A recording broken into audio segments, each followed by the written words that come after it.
Alright, hello gamers, welcome back to the show. I'm your charming self-proclaimed yet still humble host Mukluk, and we are back for the 3,000th day in a row. Oh my god. Don't usually get here for the intro. Congrats on the 3K muck. Wall of noise. Hi. Yes. Thank you. Happy yeah. 3000 day. Every single day since May 26th, 2018, we have done a broadcast. I don't know why. I guess my boss, which is me, is a slave driver and just decided to never take a day off. But yeah, here we go. That's almost 4,000. It is. It's 3,000 is almost 4,000. You round it up to the nearest 2,000th? Sure. That's right. Because bills need to be paid? Yo, I wasn't getting paid the first few years. Where is the butter? Dude, I wasn't getting paid at first. Like, yo, I was here for the love of the game for the first few years. I was streaming Divinity Congrats Original Sin 2 to both of my Mukluk viewers. dance in Mukluk snail Mukluk bacon. All two of them. Oh my goodness. Yo, thank you for the subs, chat. I'm gonna spend all this money on food. I have a terrible habit where I need to eat. I can't shake it. Thank you. Oh my gosh. Goskalind, Scuffles, Tedzord, Grundval, Robdolf, Elysis, Sir Bell's TV, Alpha Rider, Desolus, Nogdog gifting 10, Meowcowser, Maple Shy with the gift, Brandon's Gaming, Gallant Griff with 5, Robdolf with 5, Snarf, I can't read these fast enough, Snarf8122, and D-Dub13. Thank you for the subs, guys. Appreciate you. Welcome. Way to go, boss. Thank you, Errolosen. Yo, Errol's been streaming a while. He's almost at 3,000, I'm sure. Let the mucktivities begin. Will your throat survive this? We'll see. We'll see. I will say, my voice has felt like it's been on the mend this last week, so I'm sure we'll muck it up now in a minute. But I got a big glass of water. I got cough drops if I need them, and if I really feel messed up, then I'll just empty out all the rest of the giveaways on you guys and leave early. But hopefully it won't come to that. I rewatched your 600th day giveaway video yesterday to see my Ghost Swagasaurus Rex. Yeah, that was a while back, wasn't it? Will you take a well-deserved vacation after this? I mean, I actually talked with Lady Luck about that because we weren't planning on going anywhere, and I was like, do you think I should end the streak just gifted a tier 1 sub for the sake of ending it? They have given 4 gift subs in the channel. Oh my gosh, hold on a sec. Let me go to the softer music here for a sec. There's so much noise. Oh my gosh. I just saw that gift sub. Yo, Barlock, welcome back. Thank you. No buzz. Anonymous gifter to Anonymous gifter to Mukluk's left nipple. I forgot that account existed. This has been a grim reminder. Pyrokit, Bowcat, and No Buzz. An anonymous user gifted a tier 1 sub to Mook's left nipple. There it is. It was in the queue. Is it the end of an era? No, not yet. So I asked her, I was 3K. Like, we're not going anywhere on vacation or anything. Because, like, we don't have one planned tomorrow. We were thinking about going to Seattle for the Guild Wars meet and greet, but they canceled it. So I was like, all right, well, PAX wasn't that fun, so I guess we're just going to save our money. Because it was thousands of dollars to go to Seattle for 3 days and come back. So I was like, all right, if they're not doing the Guild Wars thing, we're not going this year. And I was like, do you think I should end the streak on day 3001 and just take the day off and not do anything just for the sake of no longer having that number floating over my head? And dude, my wife, she was like, don't end it unless we've got somewhere to be. Unless you're just like really sick. And I'm like, okay. Then we did discuss shifting the hours because I've been streaming, like I love what I do, but I've been streaming 55 hours a week for a couple years now. And we did, I pinged the Discord on Monday, or was it Sunday? It was one of the two. We lowered it down to 50. So we trimmed the streams a little bit. So I'm super lazy now. I'm only streaming 50 hours a week now. But yeah, we cut back on the hours just ever so slightly. Are you getting Panda? I am getting Panda. My wife is going to go pick up Panda today. We had a gift from a viewer. I might have gotten Panda either way. It's a special occasion. But we had a gift from a viewer. They sent me a $50 Panda Express gift card. So not only am I getting Panda today, I don't have to pay for it, which is win freaking win. So yeah, we're having dinner later. You're gonna see me eating fried rice. Spicy panda? I hope not the spicy panda. Happy 3K.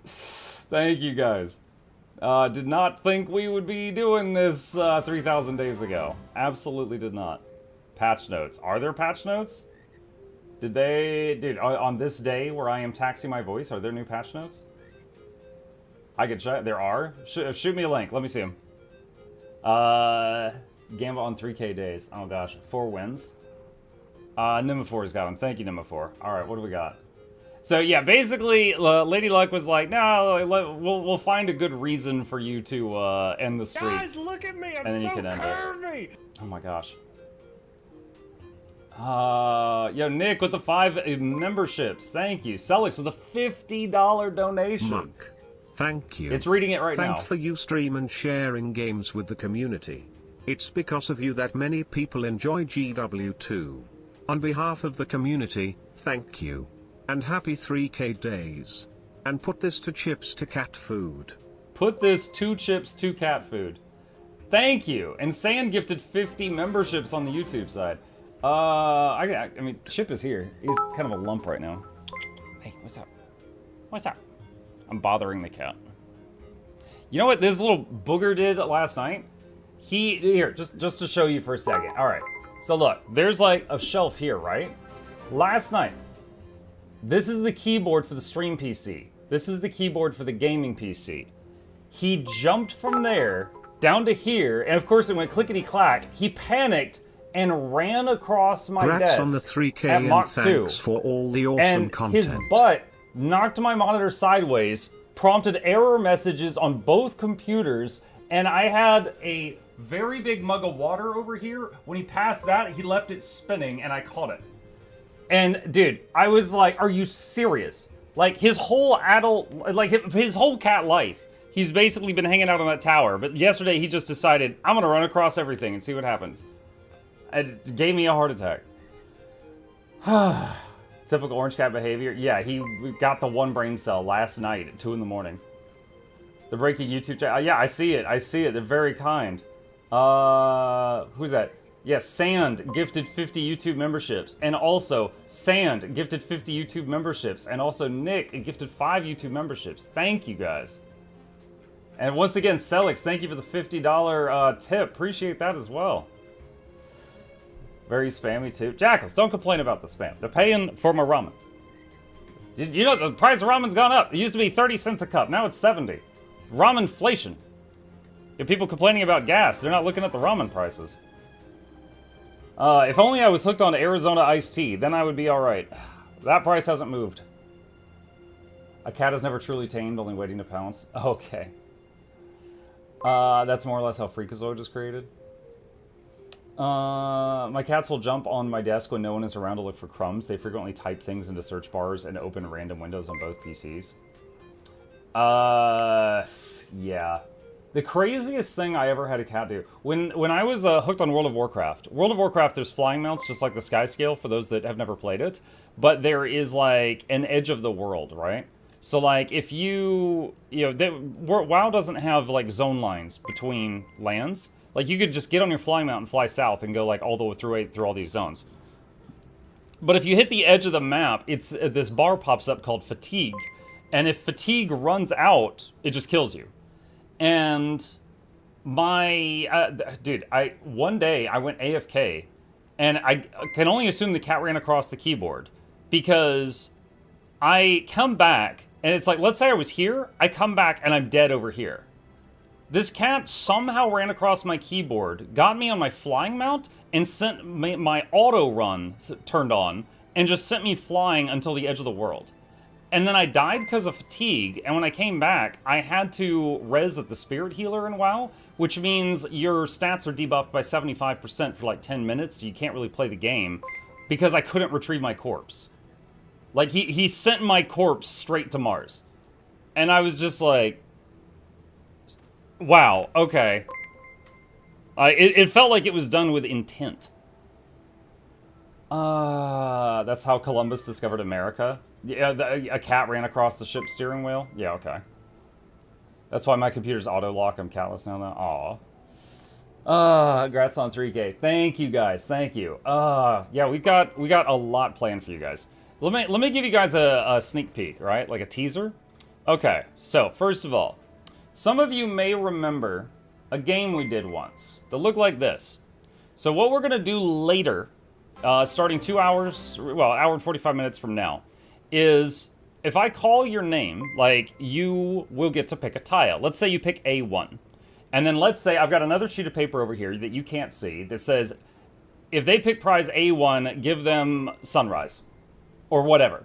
But basically, each prize in here corresponds with a tile here, but you don't know which one's which. Okay? So one of these tiles is Frostfang. One of those tiles is sunrise, etc. Now, let's talk about the butter. If you land on a tile with a stick of butter, you get 400 gems.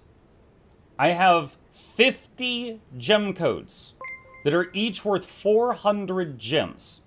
That is 20,000 gems. Now, these codes do not work for Steam players. However, I have a workaround. If you're a Steam player and you tell me, like if you win a gem code and then you tell me you're a Steam player, I will redeem the code on my account, buy you whatever you want that's giftable from the gem store, and if you can't make up your mind, I'll just send you Blackline keys, and then I'll mail those to you. So that's the workaround. But if you're not on Steam, I can just send you the code and you can redeem it yourself. So, there are multiple legendaries here. We've got the Minstrel, we've got Aurine's Rending, we've got Frostfang, we've got Sunrise, we've got a Queen Bee Infusion. This is worth thousands of gold. And we are going to do 20 prizes every 2 hours.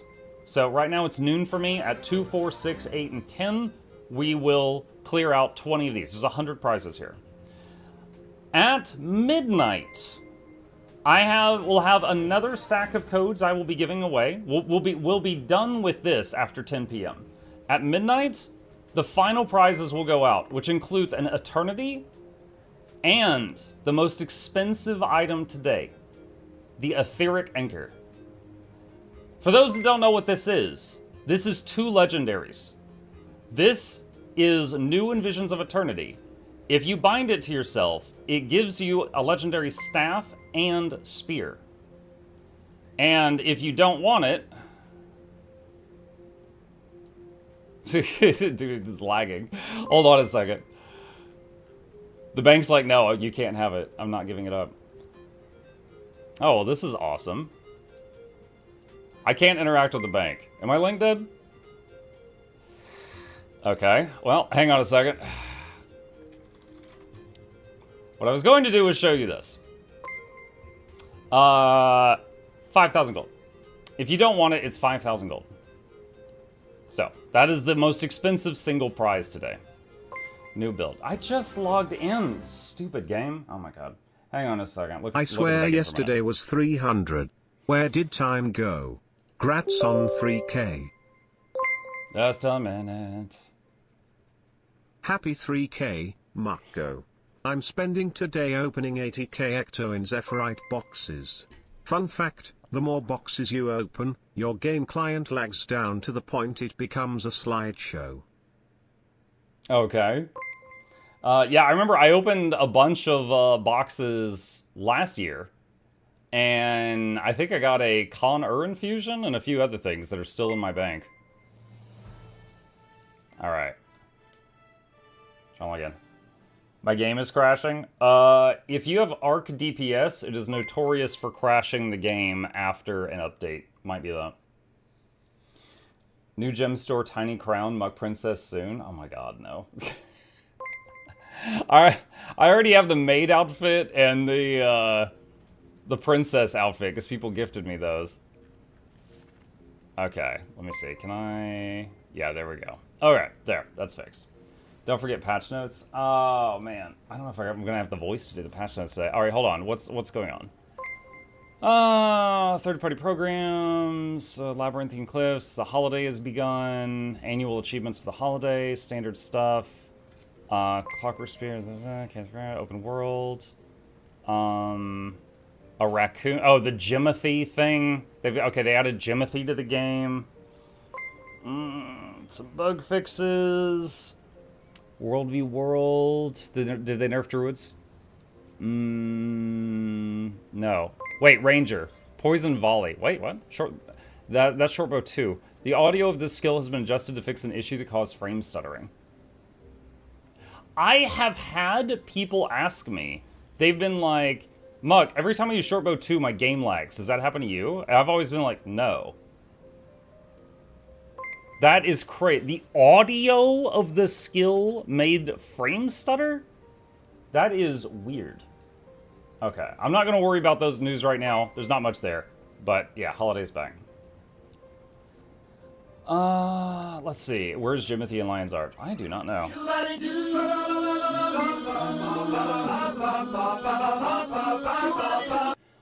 Hey man, random question. I came back to the game after a couple years, and I have 2 FA on my account, and now I'm locked out. Is this common?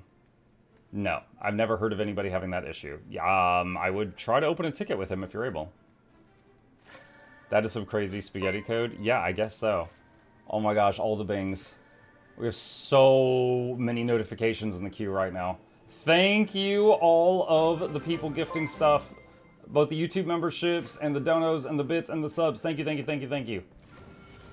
Let's see. Hold on, we were talking about bank stuff.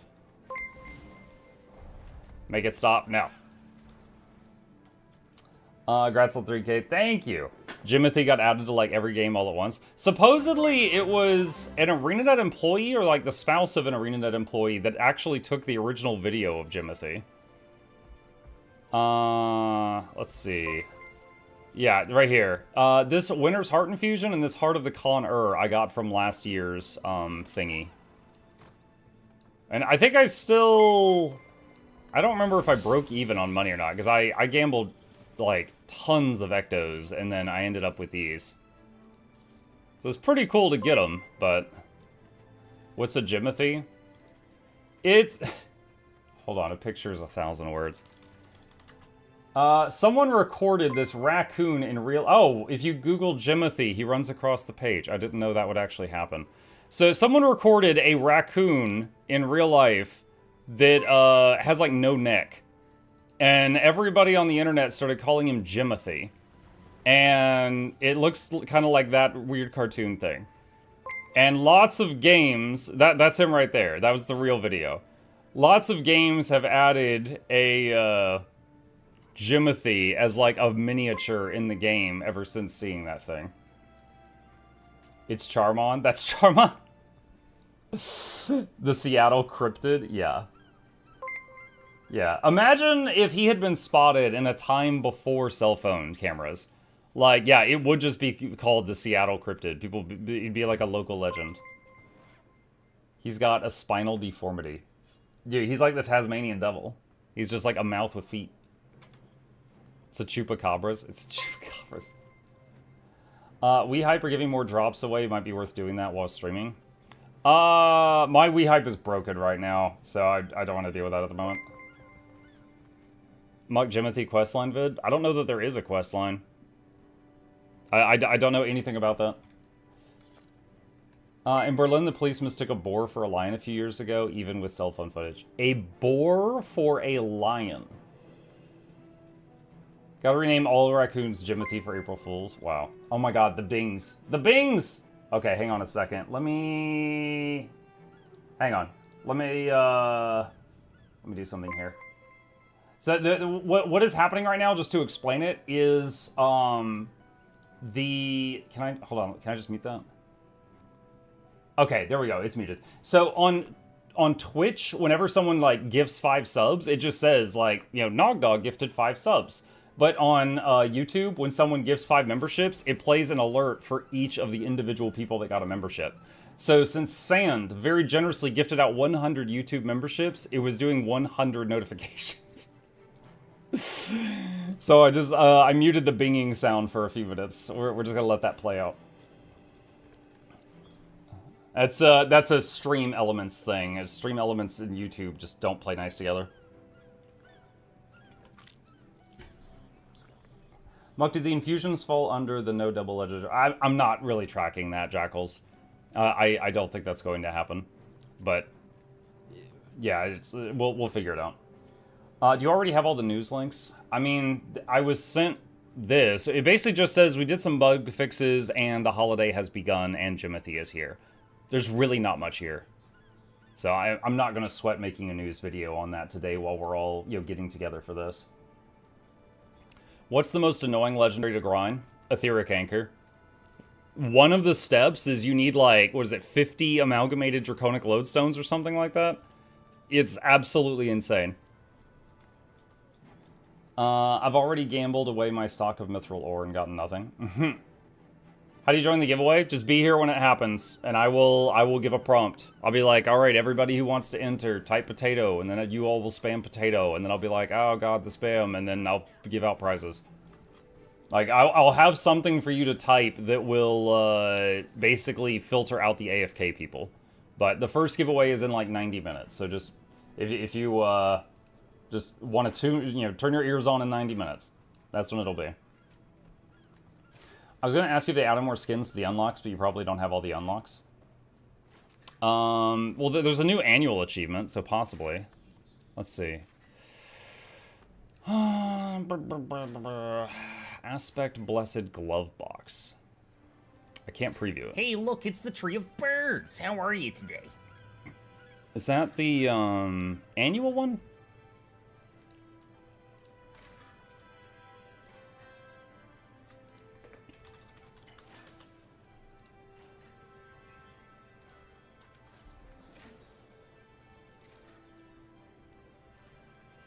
Oh, it's like a kilt. They're giving out kilts? Cloud Pitterugis. Alright, I guess that's the annual thing. And Spellwork Chest. Are these new?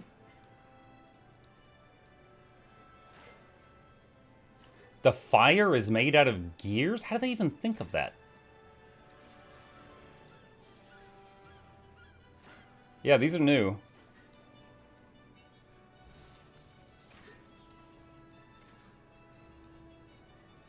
That would really get hurt to get stabbed by. That's kind of like having it be serrated. Moving gears.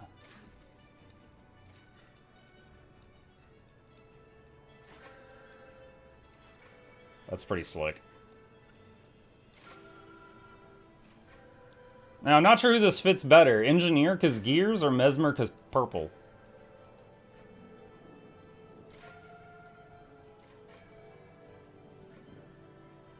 Oh, it's got an after image too.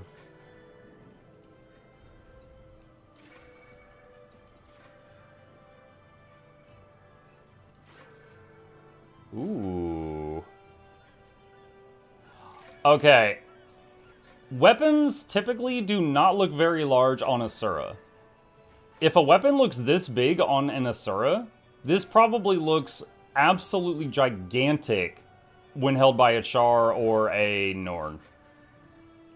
That might be one of the largest longbows in the game.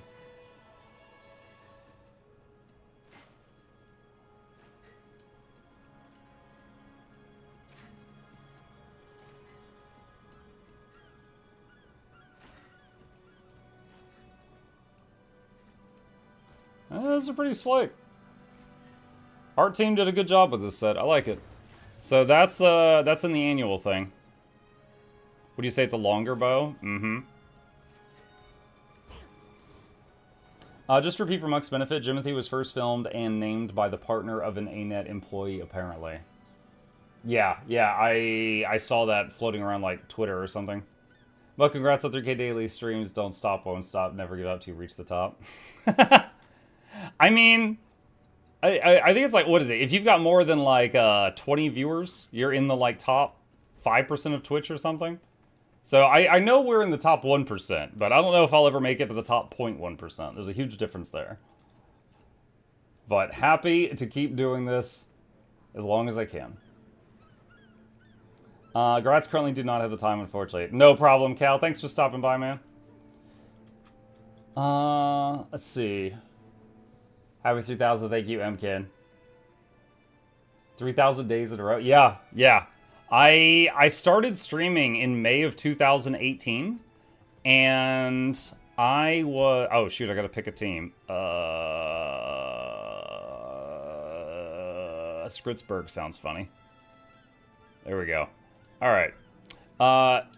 May 2018, I started streaming, you know, to no viewers, and I was having a lot of fun, and then I streamed like 3 or 4 days, right? And then it was like Saturday, and I was reading guides online, and I'd never forget, as Harris Heller's YouTube channel, he's like, and you need to take days off.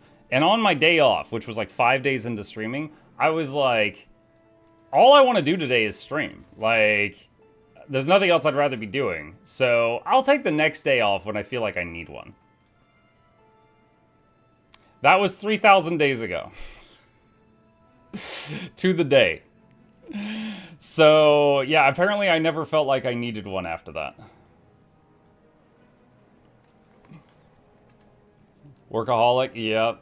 Okay. I still don't know if they're having, like, copyright issues. So I'm gonna put on the... Let me turn this down a bit. I'm gonna put on, some other Guild Wars music just manually because of the, ongoing copyright issue. Just put that in the background. Anything for Chip's favorite snack phones? Yep. That's called addiction. Mm-hmm. You know, it's funny, though. When you're hooked on playing video games and you're playing them for, like, 10 hours a day, everyone tries to give you an intervention. But the moment you start paying your bills with it, suddenly everyone shuts up. It's amazing how that works out. Kind of like Breaking Bad. No.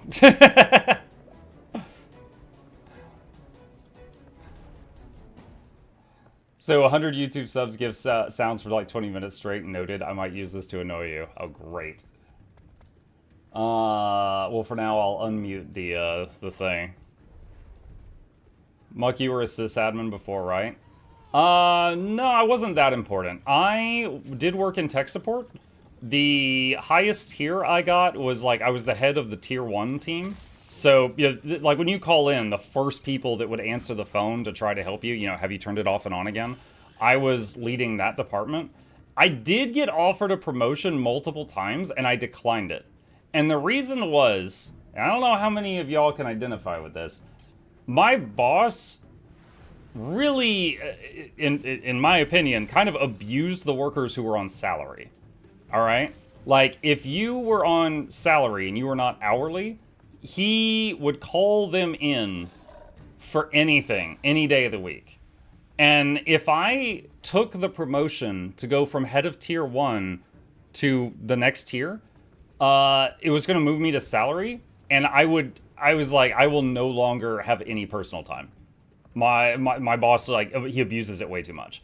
So I declined going any higher than that, and I still got, like, annual raises and stuff. So the guy was pretty good to us, but yeah, I never got to sysadmin, but it was with intention.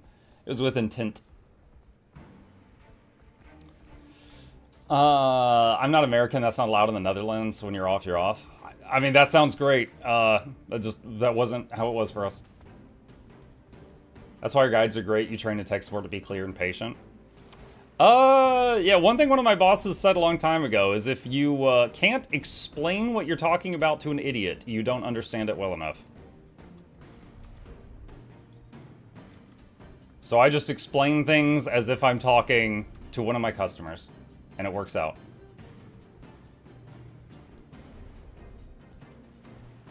I refused a relocation to Montreal because F -39°C winter.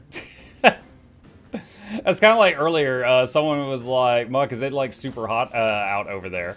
And I was like, I don't actually know. My air conditioner is working fine.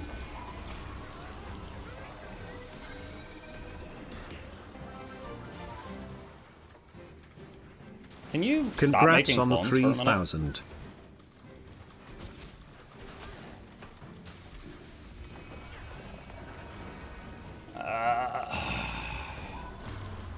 Dude, she has, like, invisibility every 2 seconds.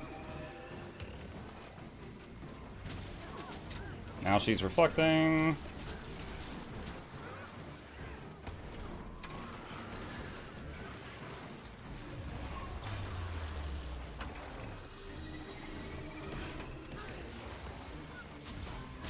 Now she's blocking.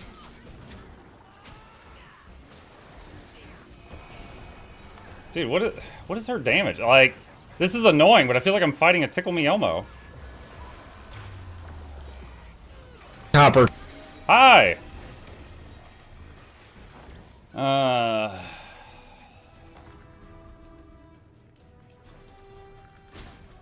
Block.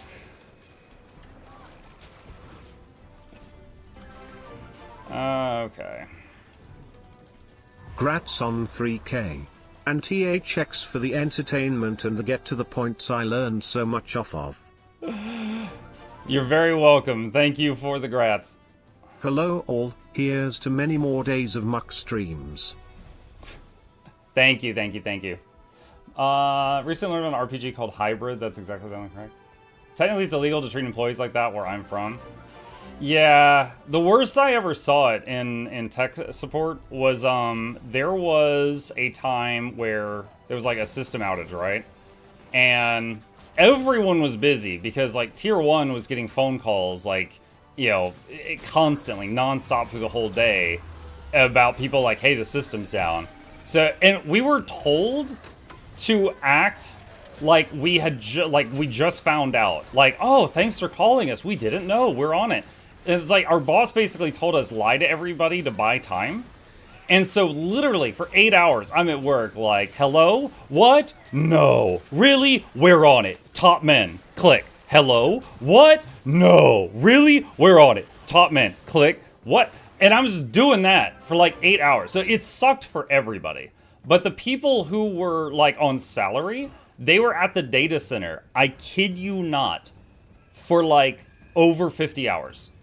Like, it was almost like Friday and the whole weekend they were there. And I remember their wives were like bringing them Wendy's and stuff.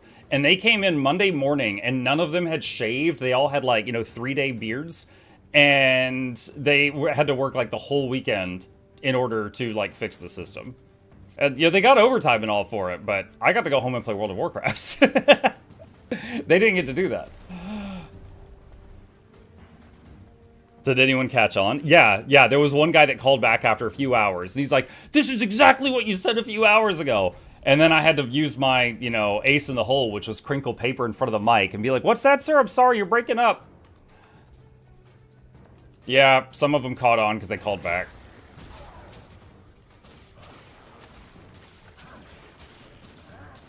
Now you know how to stream your life way? Mm-hmm. Congrats on 3,000. Thanks, 13. Is Muck in a World v World phase lately? I am, yeah.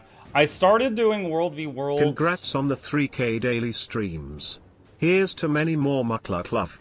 Thank you. I started doing World v World because of that new legendary that came out, and I was just doing this to record a guide for, you know, you all the viewers.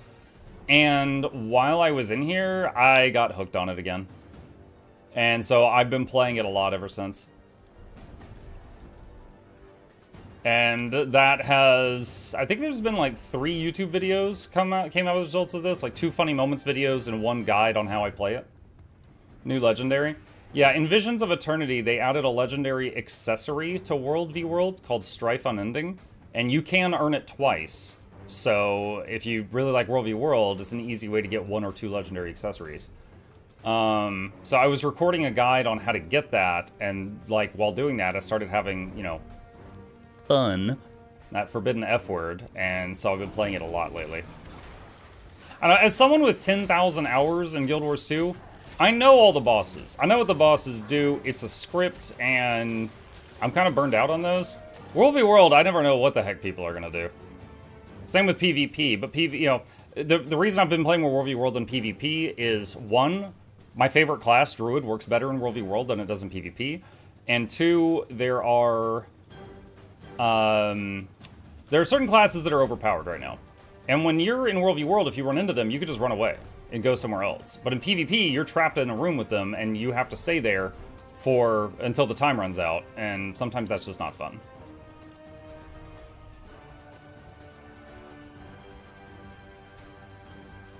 Don't find people with more hours than me normally. I mean, Teapot's got like double me.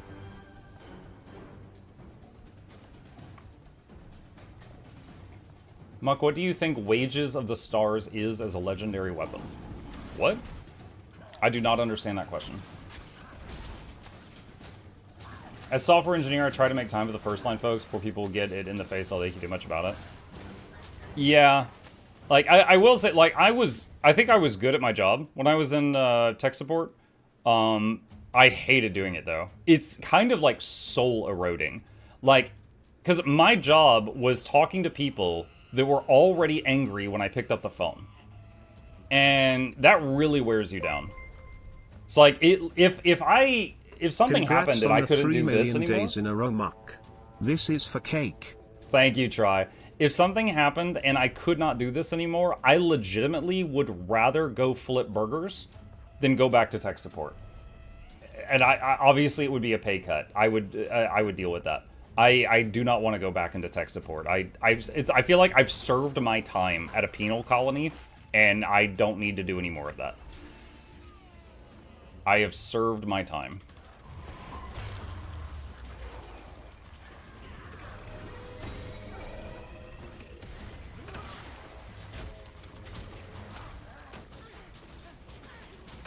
Just line of sighting these in the corner to group them up.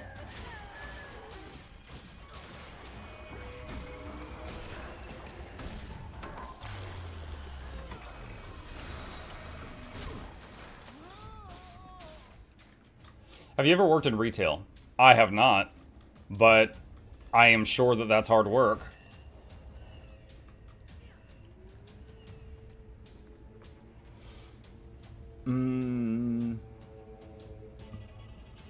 Is Ranger good?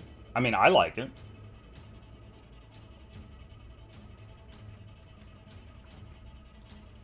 I would say, like, any job where you're working in a field where you're talking to customers all day, you have to deal with a lot of idiots and a lot of stress.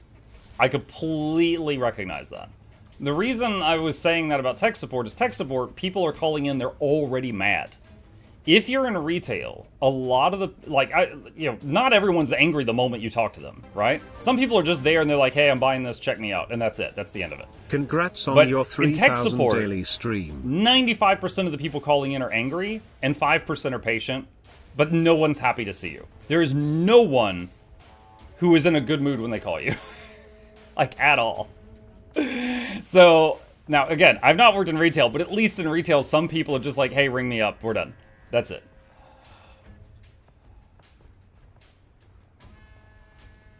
Sorry for spamming this, but it is a busy day for you. Other post the next chapter in the Guild Wars Discord, which I think you should check out. Otter. Oh, Otter.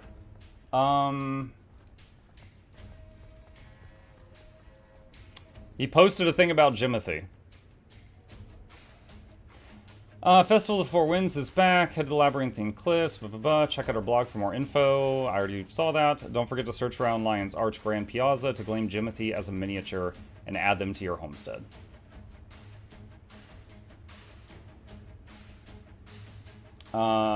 There's a new calendar. A new calendar?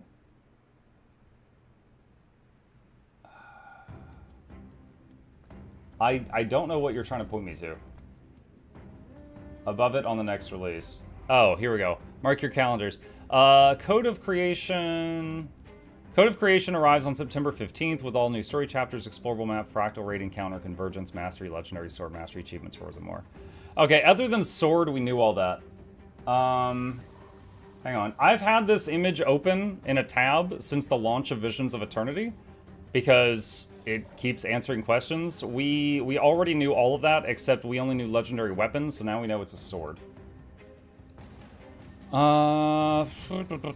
Vote here, community polls, and our new poll, and let us know what content the upcoming patch you're most excited about.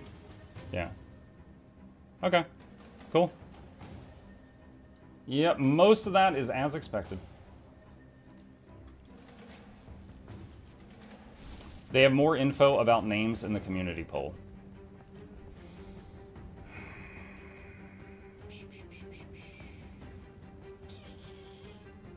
Okay, I found it. What are you most excited for? Learn what happens in the story, explore Lacespring Hollows, tackle the new fractal, conquering the new raid encounter, challenge the new convergence, unlocking Rift Amplification Mastery. I hope this is the lowest voted thing. No one gets excited about masteries. New legendary sword, claiming rewards from Wizard Vault refresh, having more achievements check off your list, earning new weapons and armor skins and other rewards.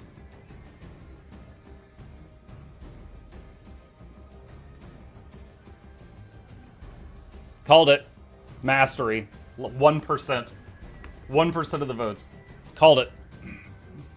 No one's excited about masteries. Masteries, in the way that they're currently implemented in the game, is a chore that we do one time and then we never think about it again.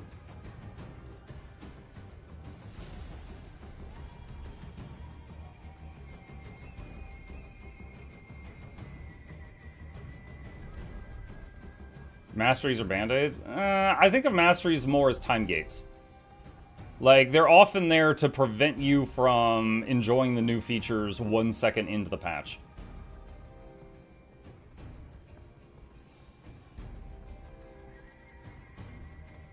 What's your favorite activity to do in Guild Wars 2?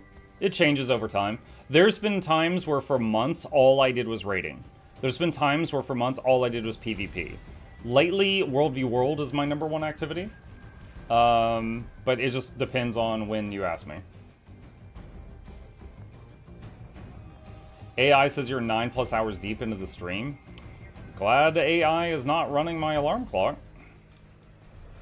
I would not be here on time. Oh my god, alarm clock. Chat, I gotta start telling you. When I was in high school, alright, one, I'm not a morning person. I do my best, but I'm very much not a morning person. I'm a total zombie in the morning. And I'm not a coffee drinker either, so that doesn't help. Alright? In high school, I slept through... I got to the point where in my sleep, I would reach over and turn off my alarm, wake up late, and have no memory of doing that. Okay? So what I had to start doing in high school was turn my alarm clock up really loud and put it at the other end of the room so that I had to get out of bed to go turn it off. Like, that was what I was forced to do. I had to do that starting like 2 days ago. I had to do that again because of that medication that the doc put me on for my messed up voice. The amitriptyline. It has me so tired.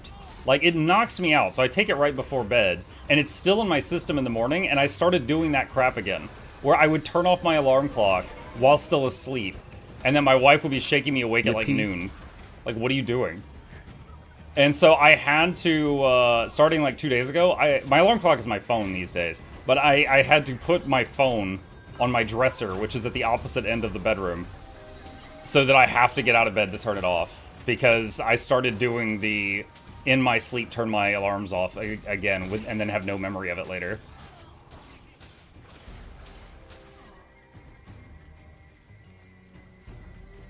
I love when someone asks me randomly if I want to commission art because I have a nice profile pic. I drew it myself. Well, that's when you hit them back with, no, I'm good, but would you like to commission art? And then you send them your portfolio, Lady Kara. I got a whole folder full of art you given me. I tried that, and morning me is so determined to go back to sleep, I'd get up, turn it off, and go back to bed.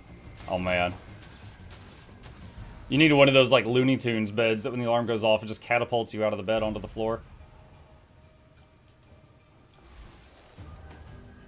Oh, still got 10 seconds. Oh, wait, I'm not. Are you heading to the festival soon? Oh, right now I'm mostly focusing on the conversation with you guys, just running around World v World while I talk. My friend gave me a gag gift because I would pass out randomly through the night. It was an alarm clock that shoots a flying spinner across the room and you can't turn it off until you put it back. I thought, halfway through reading that, I thought you were going to say it shoots a flying spinner and hits you in the head. Like it would just like Nerf gun you or something.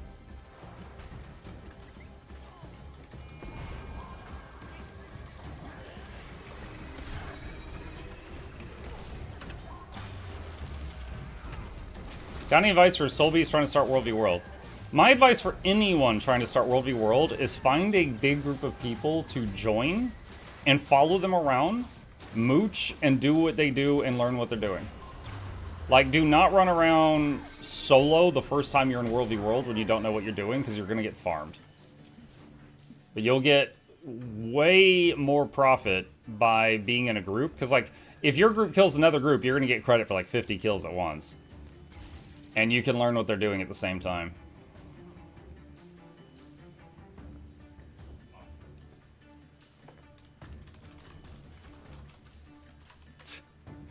I was typing, but he ran away.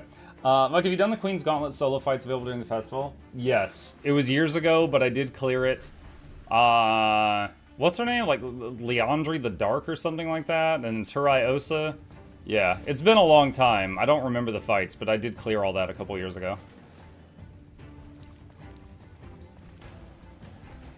Any sales coming soon to Guild Wars 2? Not that I know of right now, but they usually do them every 2 to 3 months, so there's probably going to be another one soon, but I don't have a date. I have anxiety, so I never need alarms. I wake up when I need 2 hours before. Dude, I am a deep sleeper. Like, when my wife is asleep, I gotta tiptoe. Chat, I know the floorboards in my house that will creak. Like, I have to be a ninja when my wife is asleep. But, like, when I'm asleep, she'll, like, wake up, turn on the light, put on a set of full-plate mail, cling-clang over to, like, the bathroom. She'll, like, take a shower. She might sing in the shower. And it's just, blah. It's just so much. And, like, I sleep through all of it. But the family does not try to be quiet. But, like, if I get in bed and I step on a floorboard and it creaks, like, she's like, you woke me up when you came to bed last night. And I couldn't get back to sleep for 2 hours. And I'm just like, I'm sorry.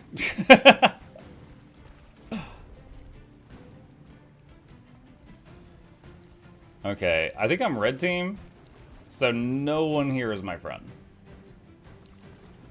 It would be really stupid to join this fight.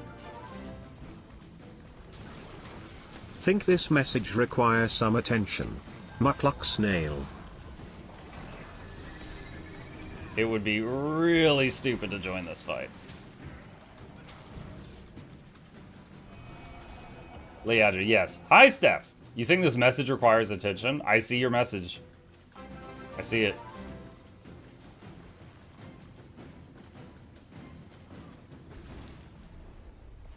Mukluk's nail? No, Mukluk's snail. Not Mukluk's nail. Oh my god, there's so many people. Oh my goodness. I'm not a light sleeper. Once I wake up, I'm instantly awake. I don't understand what people mean by being groggy. I mean, stop showing off. You're like, I don't have problems. My existence is perfect. I currently have 31,000 ectos. 31,000 ectos, wow. Is 4 wins the best time to sell if I'm deciding to do so? I don't know the answer, but I know you can get the answer. If you look online, chat, what is that website where you can see the trade history for an item? It's like Black Lion Trading Post or something like that. There is a website where you can see the history for... Whoa, why am I a chicken? Oh, I'm dead. My lightning reflexes took me back into that,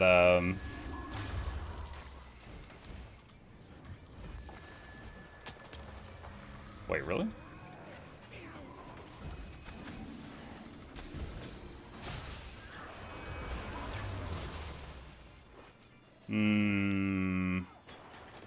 Yeah, too many of them. Too many of them. Let's see. There are 6 websites that can do that. Cool. Provide one of them. Sometime today, Guild Wars 3 are talking about one of the new species, aren't they? Or is that tomorrow? I haven't heard that from anyone. I do not know anything about that.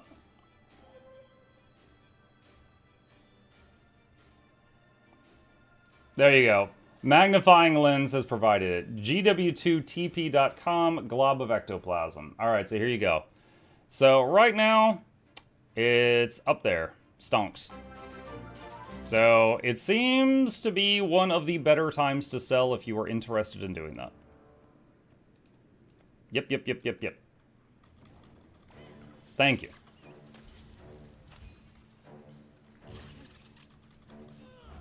Not as up there as I'd hoped it would be. Well, I mean, if you don't want to sell them, you could just gamble them.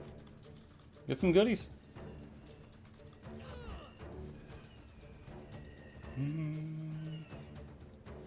Dumb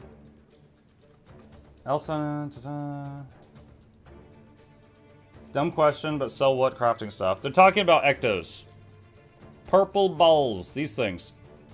Because you can use them to gamble at the festival. So many people will sell them to folks that have gambling addictions at this time.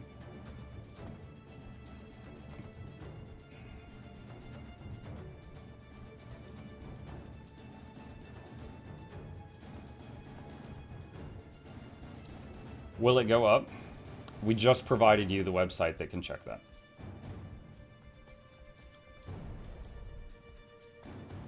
Is the Four Winds thing up? Yes, the Four Winds thing has started.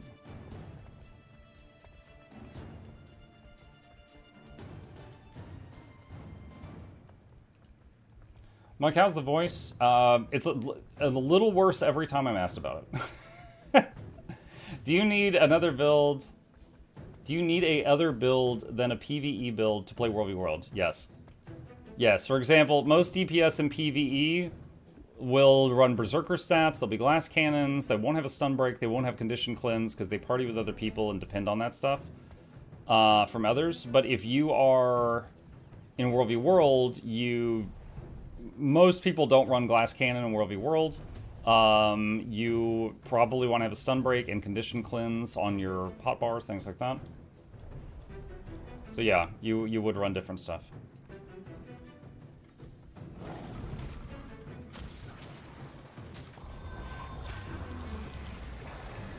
Why doesn't World v World use PvP gear?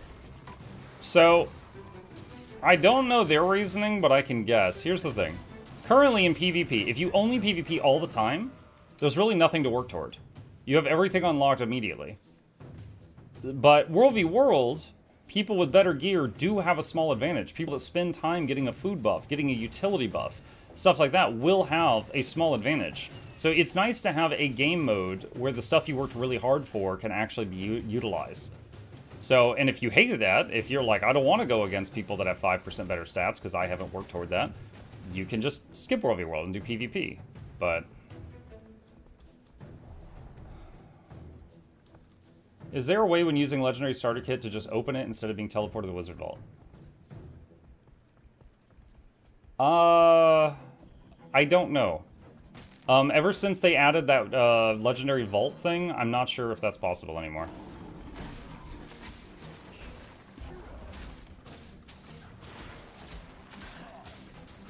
Monk, how's the voice acting stuff going for you with whatever you can say?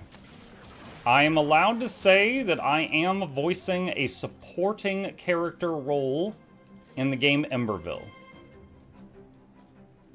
Now, I'm not like John Kingdom Come Deliverance with 10,000 lines of dialogue, right? You might even miss me, but I can say that I am voicing a supporting character in Emberville, and I had a lot of fun doing it, and it kind of sucks that I hurt my vocal cords like right afterward, but if I get the chance to do it again sometime, I would absolutely take it. It was a lot of fun.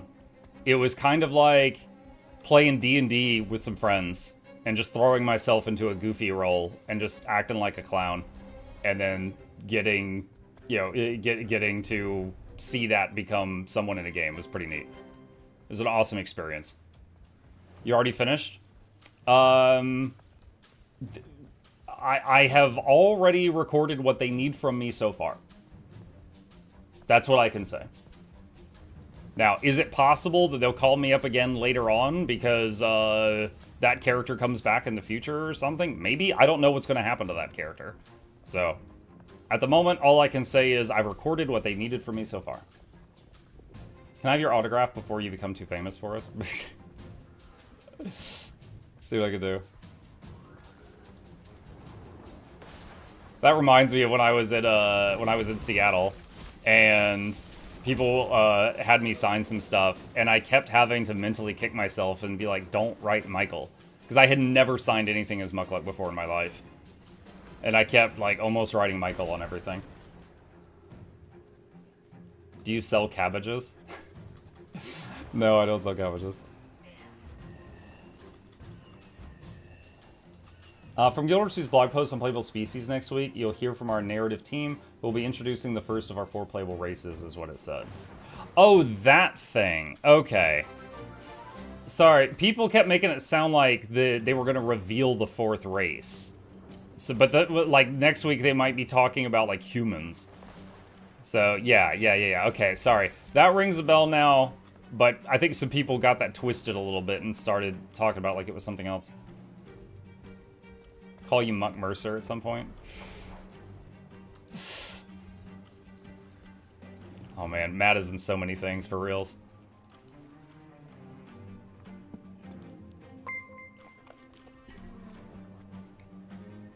Muck is up there with the rights of Matt Mercer, David Cockle, who's Geralt, and Elias Fexus, who's Adam Jensen in Fame. David and Matt are both in Emberville. I haven't gotten to talk to them, but both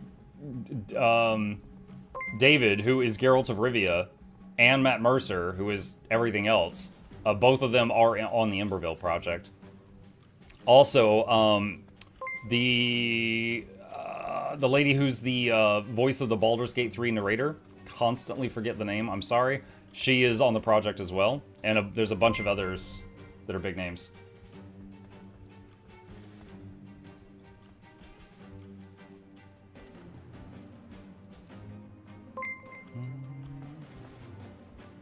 Amelia Tyler, yeah. She's in Warframe too, yeah. She's in Solasta 2 also. We got to the boss in Solasta 2, or we saw like a glimpse of the boss in Solasta 2 early access last night, and I was like, wait, is that Amelia? Like, it was just like a evil version of her. She's also Hecate, yes.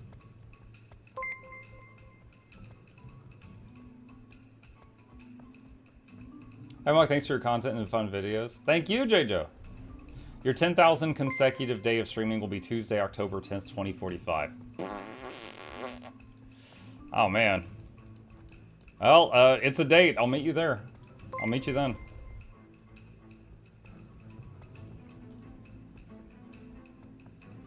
Solasta 2 is great so far. Dude, it really is.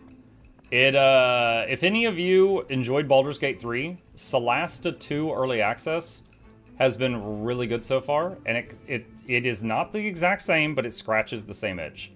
And I will absolutely be playing the game when it comes out in full release. It's been really good so far.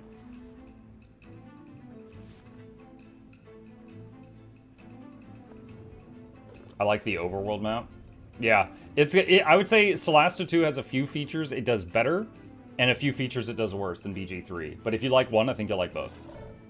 Does Solasta have co-op? Pretty sure it does. The first game had co-op. Solasta 1, you were a party of 4, and each person could play... Oh, there's a bunch of people there. Each person could play one of the party members. Any interest in Alcat's Expanse game? Yes. It has been a long time, but I did read all the Expanse books, and I enjoyed them.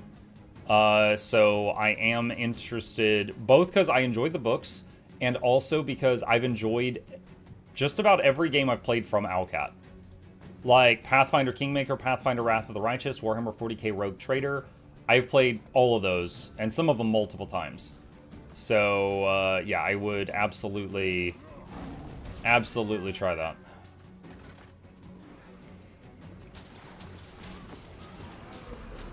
Alcat's also got a Warhammer 40k game coming out called Dark Heresy. I'm interested in that also.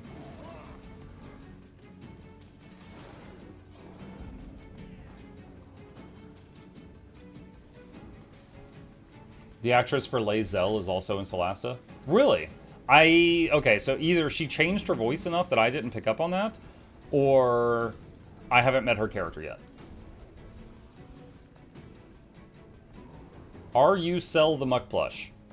I still have the plushies, but they're not for sale at this time. When we did the plushies, they were for sale for like a month or two, and then there was a period of time where you could order them, and then they made the exact amount that were ordered and shipped them out, so there would be no like overstock. I would have to.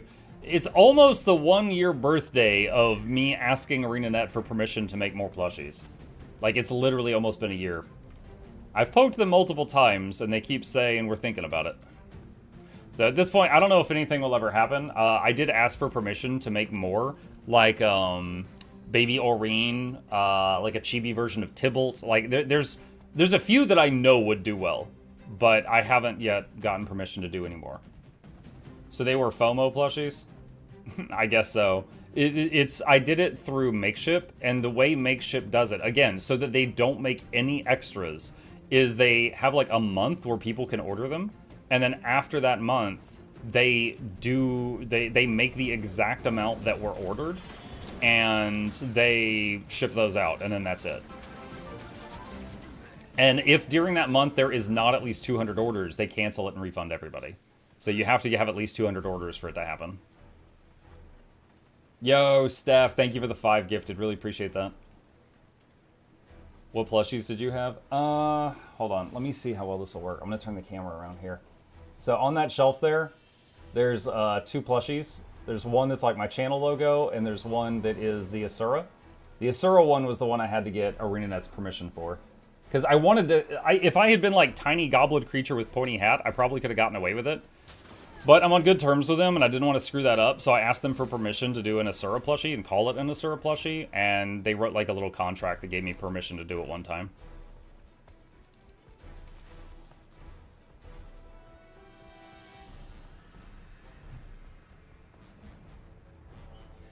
You should ask if you could do a plushie for Guild Wars 3. They might answer by the time the game is out.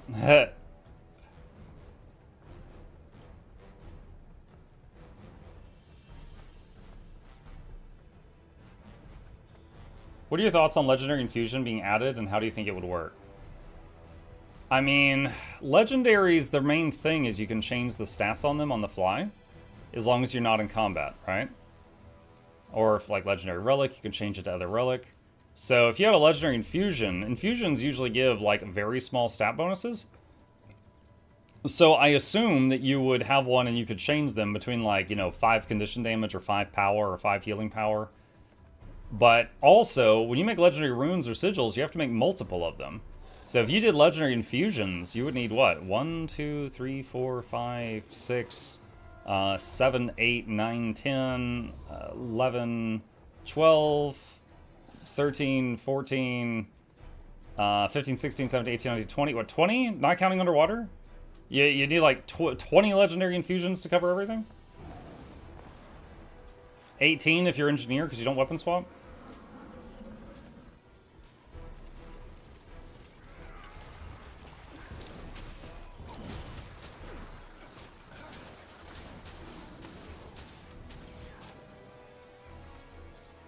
That'll give us something to do till the next expansion? Yeah. For real. How to participate? If you mean the giveaway, just be here when it starts.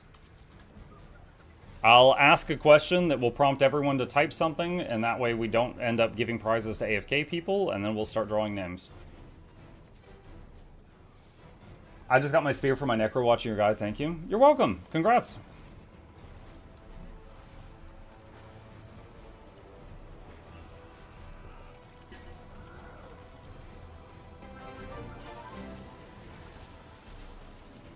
Please claim your wizard bucks, the notification bubble pains me. Oh, I'm full. I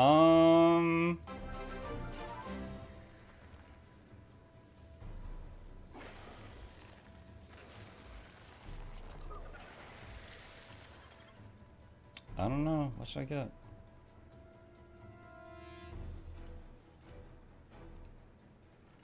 Just get a skin.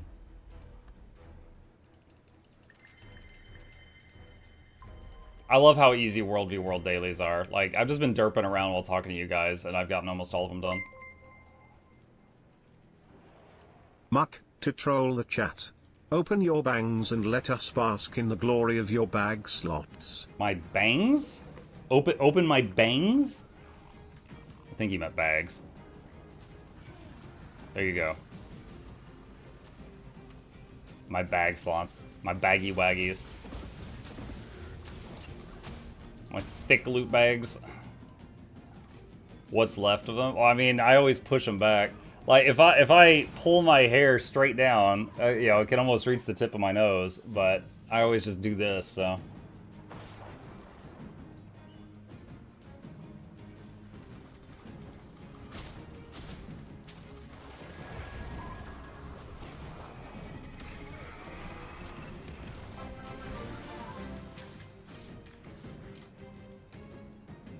Yeah.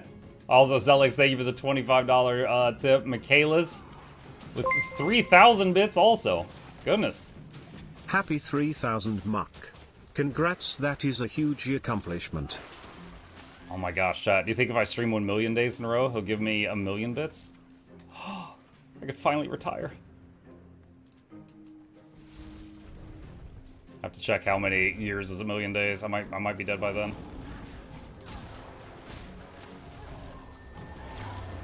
Oh, he was in Vengeance, lol. I didn't even realize. You won't retire. Not unless I have to. I totally acknowledge that there Congrats could be a day where the streak could break. 3,000. It's also my Heinz Ketchup sub-anniversary. Heinz Ketchup. Like, there could very easily be a day where, like, I'm just, like, really sick, or I get hit by a bus, or, I don't know, the internet's down and I just can't get a Wi-Fi signal. Like, there could easily come a day where I cannot stream. But as far as retiring, I imagine that I will be doing this for a very long time. Unless said bus is sooner rather than later.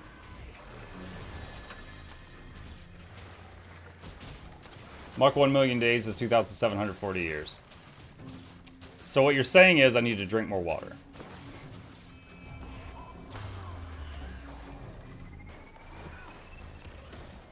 Next stream Muck, it's Isekai. Oh my gosh.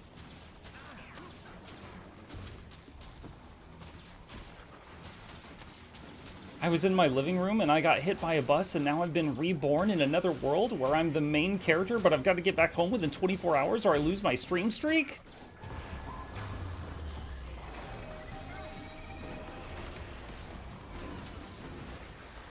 Truck-coon coming for you? Mm-hmm.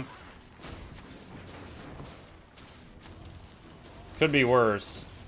I know that there was I haven't seen it, but I know there was an isekai where it's like someone got reborn as a vending machine.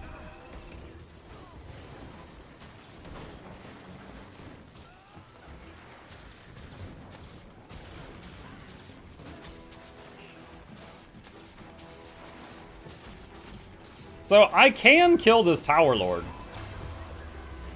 With my current build, I can kill Tower Lords, but it is gonna take a hot minute.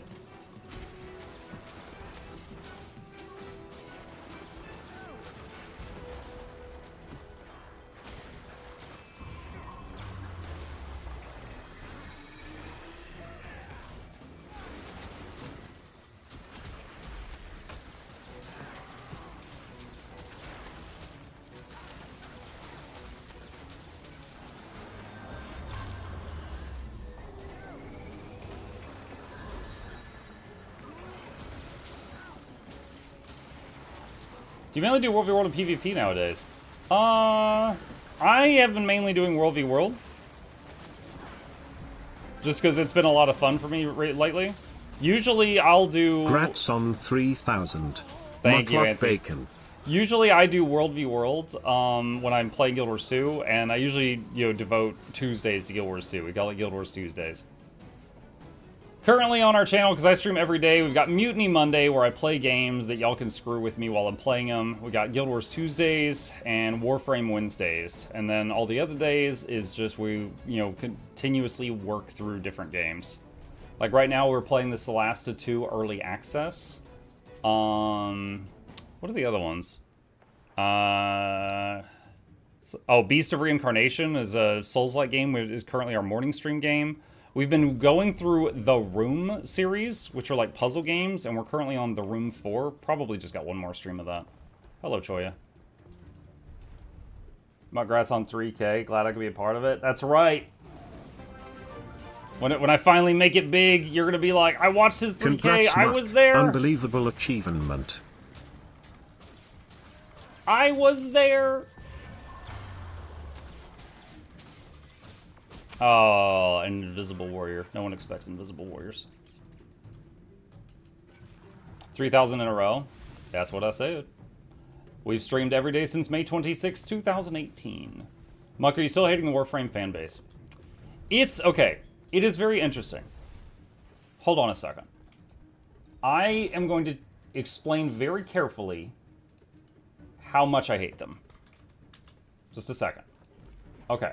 So first, I need a visual aid here. Congrats on 3,000 daily streams. All right. At the end of each year, I post a video tier listing how many games I played that year. Okay, look at this. 2025, 131 games. 2024, 110. 2023, 85. Congrats, 2022, on stream 3K. Okay?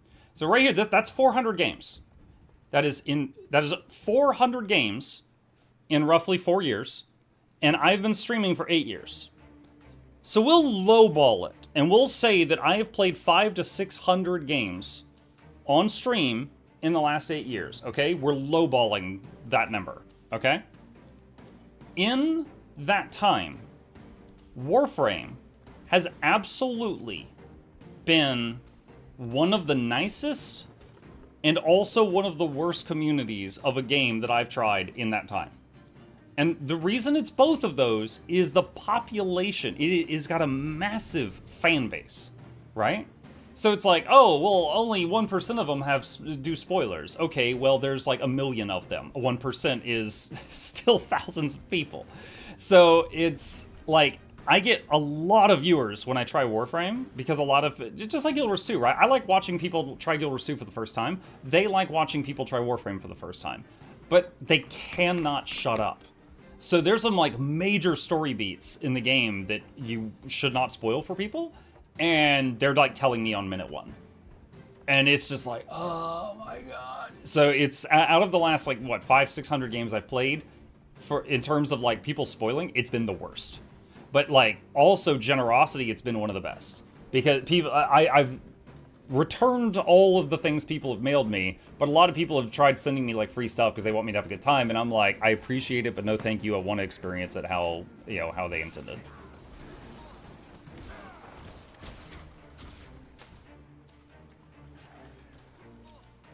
Mark never played popular games before.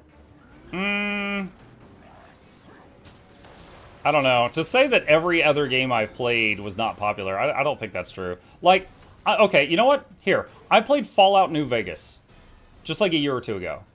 I played Halo for the first time in the last year. I have played other games that are very popular, that had massive fan bases, and I played them way after their time, so lots of people flooded in to watch me play them. It wasn't that bad. It was definitely, Warframe was, like, leagues ahead of them in the spoiler department. But again, it's a loud minority, right? It was a very, very loud minority. But the problem is it was a minority of millions of people, so it was still a lot of people.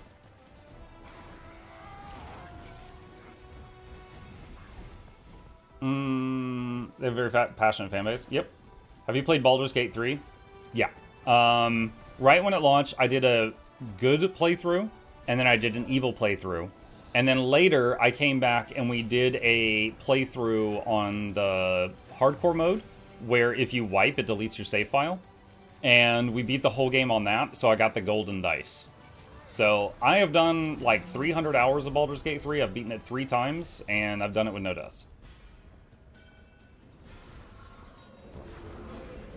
I remember the New Vegas stream, Fallout New Vegas troubleshoot. Yeah, there was a lot of problems. Now, that was trying to get a very old game to run, but yeah, we had a lot of tech support issues with that game.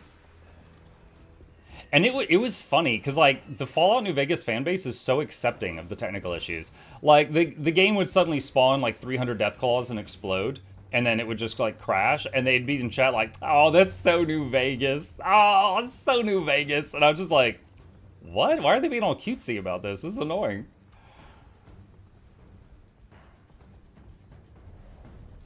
Did you have trouble with Assassin's Creed 1? Yeah, I don't remember exactly what happened, but I couldn't get it to work. So the oldest Assassin's Creed game I ever played was AC2. I've played AC2, Brotherhood, Valhalla, Odyssey, and Black Flag recently with the resync.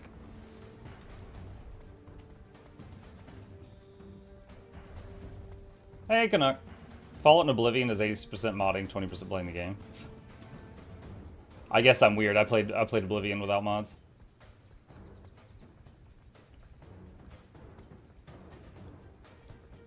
Monk, outside looking and players deem Guild Wars 2 as the nicest community in gaming. Being a part of the community for so long, do you think it holds that title? I would say, based on my own experience with MMOs, the Guild Wars 2 is the nicest community across MMOs that I've played in. Now, I am personally comparing that to my time in ESO, World of Warcraft, Guild Wars 1, Guild Wars 2, WildStar, Rift, Black Desert Online. Like, now, granted, every community has bad eggs, but in Guild Wars 2, I feel like there's a higher chance that if you're, like, confused about something and you ask map chat, that someone will just give you the answer and help you out.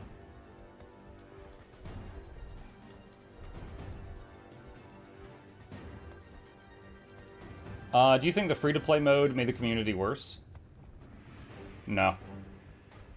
All of the worst people that I have met in Guild Wars 2 were very, very experienced players, not ones that came in when it went free-to-play. No, I don't think that. Hey, thank you for the Prime Meat Pods. Appreciate you. So, in my opinion, it is still the nicest community that I've ever run into in regards to MMO communities. That's not to say that I've tried every MMO, though. What race do you main in Guild Wars 3? I mean, probably a Suro and try to find a wizard hat just for branding purposes.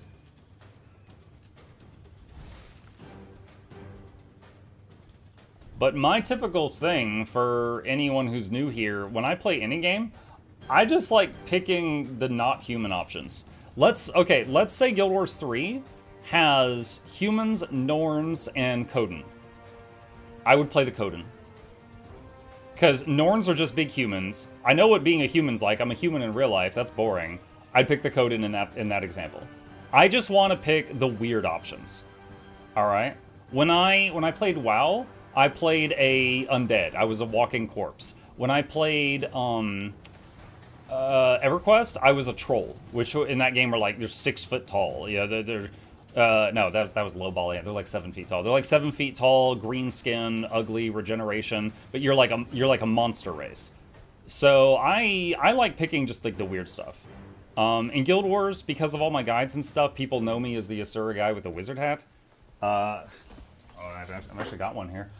So I would just pick that in Guild Wars 3 just for branding, but if Asura didn't exist in Guild Wars 3, I'd just pick some non-human thing. Are you going to stick with Asura in Guild Wars 3, or would you be Coden? Oh, that's what I was just answering. EverQuest 1 Ixar. I did have an Ixar ult in EverQuest 1. They were cool. We can now imagine how your wife looks like. My wife is beautiful. She's way better looking than I am. I married up, chat. I married up. Now, my own taste in wanting to play goofy monsters and stuff in video games does not mean that that is what I married into.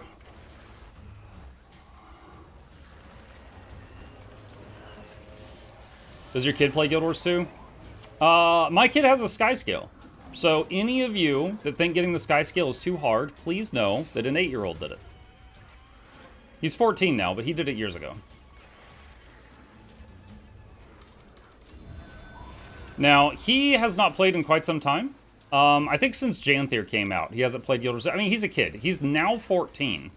So, you know, he'll be, like, really into something for, like, a year, and then he's done with it for a long time, right? He hasn't been into Guild Wars 2 in some time. So...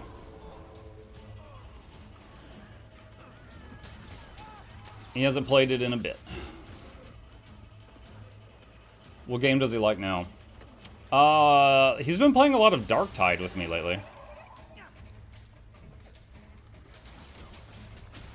He and I both have been playing Skitari recently, for those that are familiar with Darktide.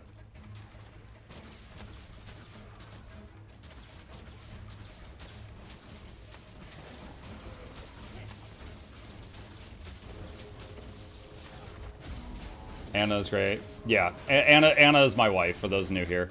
I literally, if I... like, guys, I was streaming 55 hours a week for years. You think I could have done that if I was, like, the only adult in the house? No. I was only able to do this the hours that I do it because she plays a very supportive role in that. Like, she handles most of the house stuff, the meal prep. We've got, I mean, it's not really, I started to say we got a joke, but it's not really a joke. Like, if I'm in charge of, like, earning the income for the house, she's in charge of spending it in the way that gets us the best savings. So she's constantly, like, you know, finding good deals on, like, stuff that we need, you know, food and stuff like that. She's trying to cut all the spending corners possible, and she's very good at that.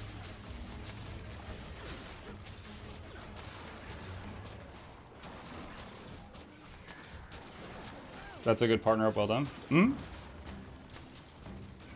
Coupon maxing? Dude, her coupon game is raw! Yeah, no, she's legit good. She's got all these weird, like, apps and stuff that I don't know anything about that she uses to, like, get savings here, get savings there, and stuff like that. But also we were a double income house for a very long time, and she got to the point where she hated her job. I'm sure some of you can identify. And I was like, do I make enough to cover both of us if you handled more of the house stuff and took some of that from me? And she's like, yeah, I'm okay. I just had a bad day. And I'm like, all right. Well, 3 bad days later, she was like, is that offer still open? Because Nancy at work is I was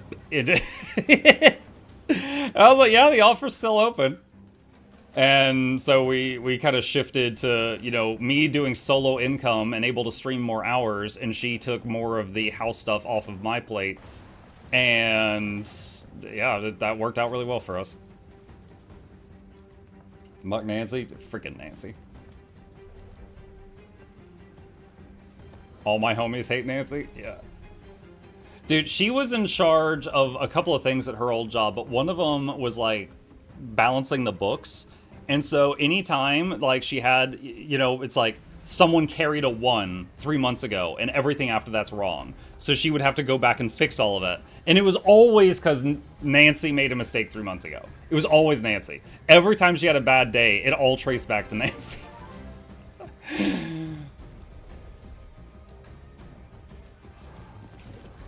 Negative Nancy emote, yeah. What's the best ranger pet for open world solo play? If you, okay, so many mobs in the game will attack the thing with the most toughness in front of them. So if you run a ranger pet with high toughness, like a bear or a boar, it can actually make open world for ranger be very chill, because you could just hit the mob in the back while it's hitting your pet. So if you want to have an experience like that, then a tanky pet. But if you want to just delete things as fast as possible, then a pet that increases your damage as much as possible. Or otter, because you think it's cute. Women in work setting can be very toxic, especially in an office environment. Men and women can both be like that, but it is true that in my wife's case, she was around a toxic lady that she greatly did not like.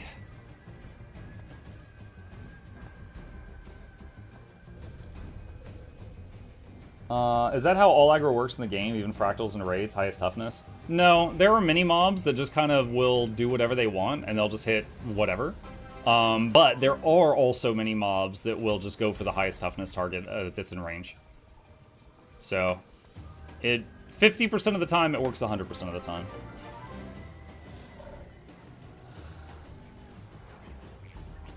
Wait, what?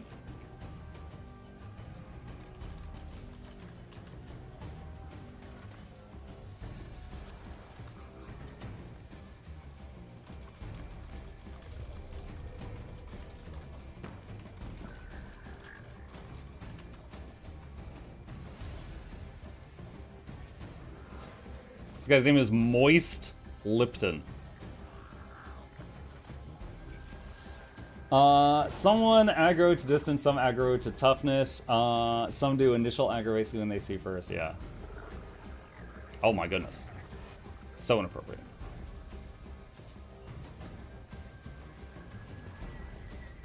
Also depends on the spec. That's true. Soul Beast can get away with using squishier pets because Soul Beast is, they can merge and unmerge at any time to respawn their pet. So they can get away with, you know, bringing riskier options.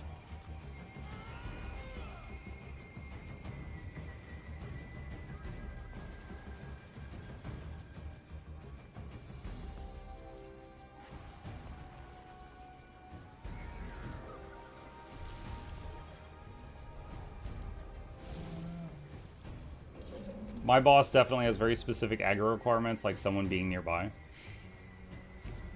Someone being nearby. Yeah, you see, I woke up this morning and they took that as a personal offense.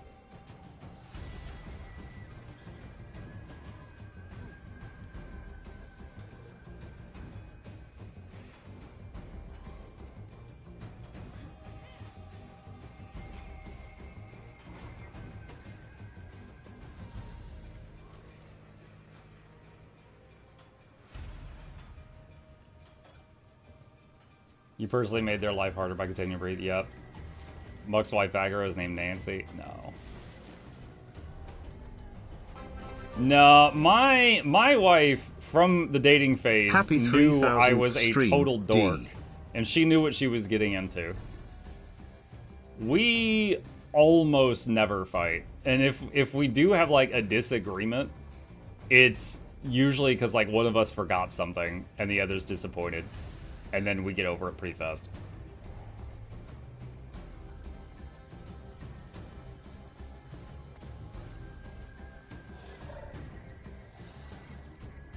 I guess I'll go east. Let's go east. Who was that? Nezuko. Thank you, Nezuko. Appreciate you. Blamedal. 5 gifted. Footy meow. Blamedal. Again, thank you, thank you, thank you. Morning, sir. Are you playing Warframe tomorrow? Yes. Tomorrow night's stream is Warframe Wednesday. I will be noobing it up in Warframe. All dorks in chat, raise your hands. Have you learned a little bit of Russian? You know, it's funny. Back when we were dating, she was trying to teach me a word of Russian a day. And I remember what I called the cop-out Russian words. Like, radio was radio. You know, stuff like that. Like, the cop-out words, I remember those. There was one where, I think it's glaza. Glaza is eye, and I remember that because I would think of, like, someone with their eyes glazing over. So I remember glaza was eye, and... Oh, I remember, okay, so, hold on. My wife and her mom and her sister are Russian, okay? They were refugees to America when my wife was like 2 years old at the time. So they came over here from over there. Do you call her Anya? No, she goes by Anna, but her mom calls her Anya. So they're Russian. Now, you know, okay, where I live in Georgia in the United States. There is a phrase called Spanglish, which is when someone is alternating between Spanish and English so much that you can only understand them if you speak both of those languages. Okay? My wife, when she's around her mom and her sister, they speak what I've started calling Rushlish. Because I swear to God, other Russian people cannot understand them.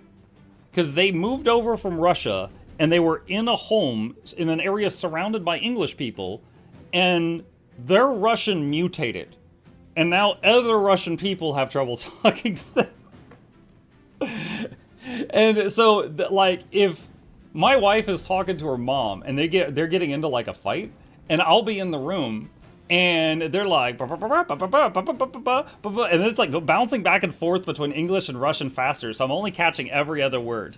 And then one of them will say something and the other one will go, Stoya! I have learned, chat, that Stoya means what? Like, the hell did you just say to me? So whenever they're like, Stoya, I know that this one just went too far. Like, I don't know what has been said yet. I will hear about it later. But when one of them yells Stoya, I'm like, I know that one. As I'm like chewing popcorn across the room. I'm like, ooh, you did not. I don't know what was just said, but I could just be like, ooh. So yeah, I kind of know that one word. It's Sto, not Stoya. Again, I learned Rushlish from my wife. I didn't learn Russian from my wife. So yeah, I know that one. As a Mexican, I consume too much English-speaking content, and sometimes with friends, it will happen just like that. The beauty of bilingual people. Yeah, I know. I'm not bilingual. I'm just an American scumbucket. I just know English, and I know a few words in other languages. But that one always like makes my ears perk up because I'm like, uh-oh, what did they do?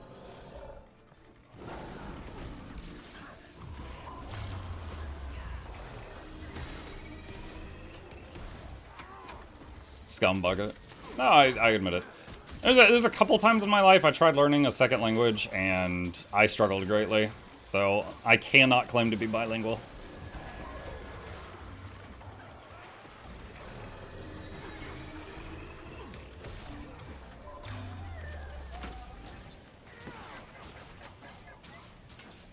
Does Minimug speak Russian? Mm-mm.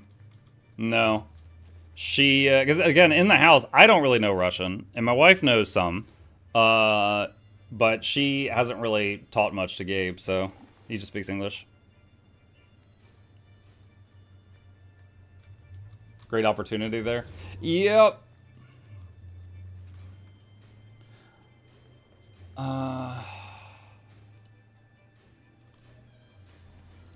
I thought that guard was going to enter the circle and stop it capping, but it didn't at the last second.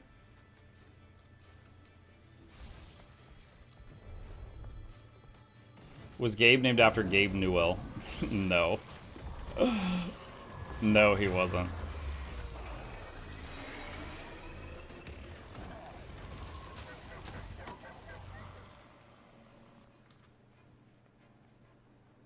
I was doing Frenchlish when I was learning French, Spanish, and English at the same time. Oh, wow. Yo, Mike, didn't know you lived in Georgia. I just moved here myself. Nice. Yeah, I live, I'll just say near Atlanta. I'm like an hour drive from downtown Atlanta. That's as close as you get.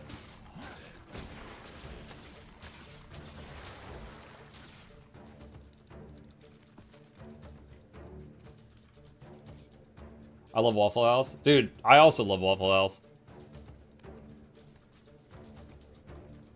It is greasy breakfast food, but I like it.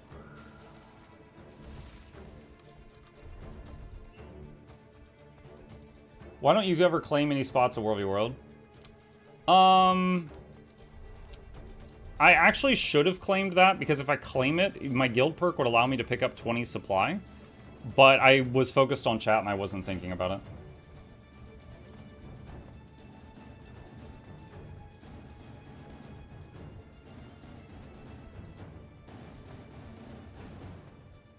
I make it a point to learn the bad words. Those tend to be a precursor to things getting dangerous or interesting. Oh my gosh.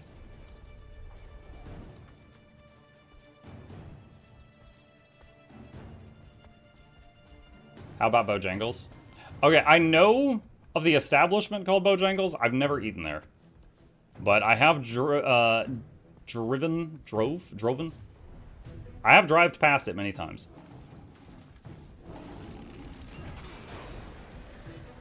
No, someone else is walking over here. Oh, there's so many people. Oh my god. My movement key is not working. Oh, that took a minute.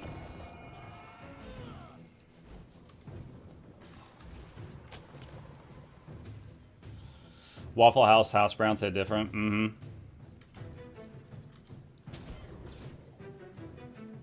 What's the text pop-up? Regions of Tyria. Hang on, I'll give you a link.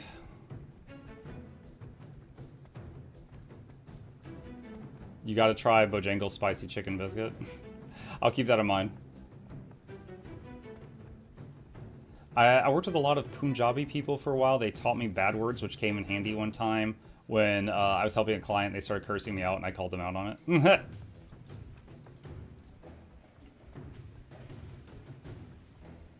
One funny thing, so I went to high school in Utah. Me and my parents lived in Utah at the time that I was that age. Utah is mostly Mormon, like the religion. And they're really nice people, but Mormons have a belief where when someone turns... I think it's 21. You, if you're a guy, you have to go. If you're a girl, you get the option. Where they go on what's called a mission. And if you've ever heard of Mormon missionaries, it's like, you know, they go to another location, and they go door to door, knock on doors, and they're trying to convert people to that religion. It's 18? Okay, 18. And because of that, there's a lot of people in Utah that are bilingual with the most random languages. Like, one of your neighbors might speak English and Spanish because he went on a mission to Spain. One of your neighbors might speak French because that guy went on a mission to France. The next neighbor might speak Punjabi because he went to, like there's so many stories from people that live in Utah where it was like, oh yeah, I overheard this guy talking smack. He didn't know I spoke crazy language no one's ever heard of, and he makes the situation funnier. Is that ritualist and a daredevil? Yeah.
I think the daredevil ran away.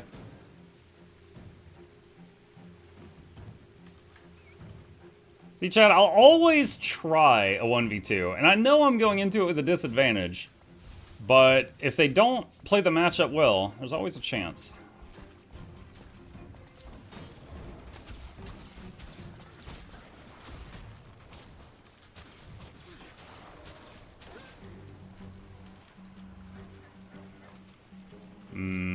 Core Necros actually scare me just as much, if not more, than a Ritualist.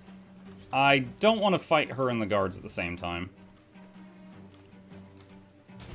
Dirty Condi players? Yo, I would rather fight a Condi player than a power player. There are builds that are power that can kill me in less than 1 second. If it's a Condi player, I get to actually play the game. Have you ever stolen your own kill by having a downed enemy die to your bleeds before you get to a finisher? I mean, is that really stealing the kill if I still kill them? Mike, why do I never see you on Untamed or World v World?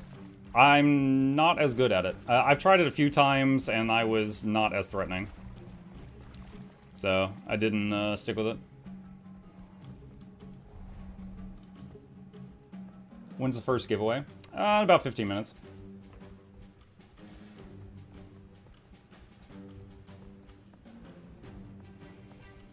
Oh, frogs. Okay.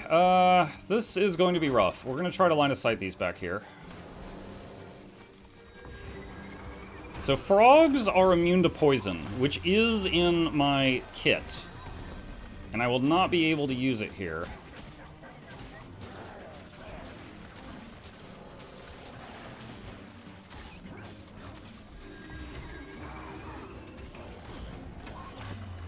I am just occasionally immobilizing them. Oh, shoot. There's a ninja here. Sir, sir, sir. I'm busy. Sir, sir, sir, sir. You are not invited to this.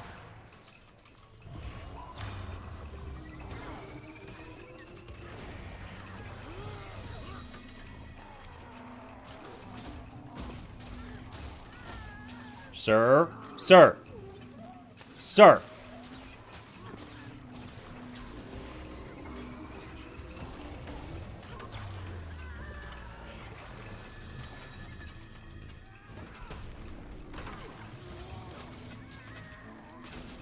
Sir, wait your turn.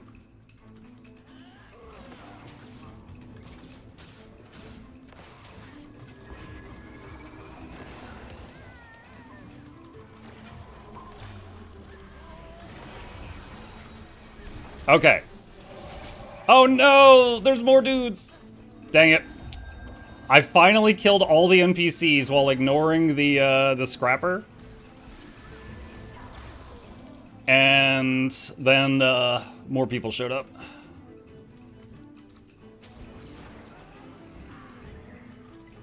Oh my gosh. Oh my gosh. Oh my god. So many people. Dang it. I cleared the whole camp with the mercenaries. Oh, nice. I even took some money from him. I got some of his blueprints.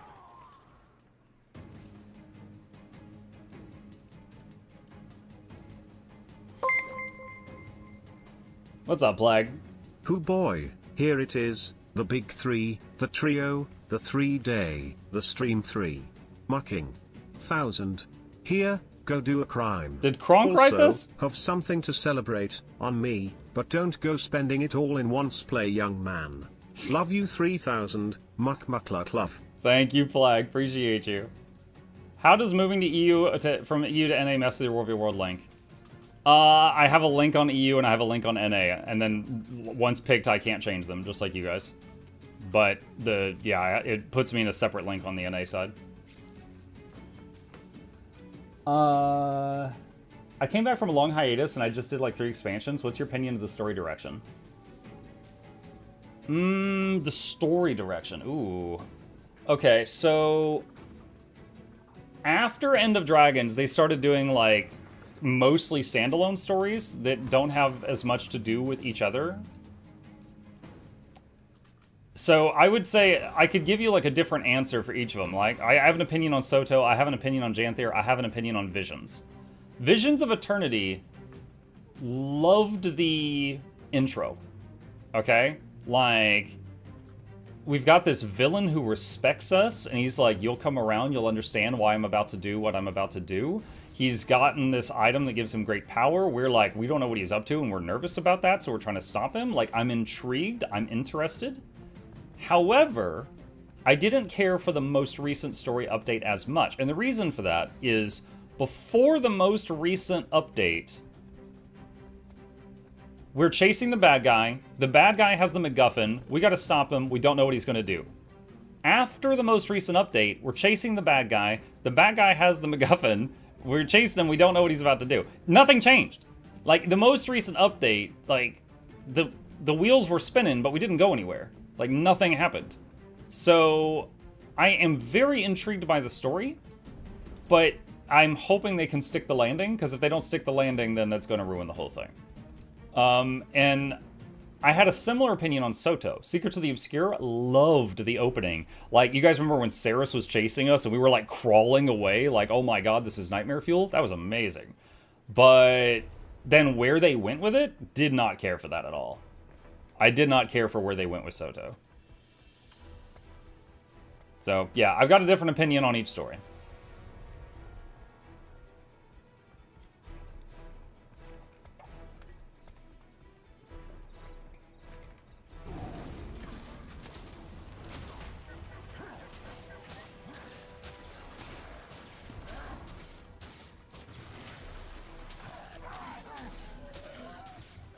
I screamed IRL when Saros was chasing me. I mean, you were just excited about it.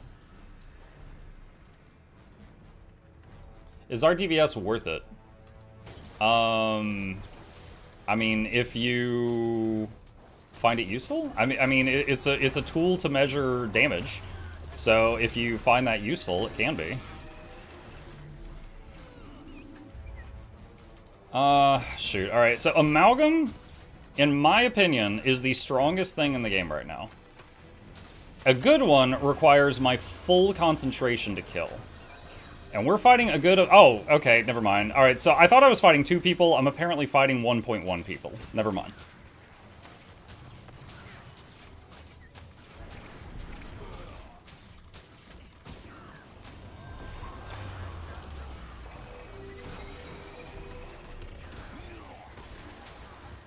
Okay. One problem down. Dragon Hunter's dead.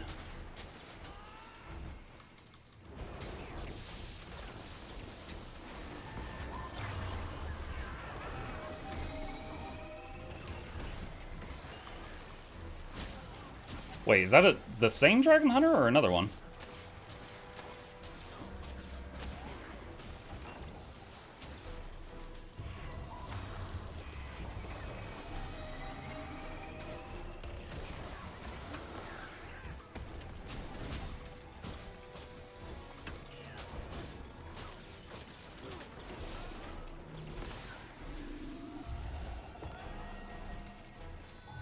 Now there's 3.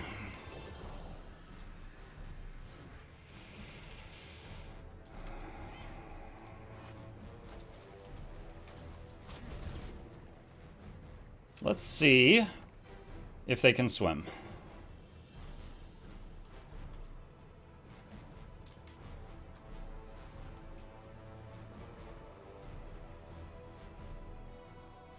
Nope, they don't want none of that. They don't want the water combat. There's a tunnel there? Mm-hmm. On the other side, though, it's kind of boxed in here, but there's a ramp over there.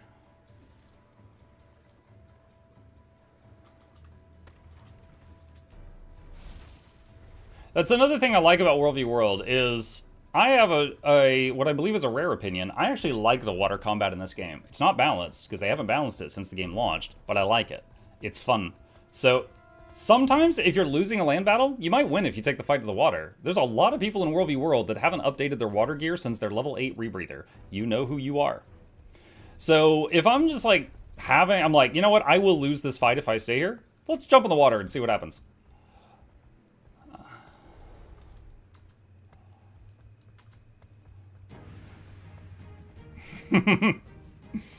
And sometimes I still lose, but I'll always try. Mike, I'm coming back from a long break. I wanted to pick up an expansion. Between Janthier or Soto, which do you think is more impactful across builds? I'm going to say Soto. Soto added Weapon Master training and also they added expanded weapon proficiencies. Every class got a new weapon. And also Weapon Master training where every class can use the other elite specs weapons. So in my opinion, Soto was more impactful for builds than Janthier adding spears. Now, both of the expansions have a long list of good features, but that's my answer to that question.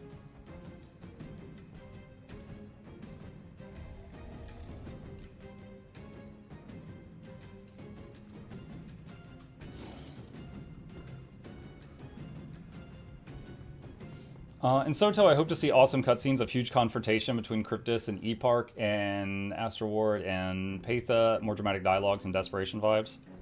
Yeah. I won't go into it any farther because there are people here who haven't played it and I don't want to spoil it. But my short version of the story conversation is I loved the launch of Soto's story. I did not care for where it went later.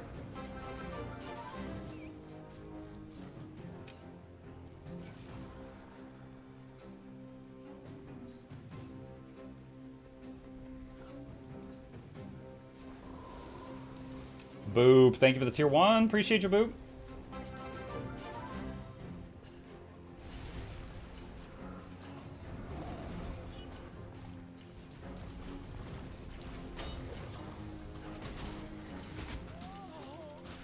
Oh, this is a squishy Mesmer.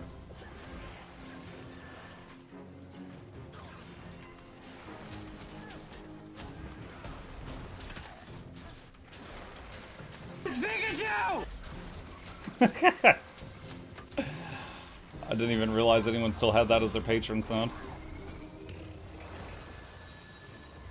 Oh, Cam, thank you for the 5 gifted. Appreciate you.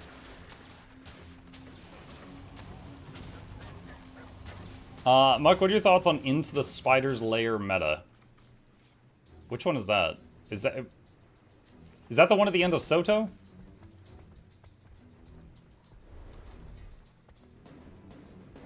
I did it twice. I did it like right when it came out, and I did it again the next day, and I honestly didn't really enjoy it, so I never really did it again. So one was like, I was lagging really bad. Like, that meta has so much like special effects going on and so many people that it was just like a slideshow.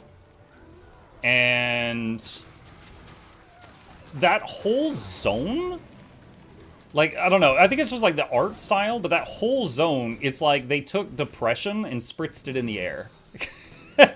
Like, it's all just like grays and blacks and stuff like that. Like, I don't really like being there.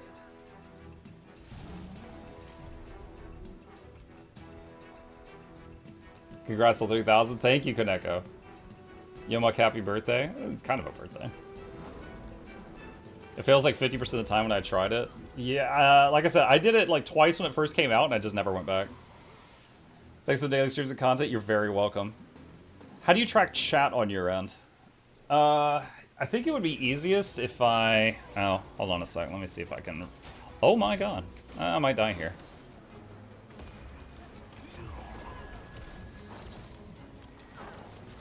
Ah, that's fine.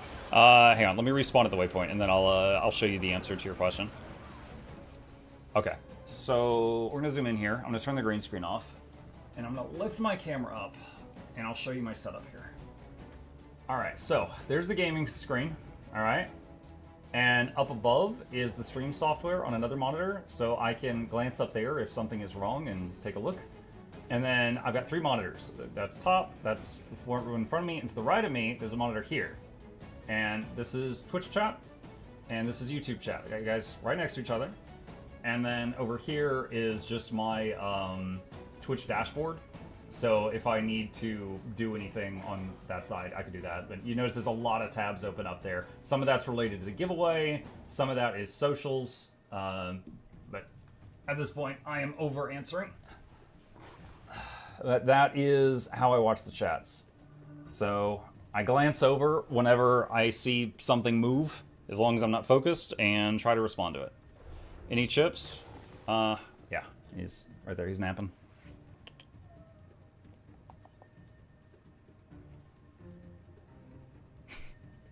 Yeah, he's napping. How many tabs do you have open? More than 10. Monitoring multiple chat lines? I try. Do you like the IEMs for long sessions? Yes. So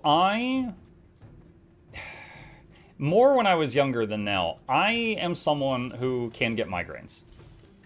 And when I get a migraine, like, just to be clear, I'm not like misusing the word here. I'm talking about like a headache so bad that light makes me throw up. Okay? Now, fortunately, as I've aged, it seems like I get them less often. But when I was gaming with headsets that, like, you know, even though it's not a lot, they, you know, push in on the side of your head just to stay on, that over time would trigger them. So I swapped to these because, you know, there's no pressure on the sides of my head. And I was using a Logitech headset for years, and I liked it. I had no problems with it. But I swapped to these because of the migraines, and this has been great. So I have no regrets swapping to these, and I have been using them for a couple years now.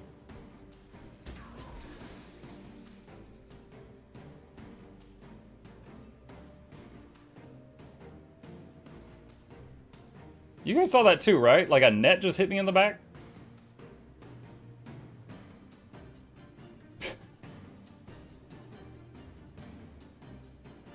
I don't even know where that came from. Oh, what is this? World v World Skirmish End. Ooh. Your team plays first. Oh, wow. I picked the right team to join, chat. I just linked with these guys just a minute ago. My ears are too small for them. Which model are those? If you do !PC in the chat, a link will come up that has all my hardware on it. And you can find anything you want there. I don't remember the exact model, but it's there. It's that time? It is that time. Let's go get set up.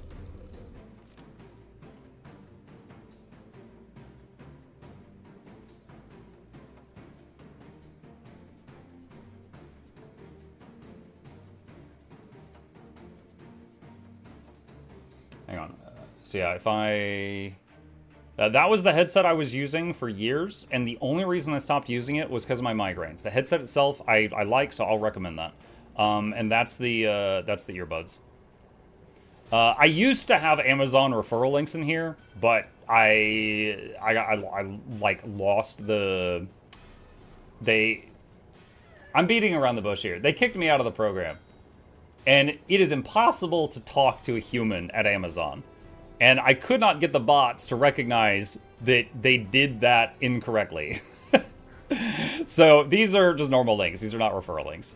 So use the referral link of somebody else if you got one. But that's what I'm using right there. Blah, blah, blah. Let's see.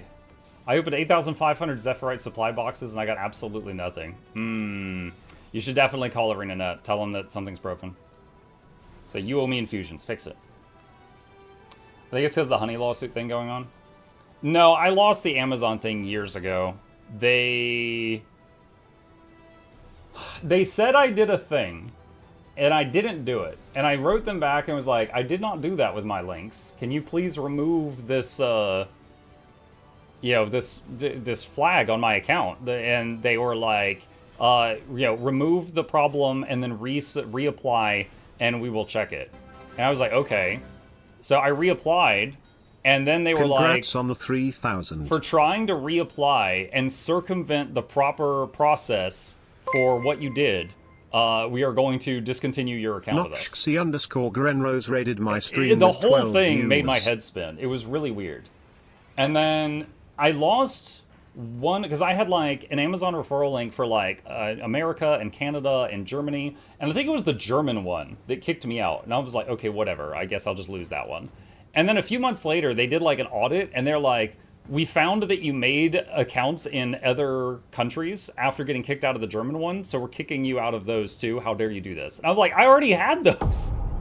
So again, the whole thing made my head spin. It was really weird. And I asked my wife, I was like, do you think I should like push this and try to get this fixed? And she's like, we weren't getting that much from it. Don't worry about it. And I was like, okay. Yeah, the whole thing was really stupid.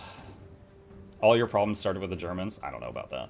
What's up, Noxxi? Thank you for the raid. Asen, hello, welcome.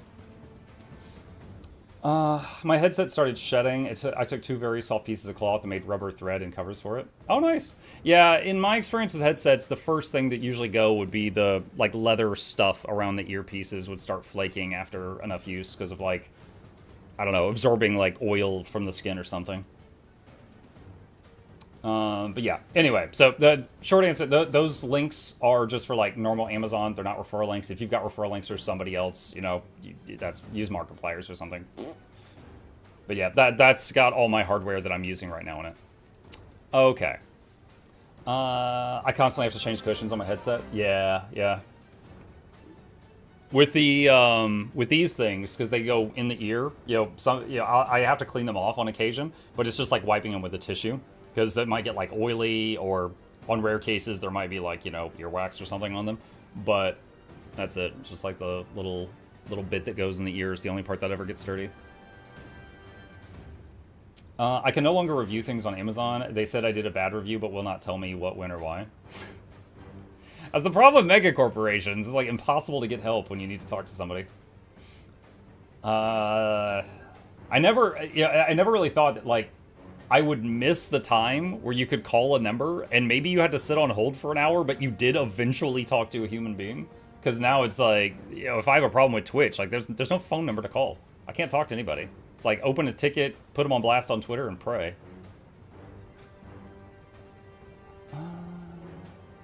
Let's see. Muck, how long is your headphone cable? Not very long. I'm using a thing that was originally a headphone charging station as an extension cord. So the IEM cable would not be long enough if I was using it on its own, unless my tower was like on my desk next to my monitor. So if you get it, you might need like an extension cord. I get a lot of ads where they're trying to sell an AI hotline service for websites. Like, thanks, I don't want to talk to a person when I call a hotline anyway. So Tor still has a call center and game issues? Nice. Did I miss the giveaway? No, you haven't. We're about to do it right now. All right, chat. Here we go. Let's get this show on the road. I'm going to pause the Guild Wars 2 music. I'm going to turn on the giveaway music. We are about to begin the first of 6 giveaways. They're going to be every 2 hours. Right now it's 2 p.m. for me. So at 2, 4, 6, 8, 10, and midnight, we are doing a bunch of giveaways. All right, here is what we're going to do. So the first giveaway, I will be picking 20 winners. And each winner will pick a tile on this board. Now, I have a sheet of paper over to my right that you guys can't see. And it says things like maybe, if they pick A1, give them Frostfang, the legendary axe. things like that. So you don't know which of these is which prize. This does not directly correlate here. So you will pick a tile, and I will tell you what your prize is. Each prize is in here, but they are scrambled, okay? They're scrambled. So each stick of butter represents 400 gems. I have got a pile of gem codes that are each 400 gems, and if you pick a tile that ends up having butter, you get the stick of butter and a 400 gems gem code. If you are on Steam or Epic, the gem code won't work for you, so we are going to do a workaround. You will tell me if you can't use the gem code, and I will use it to buy you Black Lion keys and mail them to you. Or if you've got something else that is within the price of 400 gems, I can do that. All right, so that's the plan. So, a couple of things to whet your appetites here. Sunrise, Frostfang, Oraine's Rending, The Minstrel, Queen Bee Infusion. There are 5 really expensive items in this grid. Additionally, for people that are here at the very end, at midnight, I am giving away, these are outside of the grid, an Eternity and an Etheric Anchor. For those who don't know what this is, this item, when it's bound to you, gives you the Legendary Staff and Legendary Spear from Visions of Eternity. The Anchor is worth 5,000 gold. These are at midnight. Alright? So, for now, we're doing the grid thing.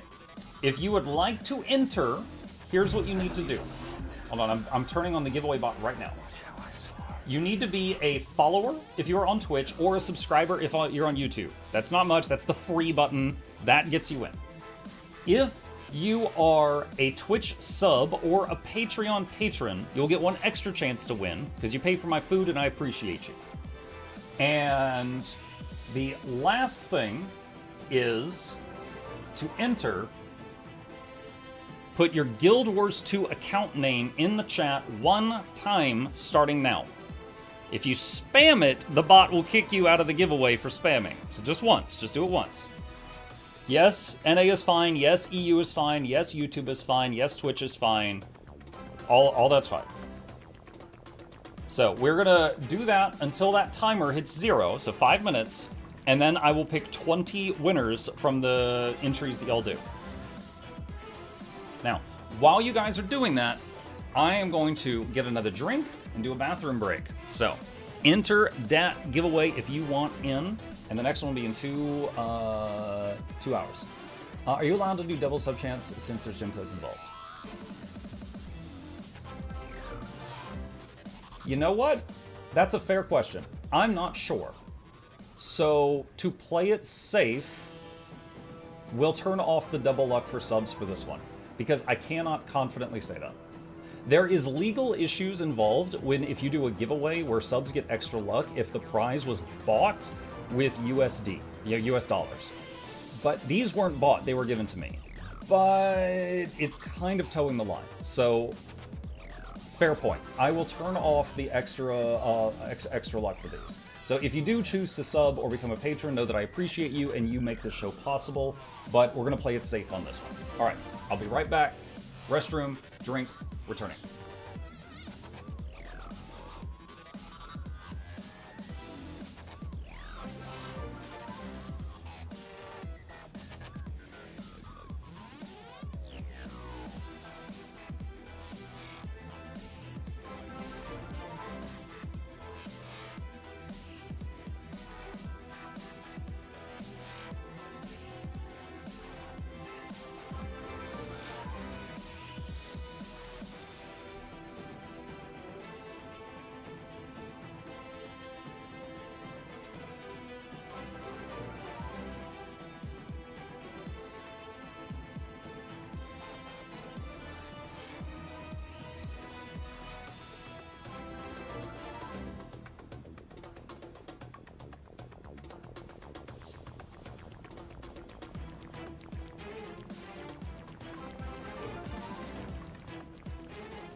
I hope the butter itself is not scrambled. I would like to receive my sticks of butter whole. 3,000. G's.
I sit back in the chair, and the first thing I see is Charmon saying you will suck the butter down your mouth hole and you will enjoy it.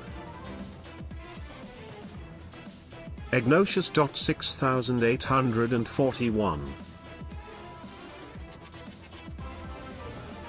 I'm gonna kick Charmon out of the giveaway just to be safe. Okay. How are we doing on time? 30 seconds remaining. No, just a few seconds remaining. That was 5 minutes is a very generous amount of time to type in your name one time in the chat. That is more than enough time. There will be no extensions, but there will be more giveaways if you don't enter in time. That is a message of all time. Mm-hmm. All right, hold on. I need to put on this for just a second. Okay. All right, should be fun. I was preparing my prize sheet.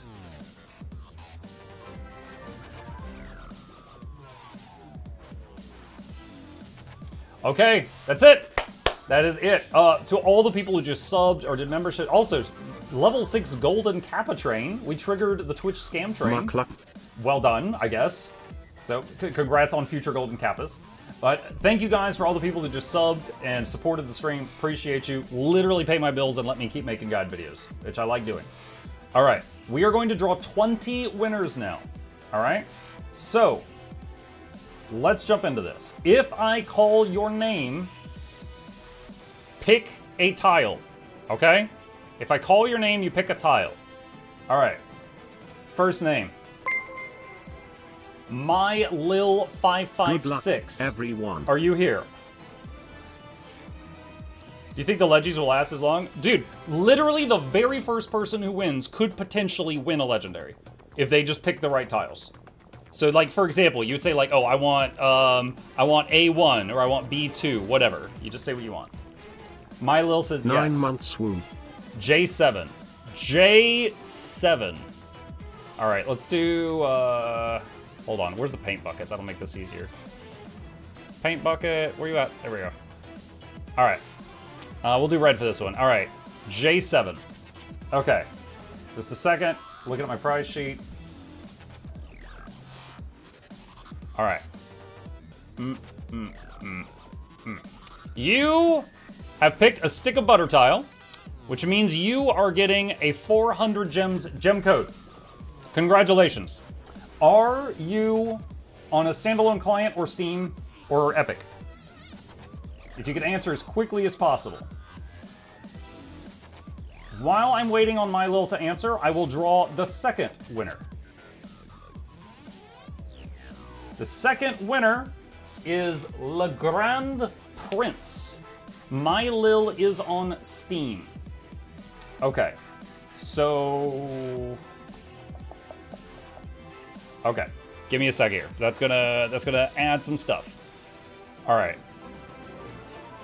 Do this, and Steam people are gonna slow this down. Give me a second, chat. So that means I need to, so these codes can't be redeemed by Steam users. So what we're doing as a workaround here is I am going to eat the code and I am going to gift them some stiff. So let's do Black Lion keys, and give me just a minute. Legrand Prince has said, woohoo. Legrand, what tile do you want on the grid? Anything for between A1 and J10 except J7.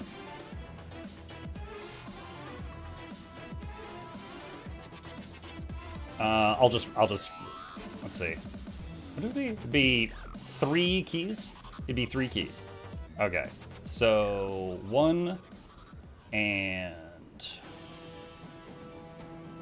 2 and 3. Hopefully I don't have to do this too many times. This really slows it down. Okay. There you go. The keys are in their mail on their way to you. Congratulations. All right. Legrand says B2. Okay. So, where is... So many tabs open for this. B2. Bing. Okay. Let's see. What does that translate to? That prize is... an Eternal Forged Dagger Skin. This is what it looks like. It's a pointy, burny weapon. And if it is not something that you choose to keep, you could sell it for up to 57 gold. Congratulations. I am going to mail this to him. Mail item. Paste, paste, paste, paste, paste. Send mail. All right. 2 down. Winner 3. Ermusia Yumade. You should get a list going of the names and where they play and distribute them later. This will take enough time for us at 4 p.m. Tell you what, I can speed it up a little. I'll draw 2 winners at a time, and if the very rare thing happens where they both pick the same tile, I will give it to whoever says it first. So, Ermusia Yumade is winner 3. Winner 4 is AbTony2243.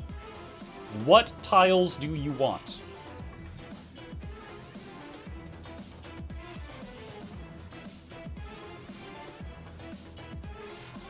Ermusia Yumade, AbTony2243. Okay, AbTony says A9. Alright, so I'm turning my attention to that one. That prize.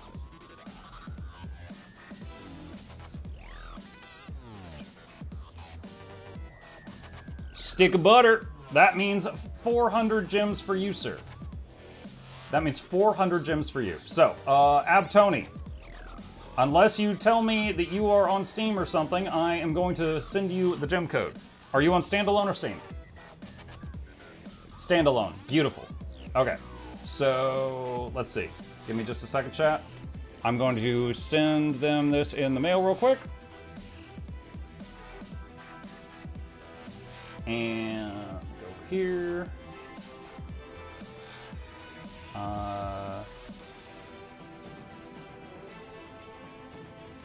Cut and paste. All right, I sent you the gem code in-game. Congratulations. You just redeemed that in the trading post. All right, and next up is Ermusia. Ermusia says 7I. 7I. So I7. Okay. All right, let me look at my prize sheet. What did I have in I7?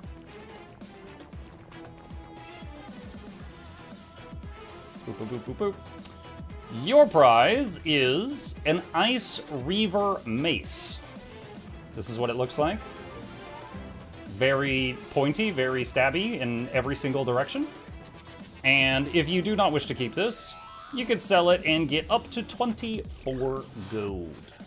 Congratulations. All right. That was done. Paste, paste, paste, paste, paste, paste, paste. It's in mail.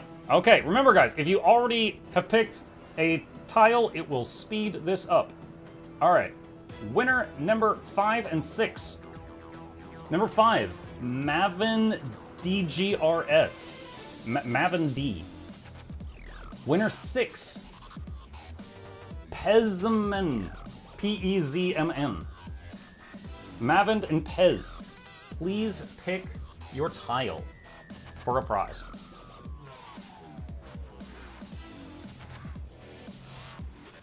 Please pick a tile for a prize.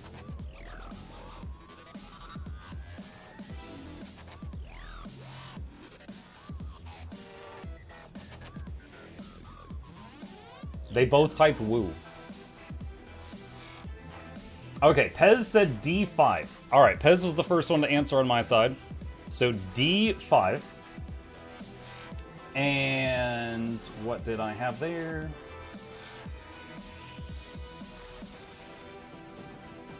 $26 Mystic Coins is coming your way, Pez. You could throw them in your material storage, you can craft with them, or you could just straight up sell them, and you get near 50 gold right now. Not bad, not bad. It's in mail. All right. And Mavin D said they wanted J4. Okay. And J4, what did I put there?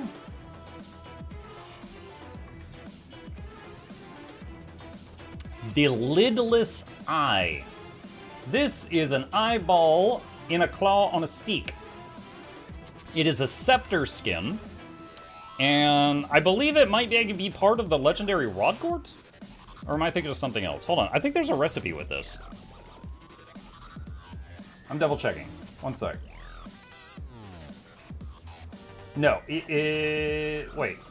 Yeah, Lidless Eye is used to make Eye of Rodgort, which is not the legendary Rodgort, but it is an expensive skin. So Lidless Eye is used to make a nether weapon in the Mystic Forge. And because of its rarity, you have picked a prize worth 260 gold if you are patient. If you just want immediate money, you can get 157. Congratulations.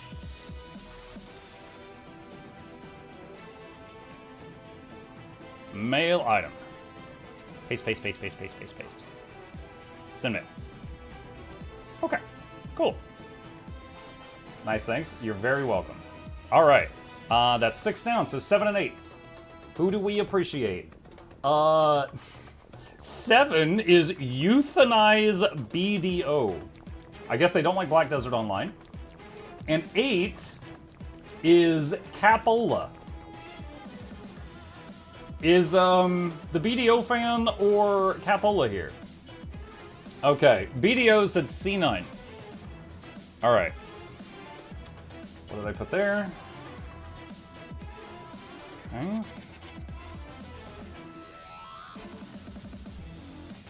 You have picked 250 globs of ectoplasm. Mr. BDO. A full stack of purple balls coming your way. Which is currently valued at 82 gold because the price has shot up because of the current holiday. So I would say, if you're not going to use them, good time to sell.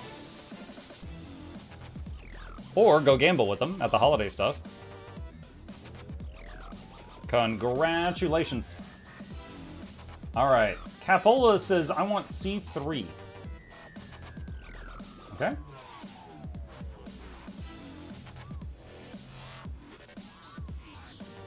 You have picked a Glacial Hammer skin. That is what it looks like. Almost like an axe. Very pointy on the back of it.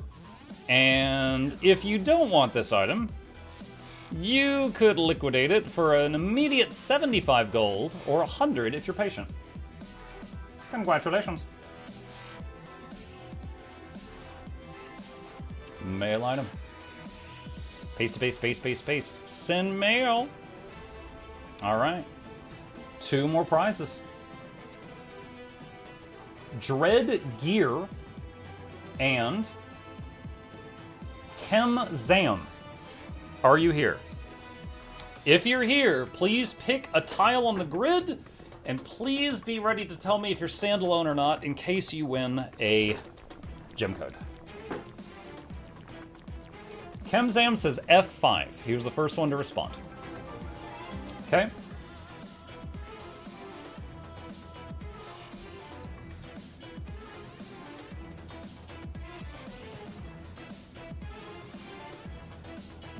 Kemzam, you got a stick of butter, which means I'm sending you a 400 gems gem code. So, I'm going to hide my screen for a second, and I'm going to punch this into his mail right now. Paste to paste. And that. And send mail. Okay. Kemzam, you got a gem code on its way to you. Congrats. Alright. Dread Gear. Last call. They did not respond yet. Dread Gear. Are you here? He says here. Okay. Dread, pick a tile. F7. Okay.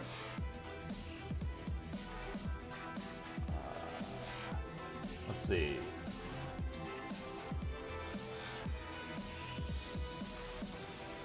Okay. Stick of butter. 400 gems. Dread, are you on standalone client or are you on something else like Steam or Epic? Please respond quickly. Standalone? Nice, that makes it easy. Bacon! Just a minute, chat. Let me copy paste this into his mail. And done. Alright. It is in your mail, sir. Or madam. Okay. How many is that so far? 1, 2, 3, 4, 5, 6, 7, 8, 9, 10. Okay. Prize 11 and 12. Confusion with a K. It's actually spelled with the C in the name. And Andy Hollows. If you're here, please pick a prize tile and be ready to tell me if you are standalone or Steam or whatever.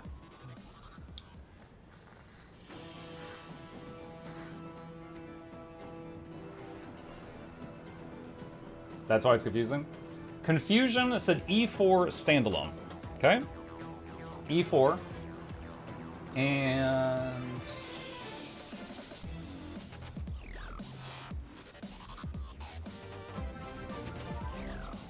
alright.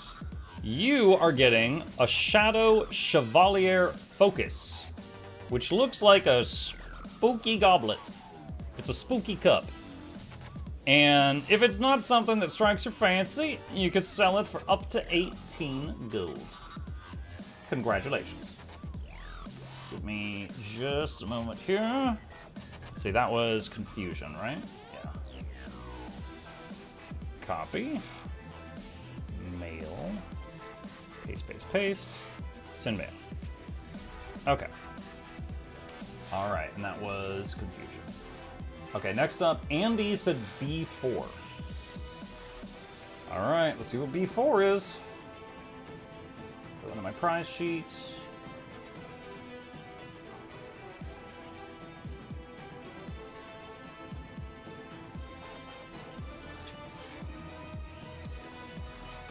You are getting the Magical Girl Hammer skin. Ooh! If you've ever wanted to be a putty princess, it's your lucky day. And if you don't want it, you could sell it, probably to Aurora Peachy, for 65 gold instantly, or up to 120 gold if you're patient, because some people really do want to be a pretty princess. Let me get his name. Beautiful, that's right. Pasty. Aurora catching strays. I don't think she'd be insulted. She loves this weapon set. Dude, she is a huge fan of this, like this weapon set and things like Sailor Moon and stuff like that. Like, I said that with earnesty. All right. Let's draw two more. Psycho Dragon 5 and Sen Vermilion. Hello, Muck and Chat. Please tell me a tile on this grid and if you're standalone or Steam or other. Okay, Psycho responded first. H7 standalone. H7. Okay. All right. Okay. So, the first one, Psycho Dragon, you are getting a vintage Black Lion weapon box. This box, if you do not open it, sells for up to 48 gold. If you do open it, you get a random skin from another collection at random. And there's a few things in here worth a ton of money, like the chainsaw, for example. This is worth hundreds of gold. But then there's other stuff in here that's worth like 10 gold. So it is up to you. Do you want to open it and gamble, or just sell the box? It is your call. There's ads playing. If the person who wins does not respond and there's an ad playing, I'll give them an extra minute. But the person who won did respond, so we're good. We're fine right now. All right, so paste. Congratulations. All right. And next up is Sen Vermillion, who picked E8. All right, so E8 is going to get you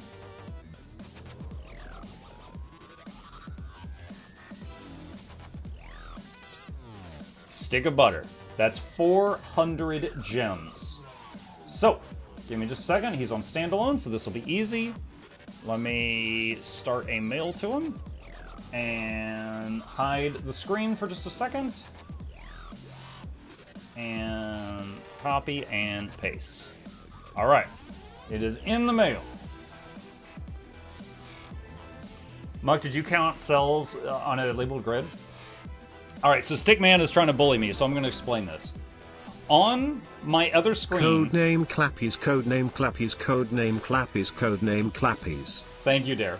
On my other screen, I have a list, and what my list looks like is it might say, the prize for A1 is in B4. So I go over here and I'm like, A, B, 1, 2, 3, 4. That's just how I wrote it down. So that's how the prizes are labeled on my other monitor.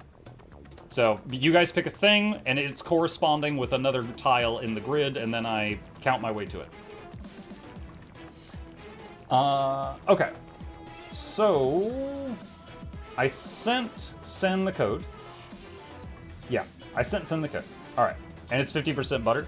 It's a little less than 50% butter, but each stick of butter is worth 400 gems. I've got 20,000 gems to give away today. Should show us the list. I'll show you the list when we're done. All right. So, 1, 2, 3, 4, 5, 6, 7, 8, 9, 10, 11, 12, 13, 14. Okay, 15 is Bisasals. 16 is Ryu Lucan Reed 7082. Why are you guys so hard to say? Is Bisasals and Ryu Lucan Reed 7082 here? If you're here, I need to know what slot you want on the grid, and if you're standalone or Steam or other. Okay, Bisa says G7. Everyone's liking row 7. Alright, okay, I stored that prize.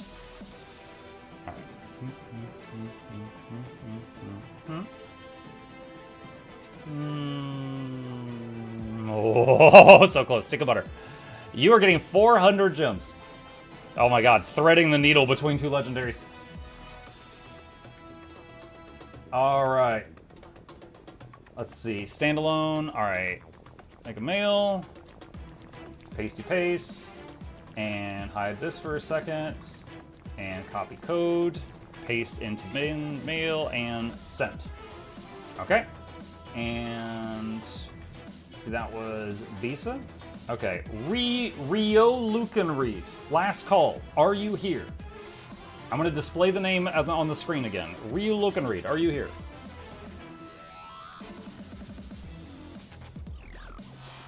Did everyone see the World v World update? Yeah, I saw the notes. There's some minor changes.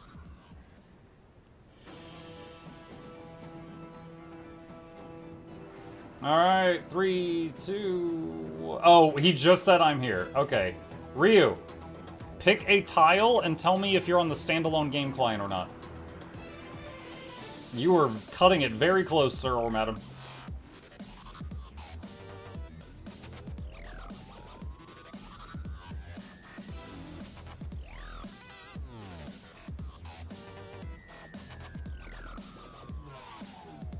Standalone A-net. Cool, pick a tile. Pick one thing on the grid. Pick a prize tile.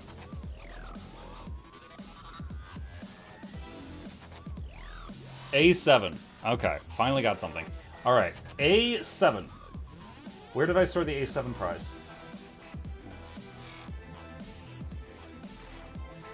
Ooh! Ghastly Grinning Shield Skin. This is a rare shield skin from Halloween. That is what it looks like. And if you don't want it, it sells for 449 gold instantly, or up to 549 if you're patient. That was a pretty solid pick. And to think you were like 2 seconds away from me re-rolling because you took so long to respond. Pasty, pasty, paste. Alright. Nearing the end of the first giveaway. Here we go. Next two winners. Kurayami 000. Koof K6488.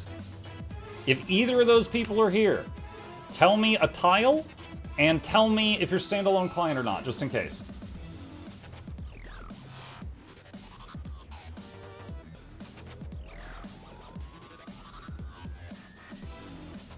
Kurayami says C8. Kurayami, are you on standalone, just to potentially save time? Okay, C8. Okay. And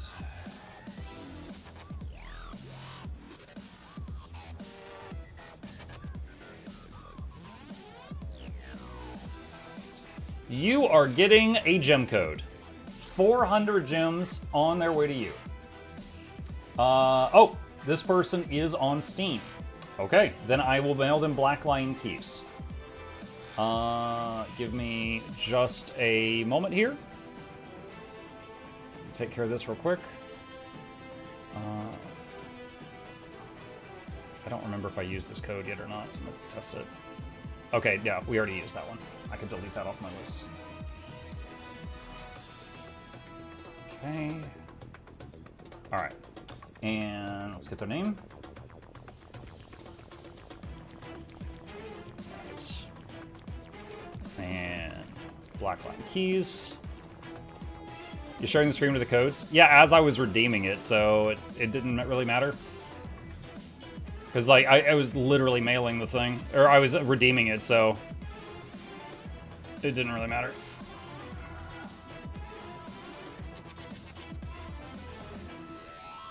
And last one.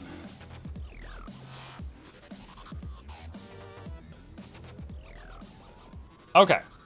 Blackline keys on their way to you. Congratulations. Alright, so that was Kuriyami. And Koof K says A1 standalone. A1 is taken. And okay. And you also are getting 400 gems. Congratulations.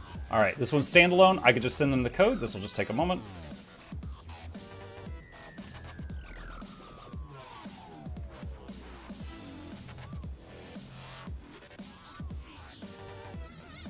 Alright, done. It's in the mail. Okay. Okay, what numbers are those? 1, 2, 3, 4, 5, 6, 7, 8, 9, 10, 11, 12, 13, 14, 15, 16, 17, 18. Okay, last two for this giveaway.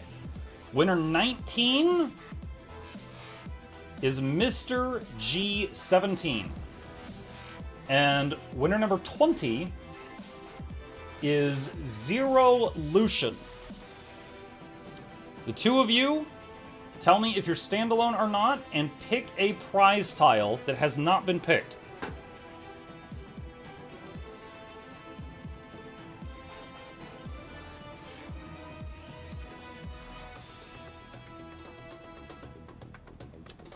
Okay, so, okay, so we had, okay, let me show you guys here. I said this would be very rare to happen, but I said if two people picked the same tile, I'm giving it to whoever says it first. They both said G10. So, the one with the earlier timestamp is Mr. G. I'm going to pick G10 for him. Zero, could you please pick another tile? So, G10. Yeah, there's a very small risk of this happening with me doing 2 at a time, but... Okay, so Mr. G17, G10. Just a minute.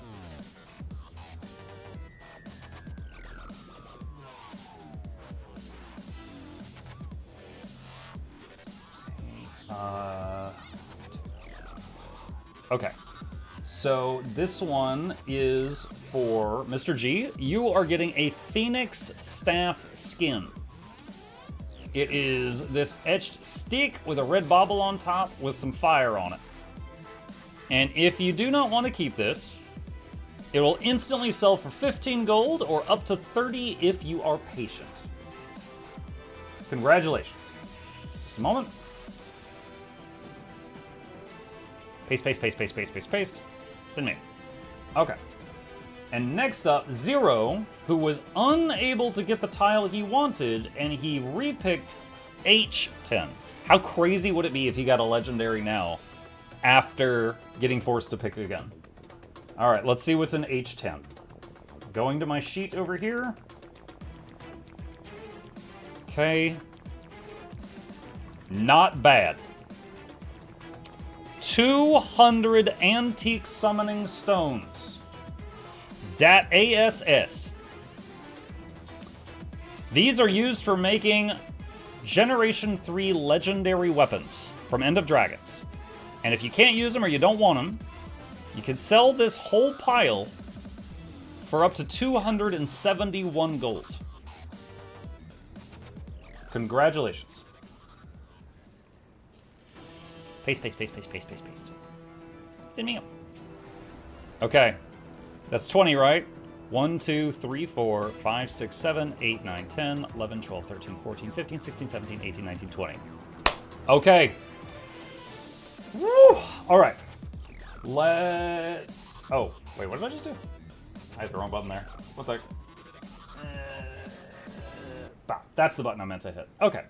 So, with that, the first round of giveaways is over. 20 prizes are down from the grid, 80 remain, and all 4 of the Leggies, plus the Queen Bee Infusion, the 5 super expensive items in this grid, are all still there. So the next giveaway will be in about an hour and 15 minutes, if anybody is just like popping in from time to time. And we're just going to be chilling until then. Pretty cool. I'm actually, like, as the host of this, I'm glad that all the expensive items didn't just get swept away right at the beginning, because people would have lost interest. So... Has he always done that when the subs come in like that? He's not supposed to do that. He's supposed to read TTS, not as ba-ba-ba-ba-ba-ba. Yeah, all 5 going, so... Yeah, that's why I actually pulled a legendary out of the thing, so that we guaranteed had one at the end of the stream. But it is exciting having these dodge the bullets for a while. He's a very talented vocalist, yeah. You forgot the price of 250 Supreme Runes. Hold on. This is up right of the Minstrel. What are these worth?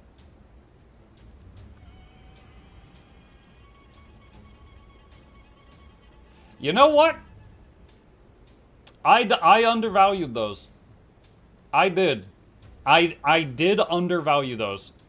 I knew they were worth money. I thought they were less than that. I truly did. I truly did. That is pretty big. Mm-hmm. Yep.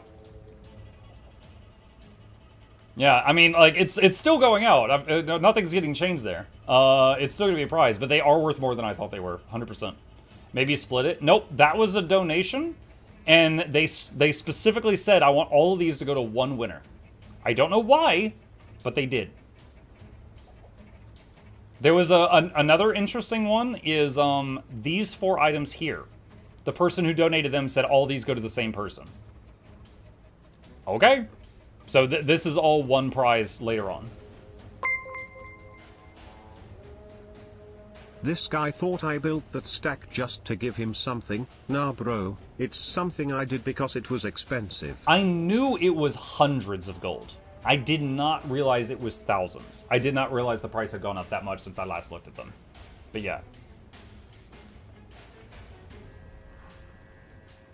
Look, I sent you a Twitch DM about sublog. I didn't want to spam the chat for the next giveaway. You sent me a Twitch DM? Okay, hold on. Let me do a couple things here. Let me close the giveaway bot.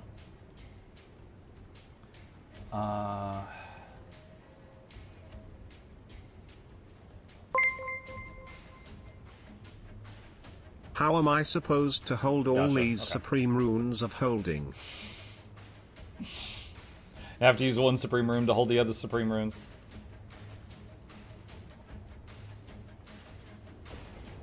If someone won once, can they win again? Okay, here's the deal with that. I don't want to... It is going to take longer to do the giveaways if I am writing down everyone's name. I don't want to do that. You don't want the giveaways to be slower. So, I would say if you win a big item, like a legendary, then in that case, yeah, you won big. Let's not have you enter more giveaways. But let's just do that for those. If you win something less than a legendary, let's not worry about tracking the names because that would slow things down a lot. Let's see.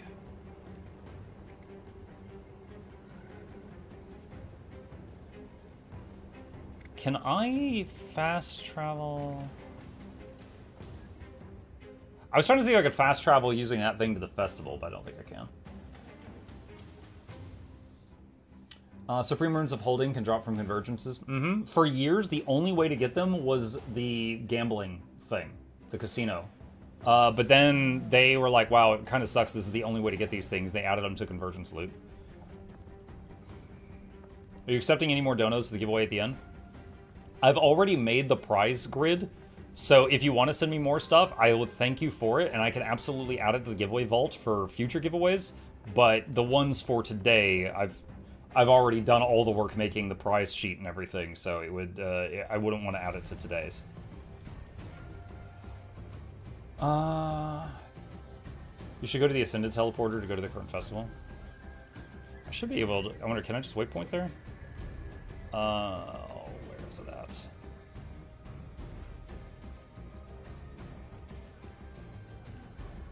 Dude, am I just like looking right over it? It's over here, isn't it? There it is. Oh, there's not a waypoint there. Use the book.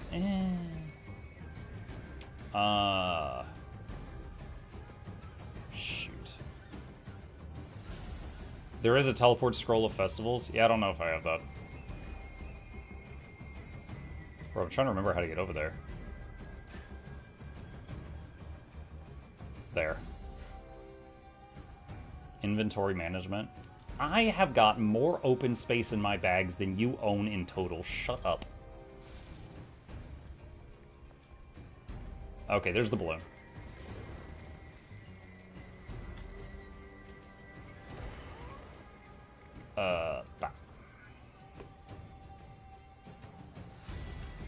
It's part of your wizard's tome? I forgot about it. What is max inventory space?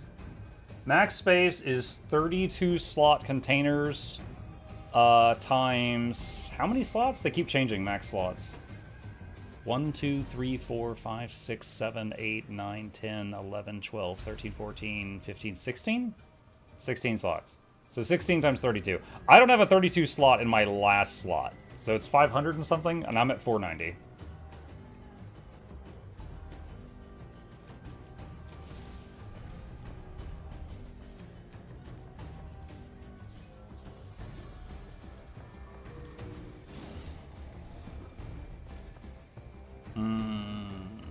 Oh, now it shows the waypoint here.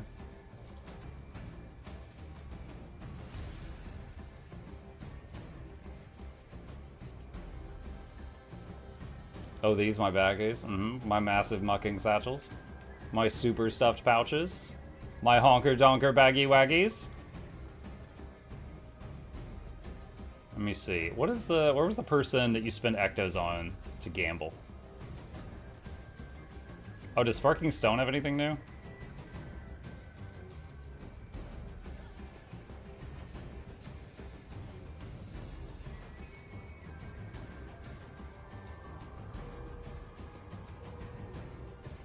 I got enough bag slots open to fit your total bag slots. Okay. They're on the other ramp.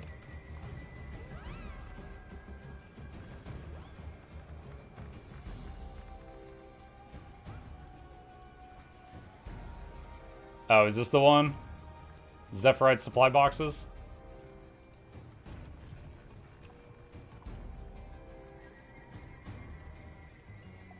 Yeah, there's some good stuff in here. Alright, so currently I have 5,200 ectos. Oh, man.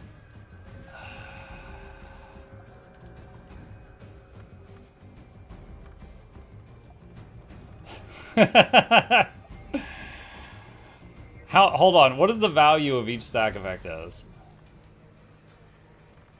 Currently like 80 gold. Alright. So I just basically spent 80 gold.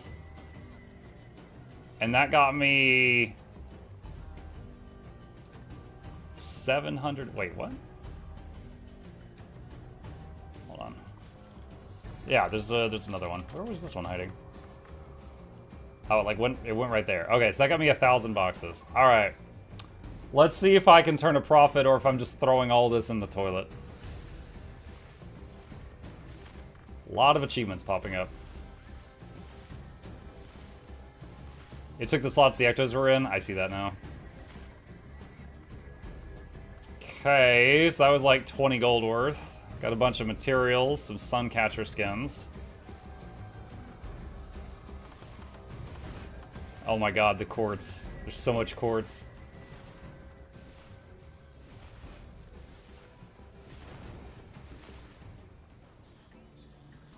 Bizarre traded weapon chest.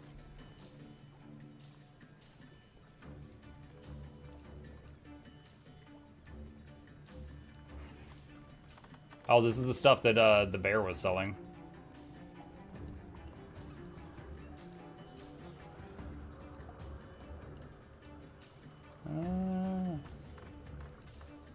Trying to decide if I especially want any of these more than the others.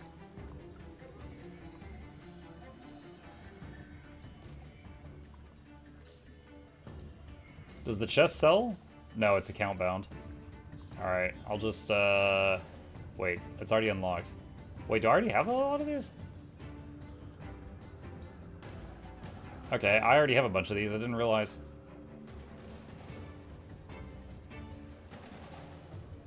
Oh, okay, well, I guess I have all of those. Alright.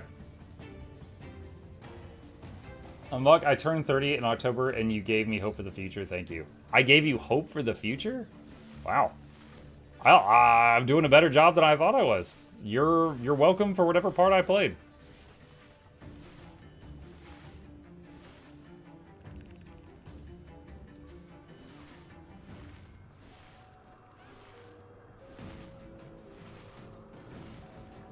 Oh, look, I got a rebreather upgrade for one of my victims in World v World.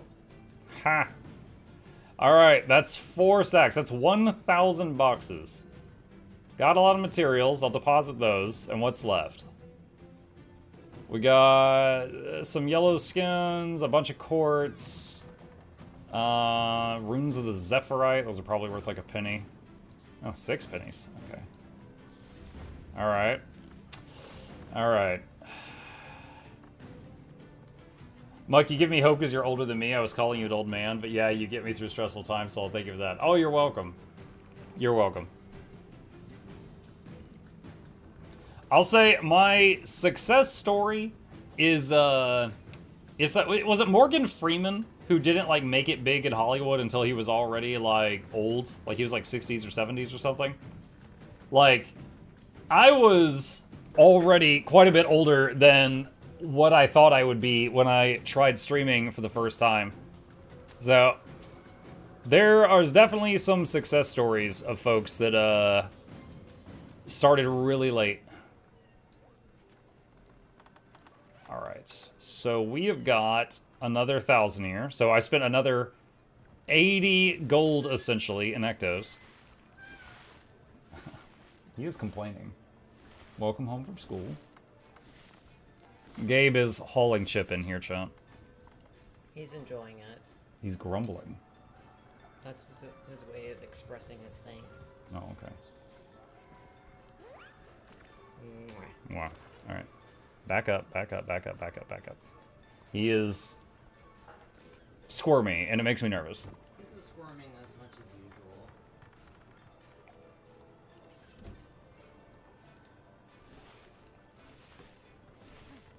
Save your dad from gambling? What, you were all screaming for me to gamble. I thought you wanted the content. Genghis Khan started conquering the world when he was 28. I mean, 28, no one really said 28 was old. The only people that say 28 is old are, like, little kids. Imagine going up to a 28-year-old person and being like, there's still time to conquer the world. You've got your whole life ahead of you. Your son is incredibly tall. Well, I mean, or I'm sitting down right now. He is, I think, 5'10". He is actually older than... it's not older. Well, that would be weird. He is actually taller than his mom now. I am, like, right at the line of 6 feet, so he's just a little shorter than me at the moment. How old is he? 14. Okay. Is that another 1,000? Ugh. Alright. Those are our special knickknacks. Alright, that's essentially 160 gold down the tube. I'm giving away billions of gold today. What's a little bit more?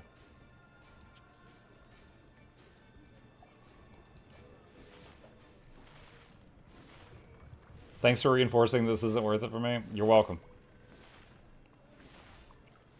I did get a couple of infusions last year, but I think I might have broke even or something because it took so much to get them.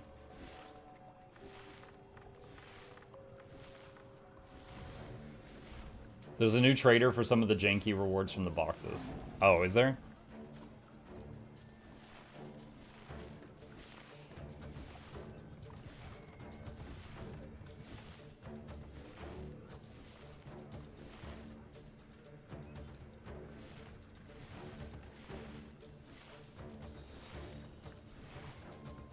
You're giving away 5x more gold than I'll ever have in this game. See, that's the thing, though. I'm in a position where I've basically beaten the game. So, any future money I have, I just funnel it into giveaways. And I have, like, no expenses in game. So I'm not spending it. So everything that comes in, I'm just like, oh, I can just give this away. Oh my god, what are these boxes? I don't even know what I'm getting from these.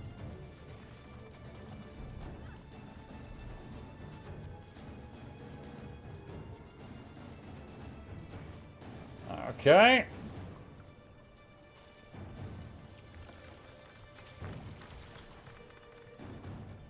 Alright, so here's another stack.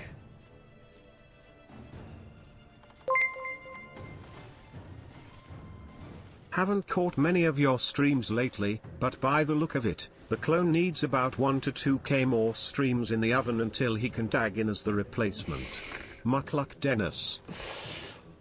Yep.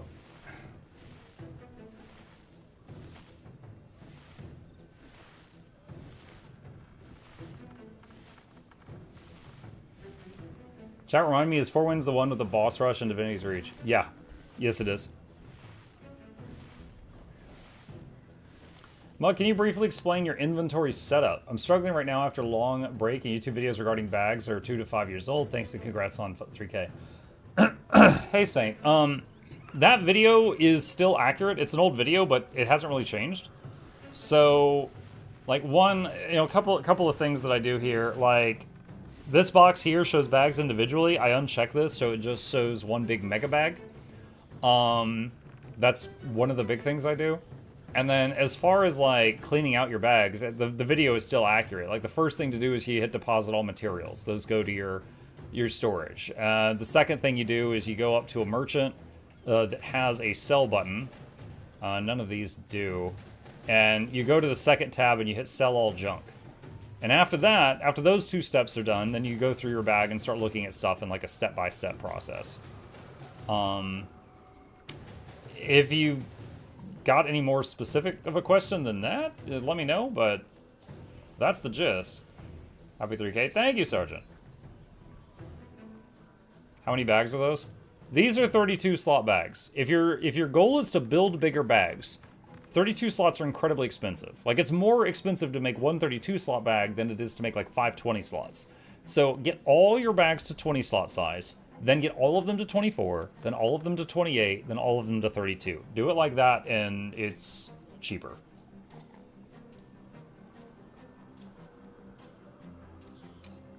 Another thing I do often is I'll go up here and I'll start to type the word consumable, and that just shows me things that I need to open.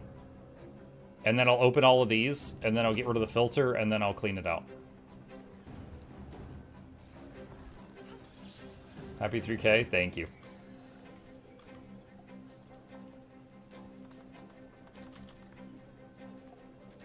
All right. There we go.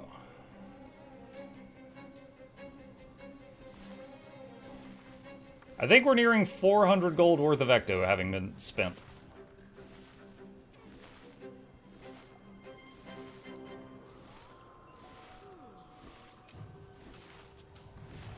Have you collected all the spoons? No, I don't care about the spoons. I've gotten a lot of them without trying, but I've not tried to finish that.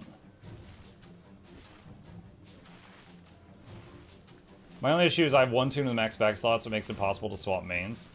Yeah, I know how it feels. My Engineer and my Necro have, like, half this bag space, and then all my other characters have, like, no bag space at all. Because my Ranger, my Engie, and my Necro were my mains at different times. Oof. Alright.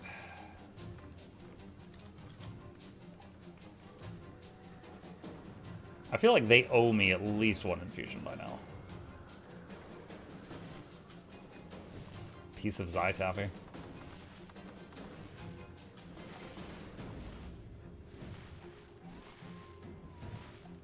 What armor do you like the most? Heavy, medium, or light? I think heavy probably looks the coolest. But my main is a ranger, so he uses medium.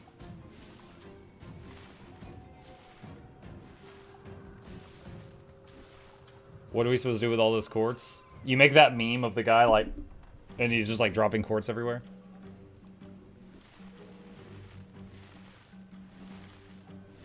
What can or will you do with the quartz? Maybe wait till the festival's over and then put it on the trading post or something.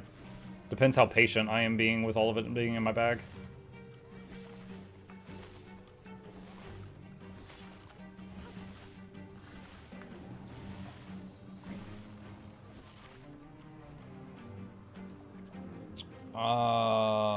No luck. Alright, what did we start with? Like 5,200 ectos or something like that? We're down to 3,700 now?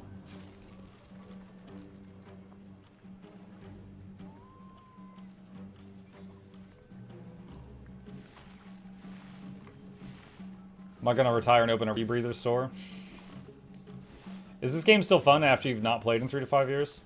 Asteri, I played this game at launch. I played it for like a month. It was fun, but then I got bored. And then I came back to the game after Path of Fire, like 5+ years later. And for whatever reason, that was when the game got its hooks in me and it was addictive. And I have played it like nonstop since then. So I myself am someone who stepped away for like 5+ years and came back, and then it was like more fun. Don't really know why, but it's true. Maybe elite specs.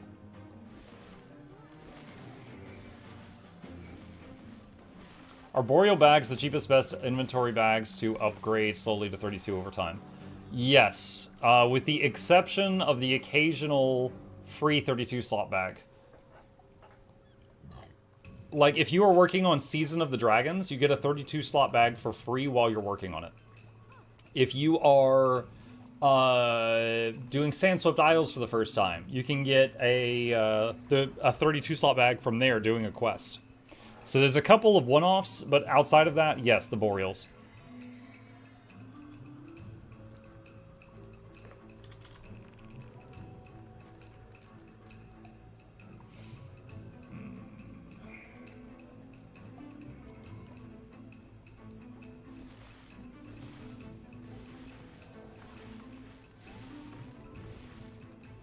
Look at the lag. Yeah, it's getting really choppy.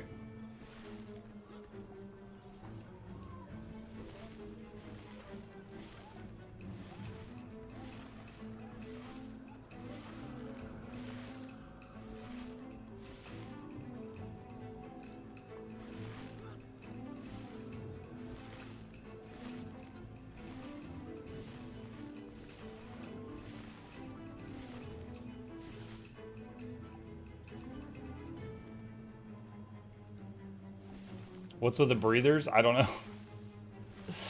I don't know.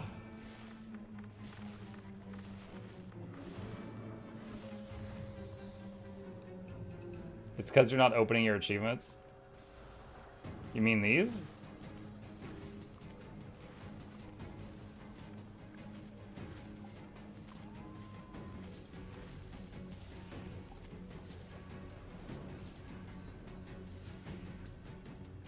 Someone said relog. I'll try both.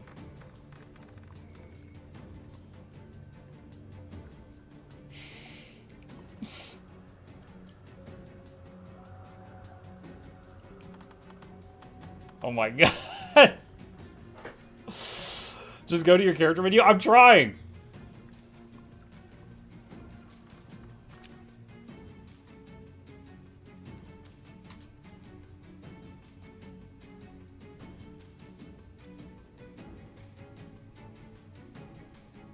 This is a fantastic anti-gambling commercial. Oh god.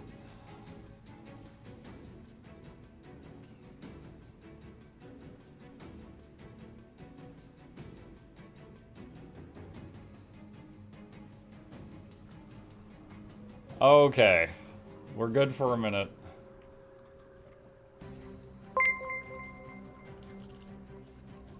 You don't need to log out to clear the lag, just double-click your spirit shards in your wallet.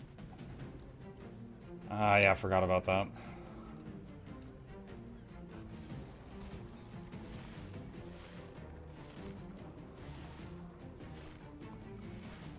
Come on, game. This is almost 2,000 ectos. You owe me something. You owe me something.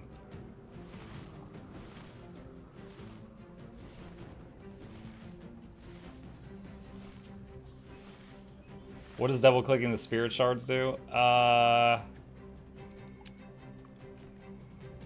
It cleared all the stuff scrolling by on the right-hand side.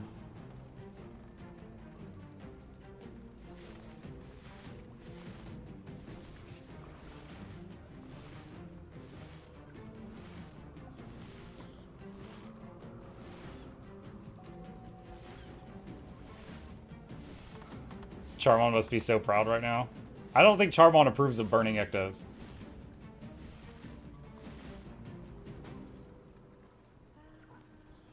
Nothing. Getting a lot of warhorns though. Alright, we're down over 2,000 ectos now.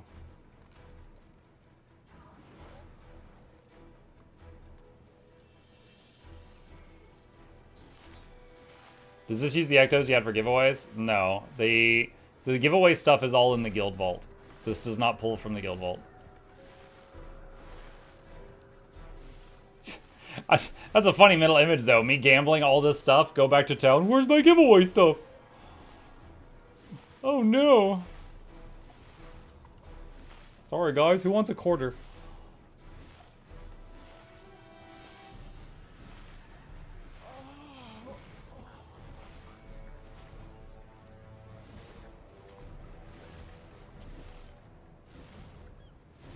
Gamble until your bags are full. I don't know if I have enough ectos to do that. It's certainly possible with all these rebreathers we're getting.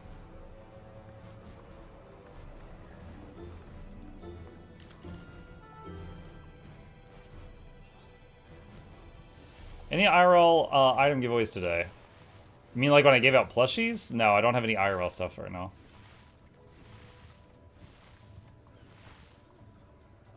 My wife grumbled a bit about that one because she was the one who took everything to the post office and filled out the paperwork to ship all those prices out.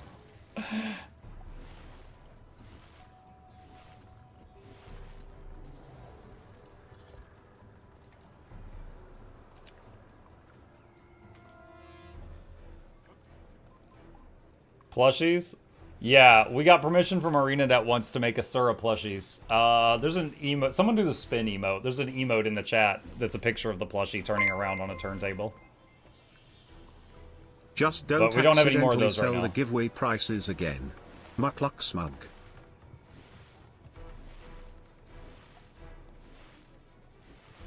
I'm amazed you still have room in your mat storage. Well, hello there. Some of it is starting to overflow. Like, you notice, like, here's copper. That means there's 3,000 copper in my mat storage. Same with leather. Show the plushie commercials. They're still on the YouTube channel. I don't have, like, a hotkey for them.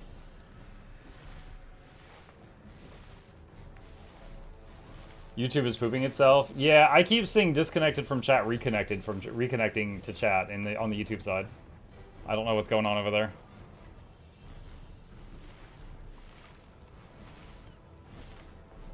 Makeshift product. Oh, you say? Oh, yeah. Yeah, this was this page you can't buy anymore. But yeah, this is it. That's my little guy.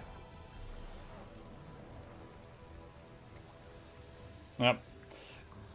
Yeah, we had a bunch of people buy those, and we were able to give some away too. But it is not for sale currently. They did production for about a month, so everybody that ordered one during that month got one. Ultra Kill mentioned. Yeah. Yeah, Makeshift works with a lot of different game companies. Last time I looked at their webpage, they had some Balloon Monkey plushies. Next giveaway win? About 45 minutes.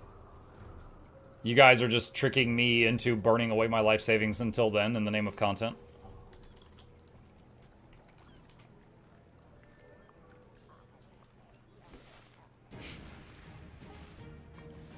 I just realized Guild Wars 3 won't have guns. I actually don't know when in Tyria's history they made firearms. I actually do not know. But Guild Wars 2, or sorry, Guild Wars 1 didn't have guns. So it might be safe to assume that they got firearms and gunpowder in between 1 and 2.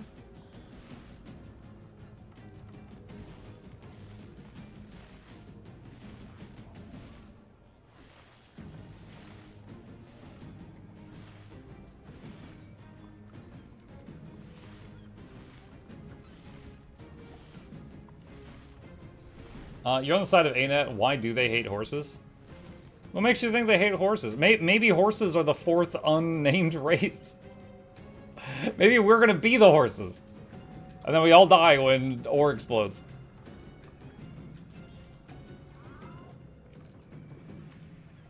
Yeah, the 4 fantasy races. Asura, Coden, Human, and Horse.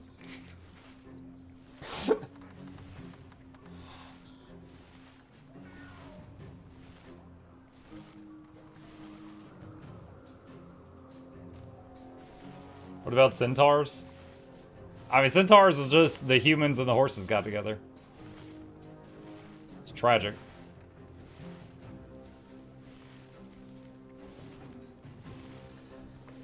Monk, how's Druid for healing and fractals? It's fine. Do you have any pro tips from your years of experience? Yeah. There is a video, hang on a second, I'm gonna link it, called So You Want to Play Support. That has all the tips I have to give for that.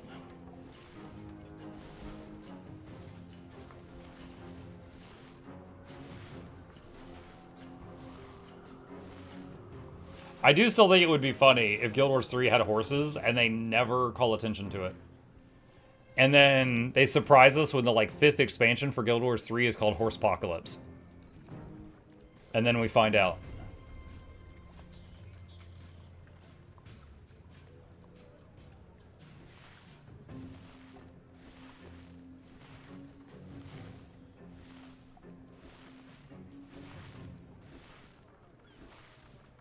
Might need to do this again. Oh no. Oh god, that scared me. I thought it was crashing.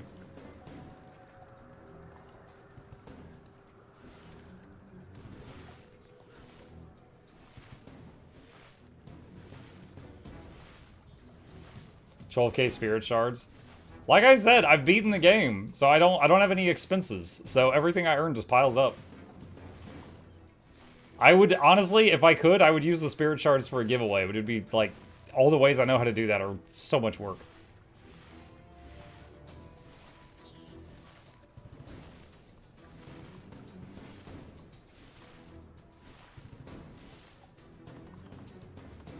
Oh my god, dude. I have way worse luck than last year right now, chat.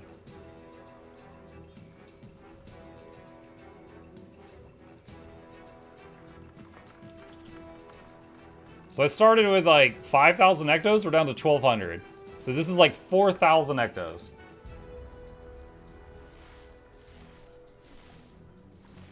Rebreather giveaway? Yeah.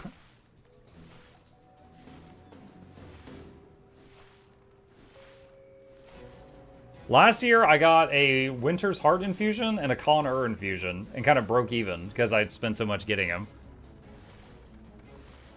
Now, I am getting some money back from all this stuff, but not as much as I'm spending. What are you trying to get? I'm just gambling, so that chat is amused for 2 seconds.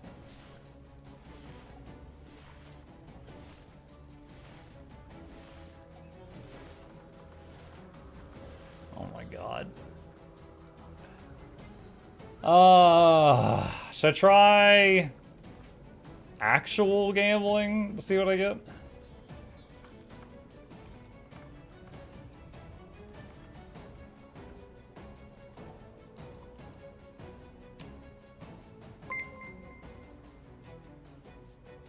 Do you think the 4th race will beat Dwarves? No. Thank you for the tip. No, I don't. Because they said something along the lines of it would be completely new that we have never heard of before or something like that. And we've heard of dwarves. So I don't think so. Did you get anything? Yeah, I got a lot of crap.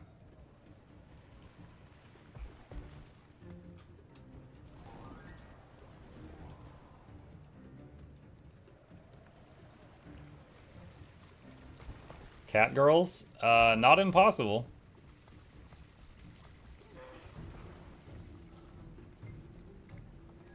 Alright. 100 gold and 250 ectos. Sandstorm Flush Hand. Alright.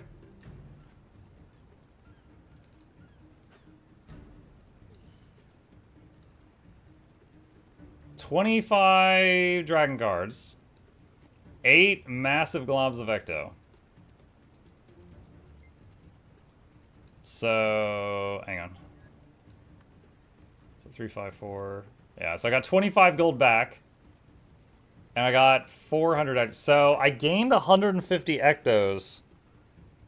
Lost 75 gold.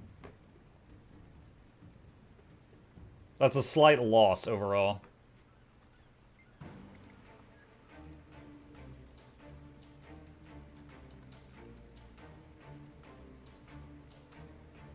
Wait, where did it go? Oh gosh.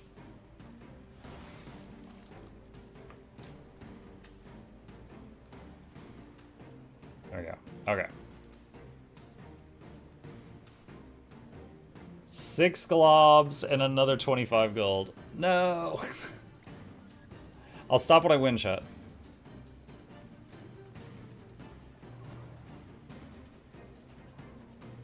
Oh god. 50 ecto. Ow.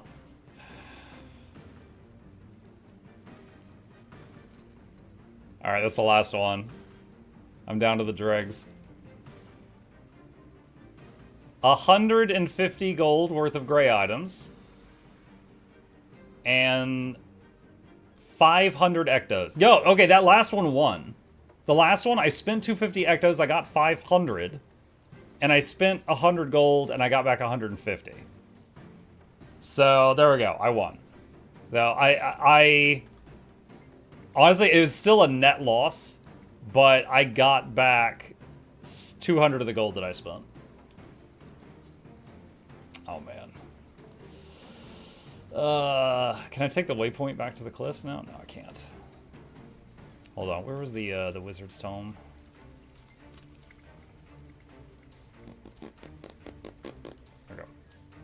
Let's see if I can do anything with these other items I've got. Who bullied Muck into gambling? These 1,000 people watching me bullied me. They took my lunch money. I gotta go do work stuff. I'm sorry, Ogre. Hey, my passing by to say congrats on 3K streams. Thanks, to kill. Alright, someone said there's other stuff here that I can do with the other things that I won.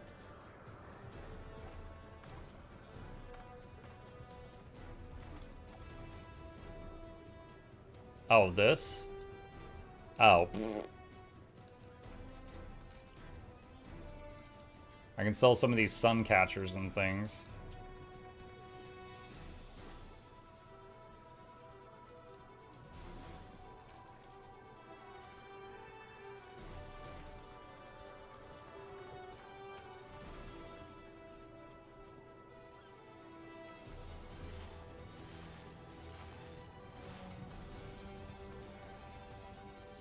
All right. Let's see. Do I have any big yellow items to sell? No. Oh, I have some un-ID'd ones, though.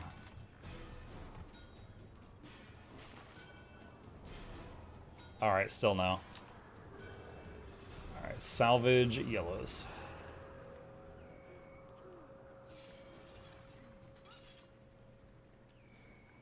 Is there any use for quartz this year? I don't immediately know of one.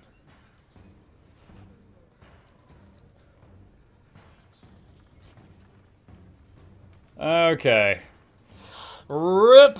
Let's see. So I just burned... God, what, like 5,000 ectos? Near 5,000?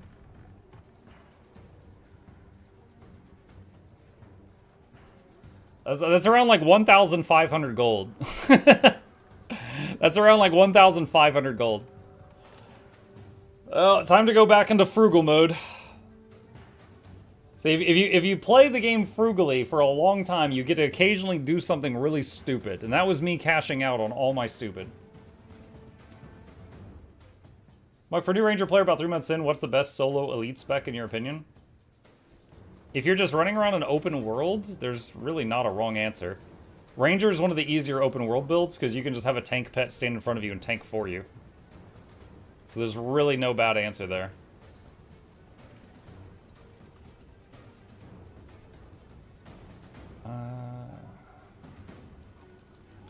Okay, so a lot of the things in our mat storage filled up opening that stuff, so we can sell some of this. Did he open the globs? Yes.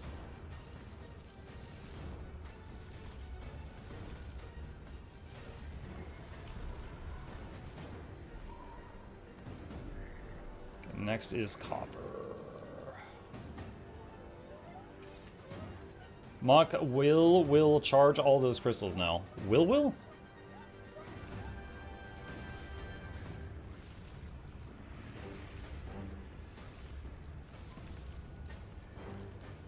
No, the man! The man is sticking it to me. Alright, give me just a sec, chat. I got a bathroom.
Okay, thank you for waiting. Time to crash the market. I'm not gonna crash anything. I think the closest I ever came to affecting the market was the time that I did that video where I turned 1 million volatile magic into gold. And I put so many trading materials on the market, I think I shifted the price by like 2%. And that evened out over like a couple of days. It didn't take long for it to go back to normal. And I put like tens of thousands of things on the TP. Like filled out a lot of buy orders.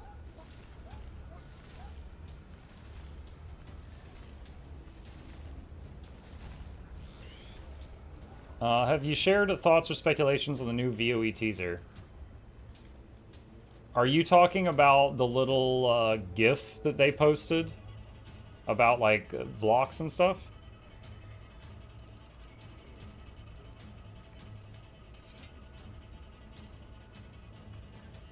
Hang on a sec.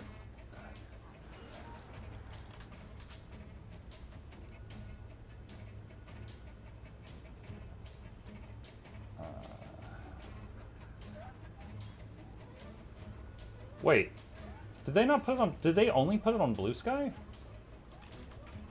Hold on a sec.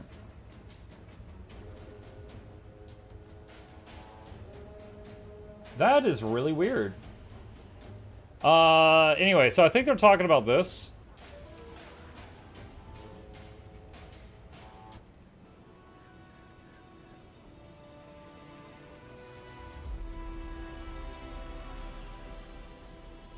So it's just this. You guys know that phenomenon, or like, for example, you see the meme version of Mike Wazowski so many times that if you look at the original Mike Wazowski, he looks weird. That is me with Yasgarin. There is a meme version of Isgarin called Yasgarin, and it's this thing. And I have seen this memed so many times that normal Isgarin looks weird to me now. Weirder. Because I'm like, where's his giant lips? It's just like, it's like the Mike Wazowski thing. It's corrupted that image in my brain. But also, very odd, they didn't put that teaser on their Twitter feed. That is unusual for them. Usually they post something, they put it on all their feeds, but social person slacking. Why am I selling 41 at a time? What the hell?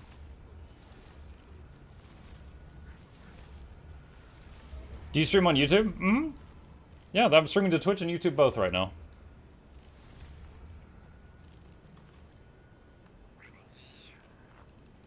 Yeah, I have been streaming to Twitch for over 8 years. Twitch changed their stupid rules about you can't stream to anywhere else but us. Meh. They changed that like not long ago, so I've been streaming to YouTube as well since that change. See you, Viper. Have you seen Vlox Frog? I don't think so.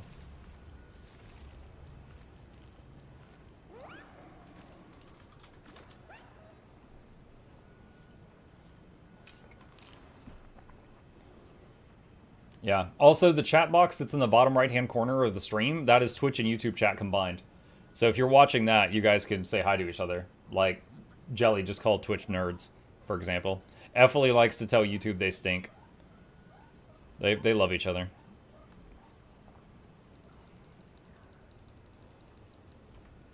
Alright, sell this. Have you seen Jimothy in game? Mm-mm. I read he's in Lion's Arch somewhere. Can YouTube chat into giveaway? Mm-hmm.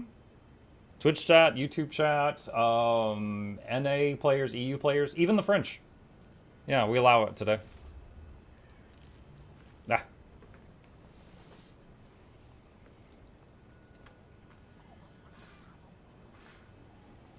What do you use to get those two chats combined on screen? Give me a moment. I have this bookmarked because you're not the first person to ask. All right, so there is a content creator named Nutty. And so he has his own website called Nutty Lamau. And he made this. And this is what I'm using to combine the chats. So there is a link to it if you want it. better than Twitch. You want proof? Massive. Go on. Try to say massive. The chat recently found out that you can't use the word massive in Twitch TTS because it has the word butt in the middle of it.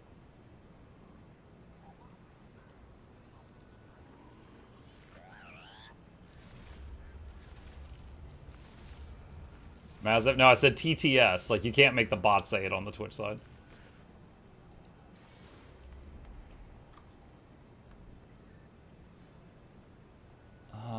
Let's see.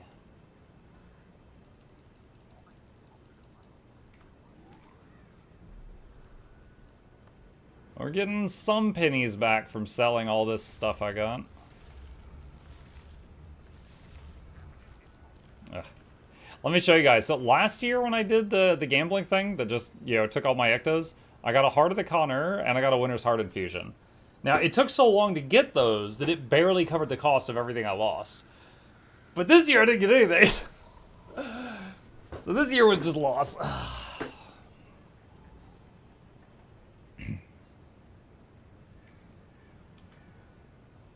Didn't get anything that one.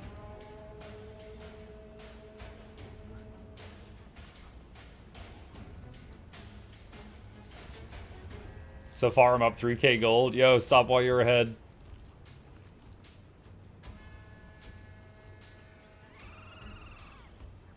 Let's see, course leather.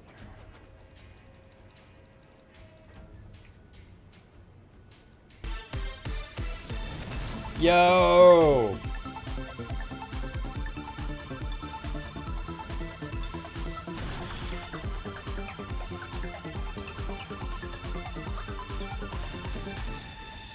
Thank you, Guild MM. Chat, that is the richest player I know in Guild Wars 2. He has multiple accounts because he hit the gold cap. Did you know there's a gold cap? Guild MM knows. He is so rich in game, it made him rich in real life. I don't even know how that works.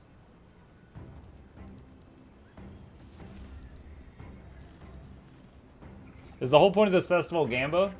It's one of the things. There's some other stuff you can do.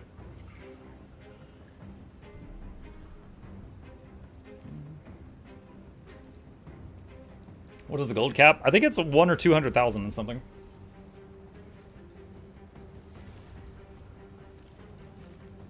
Oh my gosh. That's a memory overflow. The gold on the cap overflows to your bank account. Yeah. Thank you. Could you bring the soy sauce and water? Chat, my Panda Express has arrived. Wife went out to get it because it's a special day. I've got orange chicken and fried rice. What is Panda Express? It's Americanized Chinese food, but it's one of like my favorite things that is not anywhere near us, so we don't get it that often.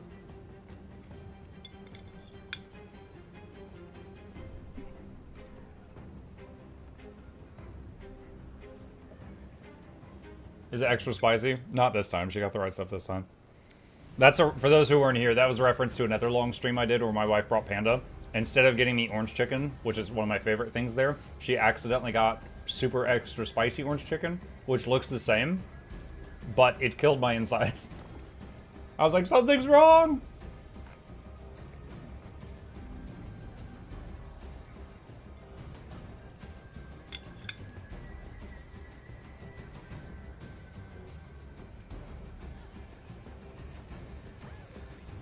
Panda Express is the Taco Bell of Chinese food. Oh man, Taco Bell is pretty low tier. It's at least the Wendy's of Chinese food. Thank you.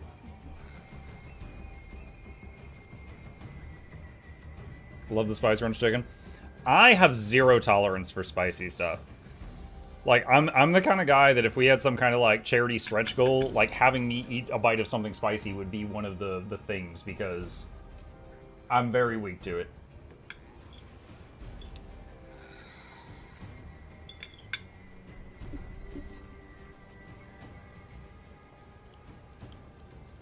I think they meant in terms of being genuine Mexican food. Oh, okay. Yeah. Yeah, I'm not eating it because I think it's authentic. I'm eating it because it makes my tongue happy.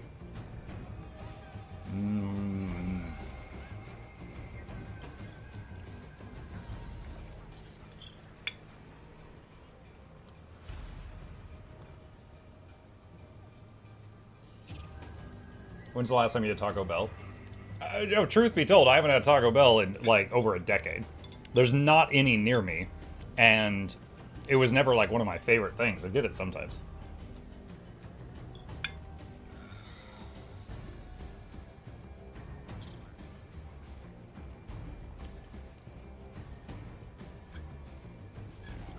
Maybe it was Mini Muck trying to mutiny. Oh, when they brought the spicy chicken home, Mini Muck was trying to kill me.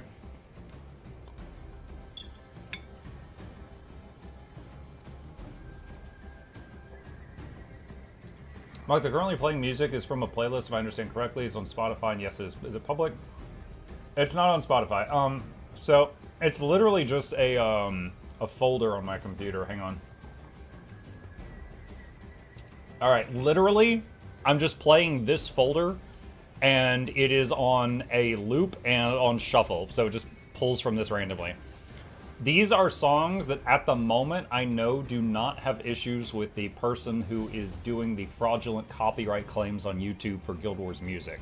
So this is all Guild Wars music that A, I enjoy, and B, it's not problematic right now, and it's just shuffling this list repeatedly. Now, these songs are on Spotify. I think that's where I originally got them, was from Guild Wars Spotify. But I don't have the playlist on there anywhere.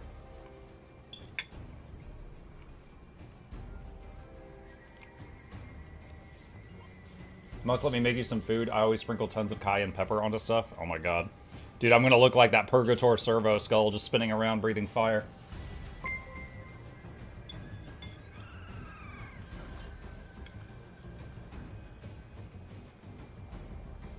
Boris says, having trouble logging into the game.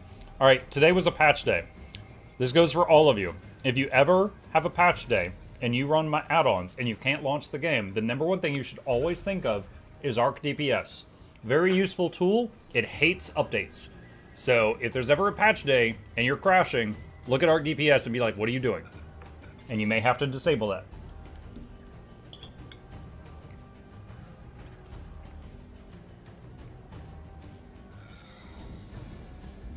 Hey RGB, thank you for the tip. Taco Bell had the explosive lettuce. True, yeah. I don't eat lettuce that much. Like, I am completely fine eating, like, kind of a very plain salad with, like, ranch dressing. But outside of that, I really don't eat anything with and put lettuce on it. So, I dodged the bullet of the diarrhea lettuce.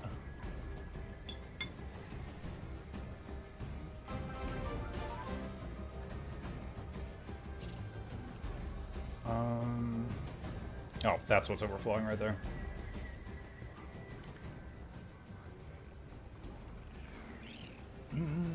That's why you run the Nexus mod platform? Yeah, if you installed Arc via Nexus, Nexus will try to automatically disable Arc when a patch hits, so it stops it from crashing the game. But if you installed Arc as just like a standalone thing, then you have to manually do that yourself. Sally the bot didn't read my message. That is true, it did not, but I saw your message and I read it. He says, come to YouTube chat is better, we don't have Charm on here.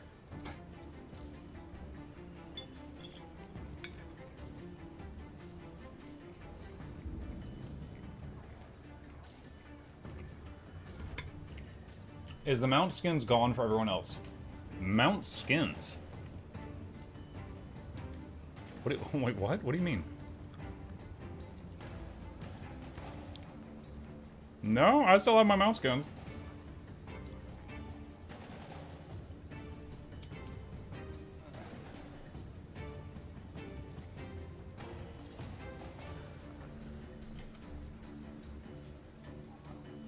I've only had one time that Nexus couldn't disable Arc. I haven't been using Nexus for that long. I finally was like, you know what, I need to try this, just like less than a month ago. But Nexus has been available, I think, for over a year at this point.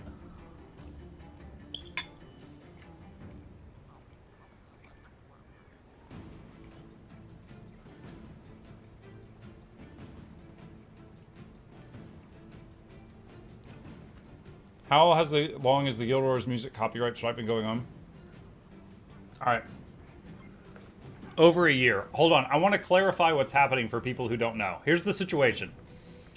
I go into World v World with in-game music. It starts playing the in-game music from that was added to the game like back when it launched, right?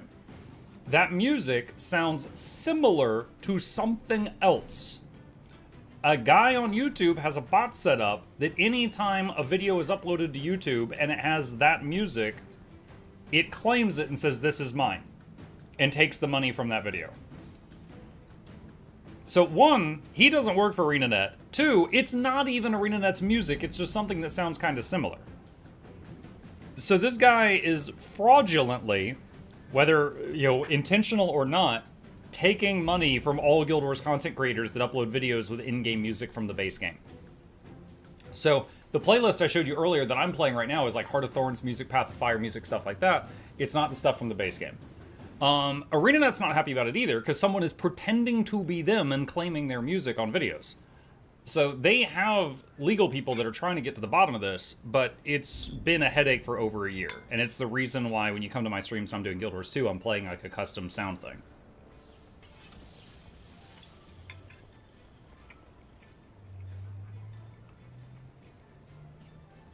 Just send something on Discord, can you check your DMs?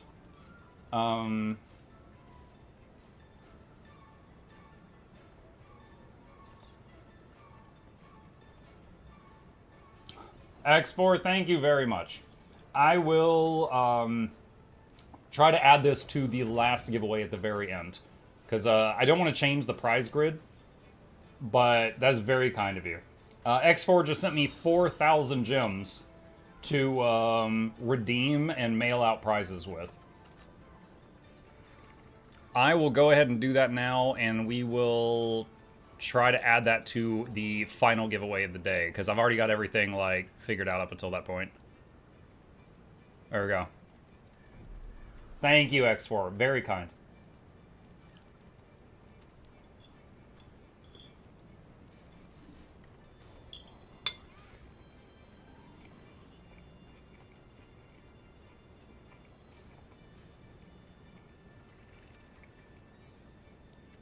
Wrath says there was an add-on that Wooden Potatoes showed that would let you move your UI windows to other monitors. Have your entire main screen free and inventory, etc. opens off screen. Is that still a thing? I've never heard of that. I don't know. I do watch Wooden Potatoes videos from time to time. I haven't seen that one. How do you enter the giveaway? Just be here when it happens. The next one's in like 15 minutes. I'm eating kind of a, well, I guess it's kind of a linner right now. So just getting fuel in me.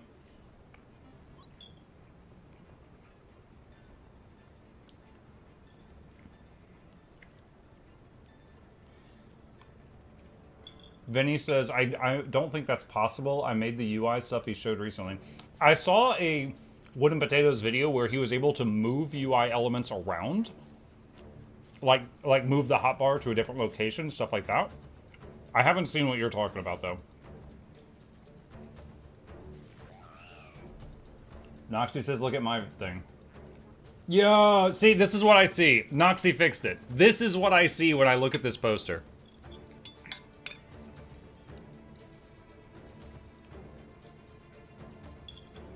Yep.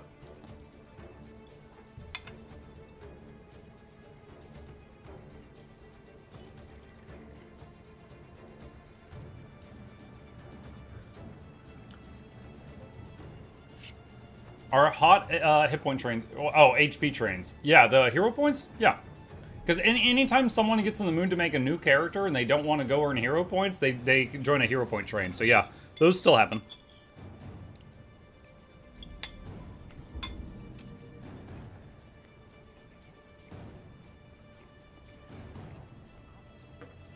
Regarding the new update, do we have any idea when they're releasing more info, like a trailer or something?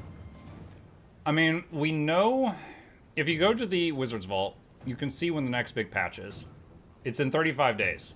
So what we can say is in the next 35 days, we're going to get all the information on that patch, and then the patch is going to hit. As far as exact dates for those teasers, I don't know.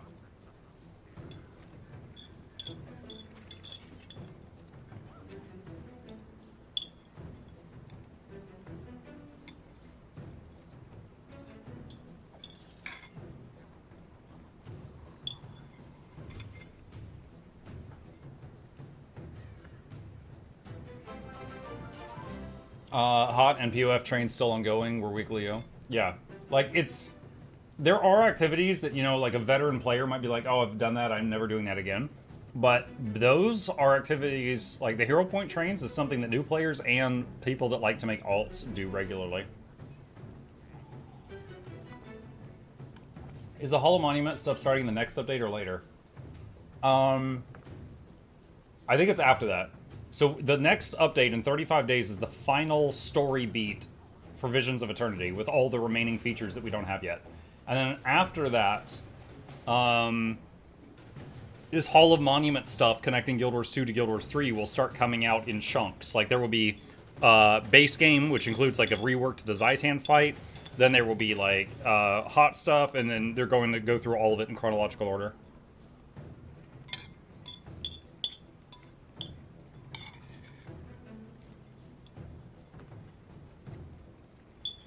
Muck, what's the current song? I'm sorry, dude. It just changed. It's now playing Guild Wars 2 Hot Battle Music File 2. I don't know what the last one was.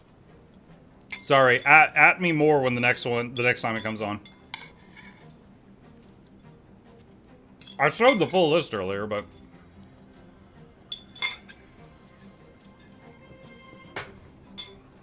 Alright. Oh, God, that was really good. I'm sitting here like a fatty, like, man, I hope there's leftovers. I'm gonna want more of that. Alright. Oh, man, all this quartz. All this quartz. 60 silver each. I mean, I'm wondering if I should just sell it. I got 16,000 quartz. I'm wondering if I should just sell it. It's not gonna get a lot, but it'll recoup some of the money. Oh, you eating? I was eating Panda Express. Let's see. Sell at a merchant. Instant vendor for 50 silver a sack. What are good classes if I don't want to die in World v World all the time? Okay, so it depends on the job you're doing. If you're in World v World, and if you're new to World v World, you don't know what you're doing, I would recommend you join like a blob of people and run around with them and try to learn from them while you're kind of hiding amongst them in safety. But if you are trying to go around solo and like pick people off one-on-one, then you're going to need to be better than the average enemy one-on-one to, you know, win 50% of the time. So then you'll have a lot more to learn. So I usually recommend new World v Worlders to travel with the blob while you're figuring things out.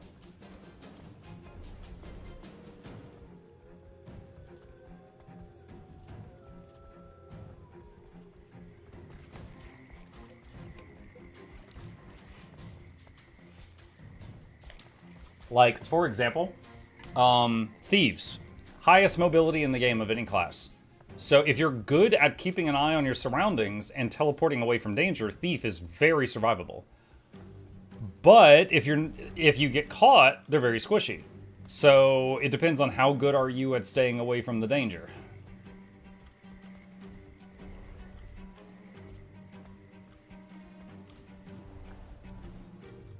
Best class for slower, chunkier bonking whilst being tough.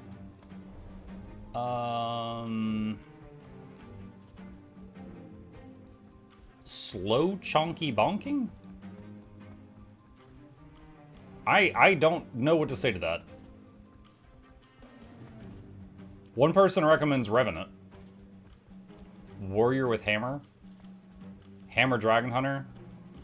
I'm not going to recommend Hammer Dragon. I look at a Dragon Hunter and usually see a free kill. I'm not going to recommend that.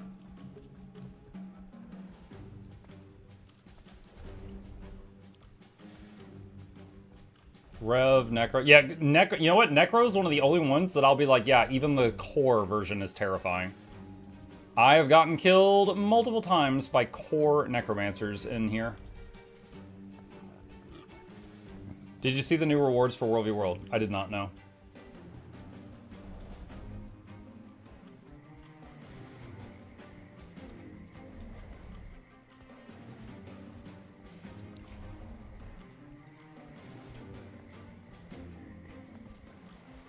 Any specific rev subclass?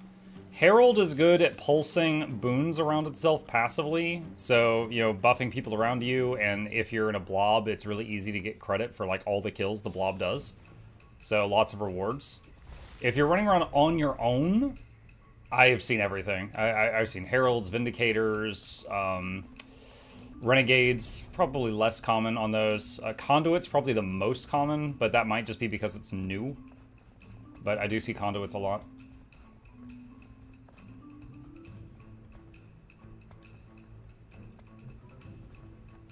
What's this about new World v. World rewards?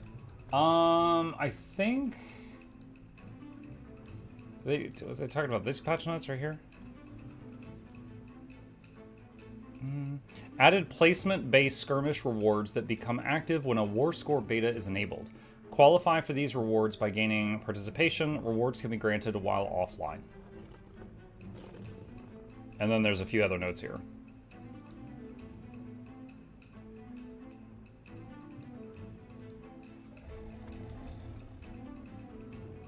Is there a way to check Mike's fashion templates he had a back on earlier that looks sick? Me? Right now I've just got the chains, which is Undying Shackles.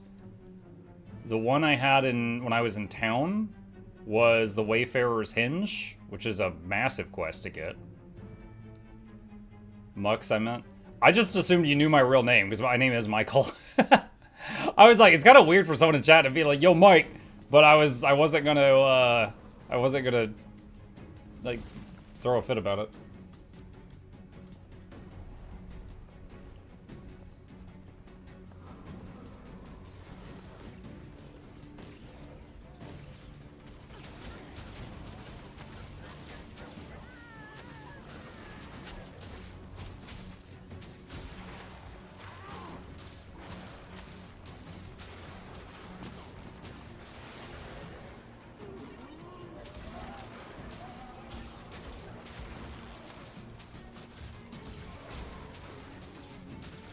Hey, Mike, how would you recommend a World v. World newbie go about gaining XP quickly? Is just zerging enough? Yeah. Like, for example, when I run around on my own, like, let's say every couple of minutes I find one person and we have a duel, and let's say I win every single duel, right? You know, maybe I kill, like, 10 plus people in an hour. In a blob, you win one fight and you're gonna get like 10 to 20 kills. So if your goal is to get XP or something, it's blob. Even if you're brand new to the game, the answer is blob. Because just you will see more dead bodies. Also boosters. Yep, you could do boosters and stuff too. When's the next giveaway? It's in just a few minutes. It'll be in just a few minutes. I'm just kind of derping around and talking right now. His name is Mukluk and he heals, so he can be Muckheal. Muckheal. Oh my god! Yo, Niavalar, 25 gifted subs.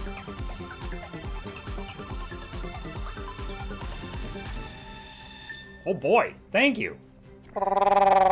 Afternoon to you as well. Appreciate that. Thank you very much. Is that a player? Oh, it's a Choya. We're not supposed to attack Choyas, chat.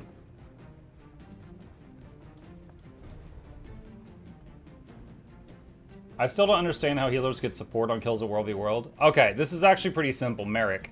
So it's like this. Alright, let's say Bob is killing people.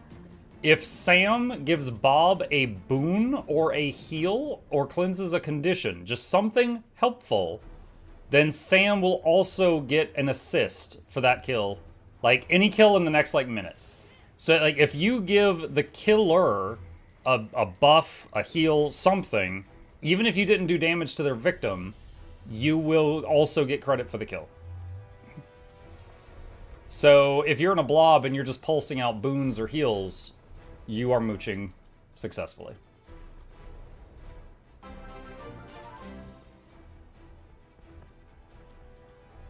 That's very simple. Mm-hmm.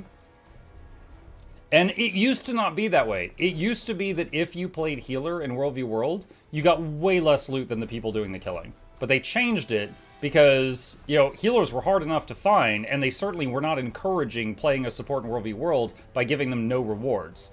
So after many years of that, they changed it to be, they changed it to allow that.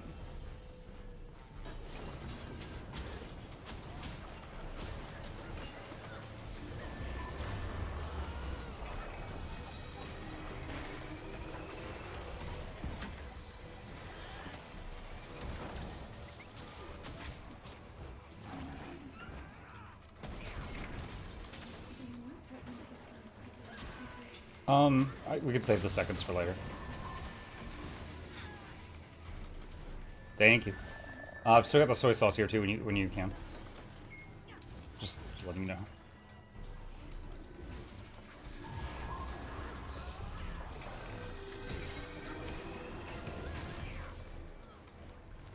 You know, there were teammates here a moment ago killing the camp stuff, but they did not start helping me with these guys.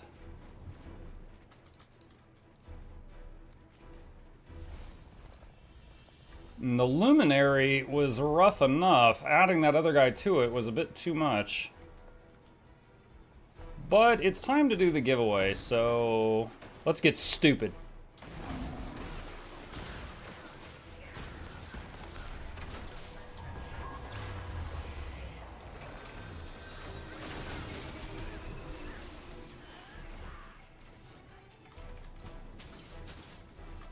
All right, I got the mech down.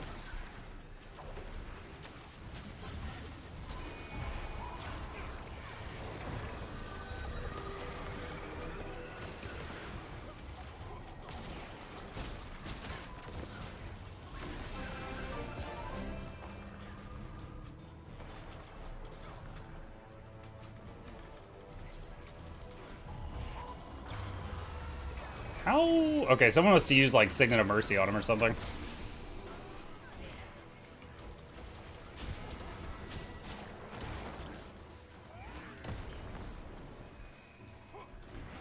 I'm out of stun breaks. I'm out of stun breaks. No. Oh man. All right, we'll respawn and then we'll set up the giveaway. Yeah, we melted the Mechanist, but it was just too much from all the other people to be able to finish it.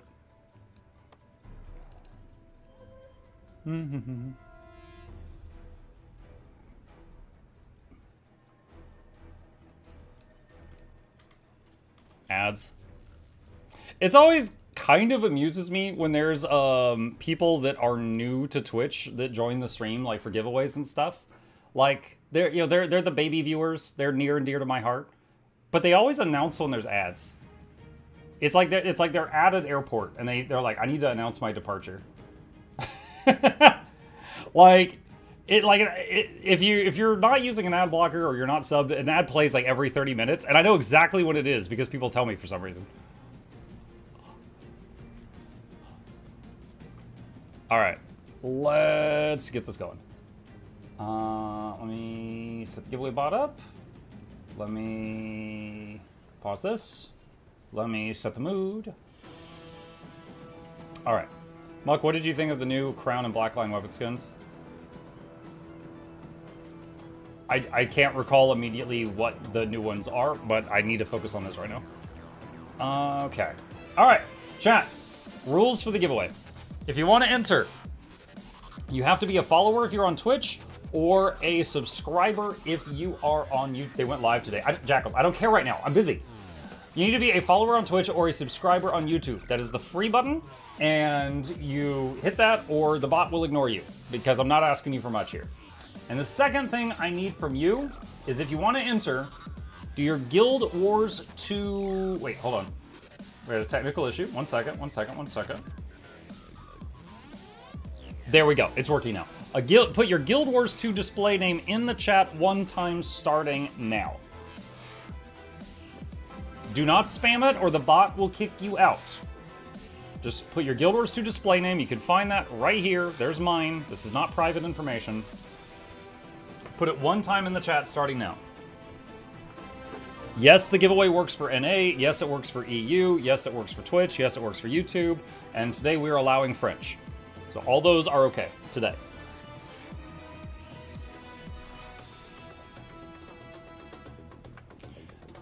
Now, just to recap, after we get this done, The winners will be, like, I'll be drawing 20 winners.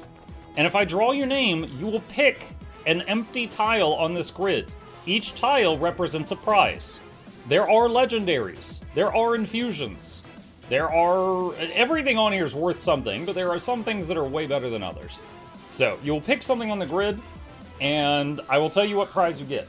So, if I draw your name as a winner, you need to be ready to tell me if you are on Steam, Guild Wars 2, or Standalone, and which tile you want. Like, example, if you said B1.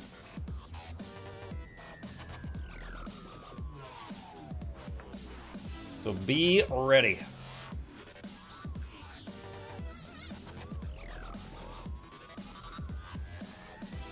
When someone said quartz was 50 silver to a merchant. Yeah, it is. What is the queue? If I put it on the TP, how long... Oh my god. There's 3.3 million quartz in front of it. So it wouldn't sell anytime soon. Oh my. Okay.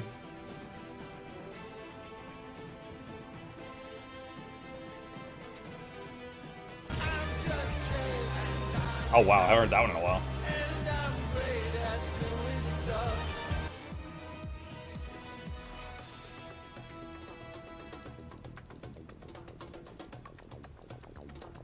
Oh my god.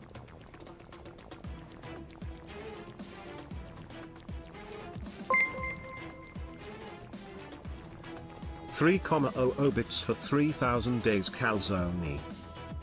Calzone indeed. You gonna quartz the market? Yeah, about to break that merchant. Does instant sell it? I sold it all. I instantly sold it to that merchant. It's gone. Can they be used for something? Yeah, I could turn them into charge quartz, like one a day for a year. But I'd rather just get them out of my bag. Like, I'm taking a monetary hit to not have to look at that problem anymore. I accept that. What's the giveaway background music? This was a song that I found on a, what was it called? A royalty-free music playlist a very, very long time ago, like years ago. And I have just been using it for giveaways ever since. Hold on, let me see if I can find the name of it. It's called Devil's Spirit, is the file name.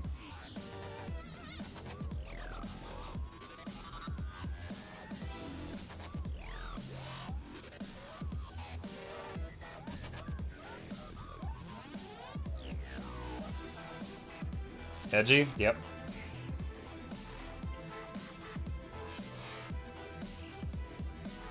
How are we doing on time? 1 minute remaining, chat. 1 minute remaining. I've given you a very generous 5 minutes to do something as simple as typing your name in the chat and being a follower or a subscriber. Easy peasy. Those are 3K bits, my man. Don't know if you saw. Oh, shoot. The chat's moving too fast. What did I miss?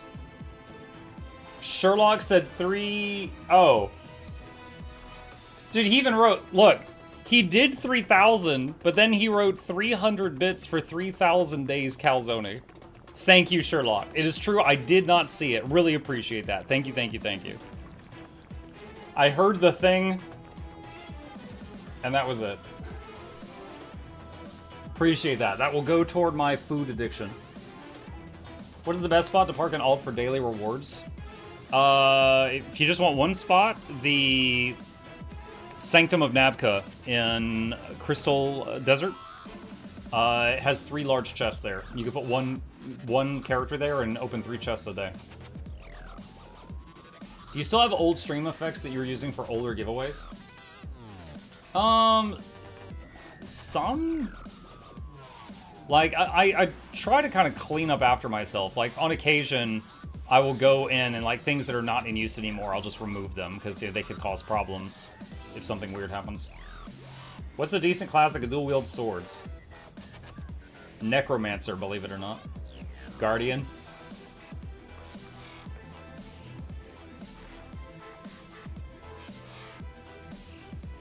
Muck, what are the viewer counts right now? Weird question. Currently 1,400 on Twitch and 300 on YouTube. That is the viewer count.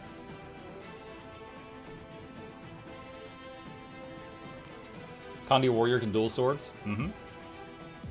All right. Giveaway closed. All right, chat. All right, gamers.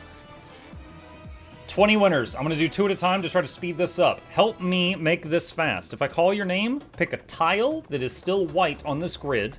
So like, you know, B1 or G2.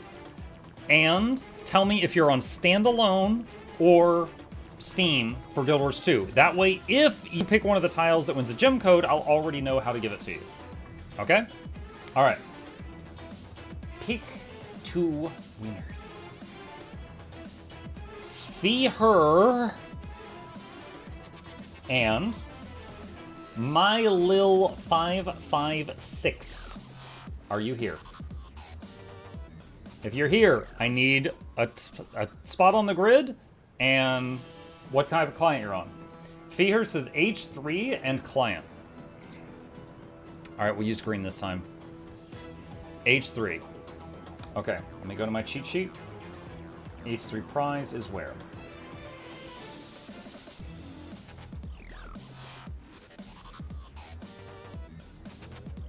You picked a butter tile, which means you are getting a 400 gems gem code. Congratulations. Give me just a moment. I'm gonna cover this while I punch the code in.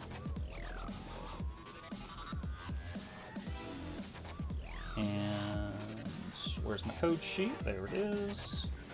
Cut and paste. Send. All right, and done. Okay, while I was opening my mail to send that, I saw this. For future giveaway. Up to you if you want to split this and make it 4 prizes or 1 big winner in the future. Yours truly, Zoot Dingo. Thank you, Zoot.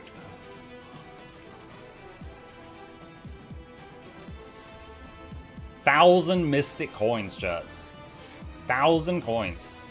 Okay, hold on. My Lil is waiting on me. They said G2 Steam. Okay. G2. All right.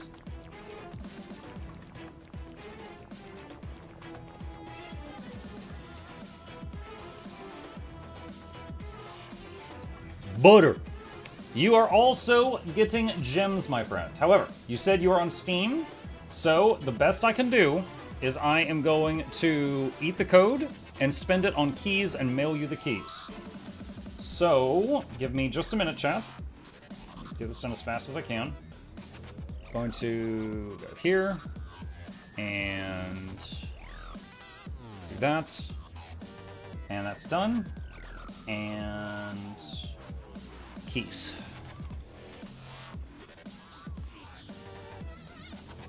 So 1 and 2 and 3. Butter twice in a row. To be fair, butter is like 40% of the prizes on this grid. The butter representing a 400 gems gem code. That was just my idea of incorporating the gems into this giveaway. All right, there we go. Okay, so that is 2 winners. Let's draw 3 and 4. Make me origins. Sorry, mark me origins. And we're sniper. Are you he? Are you he? Reminds me of a stupid joke I heard once. Some people are playing D&D, and the DM is like, you approach a warehouse that is in the shadow of the hill. And one of the players goes, is that like a werewolf, but they turn into a house? And the GM looks at them and then starts furiously writing down a stat sheet, and he's like, it is now. Weird Sniper was the first one to respond and said J9 Steam. J9.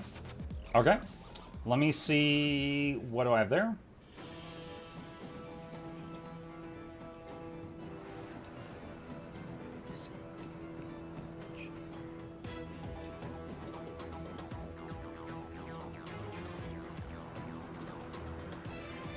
A legendary has been found.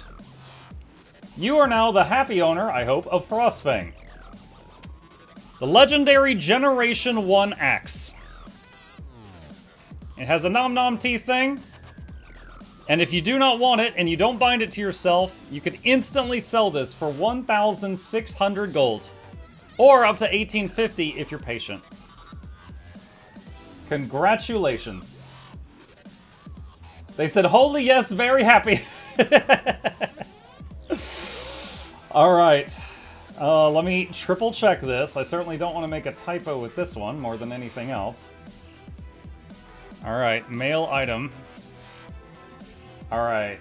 And he said Eros.5783. I'm using copy-paste, but I'm still double-checking. Even I get nervous mailing legendaries, chat. It costs too much to replace these if I make a mistake. Alright. Congratulations, We're Sniper. First legendary of the day. Alright. Congrats, congrats. Moving on to Mark Me Origins. He said D7 standalone. Okay. D7. Alright. And...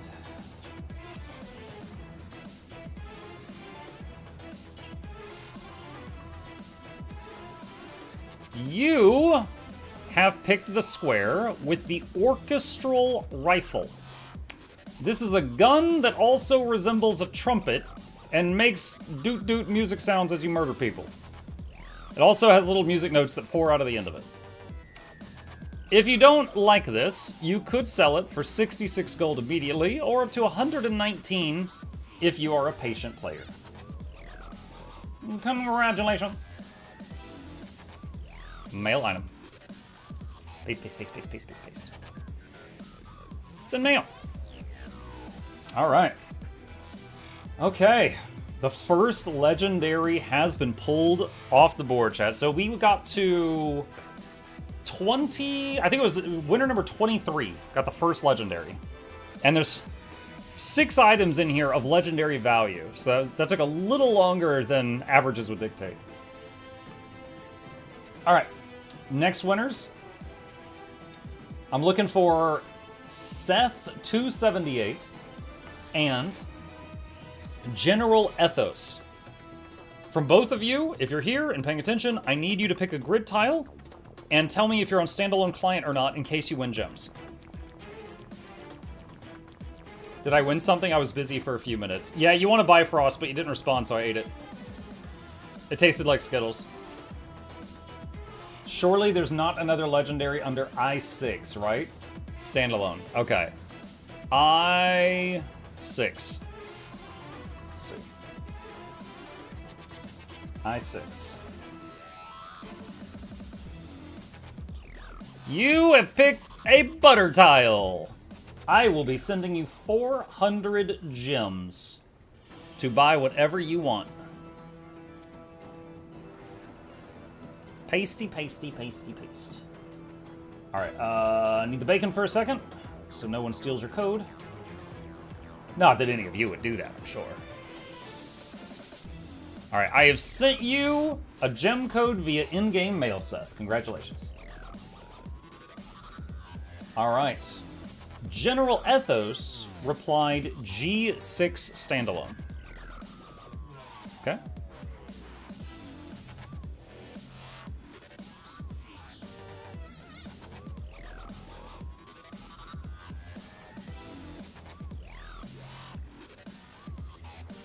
You have picked a tile with a recipe called Zetuka's Doublet.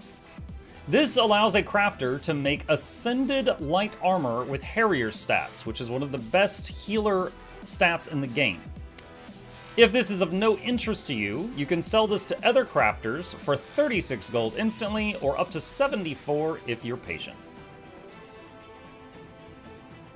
Alright. Let me mail this off to him. Pasty, paste, paste, paste. Then mail.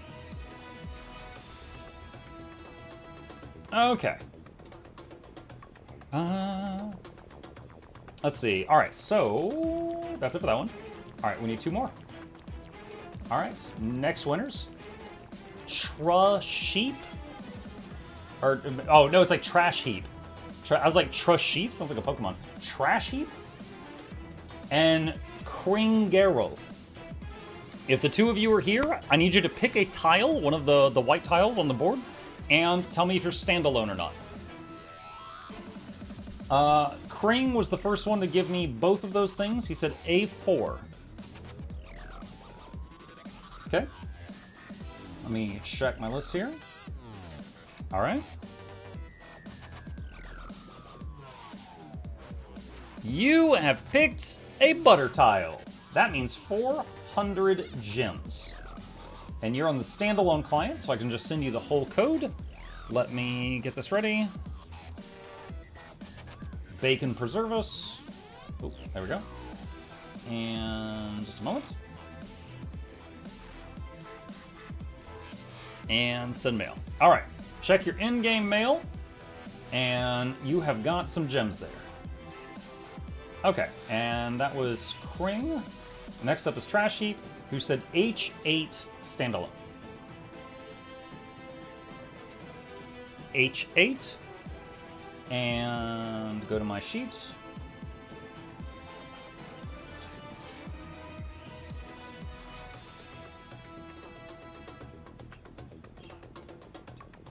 And it is another butter tile. Not surprising, they're almost half butter tiles, so that is another 400 gems. And this person is a standalone client user, so I could just send them the whole code. So just a moment while I do that. And paste and send. And it's in your in-game mail. Okay. All right. Now let's find 2 more. That was winners 7 and 8. So calling 9 and 10.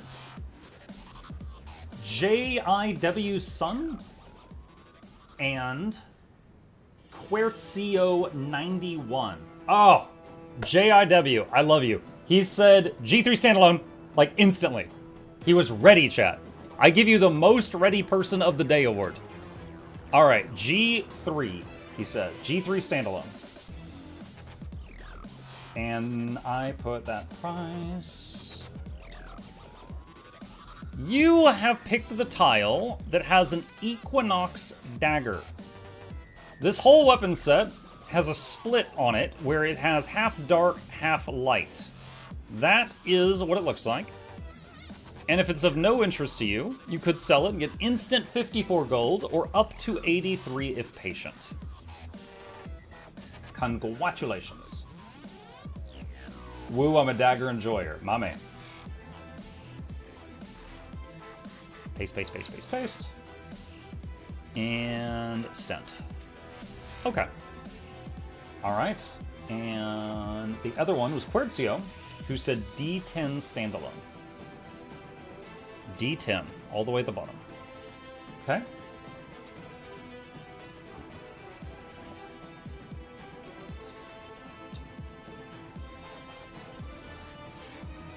Butter. I owe you a 400 gems gem code. And this person is on the standalone client. So, pasty paste, bacon, and cut and paste the code. Done. Okay. There we go. Congrats, congrats. All right, and I think that was 9 and 10. Winners 11 and 12. Varger and It's J Free. If you're here, I need you to pick a white tile on the board and tell me if you're on standalone client or not. Varger replied first. He says, I too standalone. Okay.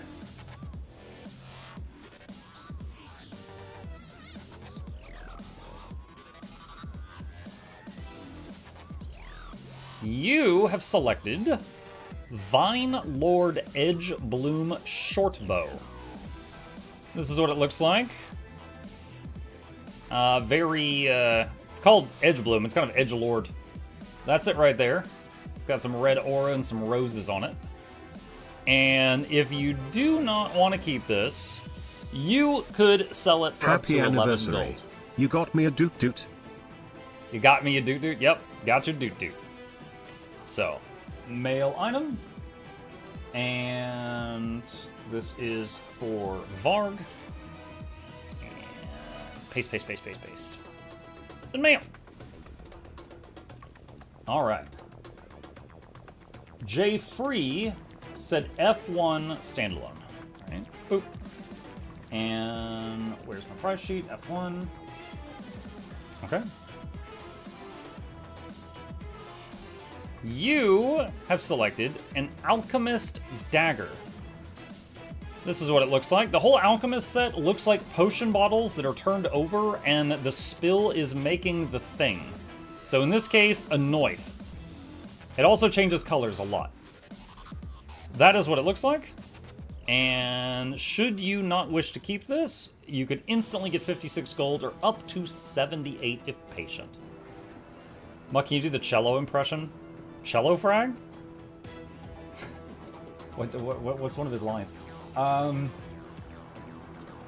Welcome to my Guild Wars 2 giveaway, where I give to Guild Wars 2 players the moods. There you go. Hon, hon, hon. Okay, so J Free, Dagger, copy name, mail item. Paste, paste, paste, paste, paste, paste, paste. It's in mail. Okay. Done and done. Alright. And let's see, Been a couple years since I quit, but I'm back, so had to sub again. Mukluk comfy G's on 3000. Thank you, Machete. Alright, first winner, Nobody, NG5HC, kind of rolled his head on the keyboard there at the end, and Ling DT. If either of you are here, tell me if you're on standalone client or not, and pick a white tile on the grid, and I will give you a prize.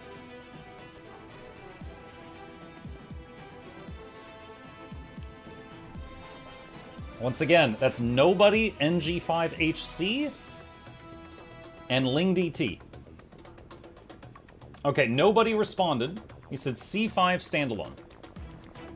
Okay. And just a moment.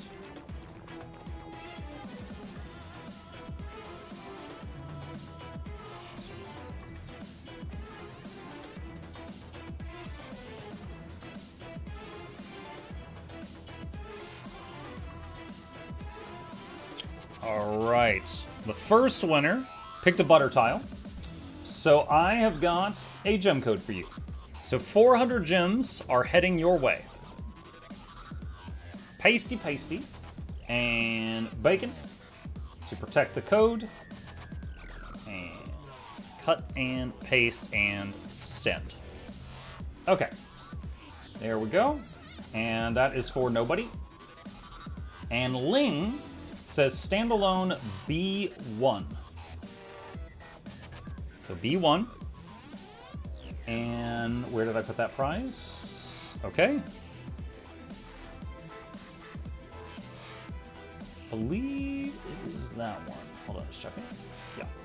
Okay, so you have selected Sharkbait, which is a spear with a fish barely alive on it that flops around.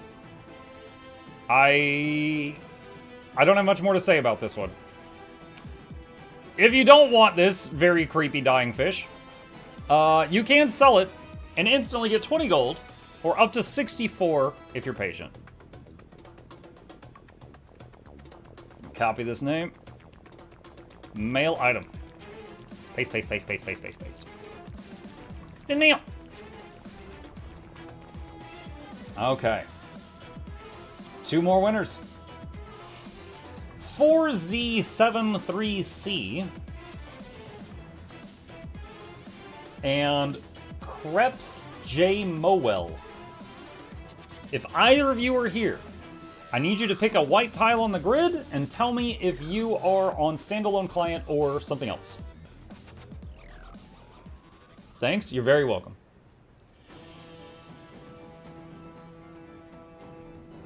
I didn't win, so rigged. Mm-hmm. Okay, Krebs answered first. He said D2 standalone. D2. Okay.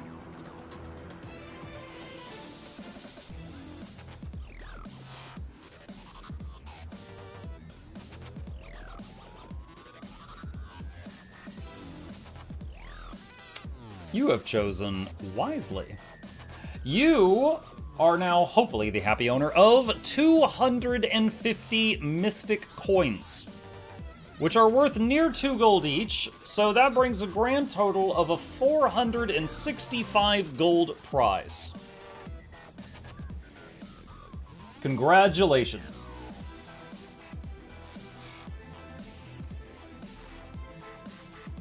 Alright, so let me mail this off. Paste, paste, paste, paste, paste, paste, paste. And send mail. Alright, and the next one, so 4Z said standalone J2. J2. Okay.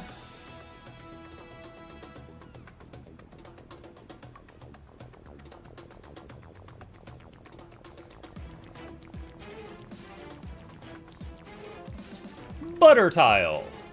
So you are getting a gem code worth 400 gems. So give me just a minute to prepare the mail. And let me hide the code. Keep it safe. And sent. And it should be in your in-game mailbox. Congratulations. All right, I need to do a count here. 1, 2, 3, 4, 5, 6, 7, 8, 10, 12, 13, 14, 15, 16. Okay, 4 more. Okay, so 17 and 18. Professor Falcon and Weeb Karate. Professor Falcon and Weeb Karate. Oh, wait, what's going on? All right. Oh, Jesus, not again. Thank you for the 5 gifted subs. Nice name.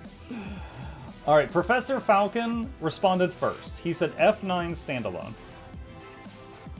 F9. To the prize sheet.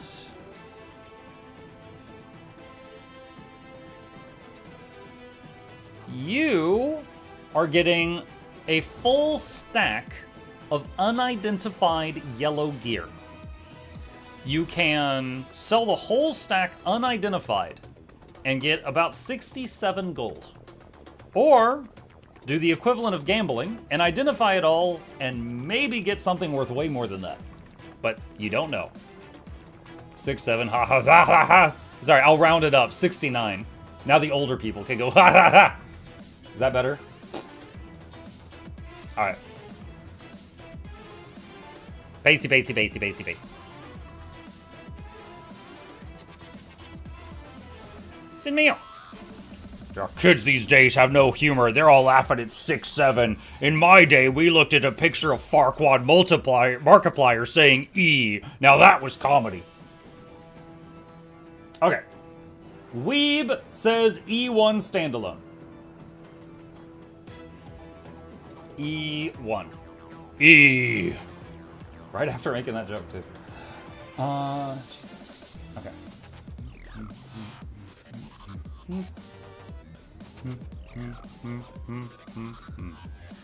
Purple balls. You are getting a full stack of globs of ectoplasm. Worth currently 82 gold. The price is higher right now because of the festival that uses these. So if you're going to sell them, do it soon, or you could gamble with them, or you could keep them for a rainy day. Full stack of balls.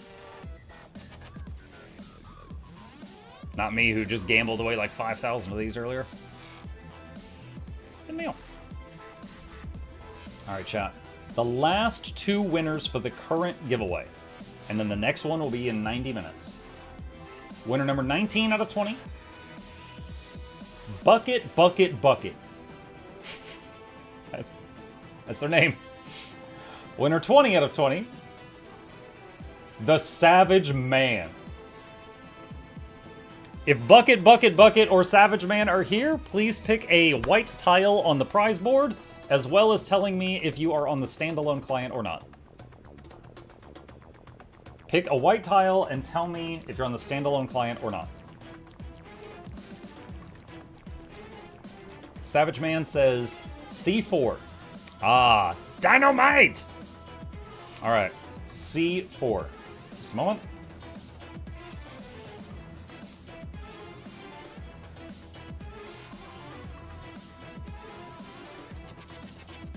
All the way to the bottom. Stick of butter! You are getting a 400 gems gem code. Congratulations. Give me just a minute here. Paste, paste, paste. Turn on the shield. And cut and paste and send. Alright. And one last call for Bucket, Bucket, Bucket. Are you here?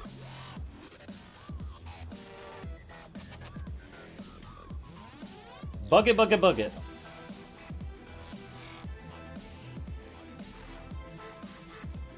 I could be a bucket. You can call me Bucket. B6 Steam. Okay. We got a live bucket here, chat. B6.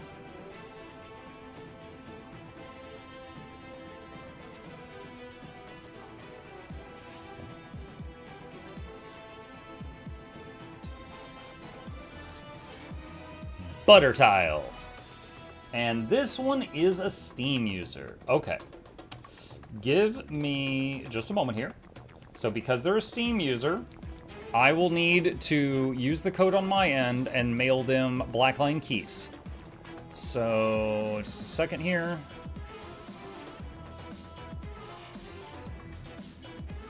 Okay. And I have to friend or group with the bucket temporarily. Oh, he's logged in, so I gotta gift it to Tony. Alright. Tony... Oh, alright, that's him. Alright, key 1 of 3. 2 of 3. And 3 of 3. Okay, there we go. How'd your gambling go? I lost like 5,000 ectos. Not good. All right, congratulations, Bucket. Who is Tony? Bucket is logged into the game right now. If you are logged into the game, I cannot mail you the prize by typing in this. I have to type in the name of the character you're currently on. It's a very stupid thing, and there's a lot of problems with the trading post, and only people who have done giveaways like this would know about them. But if you're logged into the game, I have to type in the name of the character you're currently logged into. And his character was Tony. That's what it was. Okay, double checking.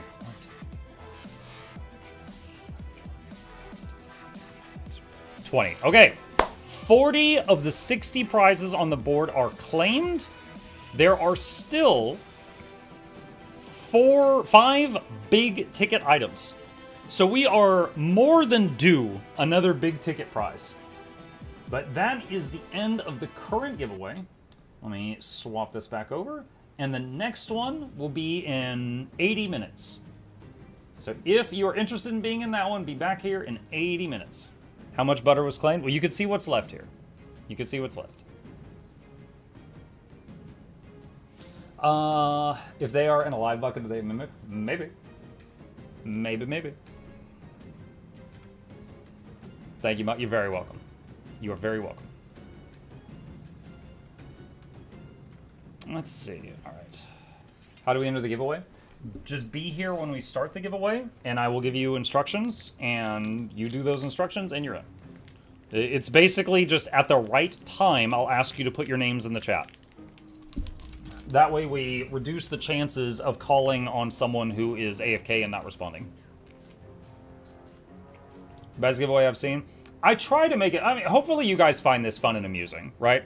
Like, I could have just given this stuff out, but I thought this would make it a little bit more fun, and I was trying to make it more fun. So that's the whole goal here. That's the whole goal.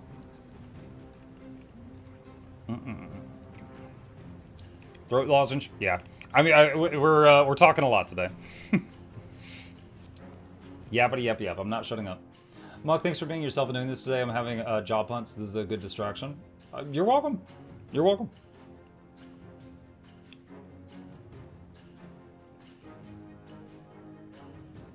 The tile chart is the charm of the giveaway. Nice.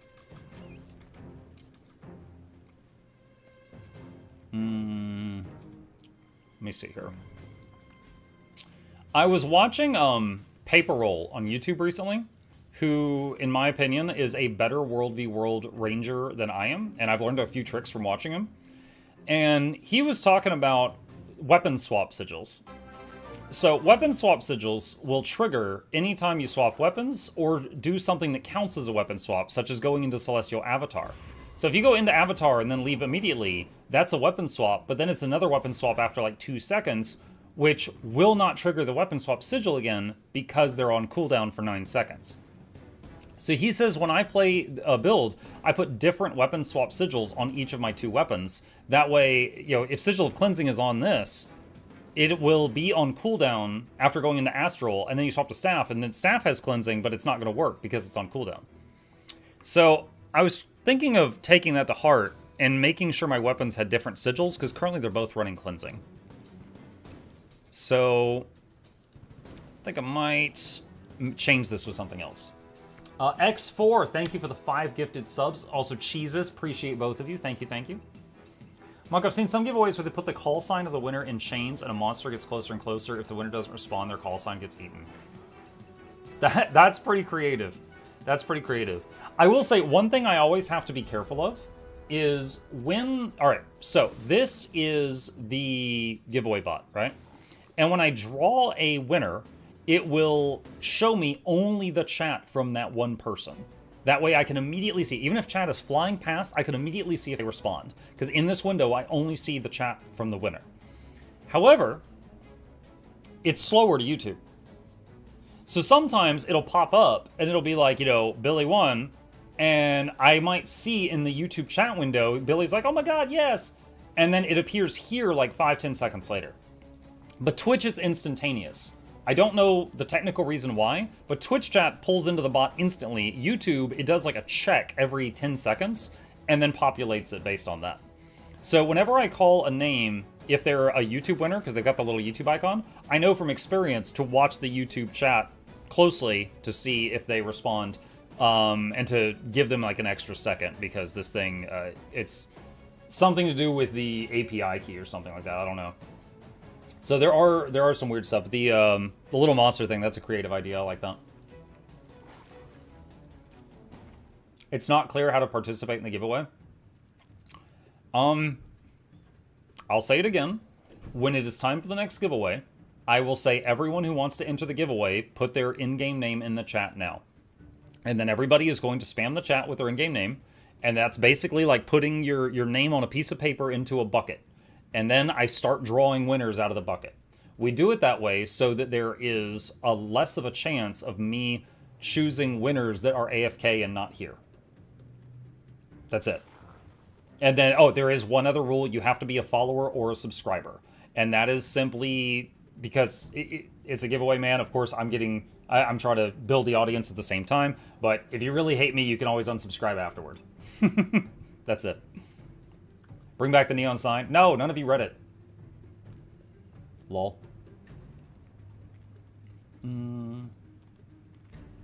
YouTube desperately needs to update tools for streaming and introduce new features. Yeah. It's funny you're saying that, and YouTube chat is like disconnected, reconnected, disconnected, reconnected. I don't know what's going on. Yeah, to the YouTube chatters, are you guys getting this also in the chat right now? Like, it's just being weird right now. This is not affecting the bot. It's just affecting my ability to see you. Yeah, okay, so a couple of people saying yes. Yeah, it's being weird. YouTube and Twitch both have pros and cons, and neither of them are perfect, but they both have things that they should steal from each other. Muck, if you had a sub for every time you've explained how to enter the giveaway, how many subs would you have? At least 5 more. Today. Alright. So, Could do Agony. Or... what is another sigil that does like a burst of damage?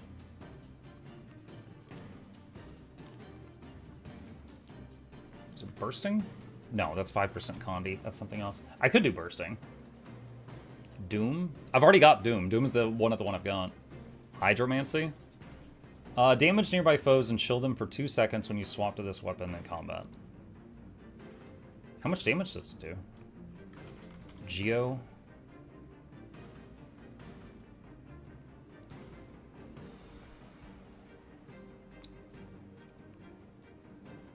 Energy? Energy gives stamina. Frenzy?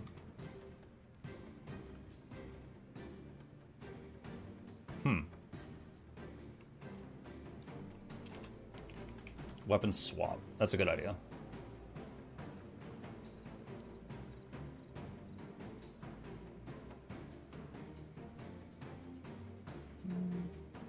Check out Sigil of Blight.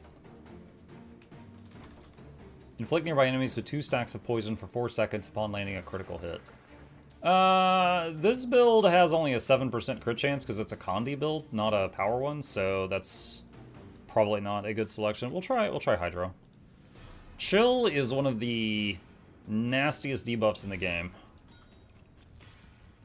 I will try that out. Muck, have you played or seen The Isle? Doesn't ring a bell. Since I've been gone for 2 years, I was working on my World v. World Leggy armor, and it was taking forever, but I heard they upped the amount of tickets you can get, so now it's easier. Did they up the amount of tickets in World v. World? I know they increased... okay, for raiding armor, they made it so you now get legendary insights from achievements that reset each week, so it is faster to get raid legendary armor now. For World v. World, I don't know what we're talking of. What's your favorite cuisine? Orange chicken.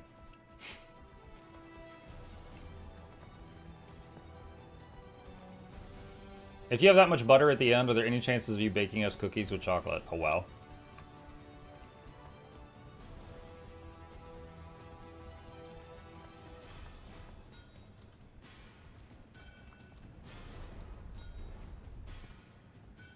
Maybe tickets from World v. World weekly achievements. Maybe. Okay, so chat is saying there is some weekly achievements that can get you some World v. World tickets. So I suppose that is true.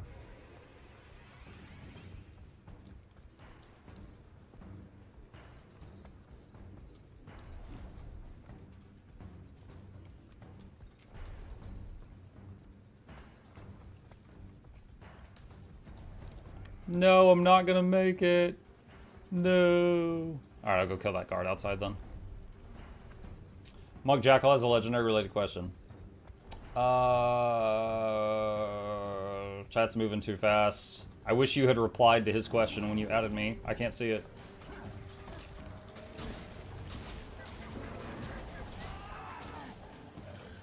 Jackal, feel free to click in the chat and hit the up arrow. Oh my god. Hit the up arrow and then hit enter to resend it. I'm sorry I missed it. I like how the green screen makes your head look fuzzy. Yeah, I have a thing to... hold on. See 480? So, just to show, like, this is the slider for that. So if I do that, going in that direction does that. But if I do it too much in this direction, it looks like this. Very Halloween-y. So...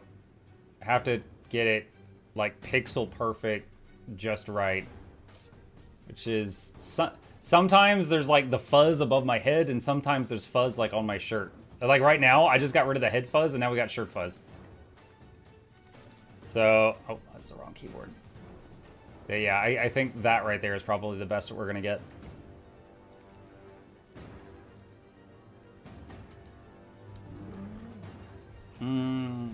Muck just being magical. Hey, Muck, I'm looking at making Leggy runes or sigils next. What do you think is better thing to go for first? Okay. I would say probably okay. Having legendary runes, you don't really notice it until you have a full set. And a full set is 6 or 7 if you are counting the rebreather. Having legendary sigils, once you have like 2, it's noticeable because like one whole weapon is covered. So I would say sigils first.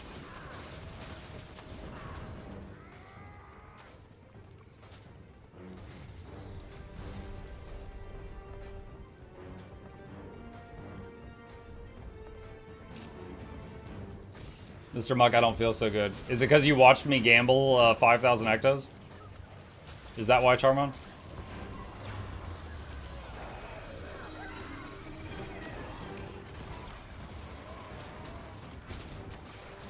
What are your top 3 legis by looks?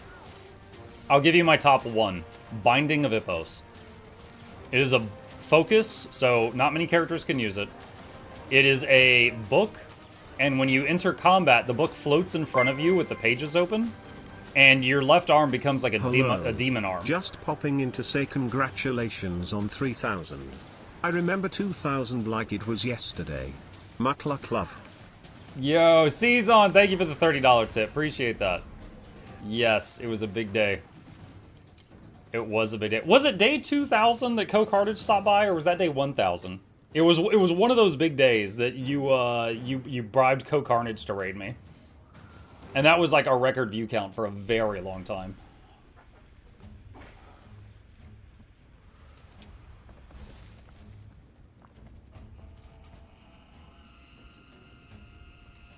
It was 2,000? Okay.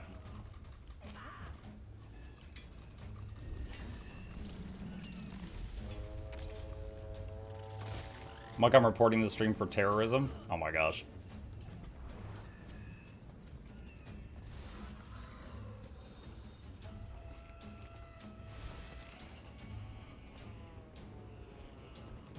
That would have been cool to see. Co's awesome. It was very, very cool. It was kind of bittersweet. God. It was such a combination thing. So, it was my 2,000th daily stream in a row. His community raids, and we at the time had the, do you guys remember like the Mukluk sound bites? Where you guys could like play different sounds by spending channel points? And my community, which maybe I had like 200 viewers, right? And he raids me with something like 10,000 people. And my viewers go crazy and start redeeming everything. And it is a wall of noise. Probably immediately scared off like 3,000 of them. Bad for business. So I turned off the things because it was like getting too crazy. And I was thanking them. I was like, oh my gosh, I'm so appreciative. And Co didn't say anything. But later I DM'd him with a very big thank you. And then he replied and he said some really nice things. But apparently what happened is he's like, oh guys, I gotta go. Something just happened. And he like left in a hurry and he goes, oh, I almost forgot. I promised I would raid this guy. It's a big day for him. And he raided me and ran. I think it was the day his horse died. And like he just found out. So I didn't get to really talk to him and thank him for doing that really nice thing for me until like 12 hours later when I got a hold of him. But he raided me in a hurry and ran because their family was dealing with that. Murphy, I think that was the horse's name. So it was kind of a bittersweet memory for him, but for me it was like the biggest stream day I had ever had, and we didn't break that record for like a year or two. It was way later on. But yeah, I got a lot of channel growth that day. It was really, really nice of him to do that. His community and mine got along really well. We definitely got some more like new long-term viewers from that. It was really good. Like, I don't think we broke that record until one day when I was streaming during the, like, an expansion release, right? Like, I was streaming on, like, Soto release day or something like that. And then we broke the record that was set by Code the day he raided me. For you, the day I raided you was the best day in your life. For me, it was Tuesday. A bad Tuesday. Yeah, for sure. Yeah. But it was super nice, and he's really cool. And, yo, my voice is going to be in that Co-Carnage game soon. Yeah, I haven't actually talked to him for anything work-related, but yeah, he's got that game Emberville coming out, and I'm voicing a support role in that. So, I'll probably be easy to miss, but I'm in there. You might find me. Soto Twitch front page broke it, I think. Yeah. And the most viewers I ever had was the day of the Steam launch. There was just a lot going on that day. It was Steam launch, Guild Wars 2 was doing Twitch drops, it was my birthday, I said I was doing an all-day birthday stream, I had giveaways in the title, so there was drops and giveaways, and then I was on the front page for 1 hour of Twitch, but almost everyone we got stayed, and we were at like 35,000 viewers for most of the day. It was crazy. Can I kill your NPC?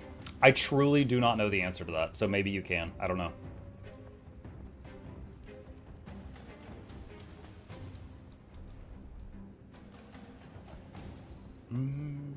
I noticed a lot of people don't raid anymore. Every time I finish a morning stream, I raid someone.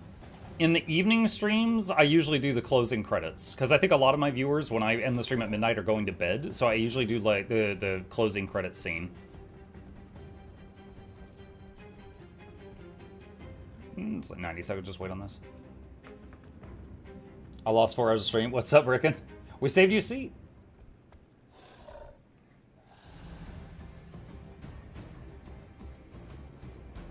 In Ko's case, and a lot of other big streams, it's because they have 24/7 channels, their own content they raid. Smaller streamers still raid, I think. I didn't know about Ko's 24/7 channel. I remember the day that he split his evening stream was on one channel and his morning stream was on a different channel because it was screwing up his analytics for sponsors. I didn't know that he had a 24/7 thing. Muck, you need a new session of I Tried series. Yo, I just posted like 2 of those. I did the Alak Kandi Druid and the Heel Sworn, which, by the way, thematically is freaking weird. I have a sword of healing. I'm gonna stab you with it. Hold still. I don't trust you that much.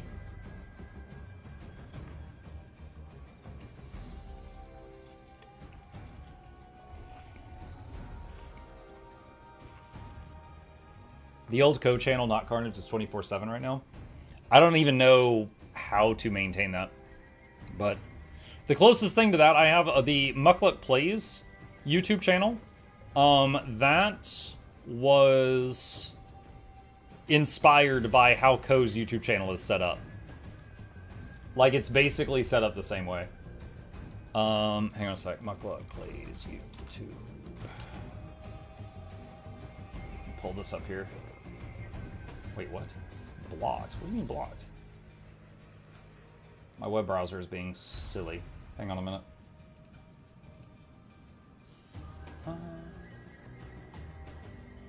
Okay. So for anyone who hasn't seen it, my second YouTube channel, Mukluk Plays, I basically have a playlist for every game I've done on stream. And then if you click any of these, like here's Warframe, you click on any of these and you will end up on this page, and it has all of them in order for your binge watching pleasure. So this was basically structured the same way that Ko Carnage's YouTube channel is structured. Like, he was the inspiration for this. I do not have, I think, a large enough of an audience on the day-to-day to be able, because I would probably have to pay someone full-time to sustain working on a 24/7 channel. I don't have enough of a day-to-day audience to be able to cover that. So, who is Ko Carnage? Ko Carnage is a Twitch streamer. He's family-friendly most of the time. He was a big inspiration for me, and he has been on Twitch since it was like Justin TV. So he's been on Twitch for like a decade at least. He also streamed 2,000 days in a row before he took a day off to go on vacation with his wife, because she was like, okay, that's enough. So he actually takes days off now on occasion. But he's been streaming a long time. So, like, he was someone that I looked up to back when I started, and that was like 8 years ago. But, hang on a sec. Twitch Ko Carnage. Let me see if I get this to load. I think he's got like 3... Hold on, let's see his viewer count. He's got 1.7 million followers. So he is 17 times my channel size. Isn't he in Baldur's Gate 3? His voice is in multiple games. His voice was in Solasta 1. I don't remember he was in Baldur's Gate 3. Someone says he is. Okay, Baldur's Gate 3 is huge. Maybe I missed his character. I know he's in Solasta. I know he's in Cyberpunk. But yeah, he's in a handful of other games.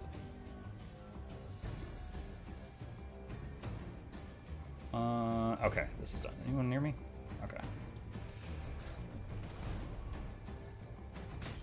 I'm gonna bring everybody over here.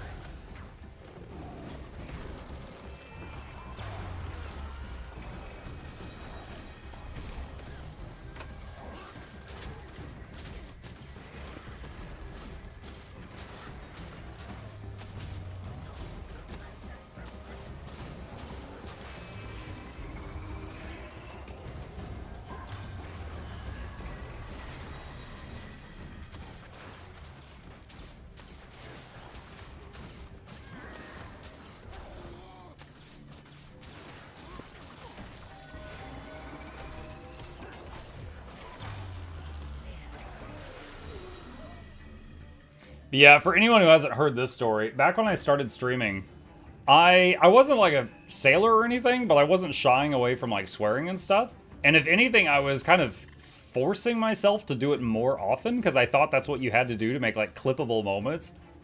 Like, oh man, this guy just stunned me, fuck you. You know, it's super cringe thinking back on it. But then Ko was one of the first streamers I saw that was successful, and he wasn't acting like a tool. And I was like, wait, I don't have to act like this? I kid you not. There's two streamers. One was Ko and one was Prospering. And those two made me go like, oh, I don't have to act like this? And then I was like, okay, well, I'm not going to. And so, yeah, that definitely inspired a shift for me. Ad started just in time to censor Muck. Nice. I need to go to the market for dinner. Don't say anything funny until I come back. Okay. Sup, Muck? Grassall 3000. Thanks, Drew, dude. Is your first ever stream saved somewhere? Yeah. Yeah, it is. So, back when I started streaming, I had the bright idea. I was like, oh, I need to make a YouTube channel. Because then people will find me browsing YouTube, and they'll love me so much, then they'll go to Twitch and watch me on Twitch. Like, in my mind at that point, I didn't care about YouTube. It was just a vehicle to get you guys here, all right, to the live streams. Keep in mind, I couldn't stream to YouTube at that time. So what I did is after every stream, it worked. Hold on, you don't know how bad this gets. After every stream on Twitch, I would take the full VOD with no thumbnail, and just throw it on YouTube. Great success. 5 hours and 44 minutes of me playing Divinity with 0 viewers. I thought that was a great idea, chat. So now, 8 years later, it has 1,000 views of people going back to see what my first stream was like. It's not pretty. But you notice, like, right here, very quickly, 50, 34, 28, and this is after 8 years. So yeah, for quite a while, I was just throwing my full VODs on YouTube. And they're still there, in all their glory, and you could see them. But yeah, my very first stream is right there. It's Divinity Original Sin Part 2. That is it. Oh, EBG popped. What's up? It's a 74-cent idea. That's right. But yeah, it was... I didn't... Like, if anything, so it's like, here's Twitch and YouTube. Twitch was maybe like here. Then on YouTube, I was putting up stuff, and they were both kind of growing. Twitch was growing faster. And then I tried making a guide on Guild Wars 2. And you guys could probably guess what happens after that. YouTube started growing faster than Twitch, and then YouTube started actually pulling Twitch up with it. So when I started actually making decent videos, and they started doing well, YouTube shot ahead of Twitch and started carrying it in the other direction. Like, if I asked you guys right now, if I was like, okay, where's the first time that you ever encountered me? Like a YouTube video, a YouTube short, a Twitch stream, like you were watching Laura and she rated me? I'm willing to bet that, like, a great majority of you, it was a YouTube video. Because a YouTube video is working 24/7. Like, I can be asleep and it is trying to get me more viewers. But, you know, Twitch, it's only there, like, when you're live. That's it. That's the only time it's live. Now, that said, you know, for every, like, one successful YouTube video I made, I'll probably make 19 more that just did terrible. But the good ones will continue to work even while you're asleep. Luxthos sent me here years ago. I stayed. Gotcha. Dude, I raided Luxthos yesterday after my morning stream. I still try to keep in touch with him. He's a super nice guy. Also, he's been playing Guild Wars 2 lately, so I've asked him a few times if he needed any help.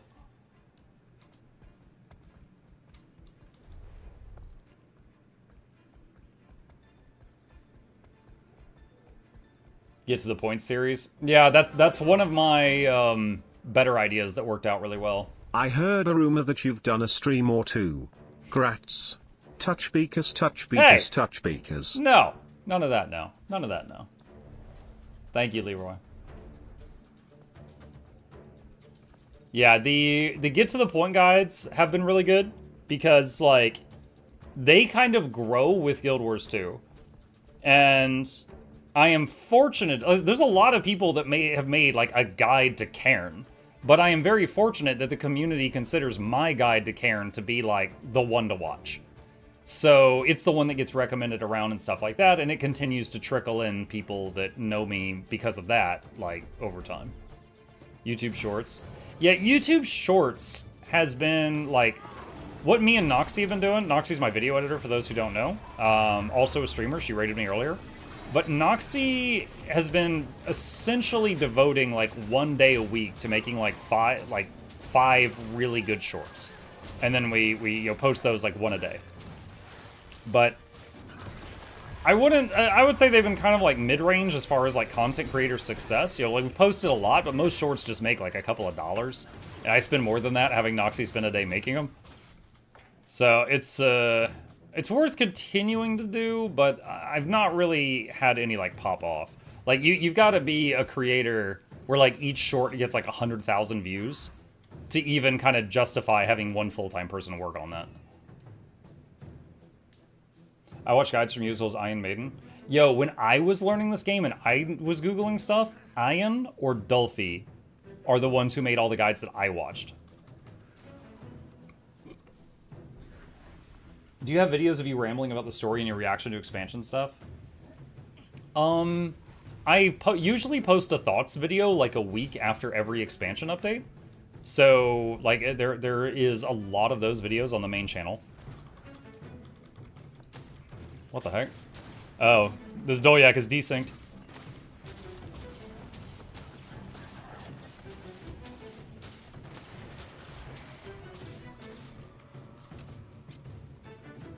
What got you into making guides?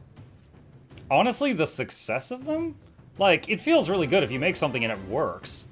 Like, the first guide I made... I once needed a quick guide for farming ice broad shards. Now here I am, 5 years later, still here and I don't even play Guild Wars anymore lol. Happy 3000, Muck. Thanks, Novel. Appreciate you. Yeah, so I was PvPing a lot at the time. And I was playing a build that I was calling the, what was it? The 6-stun trap beast or something like that? It was a trapper soul beast that had 6 stuns in its kit. And I was calling it the 6-stun beast or something like that. And it was like, you just had to land one of them, and then you could just chain all the others and get a kill. And it was a weird way to play. It only worked for like one patch because they nerfed a thing that was essential to it, and it's no longer in the game. But it was a way of playing that I was the only one doing. So I posted it, and it got a few thousand views. And that was the first time I ever posted a video that did more than like 100 views. So I was like, oh my god, I've hit the big time. Oh, you know, I was hooked on success, right?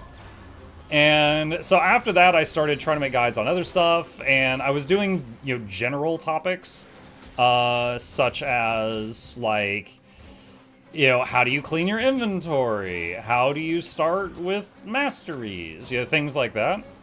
And it worked for a long time, and so I just kept doing that. And then eventually I got into raids, and then... Oh my god. Eventually I got into raids, and there were already guides for all the bosses, chat. I did not have to learn any of the bosses from scratch. I wasn't going in blind. But holy crap. As someone who was a raid leader in WoW for like a decade before that, I was watching the raid guides that existed, and I was like this. Oh my god. Like, I'd watch 15 minutes of Twin Largos, and I'm like, just say water bad. Just say water bad. Like, oh my god. Dude, it was like, they did already exist, but they were just so long, and they talked slow, and they were giving unessential information. And that was what inspired the Get to the Point series. I was just like so frustrated at all of the raid guides that I just started making the guides that I wish had existed when I was starting to learn it. I was like, here's Twin Largos, water bad. Go there, then there, hit that one, then that one. Now you know Twin Largos. You're welcome. Also, there was heavy inspiration from... Have any of you guys seen the crap guides to D&D? From JoeCat? There was heavy inspiration there as well. The crap guides to D&D was a heavy inspiration for the... Oh, dude, my lance missed. What the heck? For the Get to the Point guides. That was like some weird lag. That should have dismounted him. Oh well. I am still on EU. I should swap to the NA server sometime soon. Honestly, it's rare I get lag on EU, but occasionally there's spikes.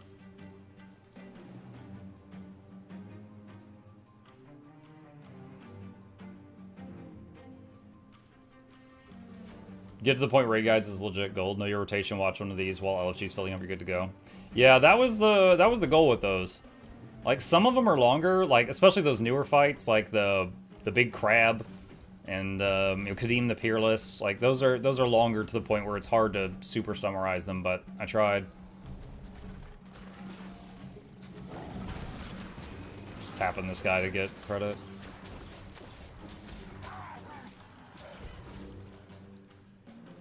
Daredevil.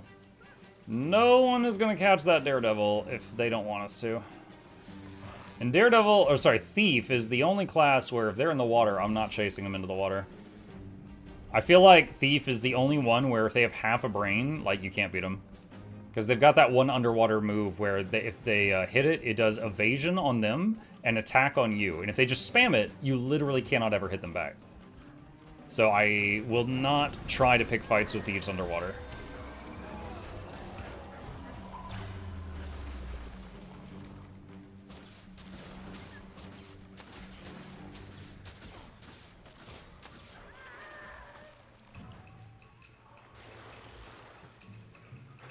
I just opened 50 crates and got the Imperial Everbloom Sprout Infusion. Holy crap. Nice! Congrats! I spent 5,000 Ectos and I got nothing.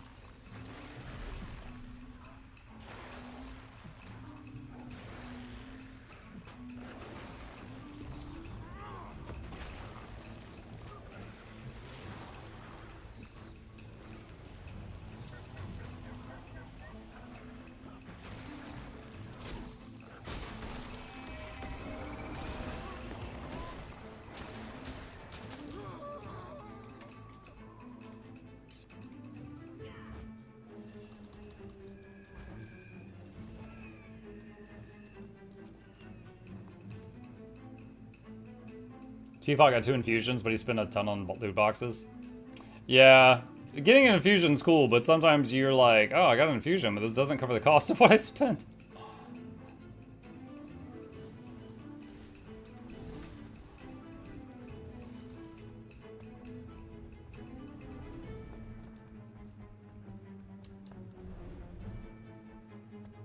Happy 2000, Mike. Thanks for the videos. You're very welcome. Muck, how is Luminary in WVW? Do you see it more as part of a blob or a solo roamer? I have seen both. So, Luminary, I have seen glass cannon luminaries that make me terrified in the way that willbenders scare me.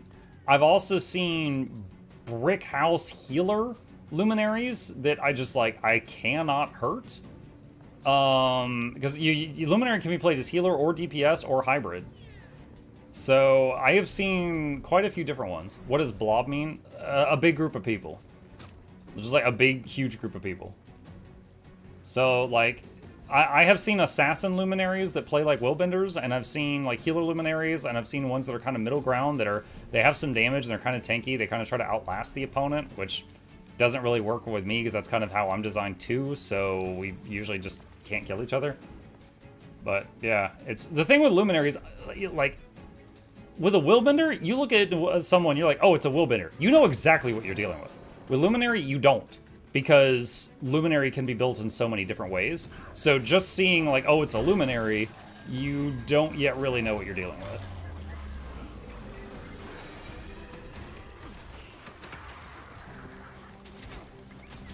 There is a dragon hunter here. Oh, this is, dude, I saw you AFK in the cave and I left you alone. Dude, fuck you. Get in the pile and get AoE down like everybody else. Wait your turn.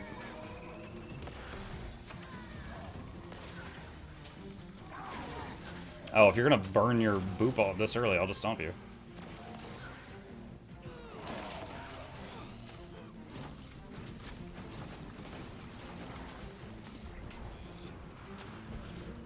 Anyway. Yes, I have met luminaries that scare me, and I have met luminaries that were a joke to deal with. I would say more often on the scary side. Okay, I want to keep them from entering this circle. So I'm gonna throw Tony over there.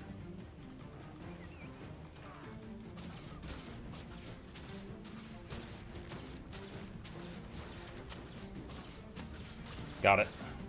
Alright, so now I can pull them in and the guards will help kill them.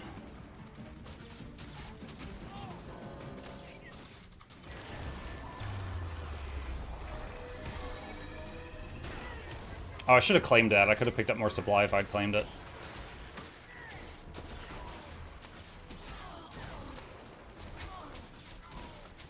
Mug food and usual run out? Oh yeah, thanks. And one of these days I should get that primer thing from World v World, now that I'm playing it so much. It's like the endless primers to make your food last like 12 hours. But I just keep not getting around to it. Ah, what? Teleporting Dolyak. This is a test. Hi, Commander. I see you.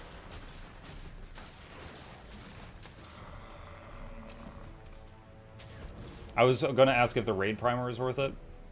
I don't have it. I didn't feel like I was raiding enough to be able to justify it, so I can't really say.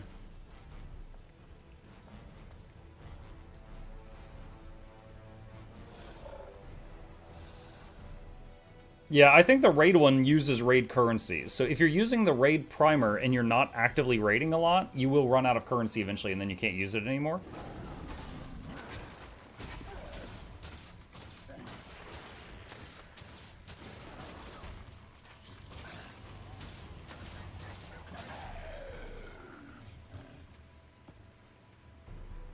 Is raiding hard to get into? No, it is not hard to get into. However, I am kind of just burnt out on raids because I've done them so many times. So that's why I'm not doing them that often anymore. But it is not hard to get into. If you're interested, if you do !raiding in my chat, a guide will come up that I made quite some time ago that shows you kind of the introduction to raiding and how to get into it. And there's also all of the get to the point videos I've made where it's like any boss, you can click on a video and be ready in like a minute. Like, it just tells you what you need to know.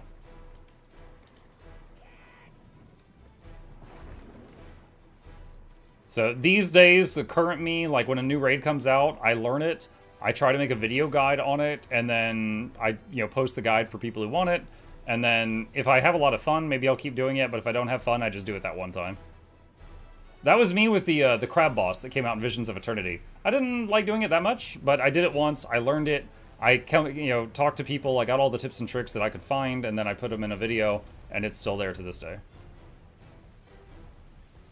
Fun? Yeah, fun, You might come from League of Legends, and you're new here, that's fine, but yes, we do like fun. When the brain makes the happy chemical.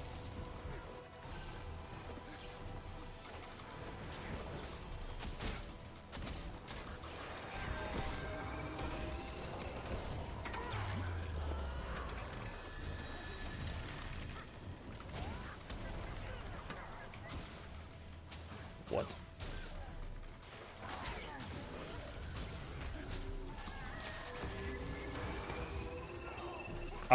What? You know what to do?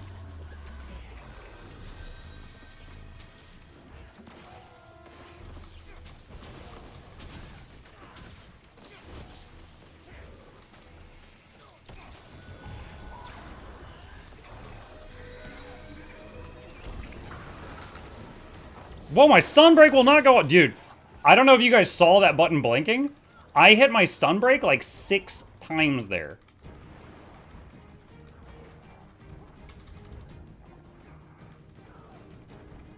Yeah, you better come back. I was gonna kill your thief. Holy crap, like, you check the VOD. The lightning reflexes button, which is a stun break and an immobilize break, was pressing in, like, over and over and over and over. Blah.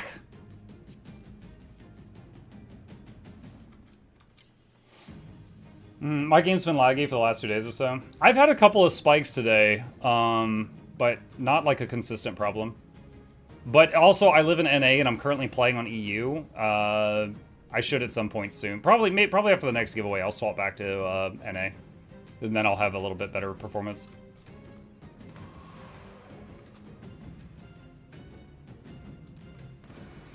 Hello lag after reset Friday. Anytime they reset World v World, it gets really laggy for a while. Other way.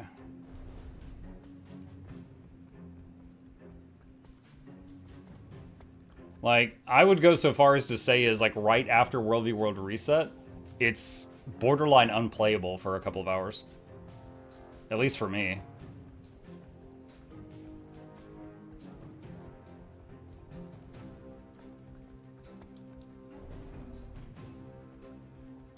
People use very complicated terms in raids. What kind of DPS is a Condi Soul Beast? Okay, sure.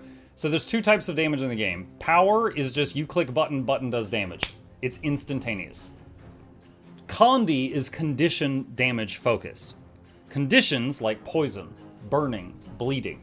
If you've come from another game and ever heard the term dots, it's dots. Condi is just, you know, you're dotting people to death. So that's essentially Condi. So a Condi Soul Beast is a Soul Beast that is using condition damage focused stuff. He's using like a knife with poison on it, or arrows with poison on it, things like that. He's built his character to be doing damage over time.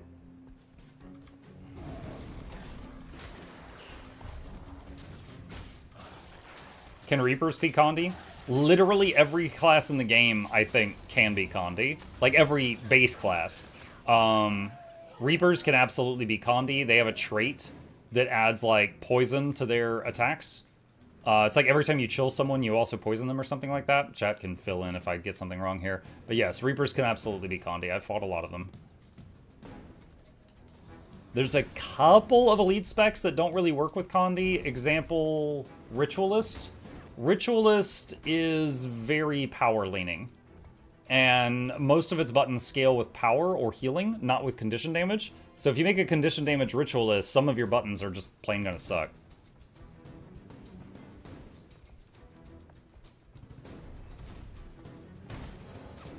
Necro can make fear. Yeah, Necro has a trait where fear does ticking dot damage. So it basically becomes fear becomes a DPS condition.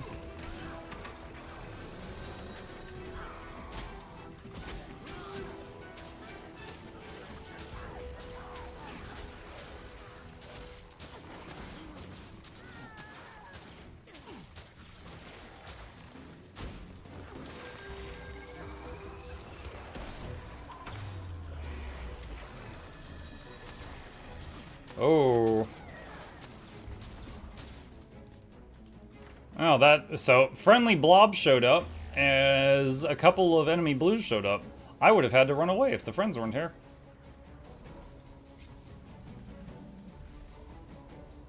Don't slack kill. What?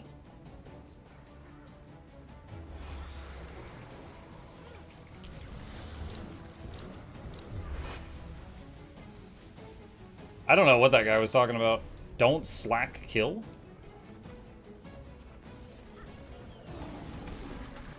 Stun arrow. He used a stun break.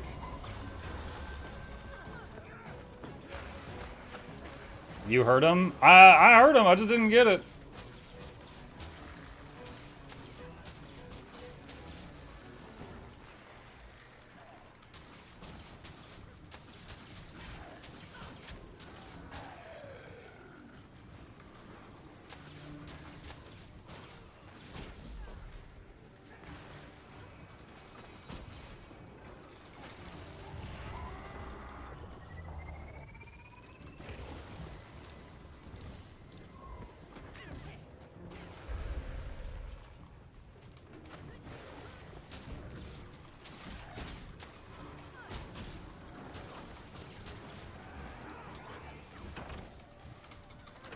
Oh, I'm in danger, ha ha ha. Suddenly damage.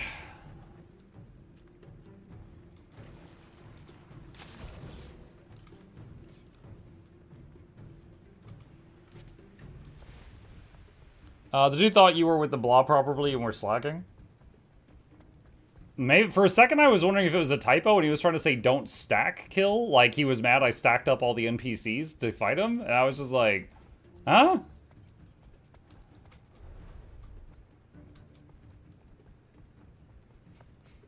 Like, how come the next update was pushed back by 2 weeks? I don't remember.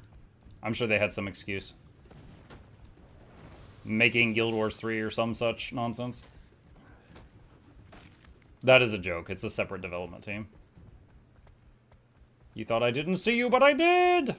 Sneak attack!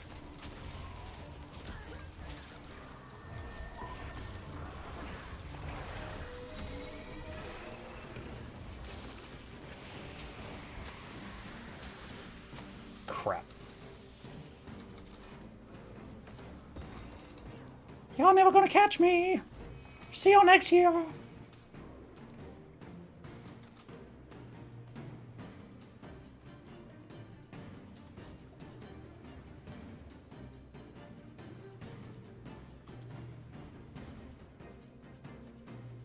Think I'm safe. They didn't want to swim, chat. They didn't want none of this. Thought it was a dead end. There's a tunnel. Secret tunnel, secret tunnel.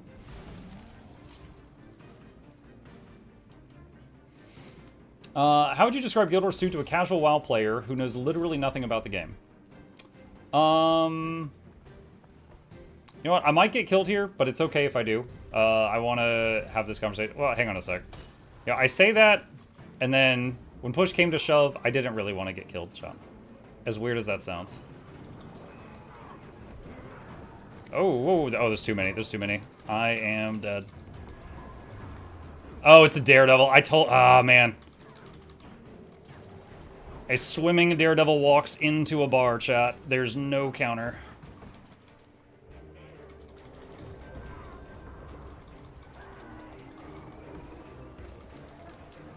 Yeah, there's literally nothing I can do here. Yeah, again, I mentioned it earlier, Underwater Thieves can evade 100% of the time, and he had a healer giving him boons. Nothing I could do there. Okay, so you're coming from WoW. So I'd have a couple of answers for you. One, I have a video called Why Play Guild Wars 2. That video there shows what this MMO does that other MMOs don't. I also came from World of Warcraft. I played WoW for like almost 10 years. Very fun game. I could not possibly go back to it after this. So there's a few things that I would show you. Like, for example, we have got scaling zones.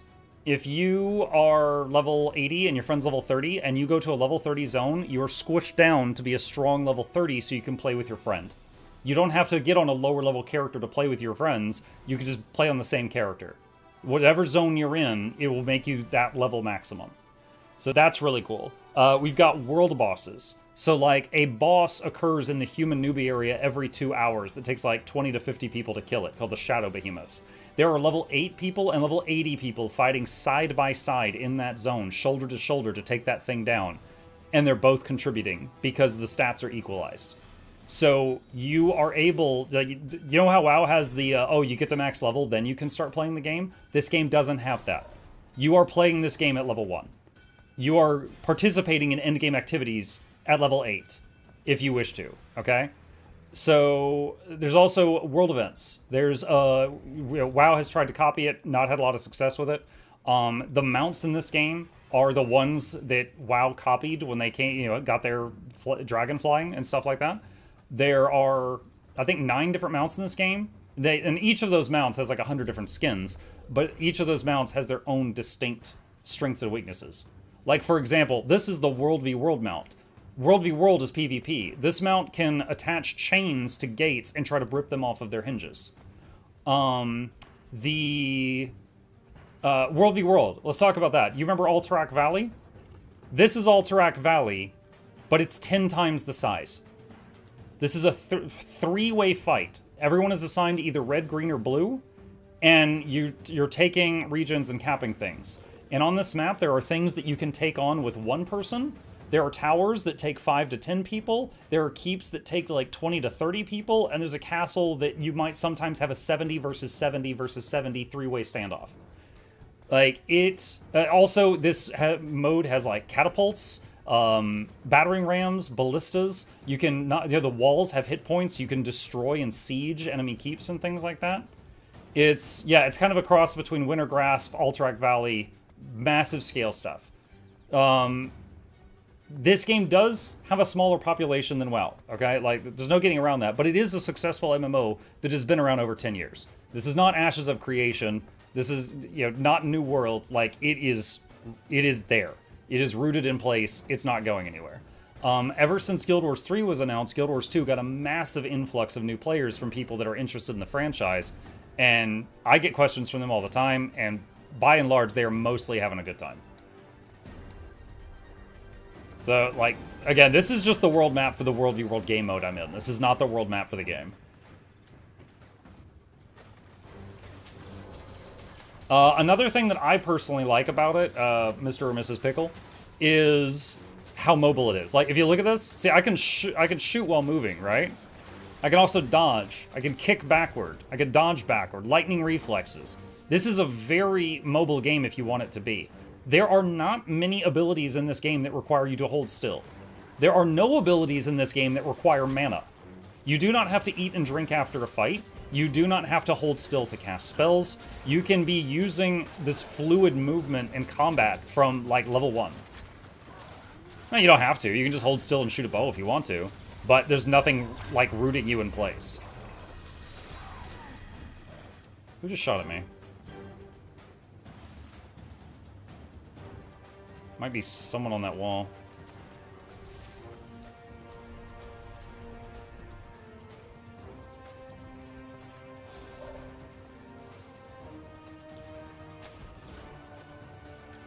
Only level 587. In World v World I am, which is actually kind of funny because I've played 6,102 games of PvP, but in World v World I'm actually a pretty low rank. So some people will, like, see me and they'll be like, oh, that guy is a bronze legend. And they'll attack me and I'll wipe the floor with them. So it kind of works in my favor sometimes. But yeah, in this game mode, I'm only level 587. Smurfed. Not intentionally, but yes. Mark, my man, I'm trying to find you so I can wave at you in World v World. You owned me in World v World 5 minutes ago. I was the Evoker girl dressed in gray. I remember you because I've only fought one Evoker. But I couldn't finish you off because a horde of people came running past. And I got really scared. And I ran into the water. And then a thief stabbed me underwater while evading all of my attacks and killed me.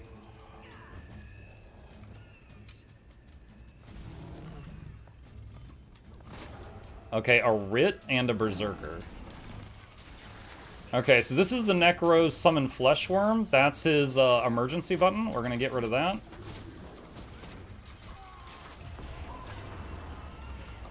The Berserker is the one I'm afraid of the most. He is a Gunzerker. He has a move that I never remember the proper name of. I call it Angry Bullet. However, with the Rit hitting me in the back constantly, I don't know if I'm going to be able to do this.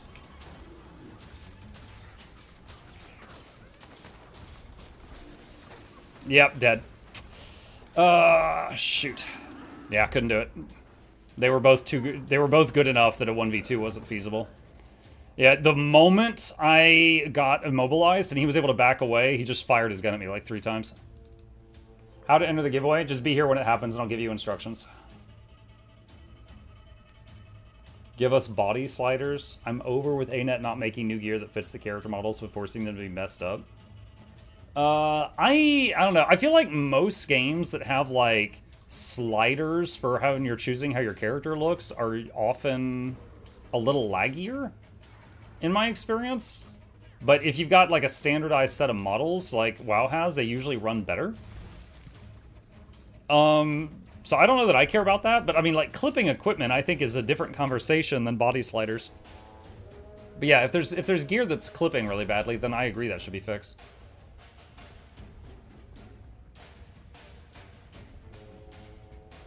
F1 from Gunzerk almost one-shots you. Yeah, I know, and I couldn't... I was trying to stick on him so that he couldn't get that off, but the Ritualist was just constantly applying fear and chill to me, and I couldn't do it.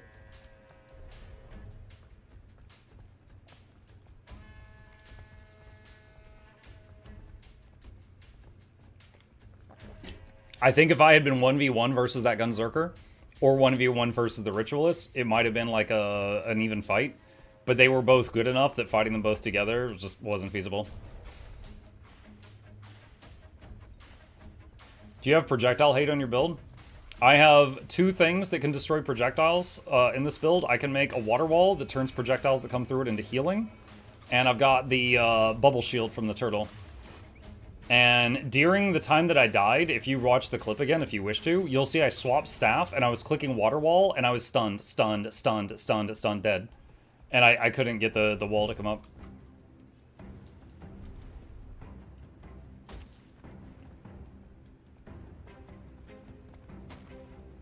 Another thing you might find interesting, Pickle, with this game in WoW. You know how in WoW, if you fight in Wursong Gulch, you can just like shoot through trees at other people? In this game, they're solid. Like, if an enemy is right there in front of me, and I'm shooting at, look, like, someone could actually, like, get behind this tree. You don't shoot through trees. Like, you can actually use your environment to, like, you know, line of sight things with enemies, and they're solid. Like, you can have the, oh, there's the Evoker lady. Hi. What's up? You can use, collision. Like, there are projectiles. Like, for example, this arrow right here. Hold on, let me get my pet to fight that. Arrows, which I'm, like, giving you an example of right here. You see, like, that rock is blocking the arrow. So, if... Oh, sorry, my tab target hit you because you were too close. But yeah, there is real collision with stuff, and you can use things like that to your environment. That's one of the reasons I lost that fight a minute ago, is I'm playing a class that really thrives from, like, line of sighting people and ducking behind corners, and we were just in a big open room, so there was nothing for me to utilize like that.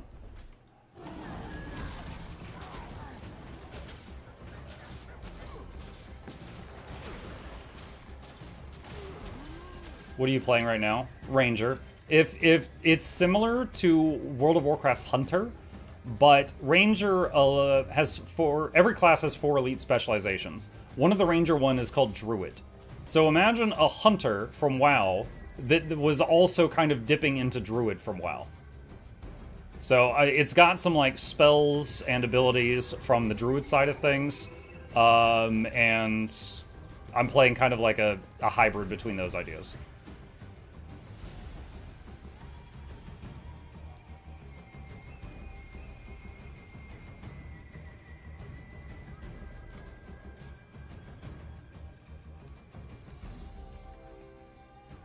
So mounts have inertia? Yes. Yeah. So in World v World, the only mount that is allowed is called the Warclaw. It's a big cat. And it has dodges. It has 2 dodges, so this is me using them. And you're basically evading for 1 second when you do that. It has Pounce, which you can just like leap on someone and it does like opening damage. And it has a move where called Lance that throws a lance at a target, and if it hits, both of you are dismounted, so you could drag them into a ground battle. Chain pull attaches a chain to an enemy gate, and you can spend resources to try to pull the gate off its hinges. And it has sniff, which will try to show you on the mini-map players that might not be in line of sight of you. Standardized buffs and debuffs? Yes. So in this game, there are 13 conditions. Every debuff you can get hit by outside of weird raid gimmicks is in those 13 things. So for example, if you get set on fire from a mage, or you get set on fire from an engineer's flamethrower, either way you get a debuff called burning. You know, it's standardized. But also, if you're interested in trying it, there's no subscription fee. This is a link to download the game for free and try it out. And I'd be remiss if I didn't plug this. That is my creator link if you end up deciding to buy any expansions. But you could absolutely play the game for free for hundreds of hours before deciding if you like it enough to spend any money.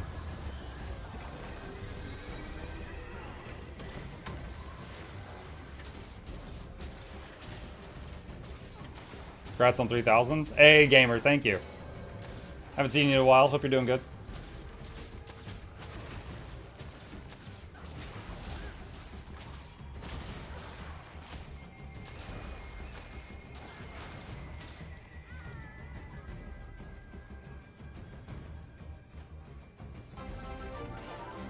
Whoa, oh.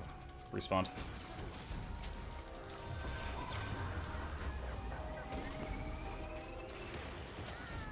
So we can't capture this camp until there's no enemies inside the circle, and some of the NPCs are respawning.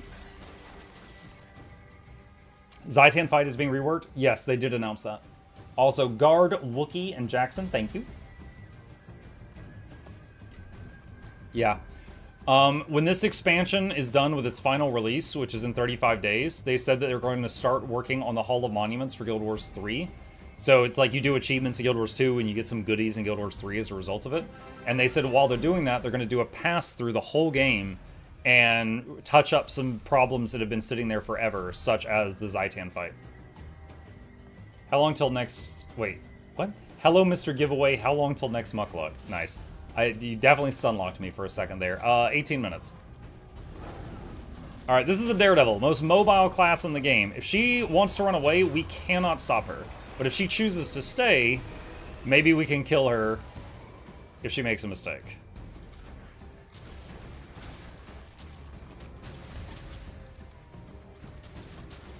Like I said, most mobile class in the game.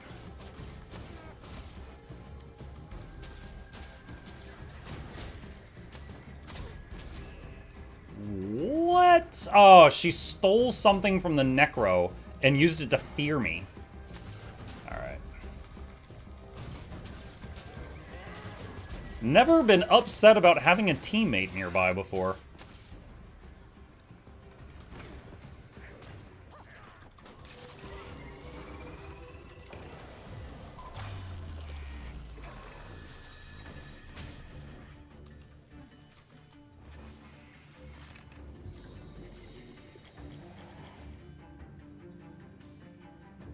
Yeah, like I said, the Daredevils is a type of thief, and if you're coming from WoW, that's like a type of rogue. And its strength is insane mobility. And something I've said many times that I still believe is a Daredevil that is good will never lose. They will either win, or they'll run away and you won't get to kill them. Because they have so much opportunity in every fight to use their massive mobility to simply leave. So if you kill one, they messed up.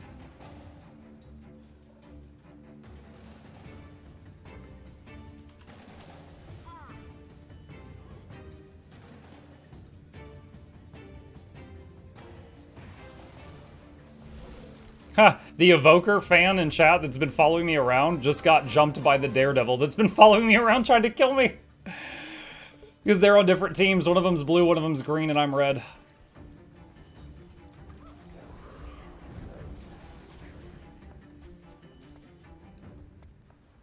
Think Deadeye's worse than Daredevil?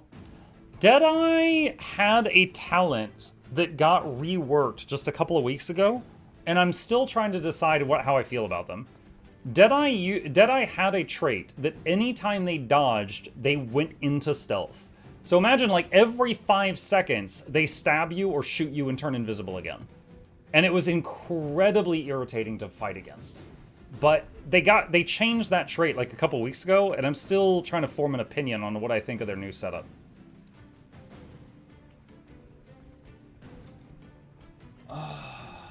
Mukluk Bringer all the games together. They slip. The Evoker is me. Yep, I didn't. You don't see many Deadeyes, right? Oh no, that's not true. I see quite a few, but they used to mostly use rifle. And now the trait doesn't make you invisible, but that trait works with all weapon types. So now we're seeing Deadeyes snipe you by stabbing you in the face, which is a weird sentence, but they're doing that now. So their list of options just opened a lot, and I can't really say if they are like overpowered or underpowered or whatever at this point in time. Where do you see Deadeyes the most? Well, I've mostly been doing World v World lately, so I run into some in, you know, big groups, and I also run into some just that are on their own. Okay, this is a tier 2 camp, and also it's got mercenaries here. So this is all PvE, but there's a lot of them. So I could get... Oh, shoot. I might die. There is a ranger here. You scum. Okay, I rooted her to the ground. I'm chilling her, and I'm attempting to blow her up.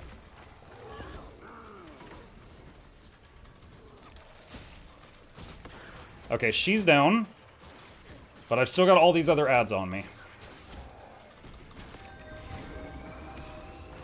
So, for the new folks, that's a player that I just fought. Okay, she's dead, so now we're back to fighting just the NPCs.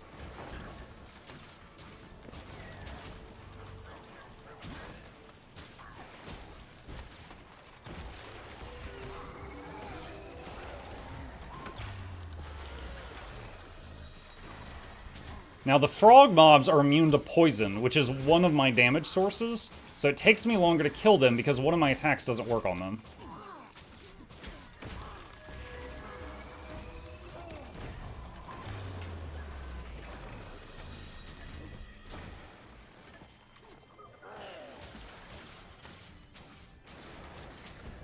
Okay. So, you can see it's starting to cap. It's like a clock hand. But the patrolling Dolyak group is going to enter it and screw it up. What team are you on this month? I'm on EU right now. And I joined one that was called like Skritzberg or something because it sounded funny. So when I'm on NA, I don't know what team I'm on right now. What's your account name? If you do !IGN in game, it'll pull up the account name.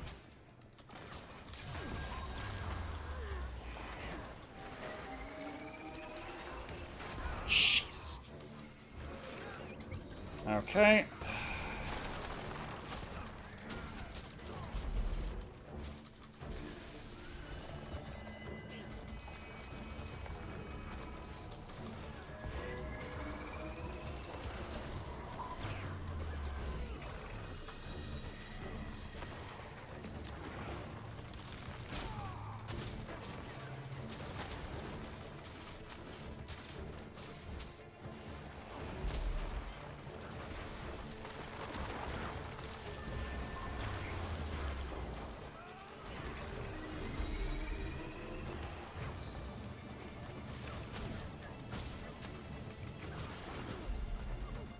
Oh my god, dude, I clicked the wall so many times. Okay, interrupt the warrior, kill the revenant, and then I'll get a rally because I got a kill. And then we're going to move over here, try to get the wall up, the 17th time. He's using unblockable attacks, so I can't block those. Jump behind these and hope he's bad at jumping puzzles. Root him there, immobilize him through the ground, and I got jumped by a third person. A conduit showed up. Yeah, that warrior, I had him down to half health. There was a chance there, if not for the, what is that, fourth and fifth person. Yeah, because we killed a ranger, we killed a revenant, we were halfway through the warrior, and then 2 more people showed up. And then I just got overwhelmed. But yeah, that guy, Warrior with a gun is... Many people will just say it's a meme build, because it's not a very well-rounded kit. It's just all in, I pull trigger, you die. And if it works, it freaking works. But if someone catches you, you've got less options to deal with someone in your face. But if you're really good at, like, you know, keeping the right distance with it, it's very scary. And that guy was good at keeping the right distance.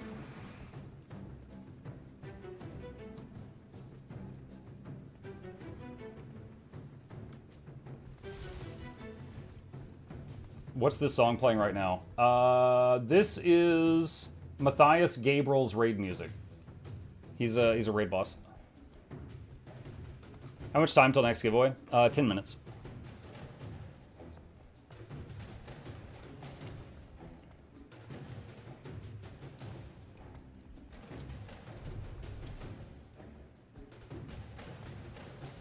I want to try this build, but I know if I try it, I'll die a lot.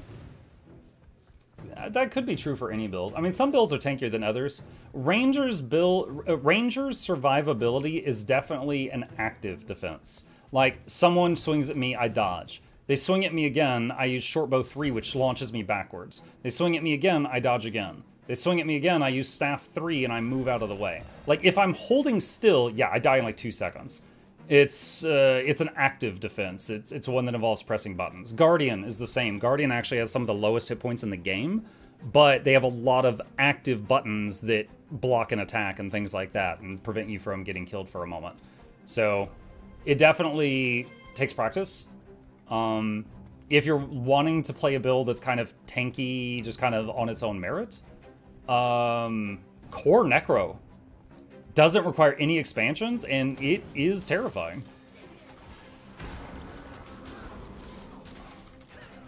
Oh, instantly gone. Yeah, just too many people there. I'm actually curious what downed me, because I went like full health to dead in like 1 second there. I'm wondering if someone got like a big crit. Let me see.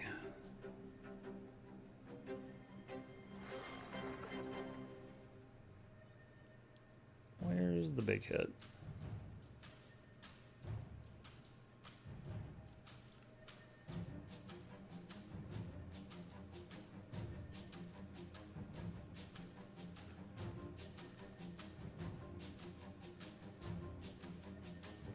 I don't actually see it, unless there's just a whole bunch of things at once. There's a 5,001 damage Spirit Crush, which I think was the Revenant. And there's a few other hits around it. Maybe it was just like 7 people hit me in the same like microsecond and I just went full dead. I'm thinking of doing Longbow Axe Warhorn for my Ranger. Do you mean for PvP or a different game mode, Razor?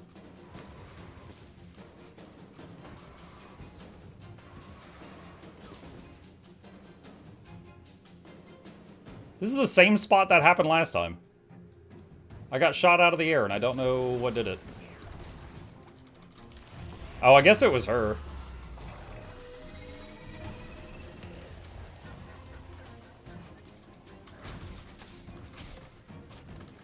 I guess it was her. She must have done it. Hey, Muck, happy 3000. Thanks, pal. Do you still update Mukluk Labs? Mm-hmm. Yeah, are the builds on there viable? Every build that is on that website that is not under, like, archive or something, Darvin, go do something. Should have a pinned comment that says, like, approved for Visions of Eternity, maybe change this one thing. Like, if you're, for example, if you do exclamation LI builds, all of those builds I tested after the release of Visions of Eternity, and there's a pinned comment saying what to change if you should change anything. But yeah, Mukluk Labs is still updated anytime we make a video that should be there.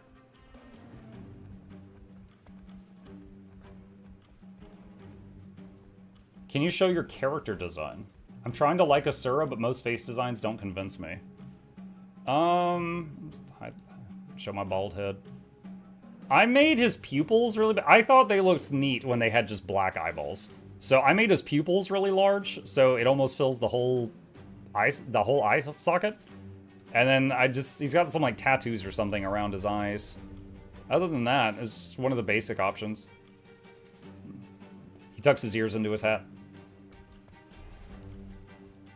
But yeah, I would say that there's definitely a few options for Asura that are kind of... Ugh.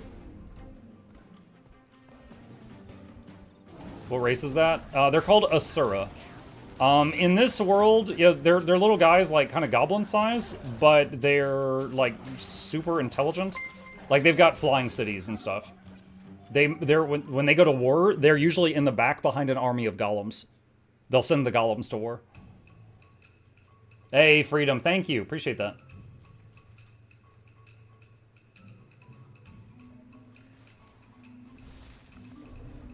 What a day, 3,000 in Zephyrite. Mm-hmm.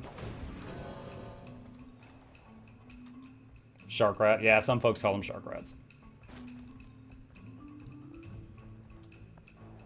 So that's a tower. Although technically my build is strong enough that I could kill a tower lord, it takes a very long time for one person with a catapult to break through a wall, and that's a lot of time for someone to find me and kill me while I'm operating the catapult.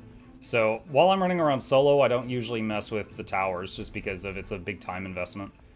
Camps like this are easily doable for solo players, so that's usually what I target. Would you say Guardian's a better choice for a main? Guardian is a fine choice for a main if you want to play it. Like there's really no downside. EU has a tier 3 castle? Yeah, apparently.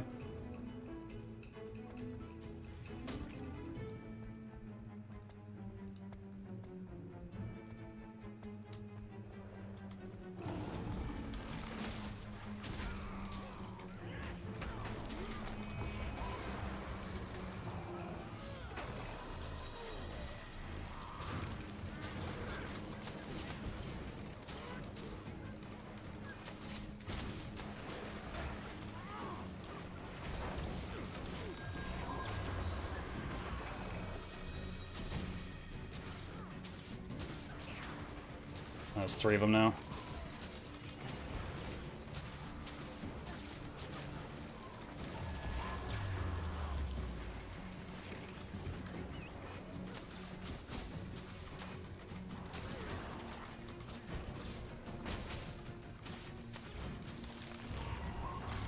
Nice.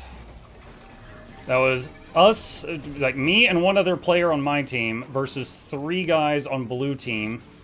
But a few of our friendly NPCs were helping from that wall behind us.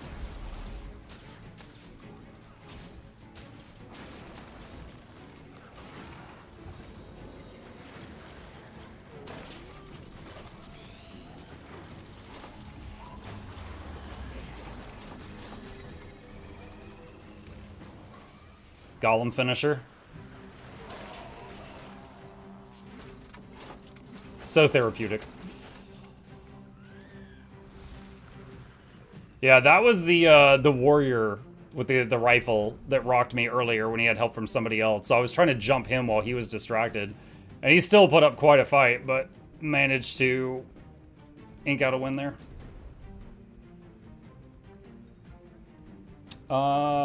Let's see. I have yet to fully understand the hate. Wait, what's going on? Bram haters. Oh, Bram. Oh, I could condense this into a few sentences. I basically just think he's a poorly written character. Like, okay, here's an example. Let's say you're in the military, and you've got a guy, and he's in charge of a squad. And he goes off, and he does something stupid, and he gets his whole squad killed, and come back. Do you give him another squad? Do you say, it's okay, try again, and you give him another group of recruits to take on another mission? Do you do that a 4th time, a 5th time, a 6th time? Bram constantly gets his allies killed, and in the writing of the game, we seem to not mind that. Is he an officer? No. He's not even in the military. He's just like a main character energy. We're like, here's some more dudes. There's literally an entire haunted base in Bjora of ghosts that hate Bram because he got them all killed.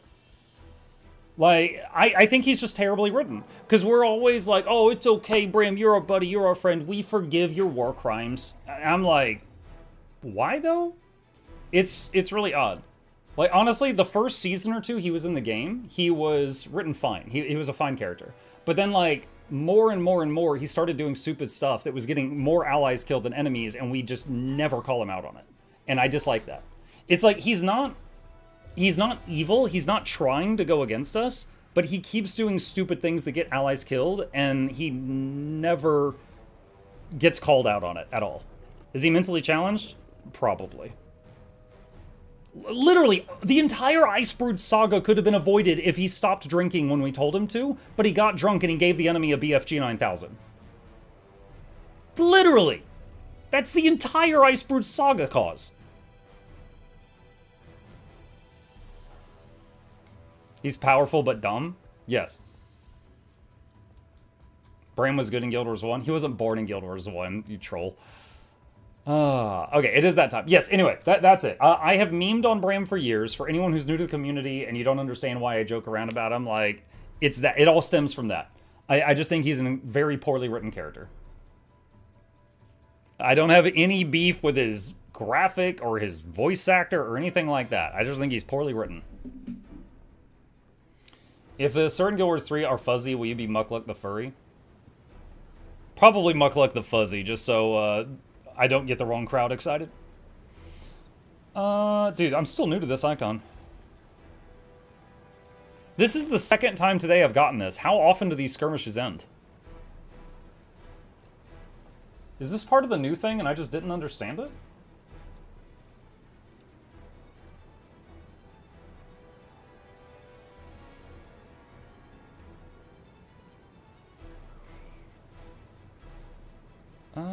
It's every 2 hours?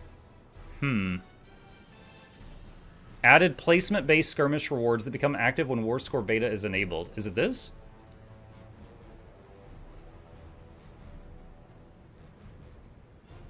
Like, I've legit never seen that icon in the rewards box before, and I've seen it twice today.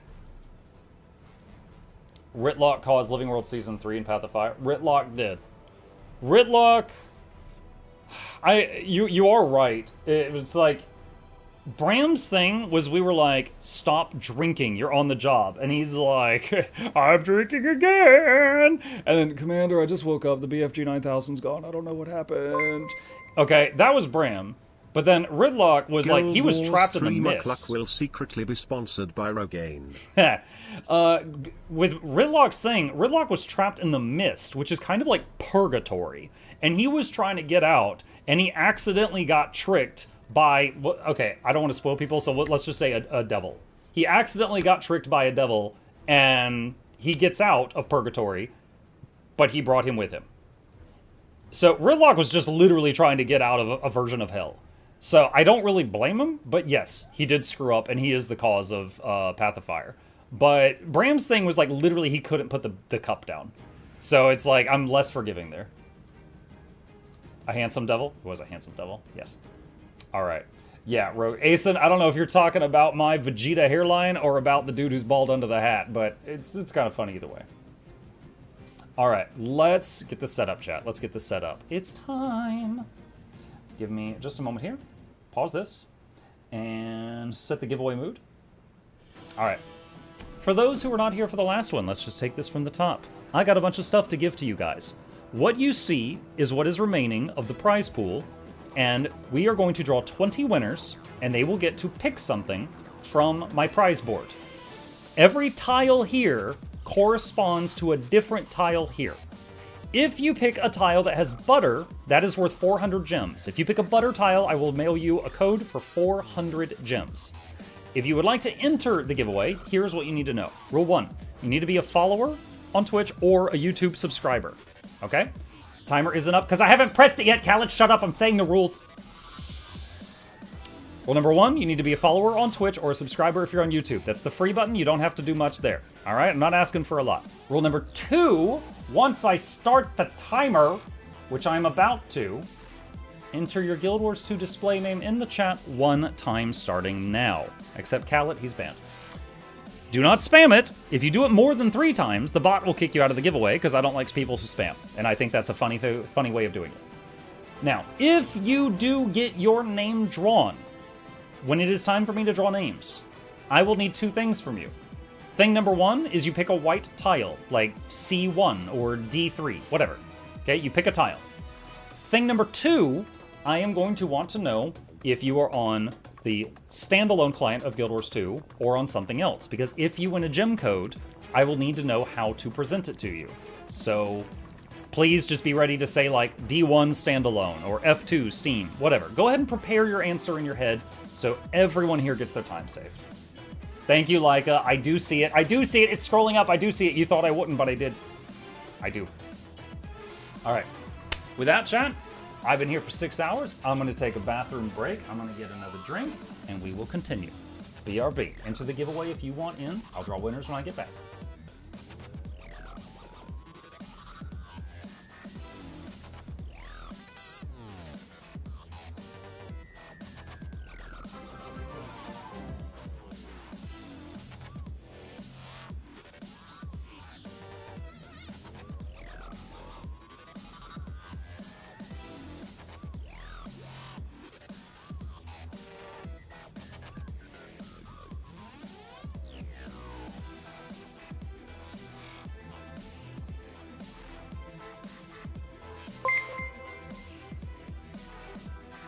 Corty raided my stream with 44 viewers.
Okay, thank you for waiting. Let's draw some winners. All right, I'm gonna draw 2 winners at a time. We're doing 20 winners total right now. Let's use blue this time. Okay, winner number 1 and winner number 2. There was a raid while you were AFK. Oh my goodness, who was it? Cauty H, thank you for the raid. I am very sorry I missed that. I've been here for 6 hours. I had to take a bathroom break. I ran to the restroom. I washed my hands. We're back in business. Thank you for the raid. Appreciate you. All right, here we go. Winner number 1 and 2. Here we go.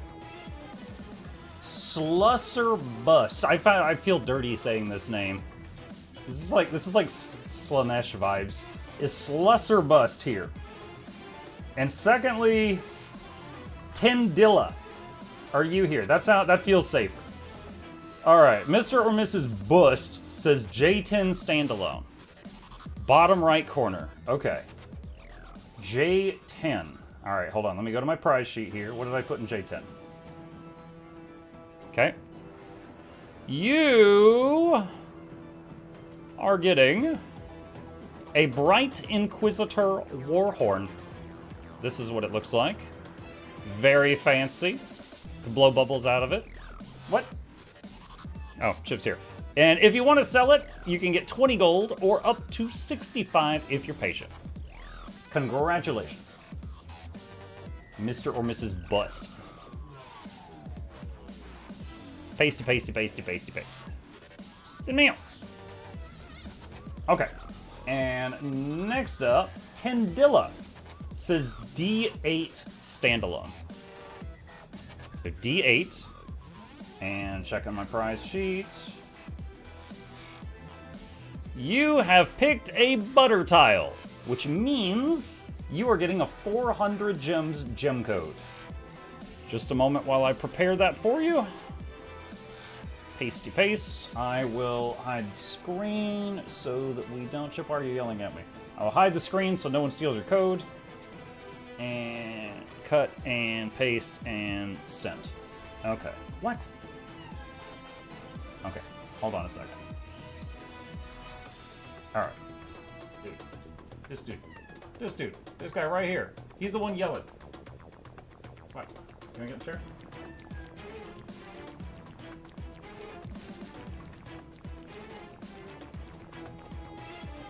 Squish the cat.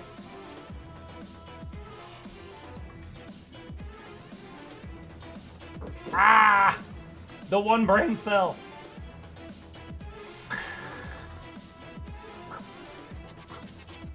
I don't want to get clawed. I'm gonna stop. Okay. He's in wrestle mode. All right. Winners number 3 and 4. Archer Spade and Pocket Rocket. Are you here? One of those names a bit more innocent than the other. Is Archer Spade and or Pocket Rocket present? If you're here, I need to know what tile you want and if you're on the standalone game copy or not. You have one of those? I have a spade too, yeah. Pocket says C7, I'm on Steam. C7.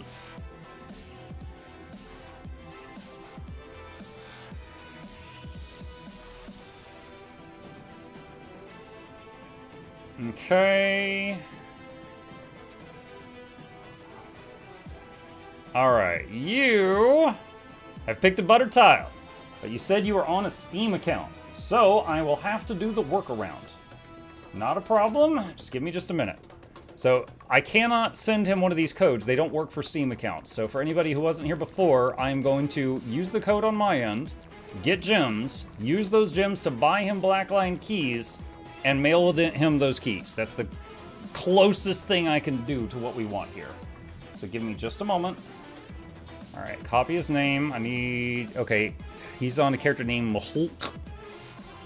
Okay, so that one. All right, so key 1 of 3. And key 2 of 3. And key 3 of 3. Okay, done. Congratulations. All right, Archer Spade, last call. Are you here? You haven't responded yet. I thought the red ones were the picked ones. I've been using a different color for each session. We did, it was red the first time, and then green, and now we're doing blue. So 3 of 20 prizes for this session have been done. Archer Spade said sorry. Sorry? B6. All right, are you on standalone or not? B5. Oh, he said B6 and then saw it was taken, and then he changed it to B5. Okay, B5.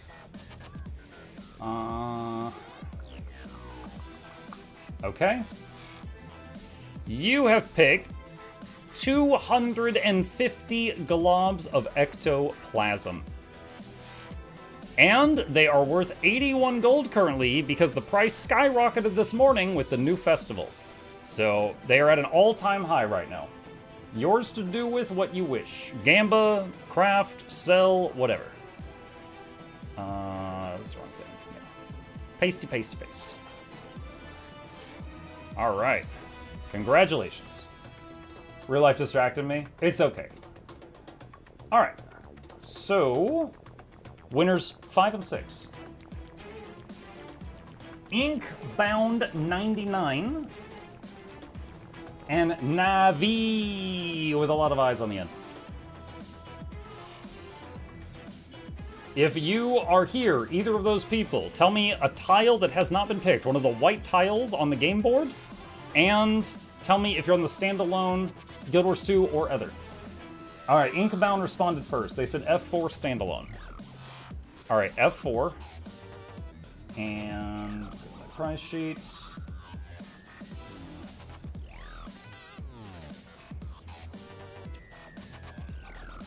Butter. You are getting 400 gems. Just a moment while I set that up. Pose, paste, paste.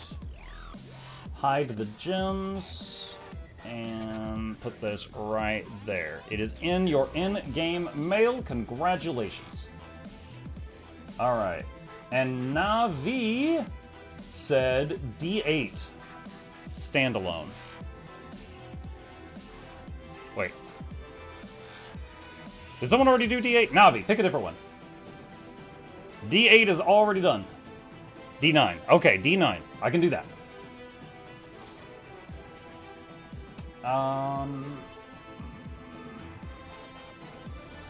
Okay. I9 is a stick of butter. I know, so original at this point, so original. I will be sending you a gem code. Worth 400 gems to do with what you please. Paste, paste. And hide the code so no one can take it.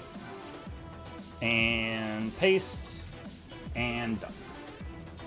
Alright, congratulations. Alright. So that is 1, 2, 3, 4, 5, 6. Alright, 7 and 8. Boris 0608 and Ursus Cincinnatus. Are you here? Boris or Ursus? Boris says C4. That's already been taken. Please pick a new one. C4 is a green that was picked earlier. So any white tile is open. Any white tile.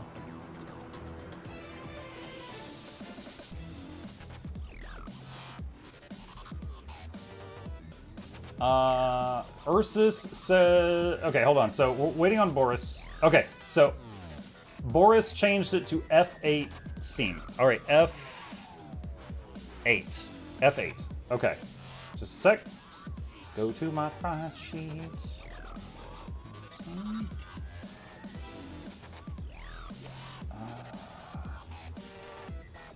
Are you sure you want F8?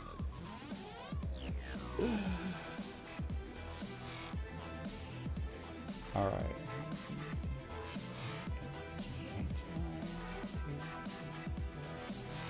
6, 7, 8, 9, 10. You have found Sunrise, the legendary Generation 1 sword with a blade made out of the daytime sky. Used to make eternity or sold on its own for up to 1,555 gold. You could sell it or keep it. Congratulations. Man, what a guy. This is the guy that chose C4, and I was like, that's already done. And he's like, oh, F8, I guess. Sunrise, I guess. I guess.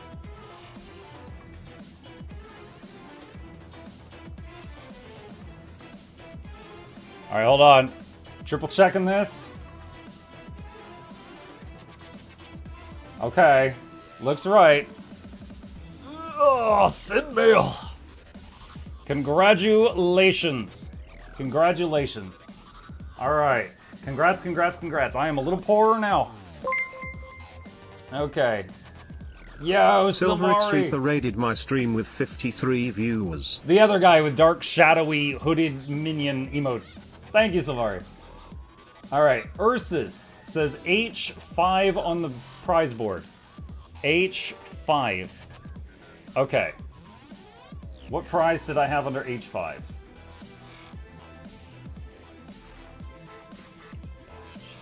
It is a butter tile, which means I owe you 400 gems, sir or madam. Just a moment. Let's do a mail. Pasty paste. I'm gonna hide this with bacon. And cut and paste and send. All right, you have a gem code in your mailbox. Congo rats. Okay, so 1, 2, 3, 4, 5, 6, 7, 8. All right, winner number 9 and 10 out of 20 for the current session. The Lasman. Now, okay, as someone who enjoys Warhammer games and they've got like las rifles that shoot lasers, I'm just assuming this guy is just a big fan of lasers. And Riolu can read 7082. Lasman says B10 standalone. Okay. Oop. Didn't he win earlier? I believe he did win something earlier, but the only people I said can't win twice are people that win like a legendary or something, because I didn't want to write all the names down. Okay, B10 standalone. Let me see what that was.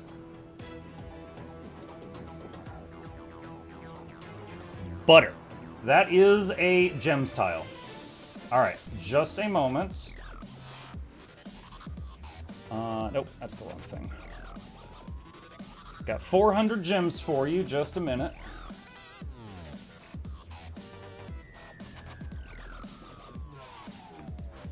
All right, gems are in your mail, Lasman. Congratulations. Okay, Riolu said ArenaNet E7. ArenaNet. I think he means standalone. Okay. E7. Alright, let me see what I put there.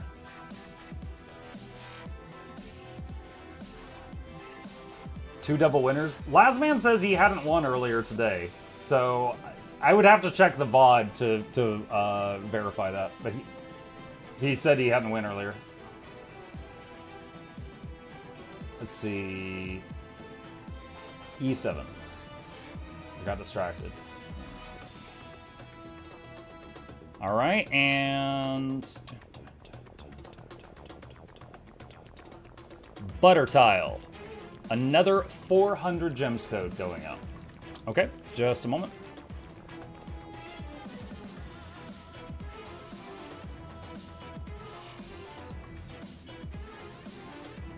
And cover the screen for a sec. And sent. Okay. Congrats, Riola. All right. Okay. All right, 11 and 12. Chef Gamer 85 and Jugles, not to be confused with Jackals, different person. Chef Gamer and Jugles or Juglis. I need to know what prize tile you want. Pick one of the white ones. Those have not been picked yet. And if you're on standalone game or not. Chef Gamer says, Woot, H4 standalone. H4. Okay.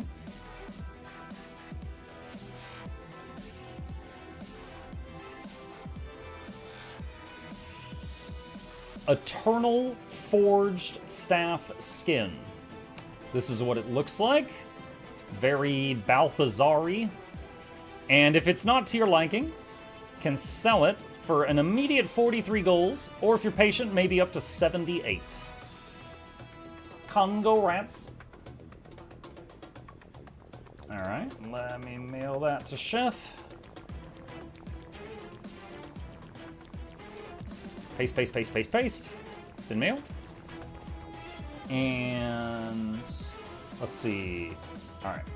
And Juglis is H1 Steam, thank you, King. You're welcome. Let's see what you're getting. Alright, H1. Let's see. Okay, you are getting this.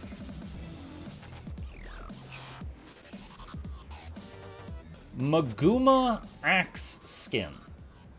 This is very untamed in my eyes. That is what it looks like. And if it is not to your liking, can be sold for an immediate 49 gold, or up to 63 if you're patient. Congratulations. Just a minute. Copy name. Mail. Paste, paste, paste, paste, paste, paste, paste. Send it. Alright. Nice. Okay. So, that is 3, 4, 5, 6, 7, 8, 9, 10, 12. Alright, so the winner's 13 and 14. First off is Sam is taxed. We're all taxed, Sam. And Bozer. That's a name I know. That's a regular. Sam and Bozer, are you here? Muck, question. If I collect the Sunrise for myself, do I get the thing for eternity? If you add Sunrise to your Legendary Armory, you get a token that can be used in place of Sunrise to make eternity. Yes. But you'll still need Twilight to do that. Bozer is the first to reply, who said G4 standalone. Grats on 3K, by the way. You're welcome. Okay. G4 standalone. Alright. Prize sheet.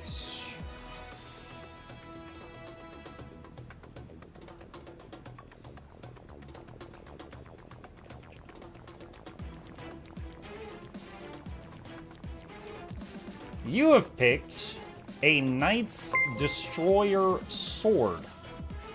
Boruto That is what it YouTuber looks raided like. my stream with 17 viewers. Thank you, Boruto. Welcome. You have selected a Knight's Destroyer sword, which is this thing right here, like a big angry Bernie claw. And if it is not to your liking, it can be sold immediately for 15 gold, or up to 36 if you're patient. Congratulations. Bozer. Mail item. Paste, paste, paste, paste, paste, paste, paste. And send mail. Okay. Next up. Sam replied A5 standalone. Alright. A5 has been taken. Going to my prize list here. What did I store there? Okay.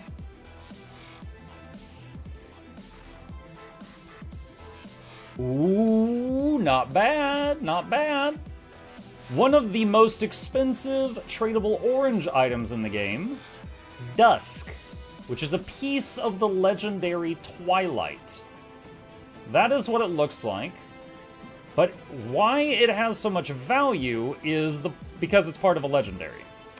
You can immediately sell this for 125 gold, or up to 150 if you're patient. Or you could just swing it around if you want to just slap people with it. Your call. Mail item. Copy Sam's name here. Paste, paste, paste. Send mail. All right. Okay, and 1, 2, 3, 4, 5, 6, 7, 8, 9, 10, 12, 13. Okay, so winners 15 and 16 out of 20. Resonator 69, nice. And Nico 33013. Are you two here? If you're here, I need you to pick a white tile that has a prize behind it, and let me know if you're on the standalone client or not. I won. Okay.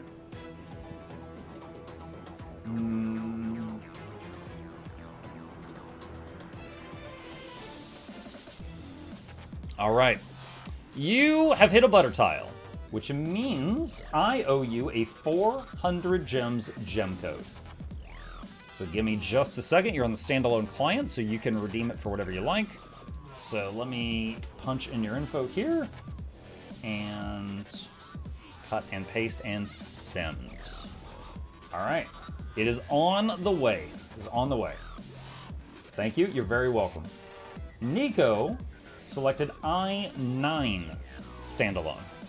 Okay, so that one has been picked. Going to my prize sheet. And same prize. They also hit a butter tile, so I owe them a gem code. So let me open the mail here. Paste, paste. And hide the code from any ne'er-do-wells. And send. All right, there we go. Okay. Picking 2 more winners. All right. Mauixt1337, Leet. I know that means. And Dervin Lord 1. Mauixt and Dervin Lord. If you hear me, I need you to pick a white tile with a prize behind it, and let me know if you're on standalone or not.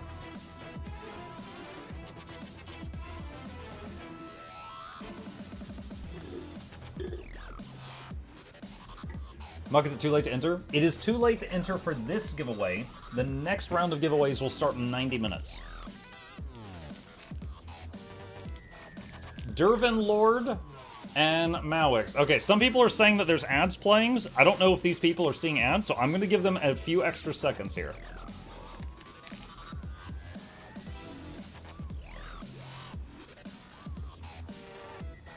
I'm going to play the alert again. So, Mauixt and Dervin Lord. If you can hear me, please pick a white tile and tell me if you're standalone client or not. Dervin said F10. Okay.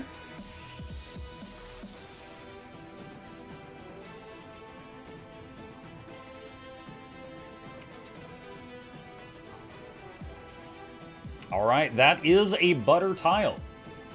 All right, Dervin, I'm gonna hope you're on standalone because you never said, so I am sending you the code.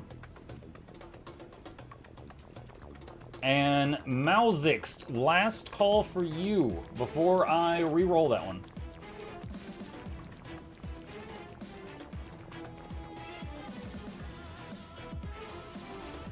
All right, sent. Okay, Dervin is all set.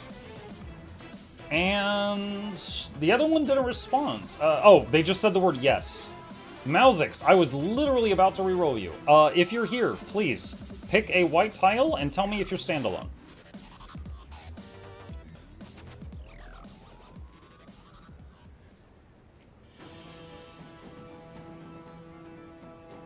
Steam 6E.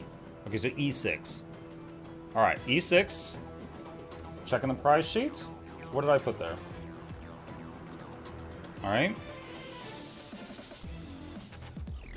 You have landed on a Void Corrupted Longbow Skin. This is a very trippy weapon set that kind of looks like, I don't know, like a puddle of caustic fluid or something. I don't even know how to describe this. I got like an acid trip in bow form here. And if it is not to your liking, can be sold for an instant 24 gold or up to 32 if you're patient.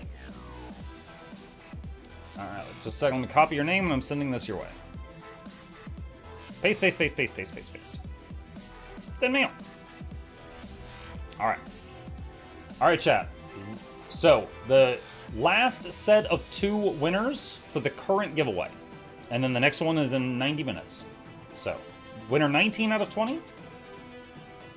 Bulbasaur, but they spelled sore like it hurts. And Cruise 4221. Are you here?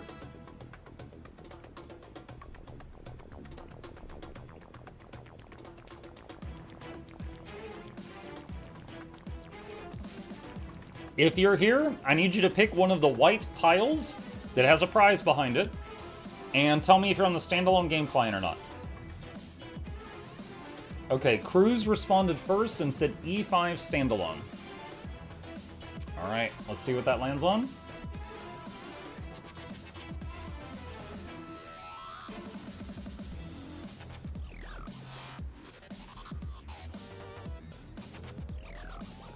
Not bad. 25 Supreme Runes of Holding. These are used for crafting 24 slot, 28 slot, and 32 slot bags, the largest containers in the game. Because of that, they sell for a lot of money, because everybody in the end game wants these things. A stack of 25 of them is worth 357 gold. You could use these to make your own huge bags, or you could sell them if you want some money. Pretty good roll. So that was Cruz. Just double checking. Yeah. Paste, paste, paste, paste. And Sinmail. Awesome. Okay. So close that one. And Bulba says C1 standalone. C1. Okay. Let me see what I put in that slot.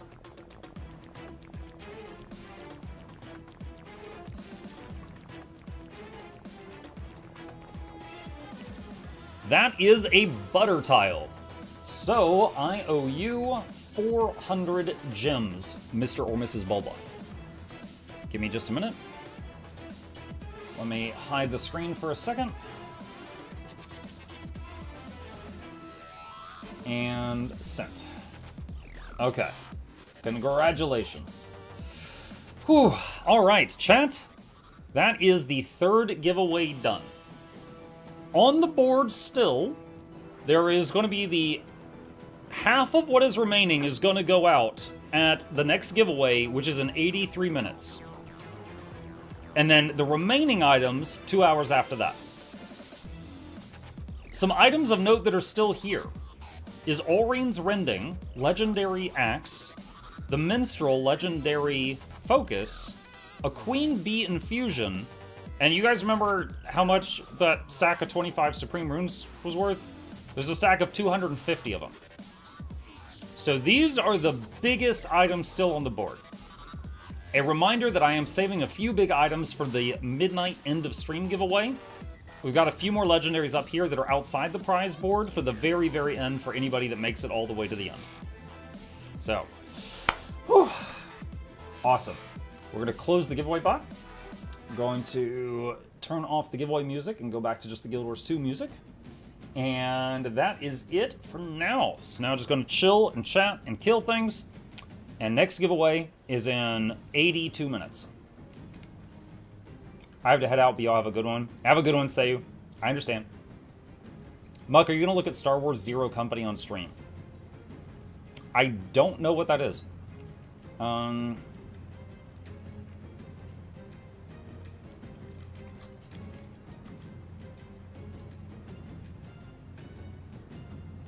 sec.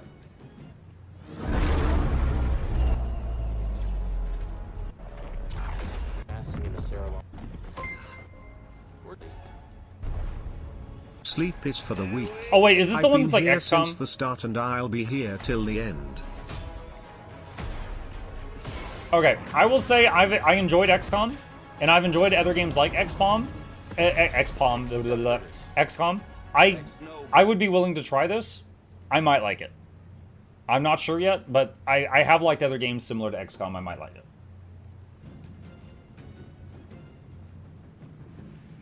Let's see. Sleepers for the week. I've been here since the start. I'll be here till the end. Yo, thank you, Celix. Yeah, I think Celix took the day off. He's like, I'm skipping work. I got Muck's stream to watch.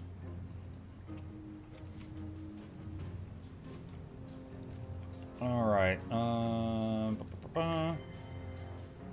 Let's see. Oh, I said that after that. Okay, I'm gonna do one more thing here real quick. I'm gonna swap to the NA servers. It is getting to the point where most of the Europeans, I think, are winding down, but the NA people are just getting home from work. So usually around this time, if I'm streaming, I'm usually on the NA servers. So I'm gonna swap over, and downloading some files. That's weird. I'll let that run for a minute. And Miyu's in between. Yep. Isn't XCOM the game where even a 99.9% chance that it results in no hit? Yes. XCOM is a game that has a lot of memes around it where, like, you're standing here and there's an alien literally in melee range and you shoot and it goes miss and the alien goes. And yeah, it's memed on quite a bit for that. Windows says hi.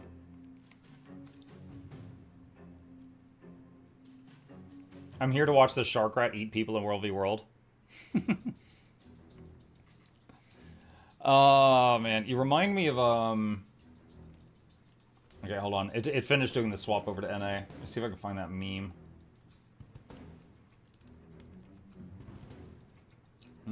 Here it is. Someone sent me this once when I was playing the arrow cart in World v. World.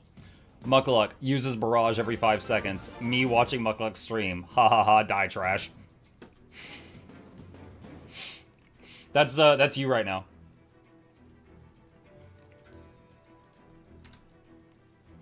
Just hopped on, is Muck gonna play XCOM. I've played XCOM. They were trying to get me to play Star Wars XCOM. And I was saying I'd be willing to try it sometime.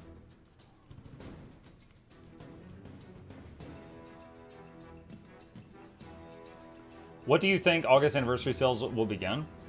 I don't know, truthfully. Hold on, have I done my... I don't know if I've done my money-making routine. I certainly need to. I'm spending a lot of money today. Between gambling and giveaways. I have not. I should do that real fast. The way I pay for these days of bad habits is I do this routine every day that gives me a constant stream of decent income. Even on the days I don't play Guild Wars 2, I usually log in for 10 minutes and do this. That's how I afford paying you guys all the time. What other games upcoming are you potentially excited for on stream? Emberville? Like, even if I hadn't gotten picked to get to work on that project, it looks like a game I'm very excited to play. So, Emberville, when that comes out. Muck, did you ever see the new Crown and Blackline weapon set? I don't think I did. Muck, you need to get Jimothy. Alright, I'll see about that in a minute. Have you already done your recording? Yes. Yes, I have.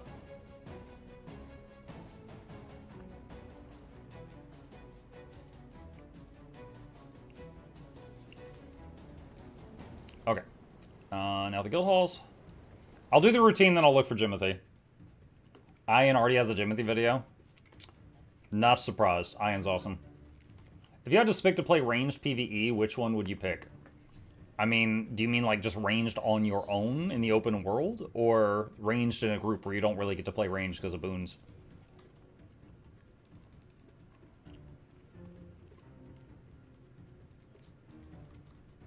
Open world? I mean, I played open world. I think the build I play the most is Quick Untamed, and that's melee. But there's really not a wrong answer for open world. Like, if you're a ranger like me and you want to play long range, then it's Gale Shot.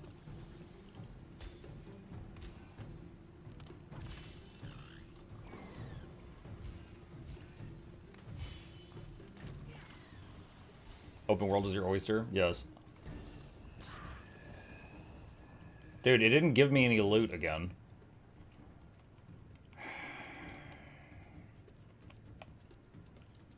I'll go to a different one and come back to this one. It's like... I don't know. Maybe I should just do... It's like, if you go to your homestead, and then you go to a guild hall, the guild hall gives you nothing. It's like a weird bug. And so I went to my homestead, then I went to Mistlock, then I went to the guild hall, now it's working.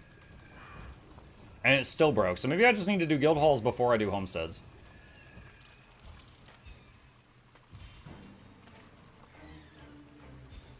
Muck, what do you think about the Guardian Staff primary attack? I think it needs a rework, maybe fast projectiles, something different. I actually don't even know what the staff primary attack is. Like, I know you have, like, the symbol on the ground and, like, the line of warding, because I fight against Guardians using that. I don't even remember what the primary attack is. But it's kind of like Druid Staff. Druid Staff is... It's like nothing. It's a pin light. Pepe Le Pew Jr., thank you.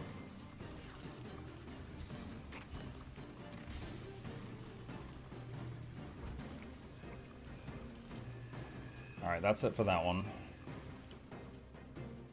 They slow really slow ball projectiles now. Hmm.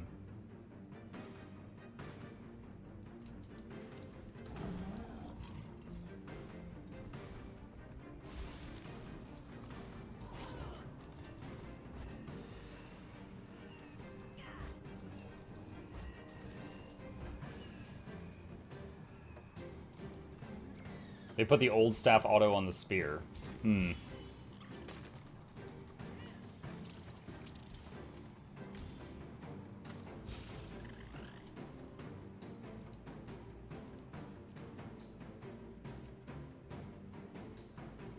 I saw you're currently playing Beast of Reincarnation. Is it worth buying? I saw it got mixed reviews.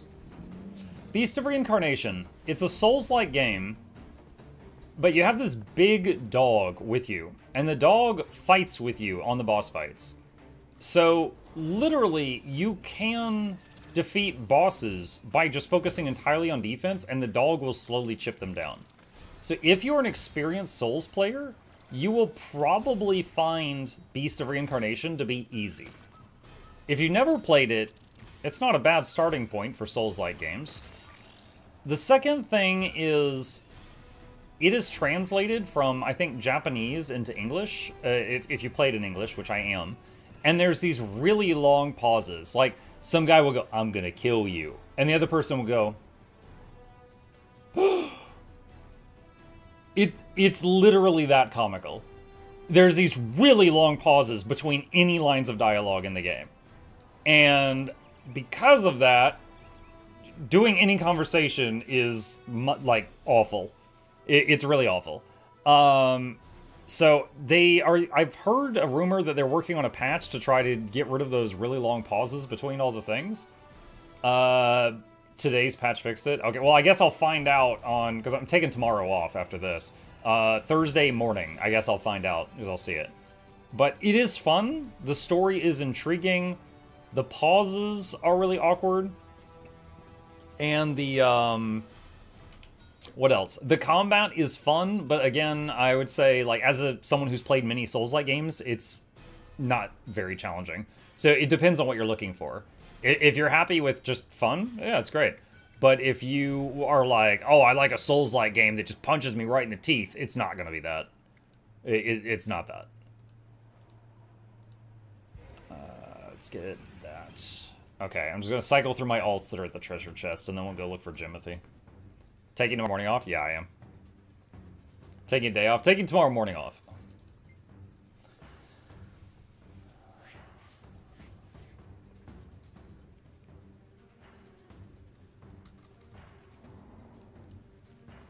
You taking a day off? I'm not currently planning to take a day off. I actually asked Lady Luck, and I was like, hey, after day 3000, do you think I should take a day off? Not really because I feel like I need to, but just to break it so that we don't feel the streak hanging over us anymore.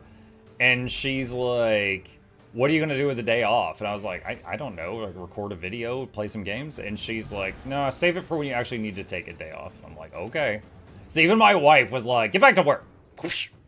I'm like, okay. So, yeah, I will definitely be taking the morning off tomorrow to let the voice recover from this. But a day off, like, I would say after 3000, I'm not going to be shy about it. Like, if there's a trip I'm interested in or something, and I'm not going to try to do, like, a 15-minute stream to keep the streak going like I have been the last 8 years. I might just let it slide.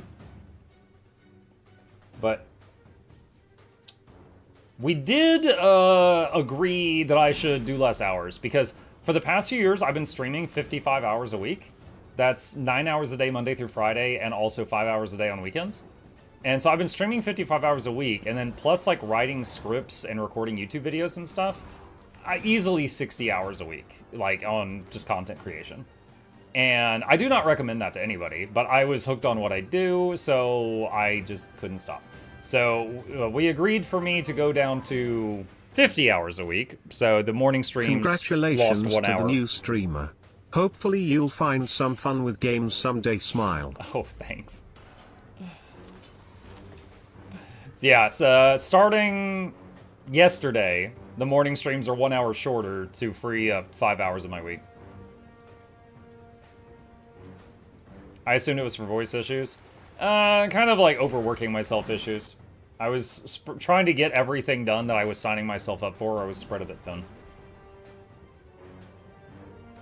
Also, the medication I'm currently on is kicking my butt. Because of the voice issues, for anyone who hasn't heard this, I got prescribed something called amitriptyline. It makes you really tired when you take it. So I'm supposed to take it before bed. But I wake up in the morning and it's still in my system. And it's like really hard to get out of bed and wake up. And it got to the point where I was literally turning my alarm off in my sleep and going back to sleep, which is something I haven't struggled with since high school, like 80 years ago. So I was like, all right, this is messing me up. So like, I'm literally last night, I set my alarm and I moved my phone to the other end of the room. So it forced me to get out of bed and wake up to find it. And that worked. So thumbs up for that. But yeah, with that kicking my butt is like, okay, I need to, I need to push the morning stream back a little bit so I'm not showing up looking like a freaking zombie. Or, you know, more of one. It was fun running with you last night. You too, Jumpy, thank you. In case you missed it, if you played Baldur's Gate 2, does it matter if enhanced or not? I have not played Baldur's Gate 1 or 2, no. Not before. Loranity raided my stream with 297 viewers. Hi, Laura. Thank you for the raid. It's Tuesday, isn't it? Appreciate that. Welcome, Laura viewers. I'm sure we've met once or twice. Bram, I don't even care. Congrats on the big 3000. Yes, the problem persists, and so do I. Thank you.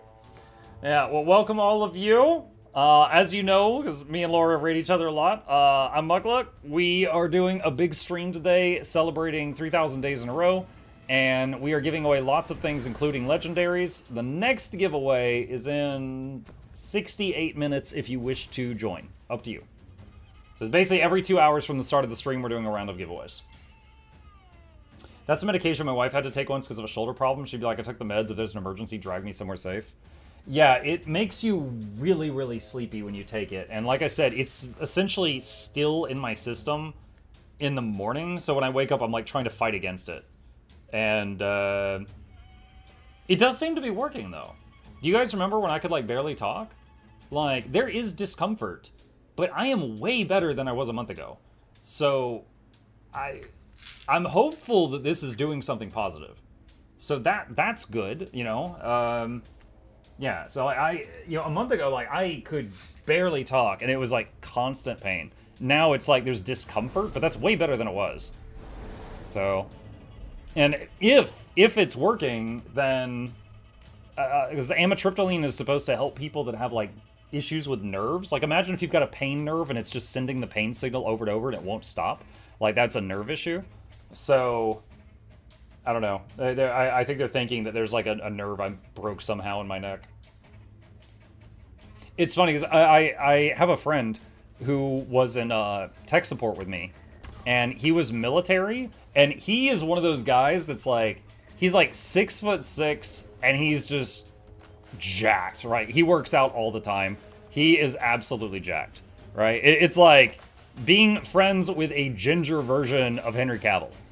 And one time, he was sitting at home, and his wife called him, and he went, yeah, and he did like that with his head. He went, yeah, and he felt a, and he's like, ah!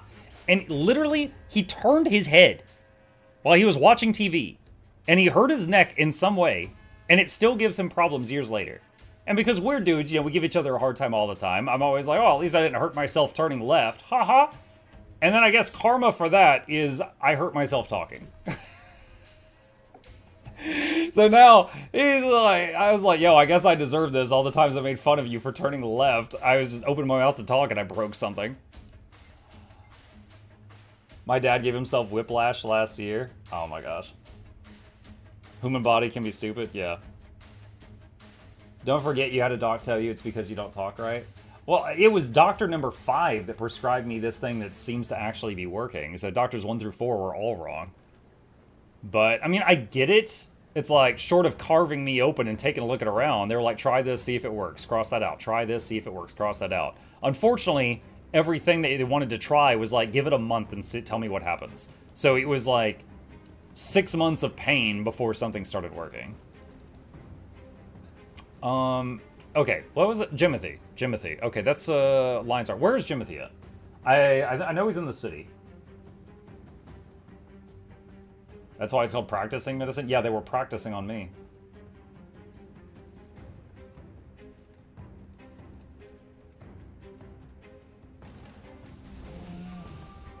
He moves. Look for the tags.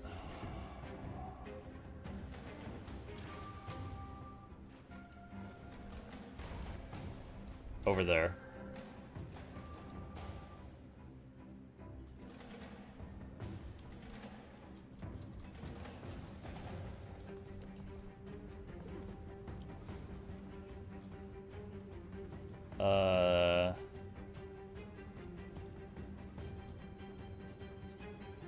Oh, there. God. Mini Jimothy. Fucking no neck. Muck, why not gamble 4 wins? Dude, I literally gambled 5,000 ectos. Alright, I'm out. Leave me alone.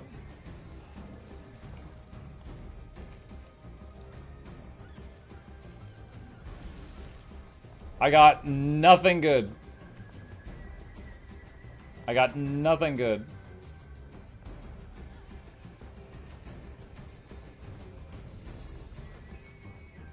So stream 4K, what's the plan? I don't know, Nog. Are you gonna get me another stack of this Runes of Holding? Your next load would have had something good? Oh my gosh. Dude, I lost, like, I would say around 1,500 gold worth of ectos today. Nah, I'm just gonna be like, yep, I lost that. It's over. It's all ogre now. What is your stance on bags in terms of loot? I mean, yeah, it's kind of silly, yeah. Like, okay. Let me give you an example of something that I think is good design in video games. Alright. Black Desert Online. If you're chopping down trees, you occasionally will get a bag of loot, like someone stashed it in like a nook in the tree, and you chop down the tree and you occasionally find a small bag of like gems or jewelry or something when chopping trees. It's a rare drop, but it's exciting when you get it, right? I think it is good when you are like in a game and you're harvesting nodes to have a rare drop that can give the player a momentary like burst of excitement. You know, like you're mining 10, but you find a gold nugget. Or whatever, you know? Those, I think, are good in games. But having a bag and a bag and a bag to the point where the player is just like, ugh, I don't want to deal with this right now. Obviously, that's taking it too far. There's a middle ground there somewhere.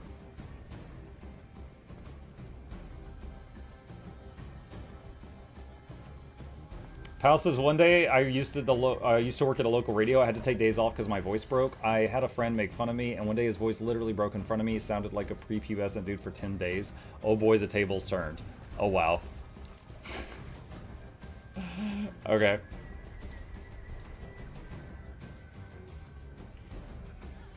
Oh yeah, what team am I on? I don't even know. Domain of Torment.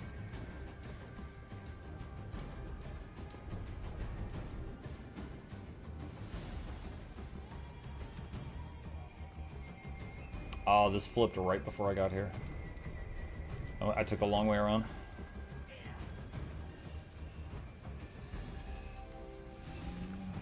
When did the stream start?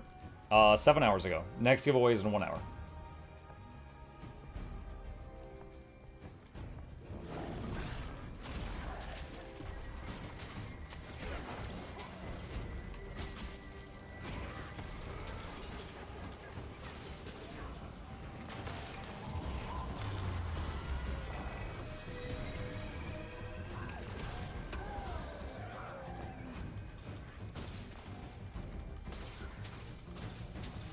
You wanted to fight? Why are you... What are you doing?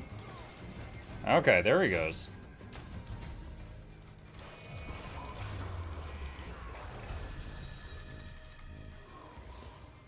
This guy actually hits pretty hard.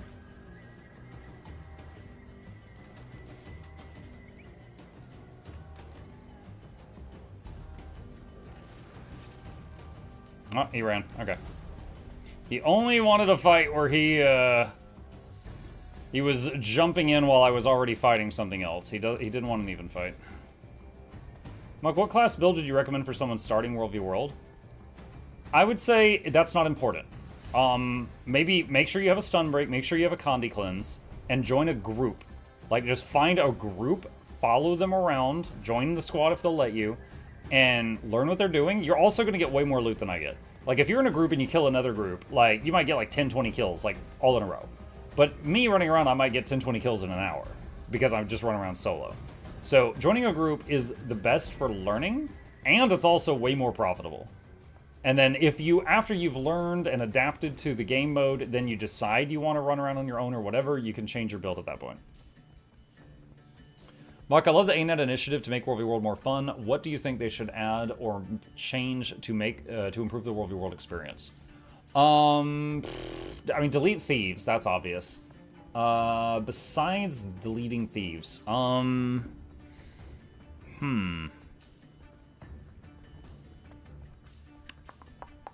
delete guardians? No.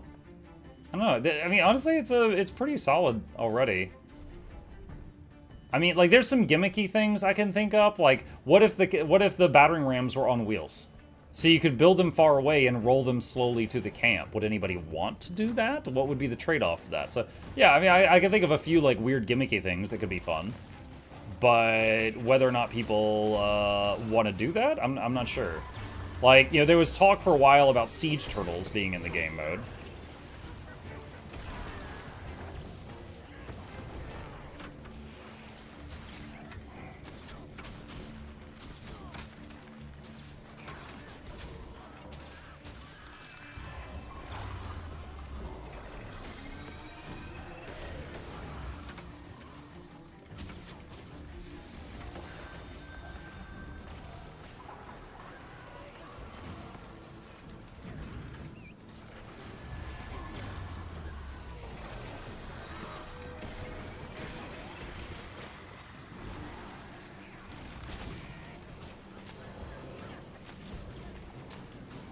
Oh, shoot. I didn't mean to go underwater there.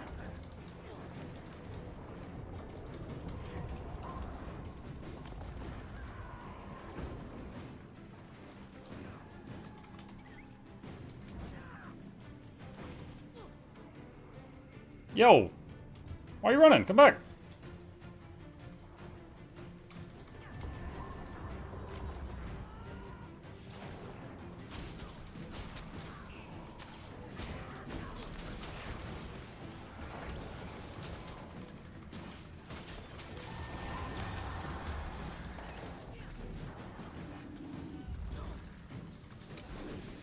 Oh my god, I swapped a staff, and it did not freaking work. He ducked away again.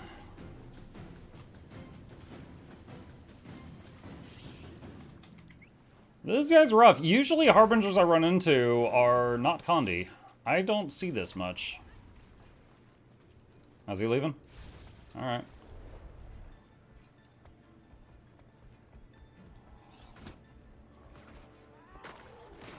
Like, I was lucky I was running Healing Spring. It let me keep up barely with the absurd amount of conditions he was putting out.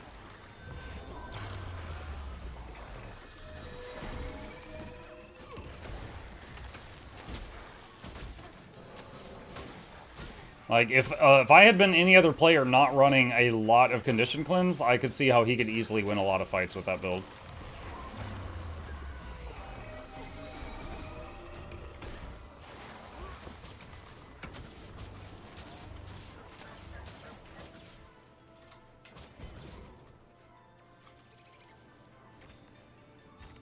Like, since Overlord is pretty good, what would you suggest for improving Season PvP?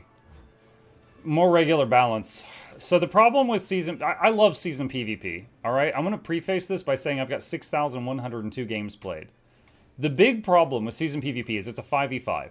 If there's one class that is overpowered, and that person is on one of the teams, that team has a massive advantage, because that 1/5 of their team is busted, okay? If you've got one person... They can sit on a node, and it takes 2 to 3 other people to kill them. That is a massive hill to climb in that game mode. Right now, the busted is things like Amalgam, Conduit, Willbender. Willbender hasn't ever not been OP since it came out in End of Dragons 3 expansions ago. Like, I love that game mode, but if you are fighting against a team that has, like, they're running some busted stuff, you're just trapped in there for 5 to 15 minutes until the game's over, and then you can go try to play something else. Is that the same guy? It is the same guy.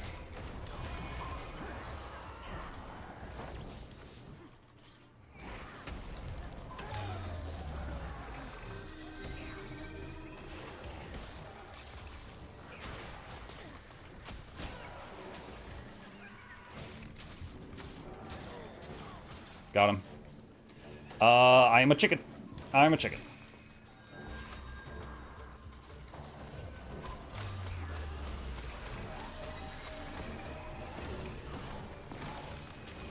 I am trying to prevent them from getting revived.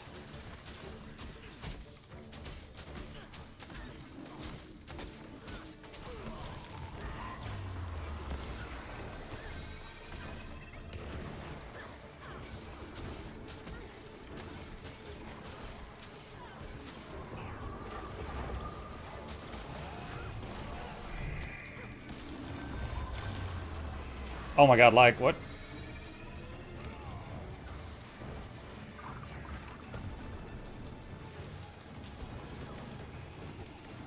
Okay.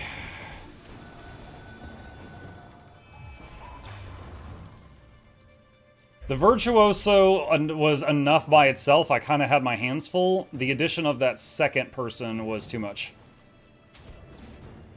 I managed to catch the Harbinger, which I wasn't able to beat the first time that we ran into each other, so I'm happy about that.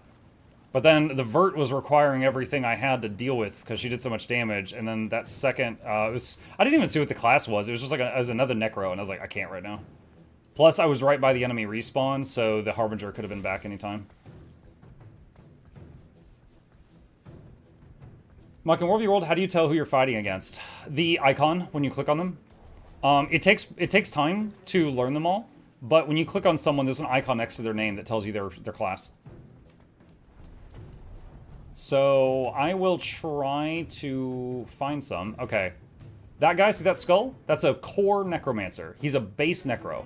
This guy, the rat with a bandana, that's an antiquary. This guy, the potion bottle with like the flame behind it, that's a harbinger.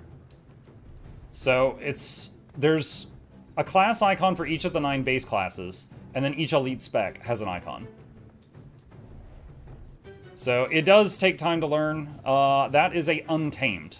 Also, he has a ranger pet, so you can immediately go, oh, that's some kind of ranger.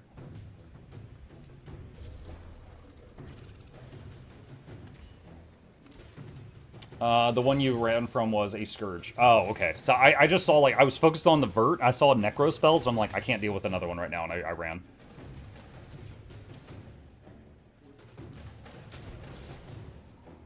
I main Ranger, but never learned how to Druid properly. I want to get good, but my game time is so limited these days. I hear you. I hear you. I get, I like playing so many games. Like, you guys know, I get to kind of live a dream life when it comes to that. Like, I get to play games for a living, but even outside of that, I like playing games. Like, let me give you some examples. The Last Spell. I love this game. I played it on stream recently.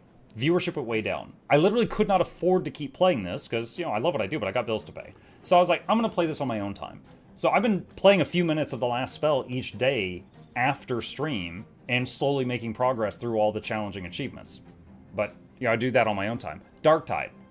I made like a personal goal to see if I could get to Havoc 40. Darktide has a difficulty slider.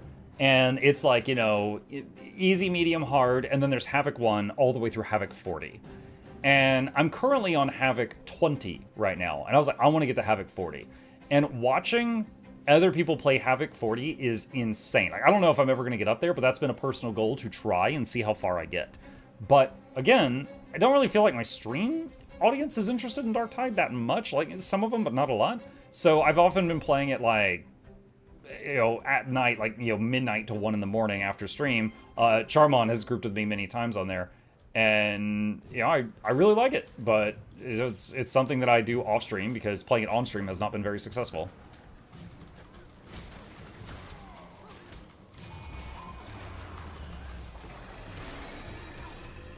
Like, in fact, I don't know if I'm going to have the energy to do it tonight because of the 12-hour stream, but I think I got this Luminary. Oh no, he's invincible. There was a patch today in Darktide, and they did some rebalancing on the class that I main, or I have been maining. So I'm very eager to try it out and see how it feels. Dawn of War 4, let's go. Yeah, Dawn of War 4 and Total Warhammer, Warhammer 40k are 2 Warhammer 40k RTSs that are coming out. And I'm interested in both of those. What are you maining in Darktide? Since Skitarii came out, I've really loved playing it. For you Guild Wars 2 players, a Skitarii kind of feels like playing a Scrapper. They have these things called servo skulls, which is like, it's like a skull with like robotics on it, and it hovers in the air next to them, and they can send it out like a drone. And one of them's called the Medi Skull, and it literally has like little like robot arms with syringes, and you can send it to a downed player, and it injects them, and it just instantly revives them. So the player could be literally underneath a pile of monsters, and you can send in the skull and save them, and it feels like sending in a function gyro on Scrapper. And on top of that, you've got another floaty skull that has a gun, and it's constantly shooting at a slow pace anything near you, so it takes care of stragglers. So it's kind of like a futuristic engineer. Really fun class. I've been playing a lot of that ever since it came out. Sometimes I'll play the Arbides, which is the pet class in the game. He's got like a robo-dog. He's like RoboCop with a robot dog. But those are my top 2 played. I expected Arbides because of Ranger Man. Yeah, I played more Arbid. Like, when it was just the base game, I was bouncing between Psyker and Zealot a lot. So really, the only classes I've never really mained at all at any point in time was Veteran, Ogryn, and Hivescum. I never even bought the DLC for Hivescum because I was so just not interested in that. I like grouping with a good one, but I don't like the fantasy of it. It's basically like, I'm in the future and I'm a meth head. Like, I could be a meth head now. I'm not going to, but... that's not future fantasy for me. The Hivescum is just a drug addict running around. But you could, yes. Okay, I see a blue fighting 2 greens. So if I attack a green, I'm red by the way.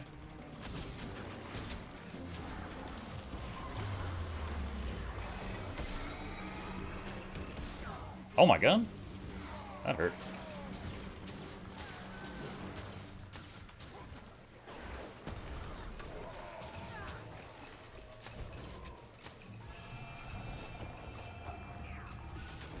What the heck? Oh my god. Nothing even hit me, man.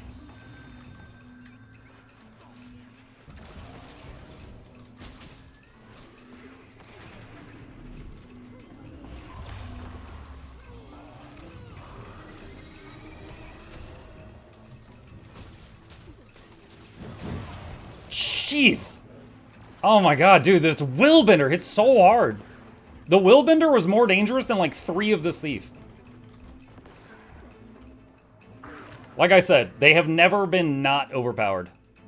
If they wanted me to be more interested in PvP again, you gotta nerf that crap.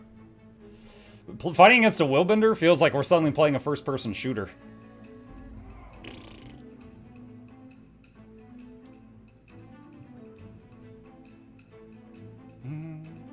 That Willbender has killed me 3 times. Well, he's killed me once. I might have done better if it had been a one-on-one, but he was doing some terrifying amounts of damage. I did get, like, in that whole exchange, I think I got credit for 2 or 3 kills. So I did pretty good there, getting 2 or 3 kills for my death, but it was still very nasty. What's your current prediction for the 4th species of Guild Wars 3? I think it's going to be some kind of elf race. And I don't literally mean elf. Like, okay, in Guild Wars 2, Sylvari is the elf race. Does that make sense? Like, almost every MMO has an elf race. They have a beast race. They have human, and they have a short race. Guild Wars 3, we haven't seen something that is the elf race. Asura could be the elf race. Yeah, if it was house elves. But, anyway, so my prediction is it's going to be something like, you know, tree huggy.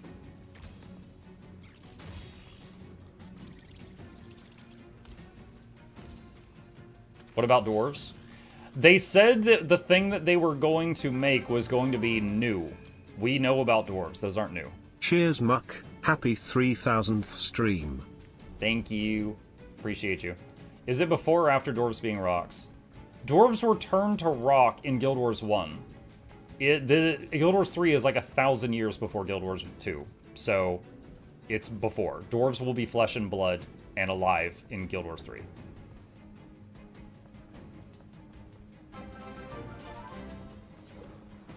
I loved playing my salad, looking forward to being the butt of every tree-hugging joke if I get to be something similar in Guild Wars is 3. Live dwarves maybe at some point? Maybe. They did say they were keeping it open to add more in the future.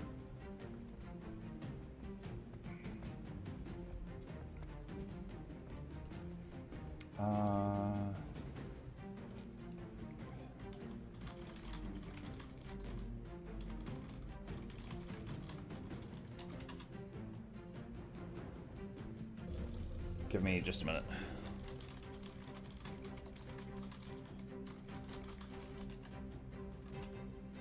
Okay.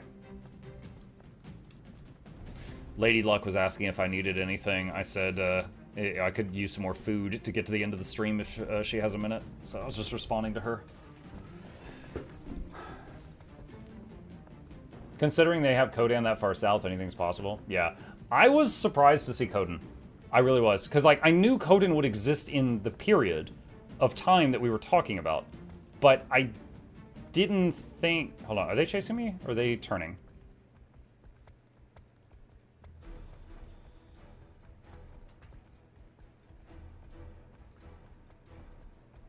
I'm just going to act like I'm going to keep running and just see what they do. I knew Kodan would exist at that period of time, but they seemed, like, based on what I knew, the Kodan were going to be really far away. Her name is Lady Luck. I thought you were saying Lady Luck this whole time. Honestly, that's one of my, one of the puns that I'm more proud of. She's both.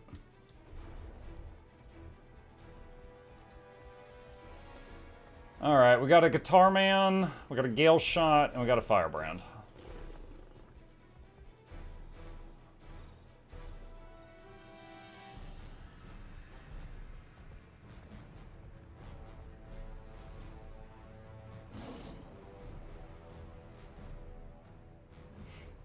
Go away.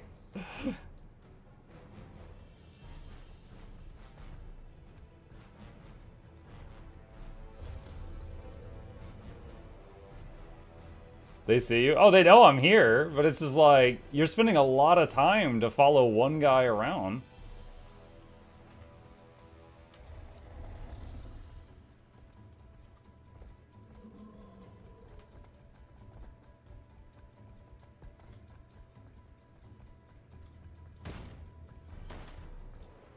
Okay, the fact that we saw an air arrow there, or an arrow, if you will, means the Gale Shot dismounted. He's in combat, and he can't chase now.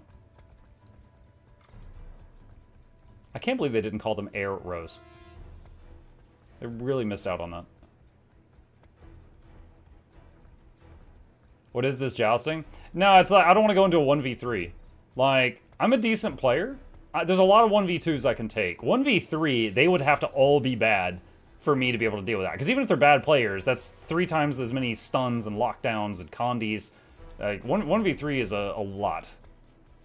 So I don't want to just dive into that.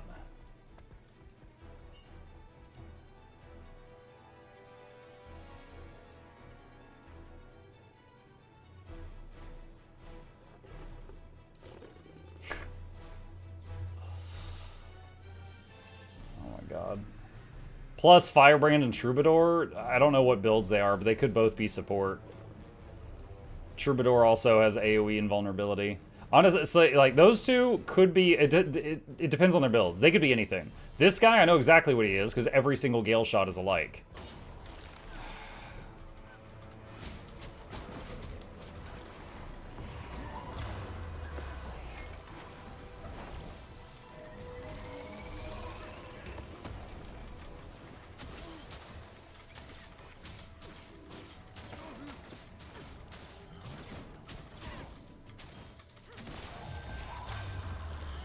You, unfortunately, are the only one here I'm not scared of. So you are going first. What happened back here? Oh, someone else joined in. I didn't even realize that.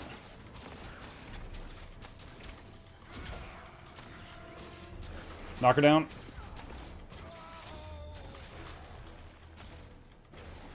Nice. It's someone from one of my guilds, too.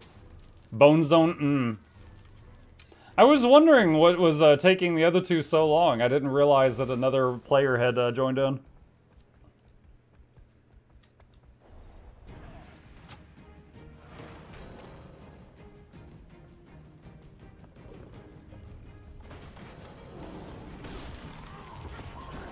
I got interrupted.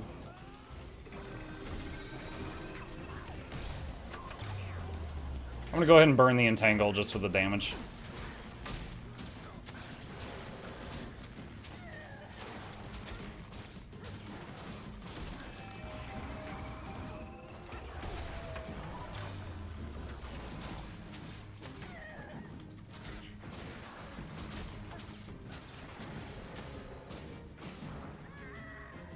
Does you and chat know how to beat Willbenders in PvP? Okay, so the general thing with Willbenders is when they choose to attack you, they are God mode for 10 seconds.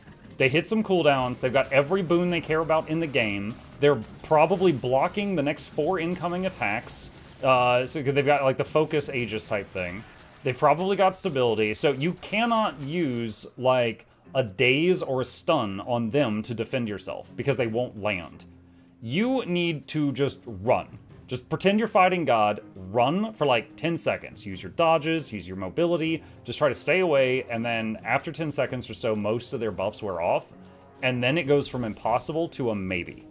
That's my strategy against them. And it works sometimes if it's a one-on-one. But I basically just give them my undivided attention, focus everything on just moving out of the way of their stuff, and then when they start to kind of like power down, then I move in and try to do some burst on them. Mike, why don't you claim stuff in World v. World? Jackals, I have a limited amount of words per day that I can say, and you've asked me that question multiple times per day today, and I've already answered it. I decline to answer it again. I got Panda tonight, too. You have good taste. Mike, how do I enter the giveaway? Banned.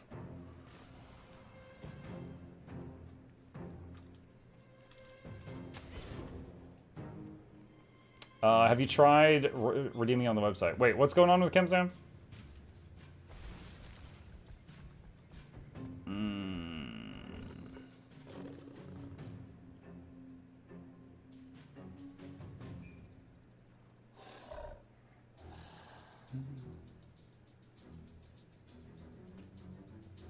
Is there a way to copy the text from in-game mail? I'm having trouble redeeming. Oh, no, you'd have to just, like, write it down. Sorry. You would have to just write it down. If it continues to cause you trouble, I think you are connected with me on Discord. You could DM me on Discord, and I can help you, like, after hours.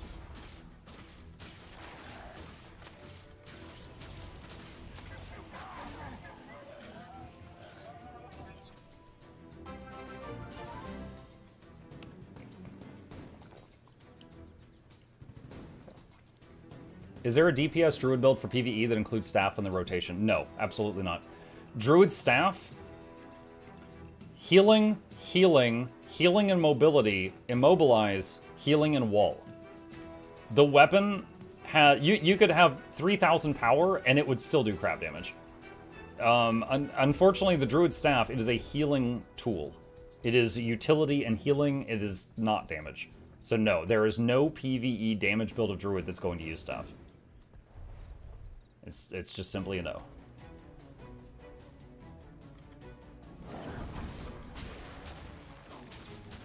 Yeah, PvE DPS Druid is usually Condi, and Condi is either Axe main hand, Dagger main hand, or Shortbow.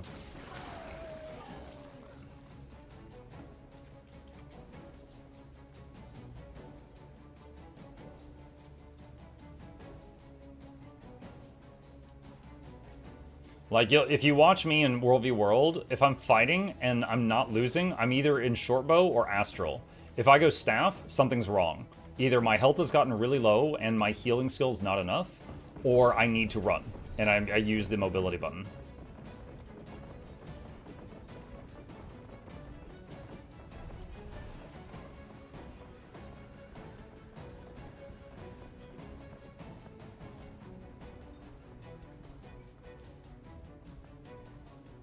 I copied your Druid and heard you say Celestial 4 can res people, but I'm not seeing it. What? No? No, I've never said that. I don't know what you heard, but no. Astral 4 does a healing field around you, and if you have a talent, it will chill people around you. But, no, it's never done revive. The Druid revive thing is Glyph of the Stars, which is an elite choice. It's right here. If you're doing this while in astral form, that can revive.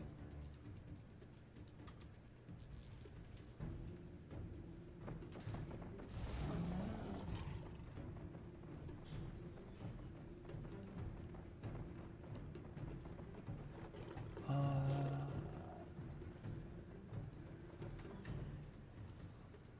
20 seconds. My bad. No, it's fine. I just, yeah, Astral 4 is never... None of the Astral skills have ever done anything with Revive.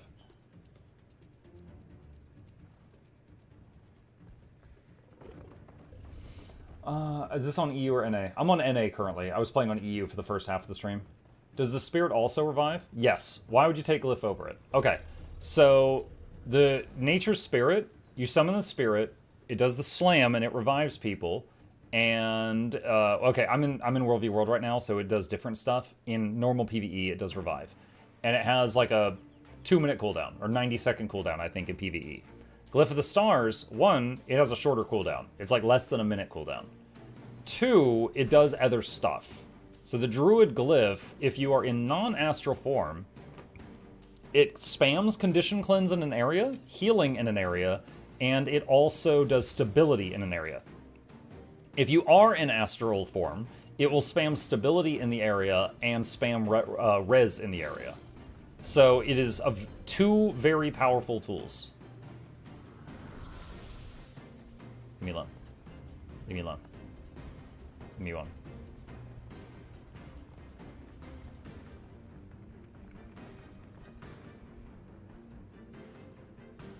The other guy I wasn't scared of. He was a Mechanist. Mechanist is a free kill for me. The Amalgam could be anything. Alright, that blue guy might jump in. It's a Dragon Hunter, though. Although, I do occasionally lose to Dragon Hunters. It's not often.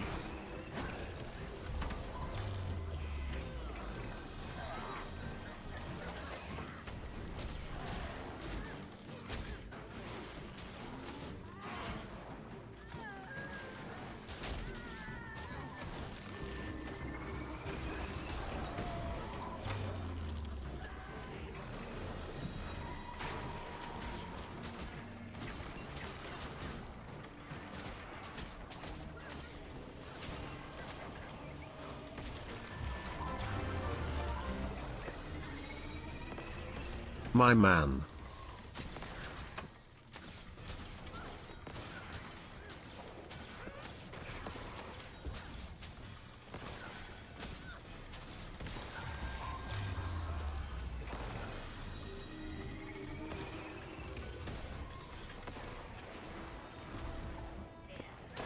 Got her.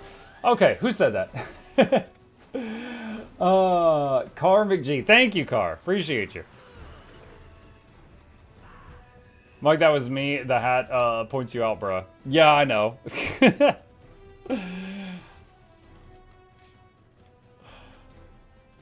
I occasionally, if I'm in World v. World and I feel like I'm getting sniped too much, I go into Muck Incognito mode and don this raggedy robe. But right now, I don't really feel like there's a problem.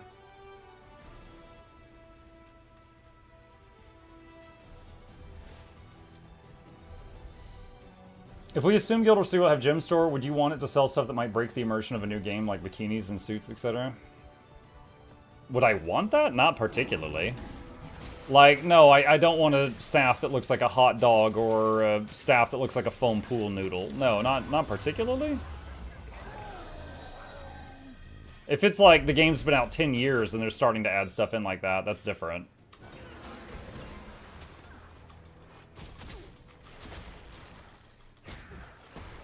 She just put traps down, so I'm backing up. Swapping pets so the old one doesn't get blundered in the trap. Yeah,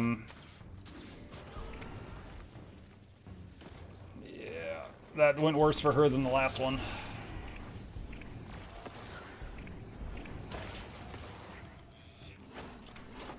Like, no disrespect to her, but there are just certain matchups that I love, and fighting a Dragon Hunter is one of them. Like, Dragon Hunter is very good at what it does, but what it does versus what I does is not scary. There are times where they might catch me by surprise, or I get caught in a Dragon's Maw and I don't have stability, so I can't get out, but most of the time, like, if you're like, Muck, you have to fight a Guardian, but you get to pick the Guardian. Pfft, Dragon Hunter. Any day of the week. Give me that opponent. Any day of the week.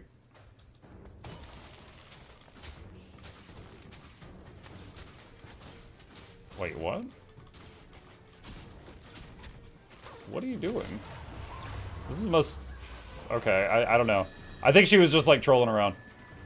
That is a Willbender that is extremely glassy, and she... Oh, she's down. I was gonna say, she jumped me, but then just kind of stood there waving, so I think she was just kind of messing around.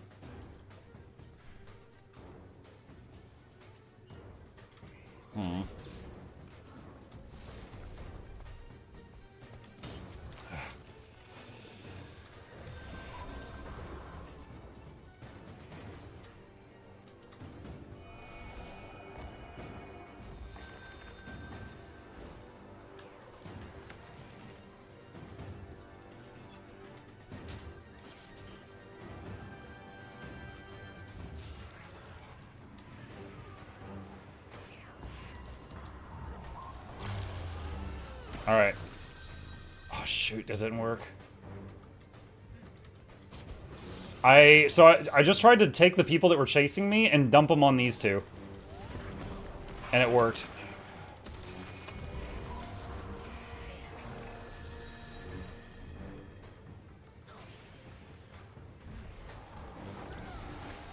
Ooh, that hurt a lot. That hurt a lot. I think I'm dead. Yeah. Yep. That's too much damage. Oh, I'm just gonna sit here and pretend like I'm not a threat. Don't look at me. I'm just a little guy. You wouldn't kill a little guy, would you? Bye, losers.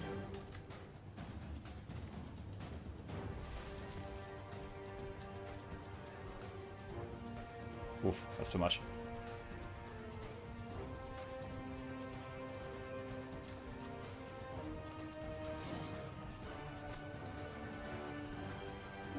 I've never climbed up here. Is this even useful at all? Nah, I tried to see if I could jump across, but I couldn't.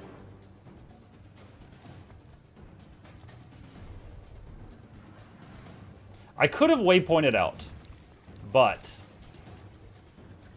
I chose to stay, and that's on me. I'm just gonna see what happens. This build struggles against high burst power builds. Everyone does. Coolido, I am running a 2,000 toughness right now.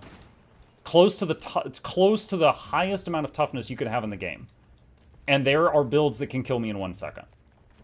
the game has some very bursty classes at this time. Like, hang on a sec. Let me dismount for a second. Show this. So I'm running I've got 2,099 toughness at this time, and like a good Mirage, can kill me in less than 1 second from stealth. Willbender is terrifying. Gunflame Warrior, very scary. Yeah. Anything else to get increased toughness is going to be like class specific, but I've got like some of the highest toughness here in the game on.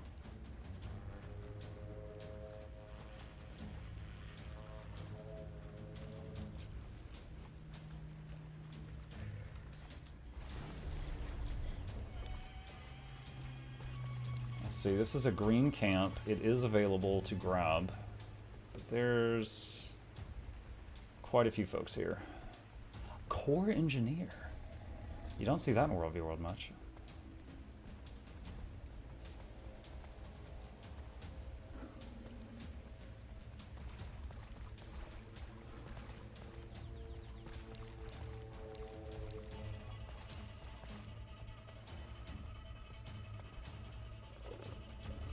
Gunflame Warrior. Warrior with rifle. It's kind of a meme build, but some people are good with it, and it can kill me in like 2 shots. What the point I'm trying to make is, if you're running the highest power build in the game and someone else is running the highest defense build in the game, the power build will kill the highest defense build in like 2 seconds. Alright, so it's to the person who was saying this build seems to struggle with burst, I was replying with, so does everybody. Maple Shine is asking about Guild Wars 2 music that's getting claimed on videos. It's only certain music, right? Yeah, it's not all tracks from the core game, but every track that is being affected by this is from the base game that was like included at the launch of the game. So right now we're listening to Heart of Thorns music, just on low volume. How does a Reaper fare versus your build? 50-50. Win some or lose some. Reapers, like, everybody knows what a Reaper does. They try to stop you, they get close, they turn into a Beyblade, and then they spin to win. Let it rip. Right? That's what they want to do. It doesn't matter if they're power, it doesn't matter if they're Condi, that doesn't change anything. They want to get close, and they want to turn into a Beyblade, and they want to spin. And so the whole thing with Reaper is I want to keep them outside of that range, no matter their build. Now, if I can do that, I win. If I can't stop them from getting close, they win. That's how it is. Is Staff a healing weapon for all classes? No. No, it's not. It varies based on... Like, for a Daredevil, Staff is a bonking weapon. They just want to beat your face in with it. Ah, crap. Okay, alright, I'm not confident in this, chat. I will try it. I will try it. Maybe he's new to Amalgam. Maybe I'll get lucky.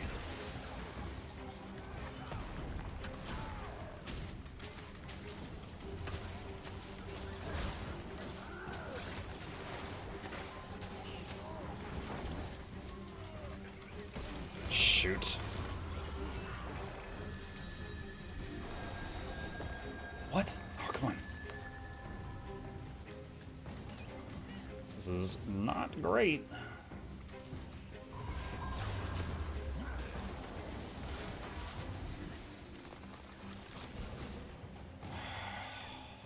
Knock him down, Tony. Nice. So the Amalgam was definitely worse than many Amalgams I fought before. But the second guy joined in, and then it was too much. I feel like Amalgam, even in the hands of a player that doesn't know how to use it, is terrifying just because it's so damn strong. But occasionally, you have it in the hands of someone who's really good at it, and then it's like terrifyingly strong, you can't do anything.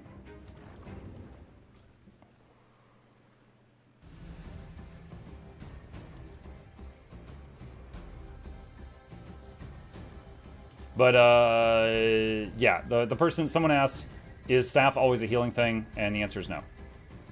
Is Power Vindicator good in World v. World PvP? There's 2 types of Vindicators I see in PV, in here, in World v. World. There's healing ones that jump up and down and heal people, and damage ones that jump up and down and hurt you. I don't see them often. Conduit very much is the flavor of the month for Revenant right now. So I see a lot of conduits. But I will say when I... Why is my weapon not showing up?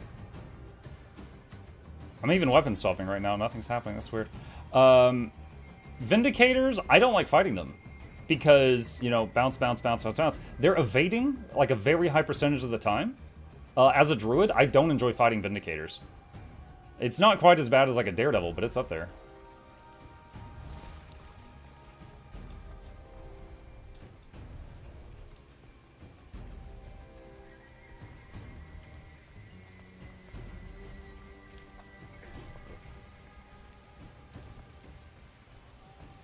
Mm, 50 seconds on this one.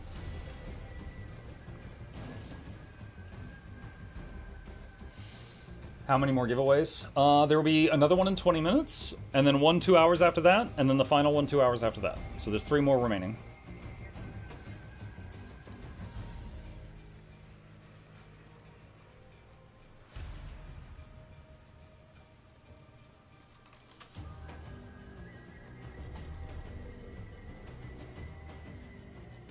$7 a.m. stream. Well, for me, I'm going till midnight. It's 7:40 p.m. here right now. Is there any condition to be in the giveaway? Just be here and respond if I call your name.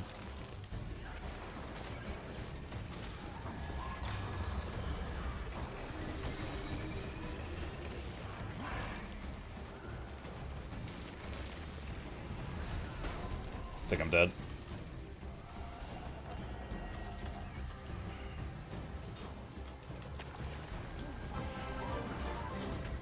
It's too many interrupts. I can't do anything. Yeah, just too many interrupts. Chat, hang on just a second. I'll be right back.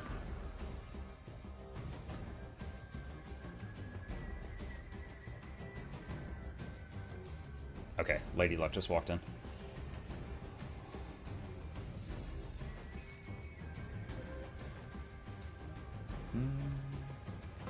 Has anyone won any legendaries? Yeah, I've given out Sunrise. We're having and our first Frostbane. baby, haha. What? Oh, 9-month joke. I was about to congratulate you. I thought you meant, like, legit you were having a kid, and then you said ha-ha, and I was like, what? That's a weird response. How do you set up auto-target for World v World right? I can't seem to find the setting to lose target to escape. So typically, if I have something targeted, left-clicking somewhere else will detarget. So, like, if I've got someone targeted, I'll usually just, like, left-click on the ground to lose my target.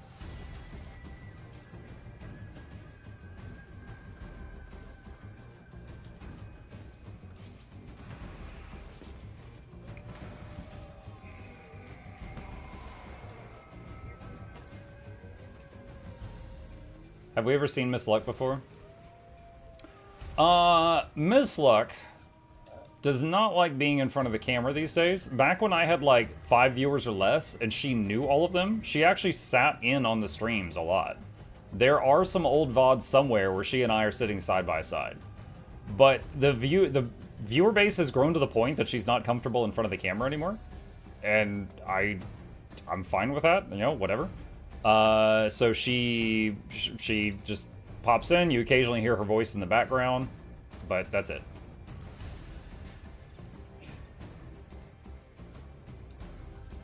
Give her a PNG tuber. Small groups okay, audience less so.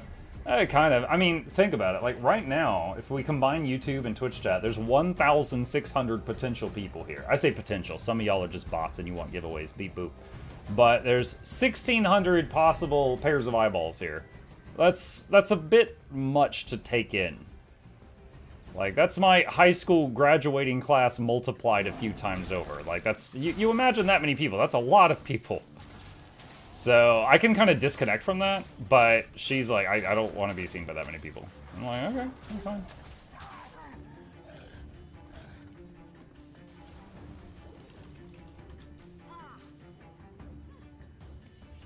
I wasn't criticizing. No, I was just explaining her mindset.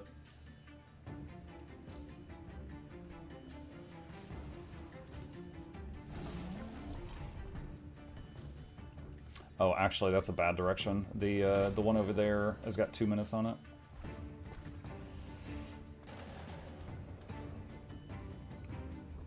Just thought she could keep the streak going when your voice is broken. There were actually times when I was like, oh god, I have to make a patch notes video, this is gonna hurt. And she was like, I can read the notes if you want. And I was like, there's other things I add to it besides that, but thank you.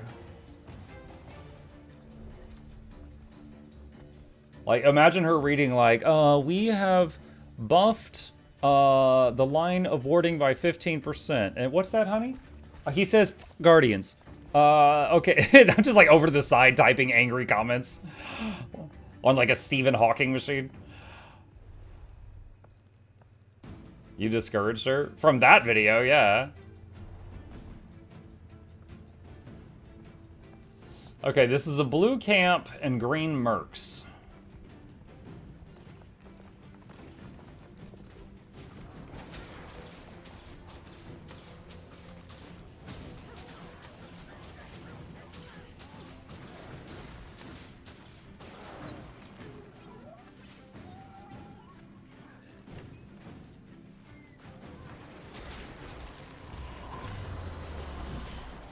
Thank you.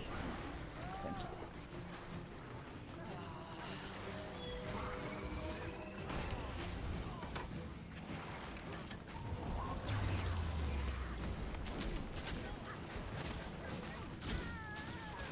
That's a friendly. Does she have an accent? No, she speaks perfect English.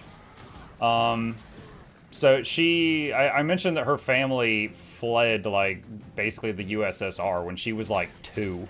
So she grew up in America learning English because everyone around her was talking English.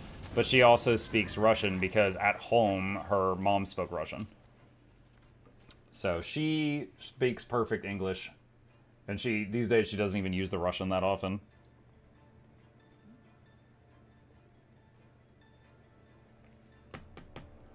She brought me some food to get me to the end of the stream, chat. It's basically a late dinner.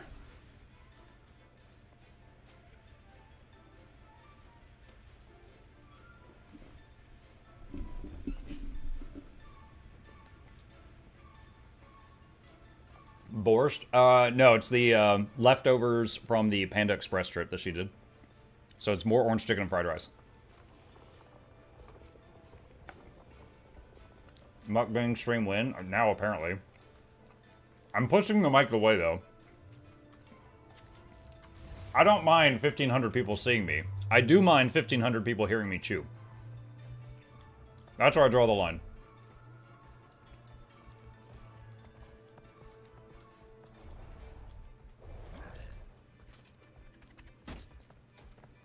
Nom nom nom, that's right.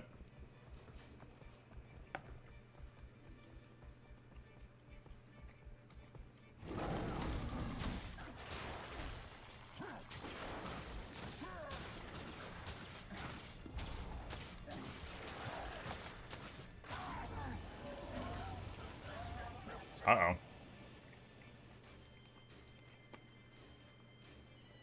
Uh-oh. Uh-oh. He's in trouble. Uh-oh. If he were closer to the edge of the cliff, I would change this for Glyph of the Stars and just res him instantly. And then just fix my elite the next time I could, but he was out of line of sight.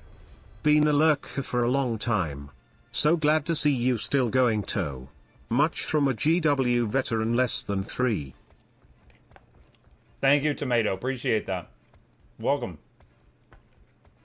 ASMR streams on day 6,000. Oh my god.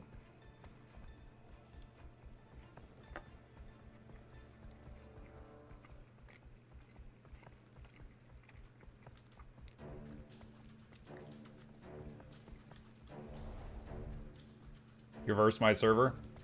Well, your server better watch out. Has Chip been around? Yeah, he came in a few times. He attacked my arm earlier.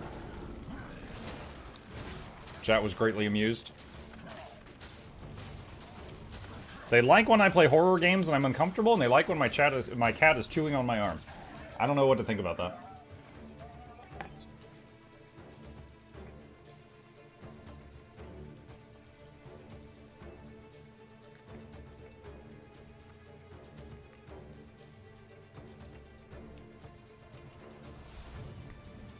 Your suffering sustains us?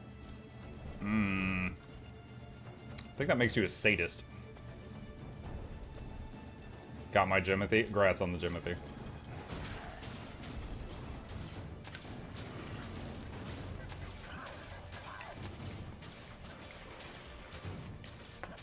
Are you gonna jump me?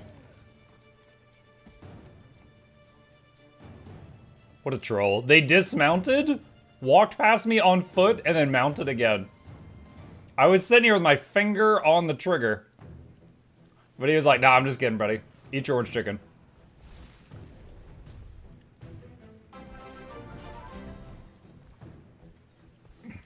Yo, Tomato, thank you. 5 gifted subs. Appreciate that. Welcome.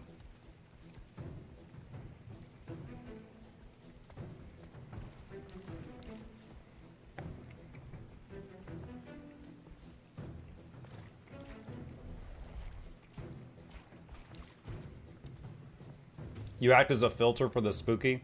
You getting spooked helps with that. You play horror games? I play horror games.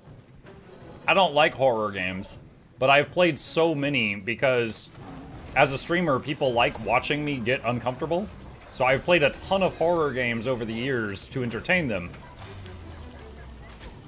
So I've certainly started to build up a little bit of a tolerance for them, but not a joy. That's different. And if you ever want to see me be maximum uncomfortable, watch the Mukluk Plays playlist for Outlast and Outlast 2. I was not okay. I was absolutely not okay.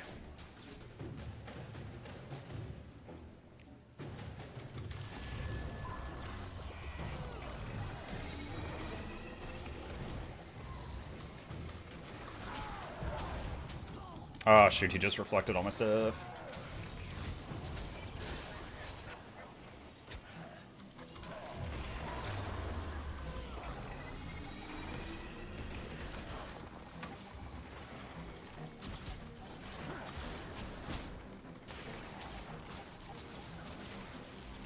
Hey, got him.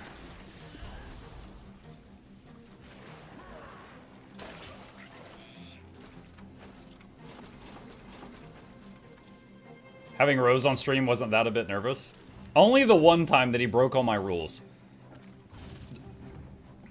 The first time I did a collab with him, he was golden. The second time, I feel like he was just trying to get under my skin or something. So he has his moments. I started playing Outlast 8 years ago. My character's still hiding under the same first bed I hid under. Dude, okay. Legitimately, and I don't know if this just says how scary a game it is, or how safe of a life I have led. Playing Outlast is one of the scariest experiences I've had in my life. Outlast and Visage. I was not okay playing those. I got through it, but oh my god.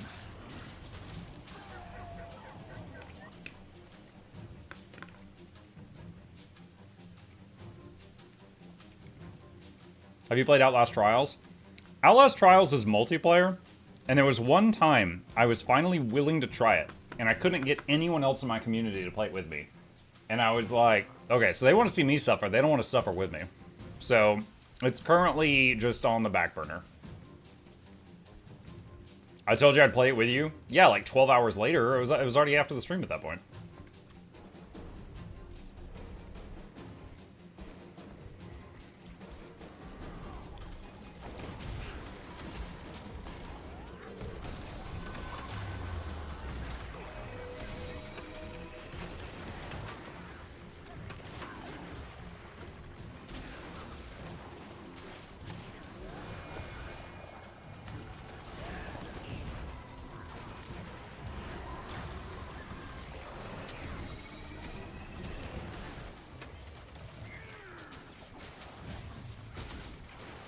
So teammate ran past with 2 people chasing him. I jumped one of the people chasing him and took them down.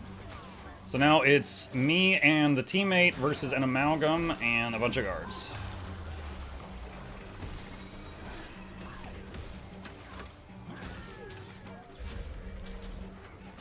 He's reflecting everything.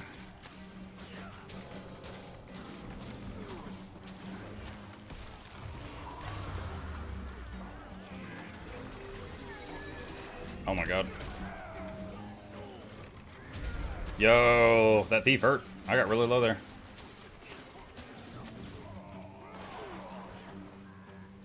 Okay, cool. Good fight. I'm gonna head to town. My wife was a darling for bringing me this food, but it needs to be microwaved some more. I am going to do that really quick, and we will set up the giveaway. Actually, let me reverse the order of that. Let me set up the giveaway, and then while you guys have the timer ticking down, then I'll go heat up my food. Let's do that the other way around. So, boop, boop, boop, boop, and boop. And get that going. All right, so real quick, taking this from the top, for anybody who was not here for the last one, we are going to do a giveaway. There are currently 40 prizes still in this vault. I'm going to give away 20 of them in a few minutes. If you want to enter the giveaway, you need to be a follower on Twitch or a subscriber on YouTube, the free button on whichever platform you're watching on. And you will need to, I'm going to increase the timer slightly here, enter your Guild Wars 2 display name in the chat one time. That is the name found here at the top left of contacts and LFG. Right there, that's what I need. If you win, and I draw your name, I will need you to pick one of these white tiles and tell me if you are on standalone game client or other. Because if you win a gem code, I need to know which one to send you. All right, gonna go heat my food up. I'll be right back.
Okay, I'm back, and you guys have another 4 minutes to enter. That way, if anybody set an alarm to come back right at the hour, they have a minute to get in.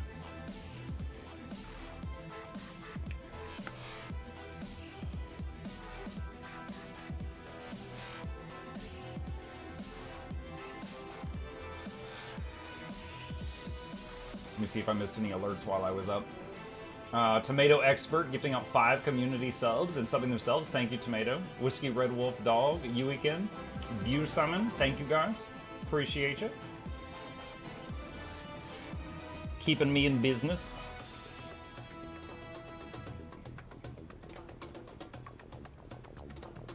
Very late to the Dark Tide conversation. Did you see the patch notes? Yeah. Naturally, I skimmed down to Skitarii to read the patch notes that would affect me most. I saw that you've got less med skulls now, but if you also have the flame skull talent, everyone ready for some more battleships in the ocean of butter? Also, the flame skull has double the damage per tick, but it caps out at 12 stacks of burning, down from 16. So lower max damage, but much faster buildup. So that seems pretty cool.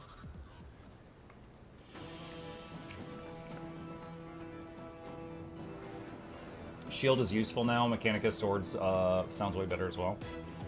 Yeah. I don't want to give up the skulls, but yeah, the shield got some buffs. Yeah, Mandar, I do. Yeah. Lady Luck got me Panda Express, and also a viewer in chat privately sent me a gift for a $50 Panda Express gift card. So we used that, so it covered dinner.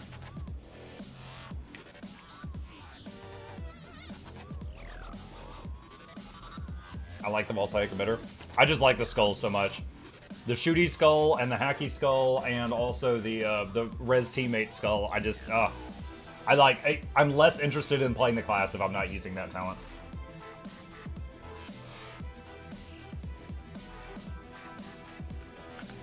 Thoughts on honey walnut shrimp? I have not had it before. No opinion.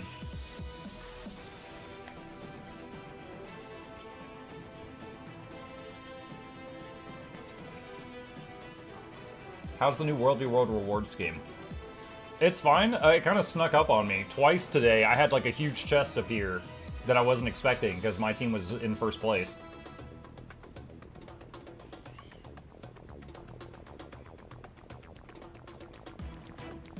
Thoughts on Panda Express? Panda Express is Americanized Chinese food. I know it's not healthy, I know it's not authentic, but I think it's delicious, and it's one of my favorite things to get myself on a special occasion such as this one. Because it's nowhere near me, but I find it delicious.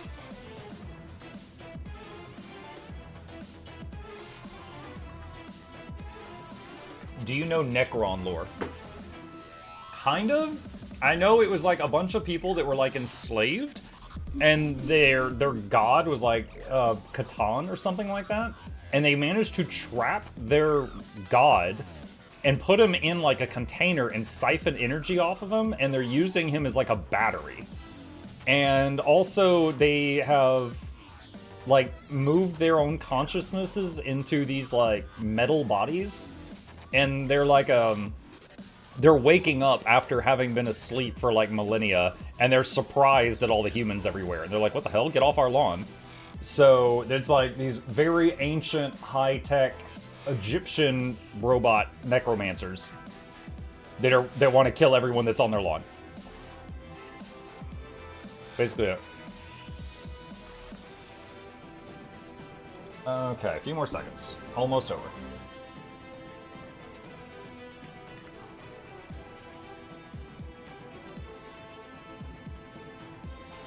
Yeah, I played, was it Warhammer Mechanicus, which had, the Necrons had a big part in. They're also extremely racist. Is there a single faction besides the Tau in Warhammer that is not extremely racist? Like, the Orcs hate everybody else, the humans hate everybody else. The humans actually have a word for it, Xeno scum. The Necrons hate everybody else. Like, I think everyone in Warhammer 40k, other than maybe the Tau, are super racist. The Tyranids are very accepting. Yeah, for food. They'll eat everything. Alright. Here we go. Is it a fake lotto? Let's say it was. Would I tell you? Now give me just a minute so I can draw my own name as the winner 20 times. Okay. Here we go. We are going to draw 20 winners. Alright? I'm going to do this 2 at a time to try to keep this moving. If I call your name, you need to pick a tile that has not been picked, such as D1 or E2, whatever. We'll do purple this time. Pick a tile that has not been picked, and then I need you to know if you're on the standalone game client, because a lot of the prizes are gem codes. The butter represents a gem code. So if you land on a tile that has a butter stick, I'm sending you 400 gems. Alright, here we go. Winner number 1. Apocalypsis. And winner number 2, Raikou01, also known as Osimo. Are you here? And butter too? Yeah.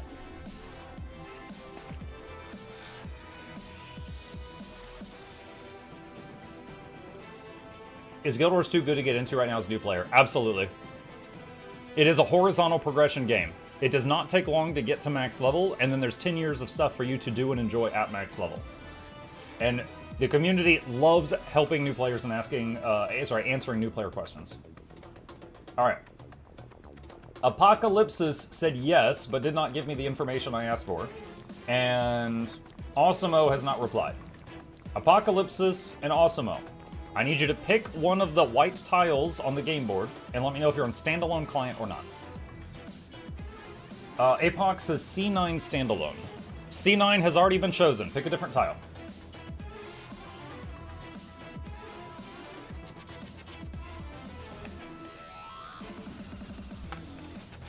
B9. Alright. B9. Let me go to my prize sheet. Let's see. B9 is...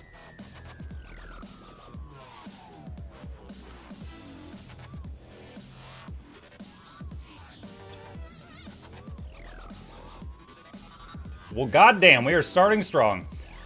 You just found a legendary. The Minstrel. This is the legendary Generation 1 Focus that is Bard themed. That is what it looks like right there. And if you choose not to use it and sell it instead, it is worth 1,300 gold instantly, or up to 1,700 if you are patient. Congratulations. And to think you actually picked a tile that someone had already picked, and I had to ask you to try again. Alright. We are starting out with a bang, chat. Pasty, pasty, paste. Just triple checking this. Alright, that's the name he gave me. Oof, I am poorer. Okay, congratulations, APOC. Congrats, congrats. Alright. The other person has not responded. So... last call for Osimo. Give you like 30 seconds, and then I'm redrawing a new name.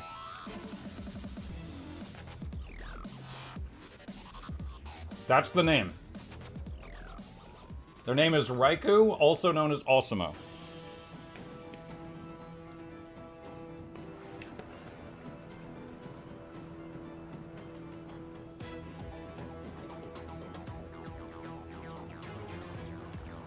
They're right there. Unless they changed accounts, the winner is the account named Raikou01, and that's not who's responding. So I think, okay, let me explain something real quick. If you enter the giveaway on multiple windows, like if you enter on Twitch and you also enter on YouTube, that doesn't double your chances of winning, but it does recognize that. Now, it doesn't increase your chances because I filter those out automatically, but the one that you entered on that won is Raikou01. So I need Raikou to respond so I know it's the right person. If Raikou doesn't respond, I can't be sure it's not someone else just claiming it.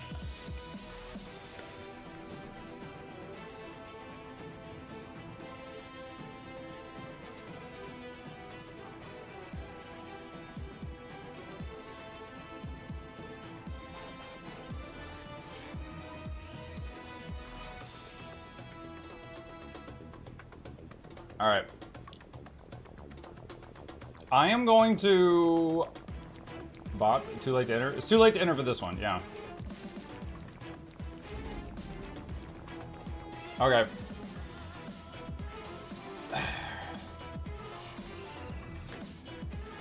Alright. I don't want to do this, because he's like a regular, and he's here all the time, but at the same time, I'm not getting a response from the account that won the giveaway. And so I cannot, in good conscience, give this away and just hope I'm giving it to the right person. So, I am going to draw another name. But I still haven't gotten one. Alright. Fail Staff. Are you here? Fail Staff. Are you here? Spelled like that, with lots of numbers. If you're here... need you to pick one of the white tiles, and also pick one of the, tell me if you're standalone or not.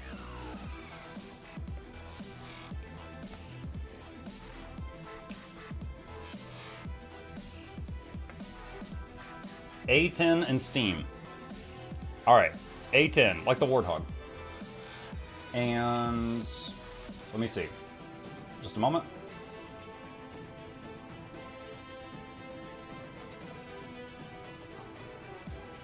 You have picked a butter tile, which means I owe you gem codes. But the gem code doesn't work for Steam, so I will have to liquidate it and send you some Blackline keys.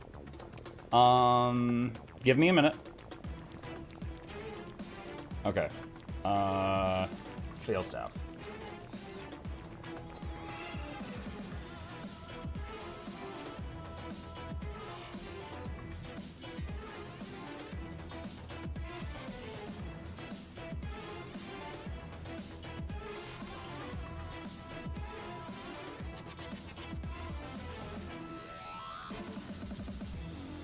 Oh, he's on a character right now, so I have to type in the character name.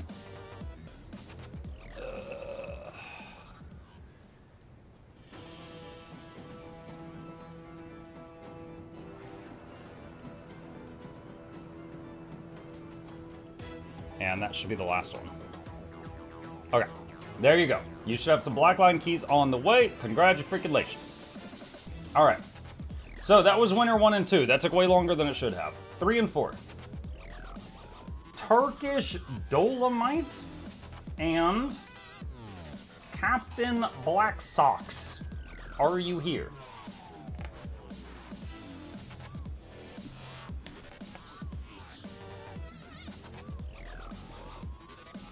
Captain Black Socks is F6 standalone. Alright. There's F6. And what prize did I put there? 9. Alright.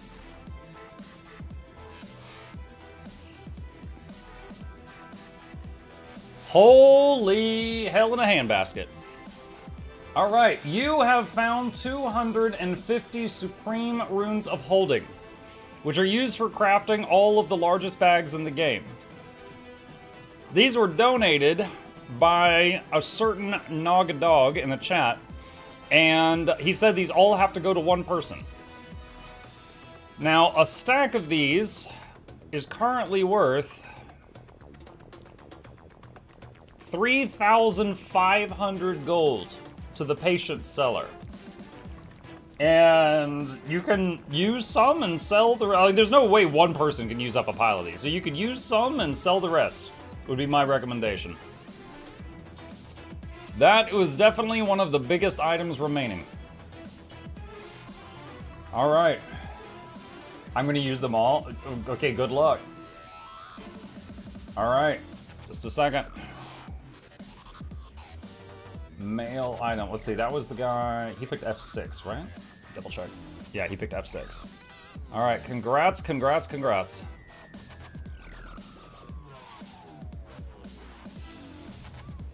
Quadruple check, yeah, for real. All right, and then the other person I named was Turkish, who said Steam G1. Okay, what did I have there? In that slot is this Merciless Focus skin. It is a focus that looks like a whip for all you freaks out there. If it is not to your liking, it can be sold for almost 69 gold, almost nice, or if you're patient, maybe up to 119. I didn't say it, chat, I dodged the bullet. Copy. Paste, paste, paste, paste, paste. It's in mail. All right. Dang, 2 of my big prizes in the first 4 people of this giveaway. All right, winner 5. Checkmate 023. And Earboles 94. Are you here?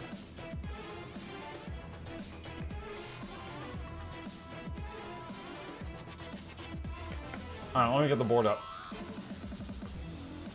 So I need you to pick a white tile that has not been claimed and tell me if you're on the standalone client or not.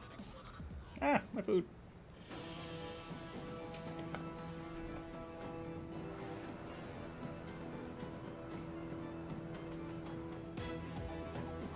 Checkmate says J8. Alright.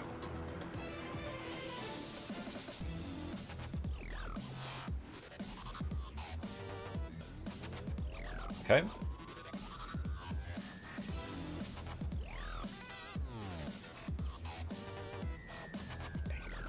You have found a butter tile. which means I owe you a gem code. So, you are on standalone, which means I can just send you the whole code, and you can punch it in and get whatever you like with it. So, give me just a moment here. We're gonna hide this so no one else takes it. And cut and paste, send. All right, there we go. Congratulations, checkmate. And we are gonna do a last call for Ear Bolace. I'll put the name on the screen one more time. Or I guess it's LR Bolace. Sorry, wait, it looks like an I when it's typed because it was a lowercase l. LR Bolace.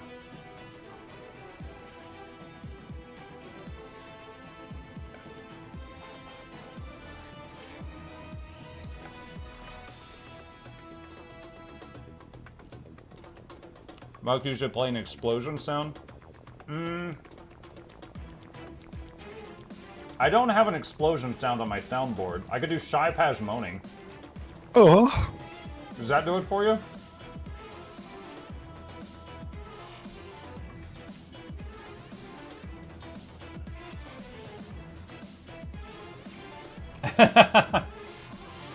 Alright. This person has not responded. Reroll. Reroll. Ratchelair? Almost looks like Rachel. Rachel's hair. Are you here? E10 standalone. I love it when you're prepared, Rachel. E10. Okay.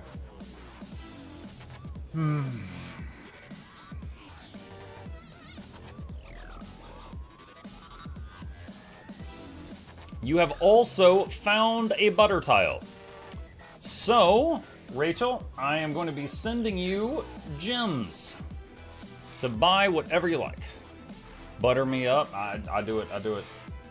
All right, hang on a sec. Boop, boop. And copy a gem code. And paste. And send. Okay, there we go. All right. Next two winners.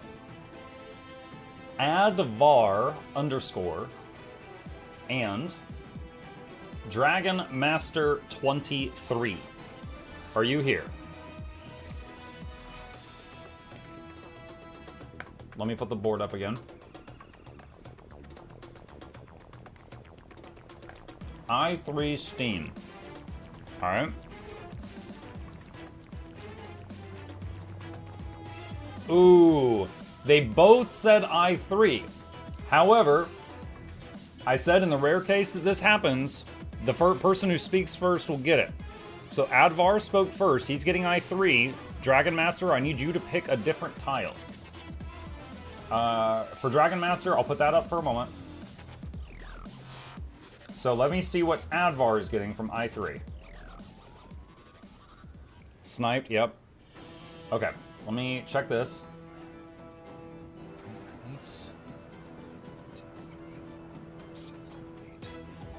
Dark Matter Short Bow. One of the edgier weapon sets in Guild Wars 2. That is what it looks like. If it is not to your liking, sells immediately for 61 gold or up to 94 if you're patient. All right. So, Advar, sending this to. Congratulations.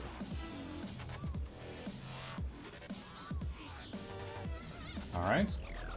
And Dragon Master said, doesn't everyone miss E3? Okay. You have found a stick of butter. So that means I am sending you a gems code. So just a moment. And protect the gems here.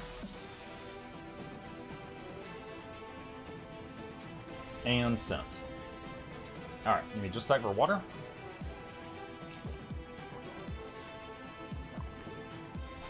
Okay. Whew. Alright. Two more winners. Let's see. Look, counting the purples here. 1, 2, 3, 4, 5, 6, 7, 8. Alright, so 9 and 10. Number 9. Vsevolod 2393 on YouTube chat. Number 10. Snoopy Snipe on Twitch. Vsevolod and Snoopy Snipe. pick a white tile on the board and tell me if you are standalone client or not.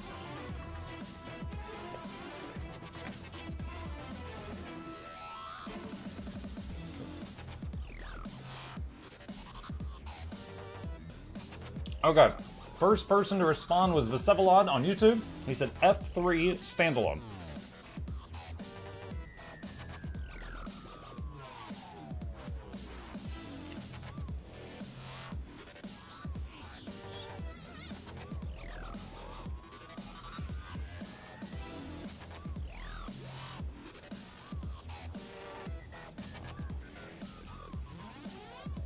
Orion's Rending.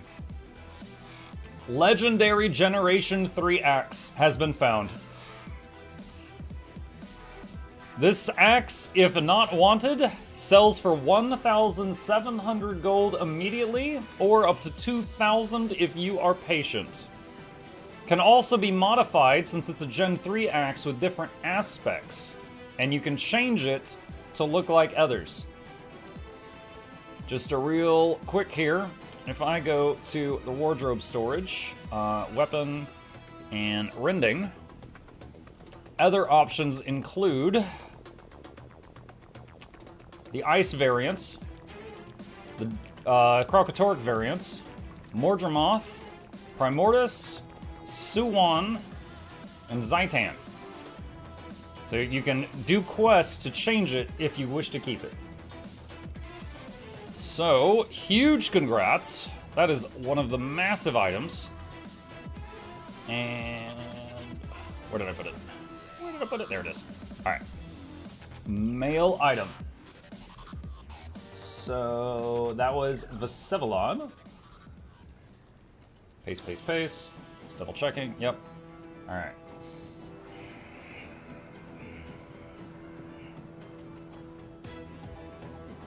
Okay. Congrats. Congrats, congrats. Alright. Then Snoopy Snipe typed D4 standalone. Okay.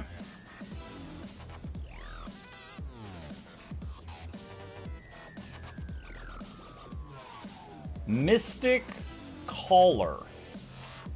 This is a Warhorn. It is a rare exotic item. I believe it is used for another recipe, and it is not common to find. So it is actually, despite its appearance, it is worth 69 gold immediately, nice, or up to 110 if you're, if you are patient. And notice there's only like 8 of them on the trading post. Like, there's not a lot. So, it's pretty rare. So, mail item. And Commander Snoopy. Paste, paste, paste. 10 meal. Congratulations.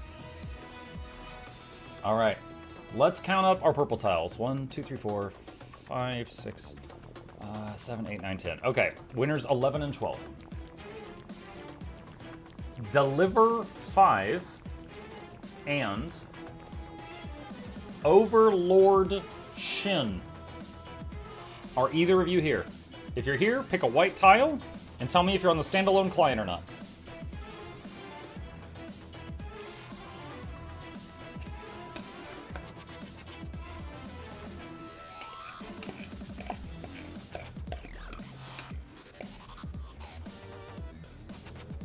All right, Overlord responded first. He said A8 standalone. Okay. You have found a tiny fire djinn. This is what it looks like. This is what it looks like if you're very small. It's this dude here. And if you are not satisfied with this item, it sells for 55 gold to collectors immediately, up to 180 if you're patient. Mail item. Send to Mr. Chin. Paste, paste, paste, paste, paste. Send mail. All right. Congratulations. Next up, Deliver 5. said G8 standalone. Okay. G8. What did I put there?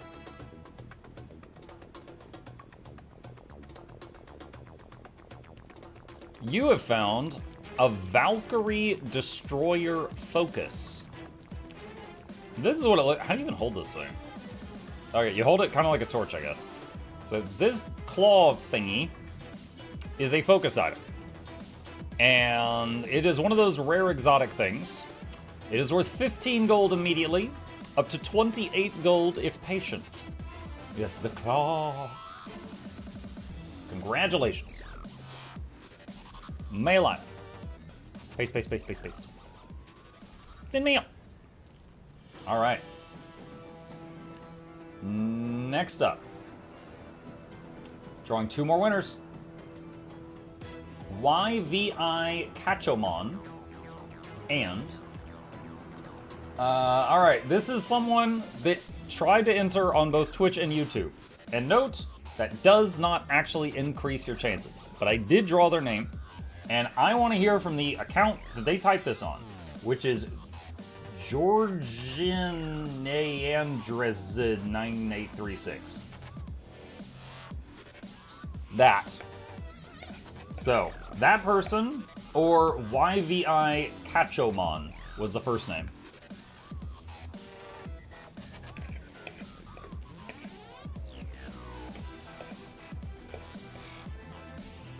Technically, it does work. No. It, I'm saying the second one didn't count.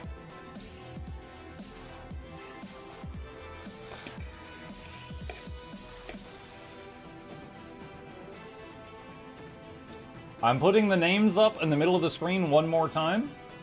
Neither of them have responded yet. Oh, okay, one of them just responded. All right. So Georgia blah blah blah said standalone H2. Okay.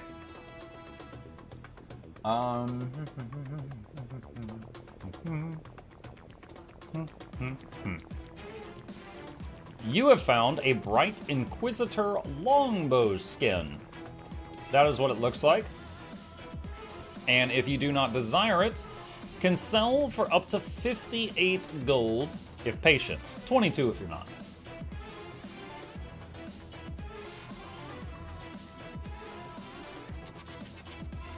Mail item. Paste, paste, paste. Did mail. All right. And the other person I've already called 3 times and has not responded. Rerolling. Lothorian 7. Are you here?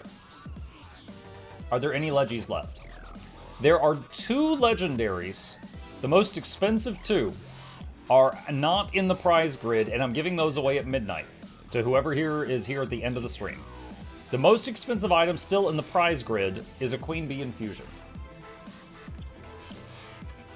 Lothorian 7, second call. Are you here?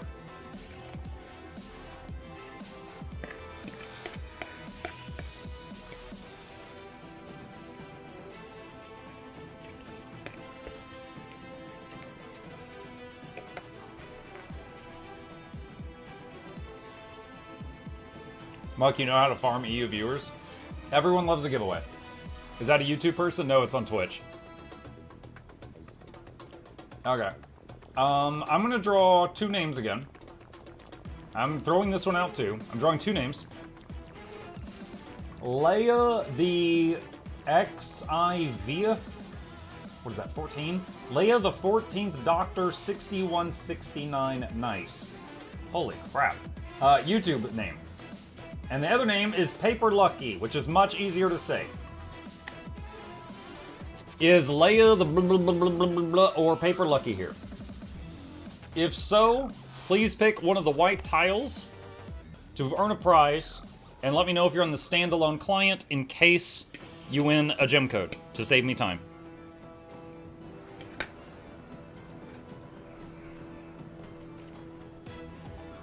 All right. Leia is the first one to respond and said C10 standalone.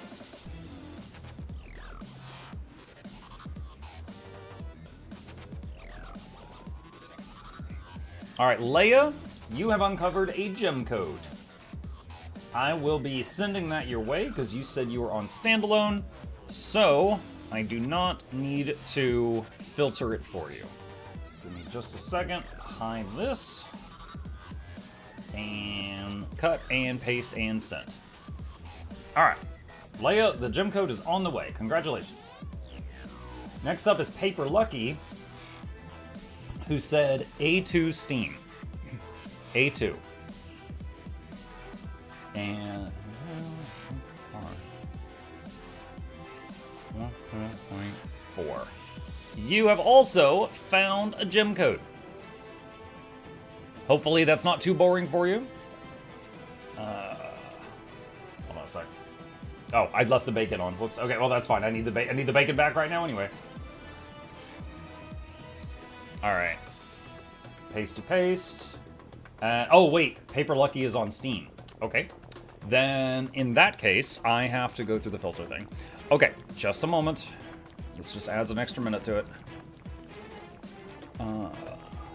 By the way, I want to say I am hugely appreciative of Arena.net for giving me all of these gem codes to use for prizes for whatever I'm doing. Really appreciate it. I do wish they worked on any platform.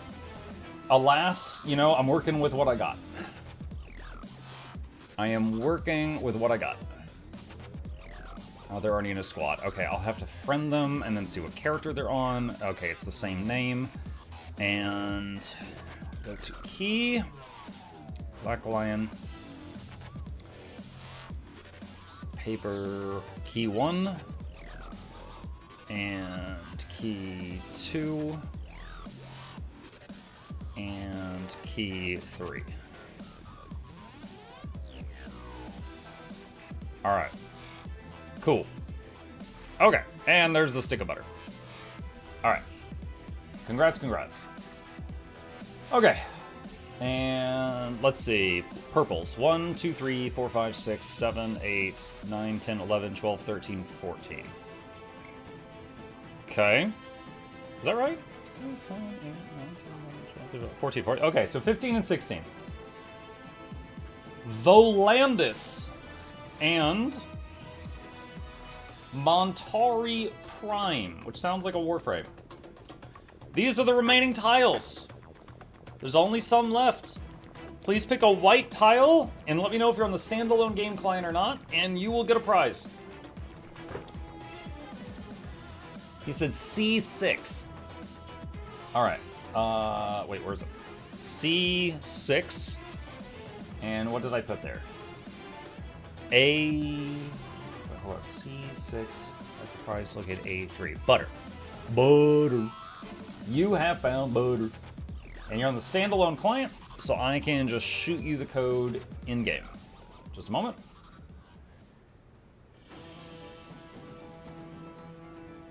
And done. They sent you codes for the 3000 thing. Not technically. Basically, ArenaNet gives me codes from time to time to do anything that supports, like, me as a content creator that I want. Like, I could do a giveaway on Twitter, I could do a giveaway in the comment section of the YouTube video, I could do it on stream, and I occasionally give them out, but I always set some aside and, like, let them pile up, and then just empty all of them out on you guys on days like this. Like, this is months and months and months of codes I've set aside. So I kind of stockpiled them for a while for, like, a big day. But they were provided to me by ArenaNet. They gave me the gem codes. Okay. Montari Prime. Last call. Volandis, you're quite welcome. Lost the start of the giveaway. How do I join? You can't join this giveaway now. The next one will be in 90 minutes if you wish.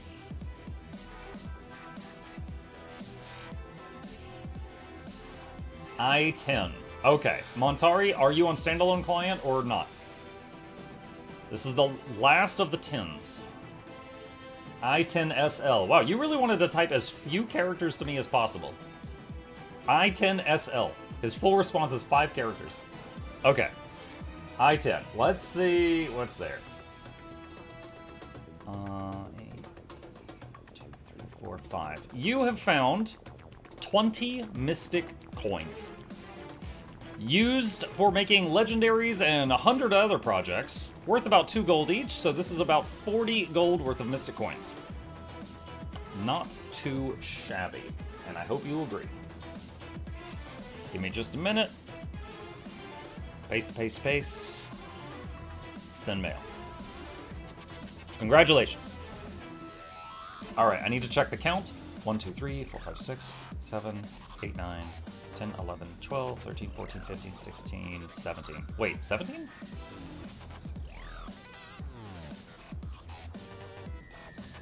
17. So 18, 19, so I owe 3 more. I owe 3 more for this session. People miss. Yeah, we've had in this name.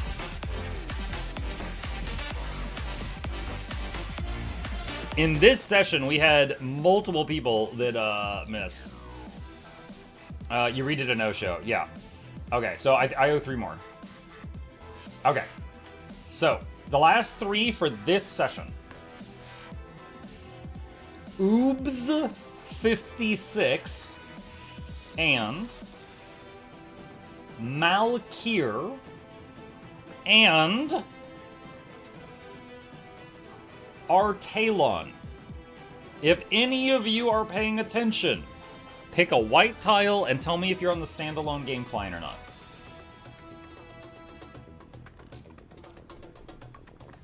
Alright, the first one to respond was Artalon, who said, I ate.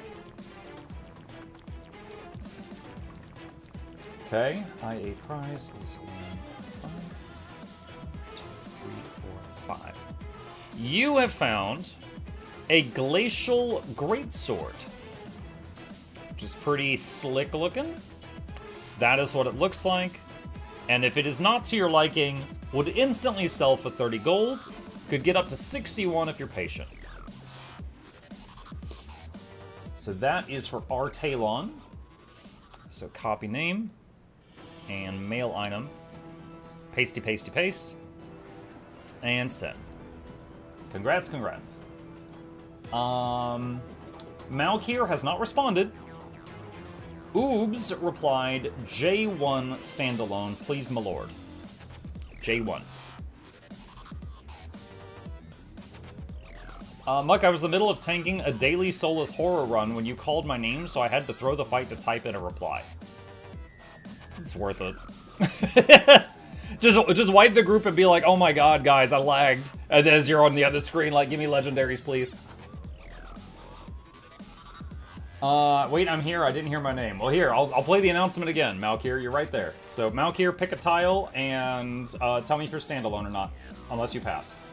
So, Oob said J1. I already colored it in. J1 is... Okay.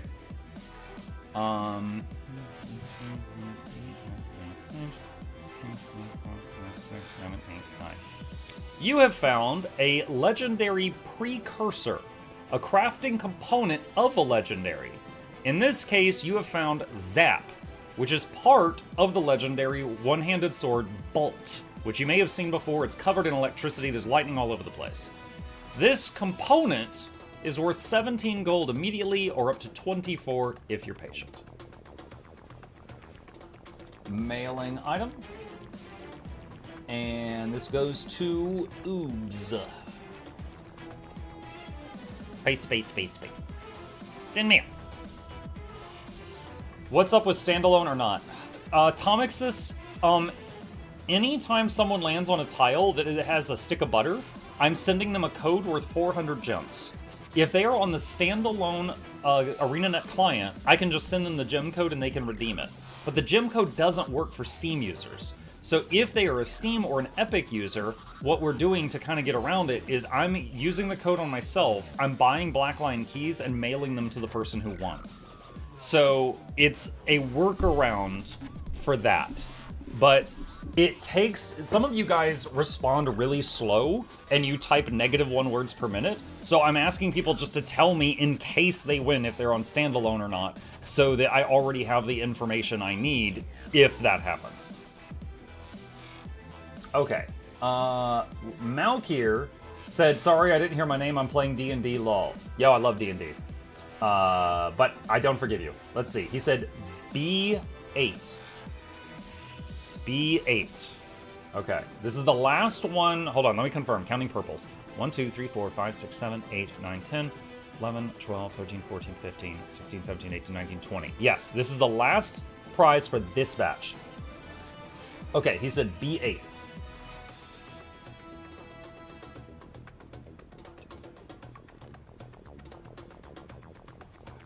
You got a stick of butter, which means I owe you 400 gems.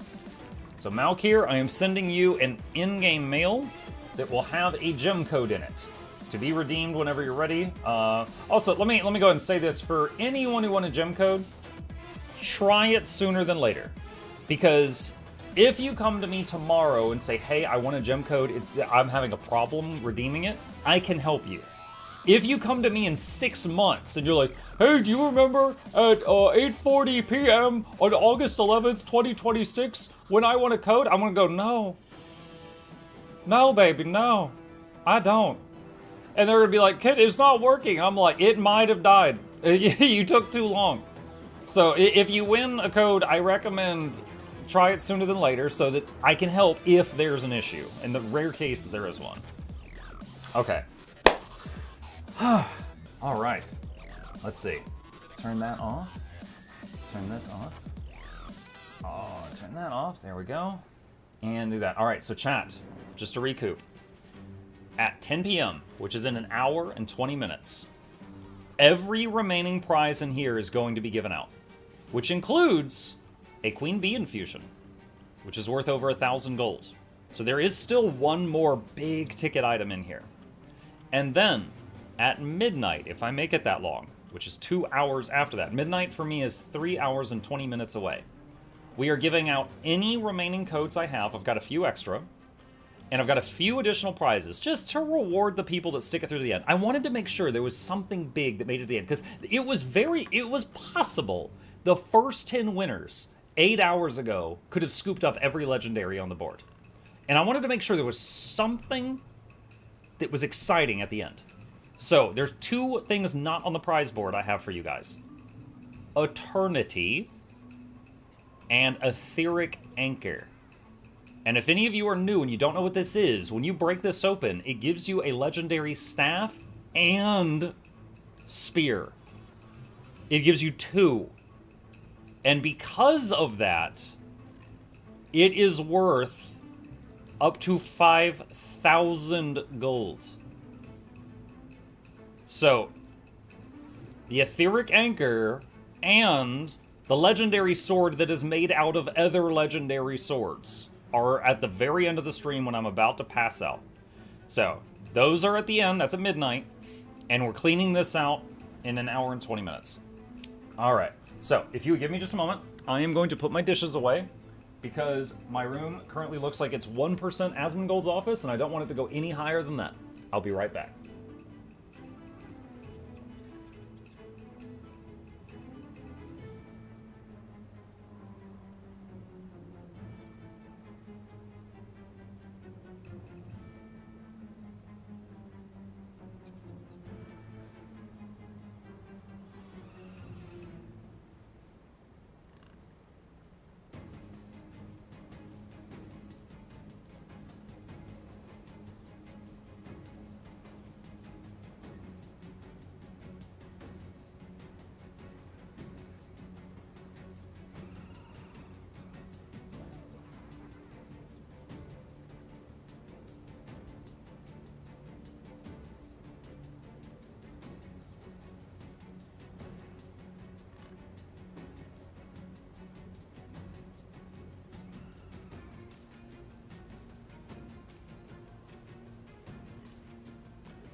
Okay.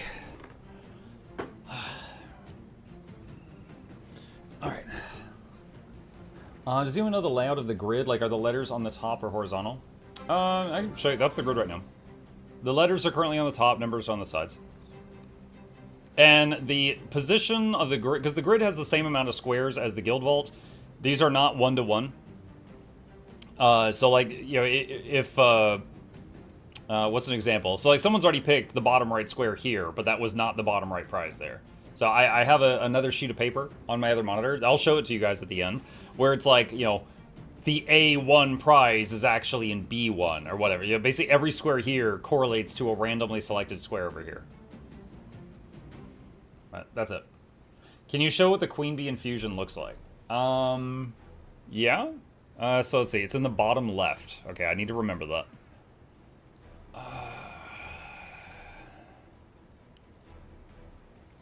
Okay, so it leaves like a honeycomb trail behind you. You see that? And it does stack if you happen to get multiple. It can make it more intense. And I'm pretty sure if you die while you have the queen bee infusion equipped, you like explode like it's like a jar of honey shattering and exploding everywhere. I think I had that there. Okay. Alright, hold on. I gotta get this back in the same spot or it'll mess up my system. That prize is worth a few hundred, too. That is Doom's chair, chat. Okay. I know with some of the people, it's... dude, look at this guy. Oh, my God. I know with some of the winners, it has kind of been, like, annoying waiting on them and trying to get people to respond over and over and over. But bottom line, I hope you guys are having fun with this. That is the goal of everything.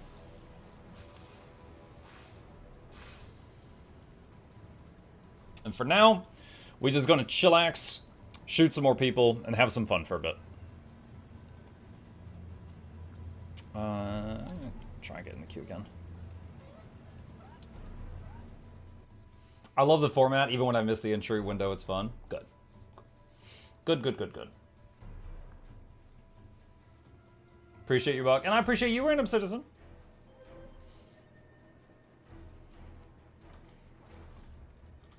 Let's see.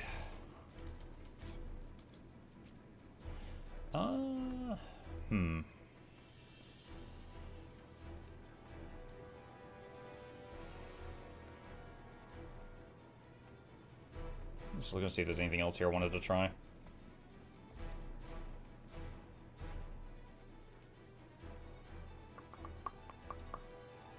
What the heck? There's someone in map chat that is talking, and they're bouncing back and forth between what looks like Chinese kanji, or if that's what it's called. I might have the wrong name, and English. And like part of it is like they're on the Lord and Stonemist Castle, and then it's just like a whole bunch of characters I can't read, and then AFK at spawn. It's gibberish? Okay. I haven't seen this before. I was like, what's going on? I know I didn't accidentally log into the Asiatic servers. Is it Ulduar copy pasta? It does mention Ulduar. I don't know it though. I haven't played WoW in years, so someone's gonna have to let me know what's the meme. They're having the bilingual speech you were talking about earlier. Oh, Rushlish? They're speaking Chinese-lish? Something?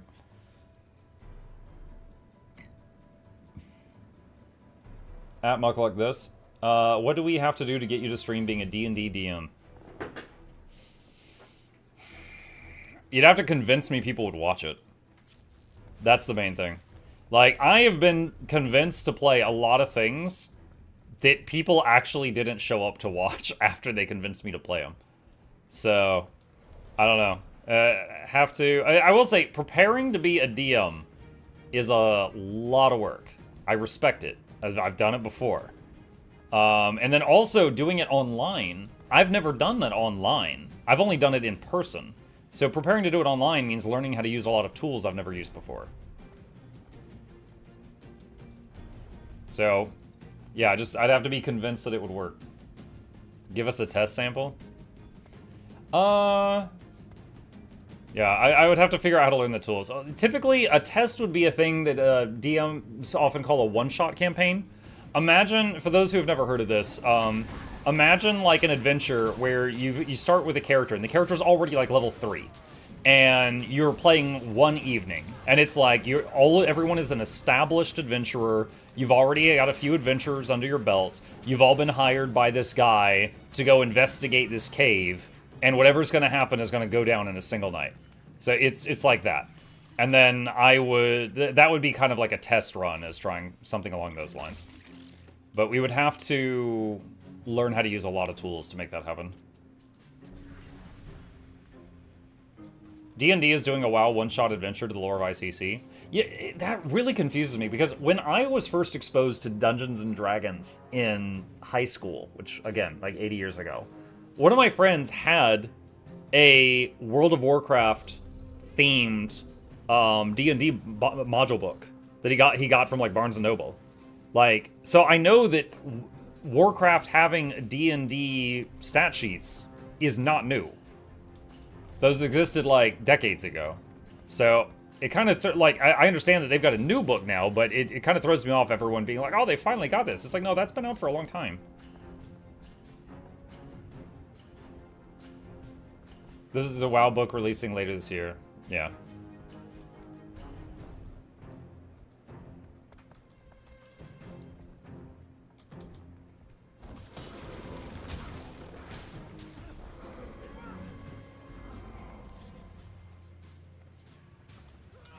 I don't know where he went. Ninja vanish. I noticed your favorite ranger doesn't have any effects on it. Do you use any legendary weapons on it? Or you just don't like the effects? I'm in full legendary. But if I am wearing... Like, okay, hold on a sec. Let me give you some examples here. Alright. Let's say I just turn on this stuff. Okay, now I've got to deal with having a solar system above my head all the time. Like, I find this... like, cool for a minute, and then annoying.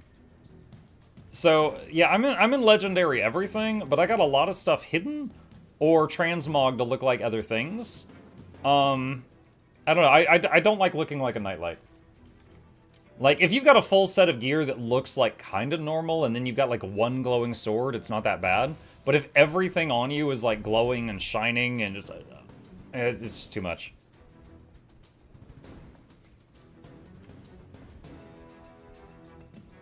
The main reason I don't go for legendaries, I don't like the effects. Well, then for you, the appeal of legendaries would be the ability to swap stats on it anytime you wish. And then you could just change it to look like something else. Do you have all suffused? Legendary rings are basically attuned and suffused, yeah. If that's what you mean. Or are you talking about something else? What order do you suggest getting non-weapon legis in?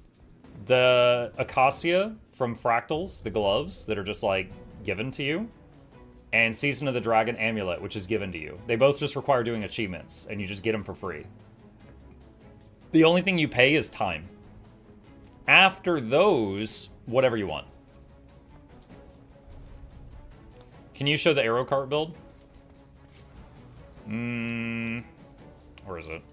This is the arrow cart build. The point of this build is it is a glass cannon at long range. It can spam barrage. It could do that attack right there every 10 seconds. I only use this if I'm like on a wall and I am defending against, you know, greater number of players, and I just want to just constantly pepper them with arrows and get lots of loot bags. It has no place in like a one-on-one small fight. I'll get ripped apart. Is it full Zerker? Mm-hmm. I've got a video on it. And it is an old video, but it is still accurate. But yeah, I keep arrow cart on a template so that if I'm like defending a keep or attacking a keep, I can easily swap to it and just let arrows fly.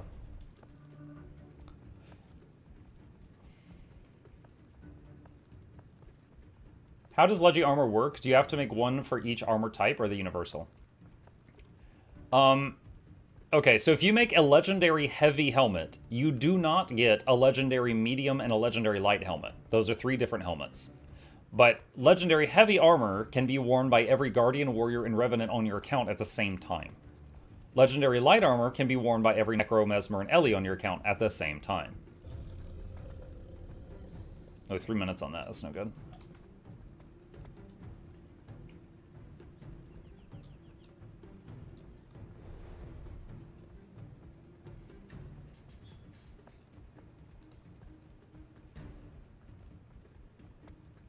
But if you play a lot of characters, you may find it better to do like backpack first, or amulet, or rings, or accessories, because those are the same on every character.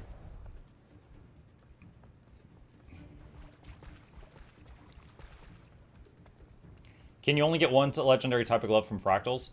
No, after you do the quest line for Acacia, you get to pick one set, either medium, light, or heavy. And then after that, you there's another additional thing you can do to get the other gloves for the other 2 sets. If you do !legend in the chat, it'll pull up a link to all my legendary guides, and the one for Acacia has all that information in it.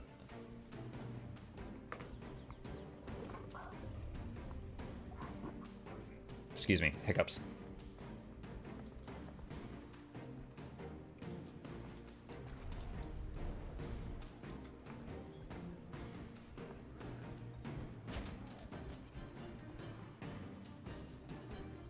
Ah, that's too many.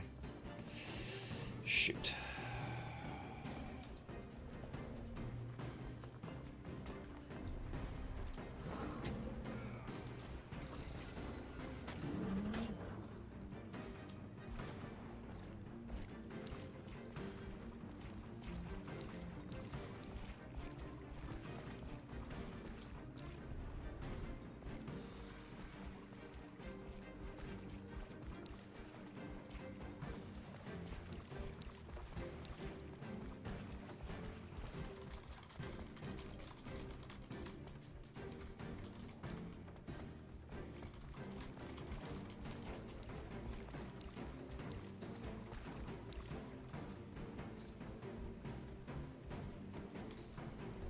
This one's up for grabs. They do have frogs, though.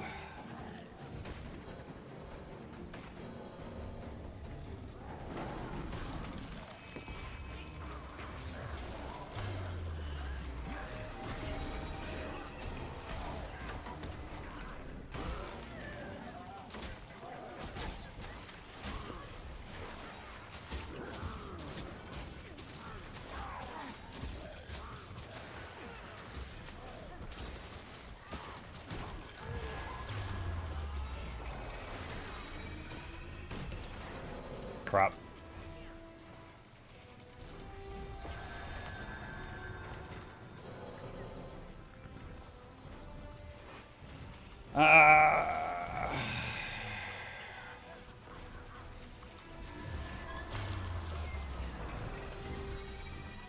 Thank you.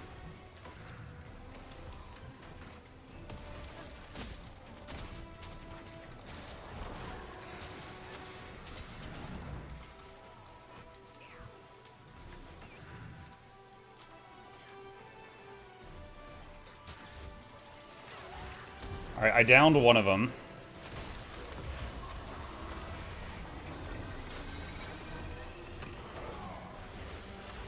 Oh, what's wrong, buddy? You look like you're panicking now. You didn't mind jumping me while I was fighting 20 guards? What's up?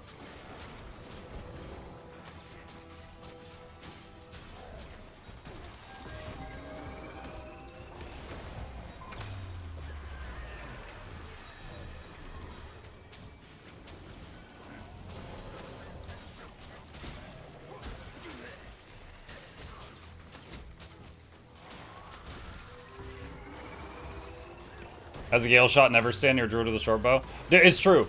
The matchup between me and my favorite build and a Gale Shot is simplified very, very much.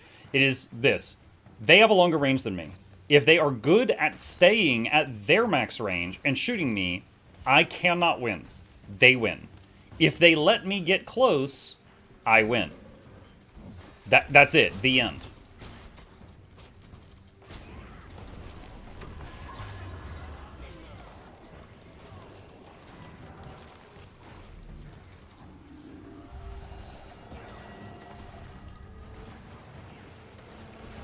Okay, freaking owl. Oh my god, it won't go astral form. I hit the button so many times.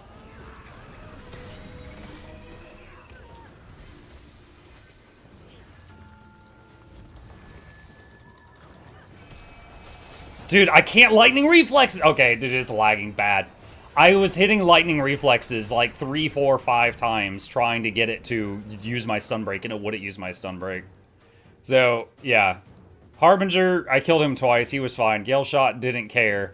But the Revenant guy and the Virtuoso were doing... Or, sorry, Revenant and the Mirage guy were doing a ton of damage, and it was lagging. Are you on EU? No, I'm back on NA right now.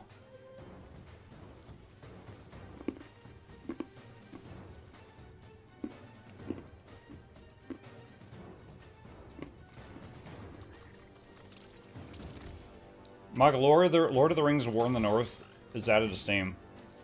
What was that?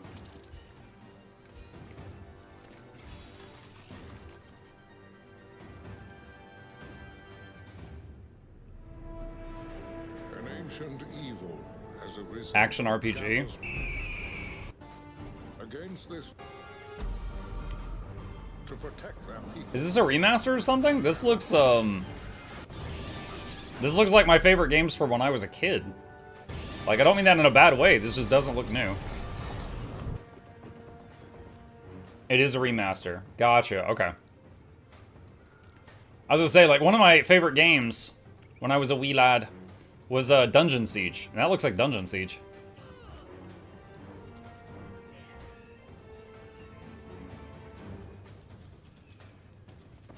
Mike, did you see the Grounded 2 major update? Mm-mm. No, I haven't. Woot.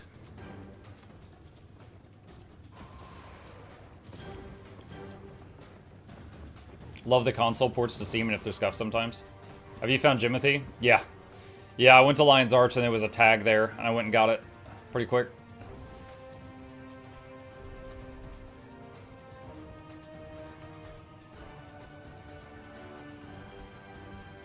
Vrangor, thank you for the prime. Appreciate you.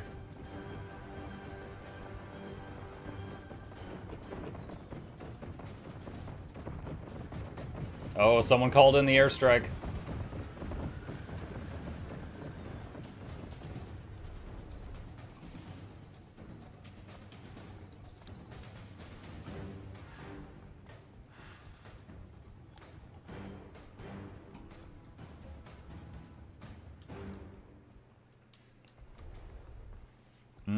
Into the Abyss is pretty massive as well. Gotcha.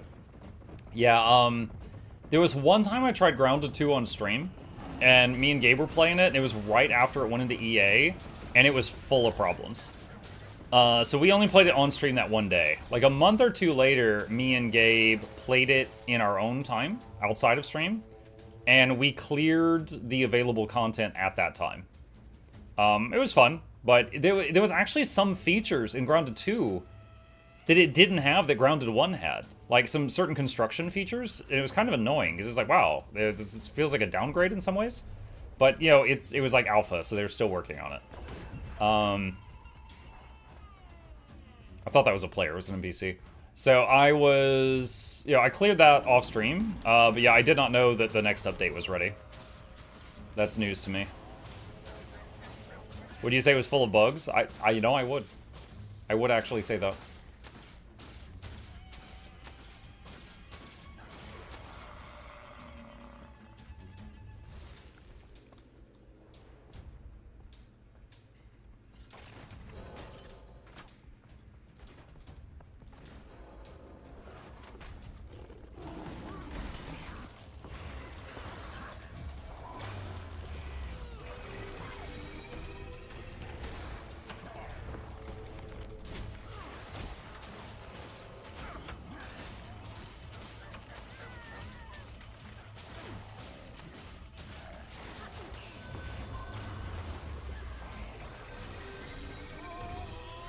Such a well-grounded take. Yeah, Grounded is a good game, and it is one I would recommend to people if they enjoy survival-type games, like Enshrouded, Valheim, stuff like that. Like, at a glance, it might look like it's just a game for, like, little kids, but it is very fun, and it does do the survival stuff pretty well. But, Yeah, Grounded 2, last time I tried it, it was very much, you know, it needed more time in the oven. So I'll have to try it again at some point when it's closer to done. Hey, Muck, 3K streams, congrats. I just wanted to say thank you for everything over the years. Thank you, Shrikes. That's very sweet of you.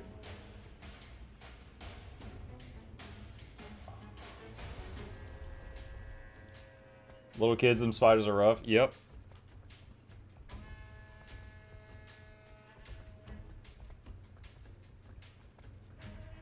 I remember I beat, like, let's say 80% of Grounded 1, and I got to a boss that's, like, a part of the story, and you have to the Mant, for those who know who I'm talking about.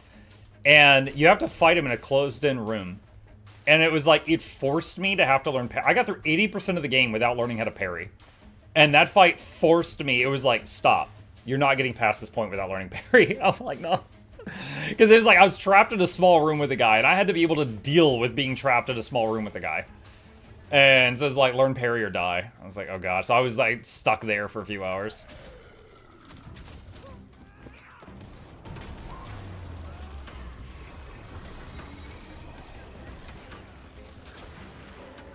Got him.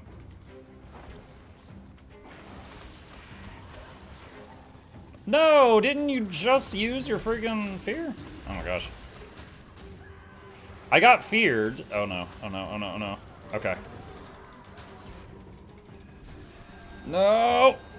Dude, there's a dragon tooth on me and it's not rendering. Oh my god, you flavor of the month rabbit person. Go away. Dude, I can't even hit him. He's got magnetic aura active right now. Yeah, and Dragon's Tooth not rendering. Can't see it. Yeah, when I'm at full health, an Elementalist running Air Evoker, it's a very fast... Because they're super glass cannon. Either I win or I lose very, very fast.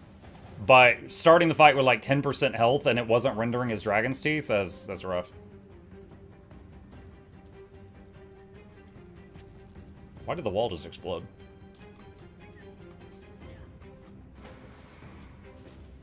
Infected Broodmother was a fun fight to learn as well. Grounded bosses are great. I did beat that once. My kid got good enough that, like, at first he needed me to carry him on the fight, but eventually he got good enough that he was farming it on his own time. For those who haven't seen it, the Infected Broodmother fight in Grounded, it's basically a Souls boss. It has got 3 phases. They're all very long, and it is hitting you insanely fast in the last... Hold on a sec. I want to see if I can find, like, a video on it and show it. Let's see.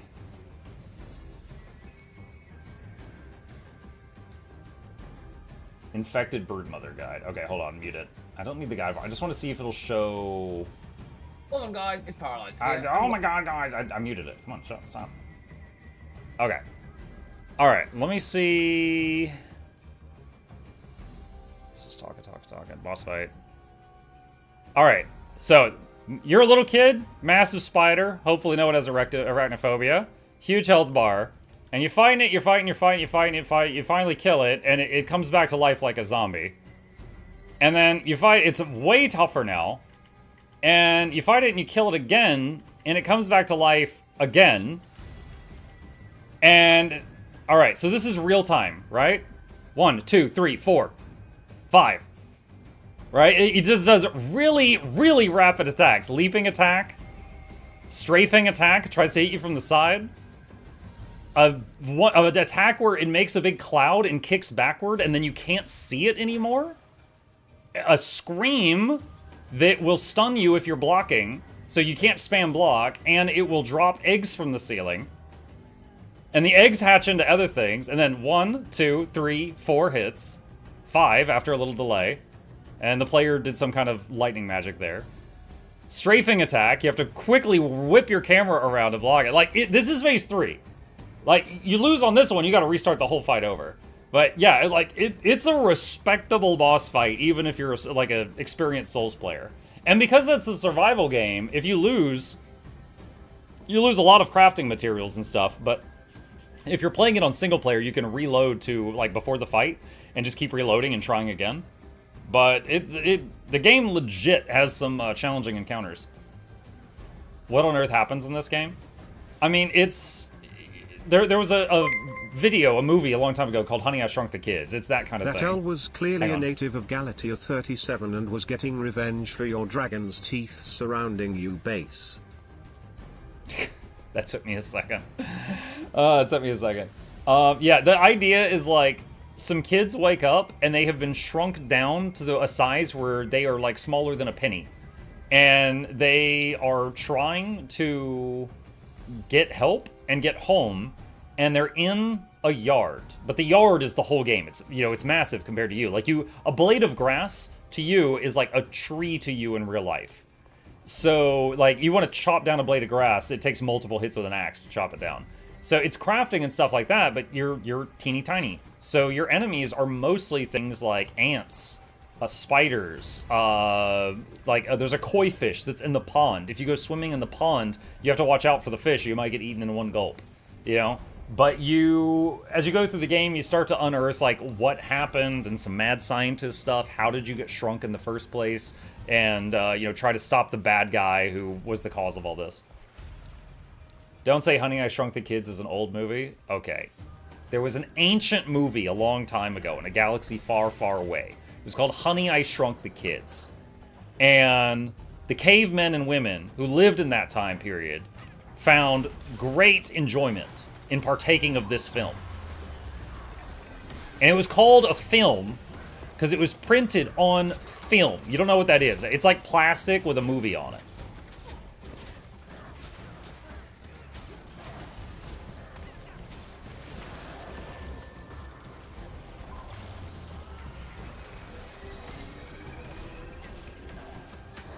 How does she have barrier? Who here is giving the supervisor barrier right now? Is there a player in this pile? There's got... Okay, well, there's someone.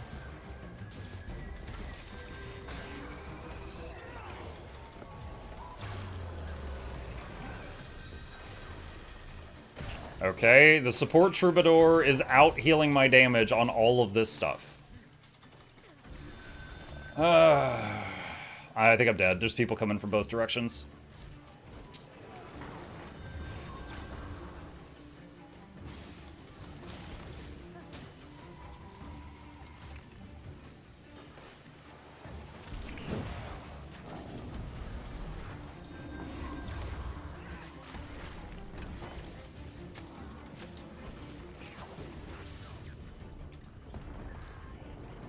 That's too many.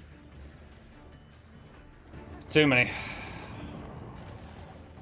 Yeah, the troubadour was just continuously basically making all the mobs in the camp invuln, and I couldn't hurt them. That's only the second time I've run into that. Very, very rarely when I'm solo roaming, I'll run into a troubadour that is basically built for healing a blob. And they can run up and just make whatever I'm fighting invulnerable, and then I can't do anything, and I have to leave. The last time I had it happen was I was killing a Doyak, and a guy came up and just kept invuln cycling the Doyak, and I couldn't kill it. Especially support troop. Well, yeah, support troop is the problem because it has AoE invulnerability. Yeah, like any healer is tough to kill as a solo roamer, but troubadour especially right now. Congrats on 3K. Thank you, Bibble Ram. Bobble, this critter is here to stay. Mukluk Bobbles 64 months for our favorite Mukluk. Thank you. Favorite Mukluk. Among many shoes.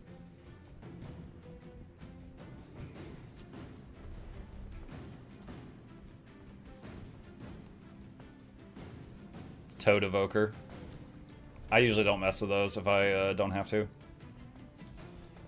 Toad Evokers are the opposite of the Air Evokers. They don't do a lot of damage, but they do damage. And they're incredibly tanky, and killing them is really, really hard.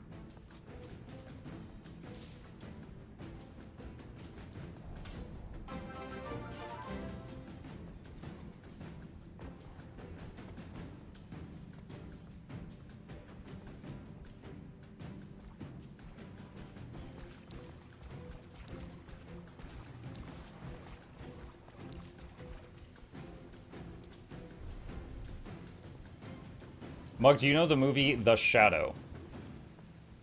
Not off the top of my head, no?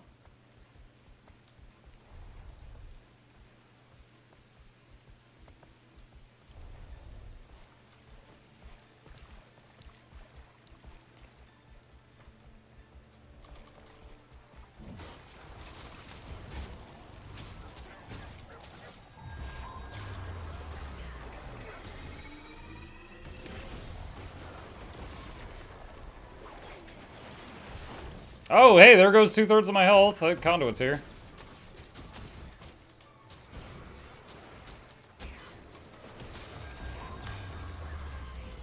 There goes 2/3 of my health again.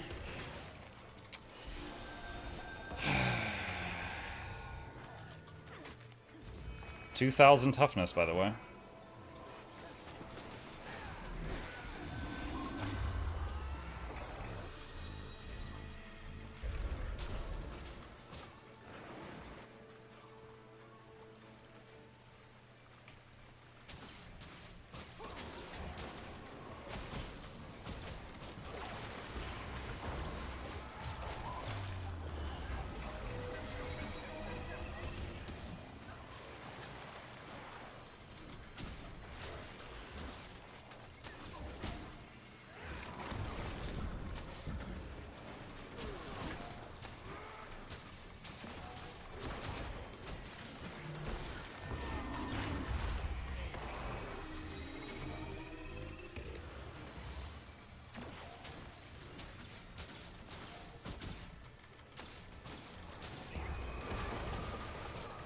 Oh my god, dude, we're having a one-on-one here, man.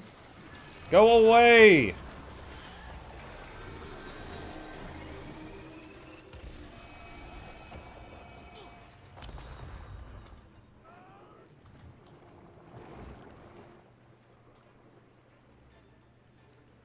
Forget Troubadour. Go away, guitar woman.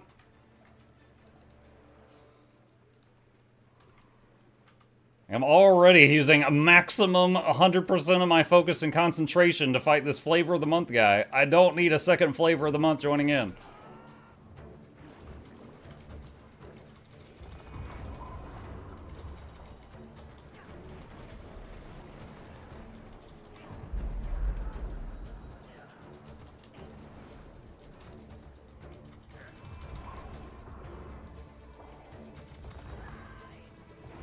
Oh, he evaded it. Whoa! Okay, that hurt. Damn it. I got splattered. It's too much damage. Pretty confident in underwater fights, but he still did too much damage even in the water. I did 2 huge attacks that could have turned that around, but he dodge rolled both of them. Rev underwater is insane. Conduit is insane. Doesn't matter if they're on land or water. It's part of the reason I stopped doing the PvP 5v5 matches, is being trapped in an arena with them is not fun.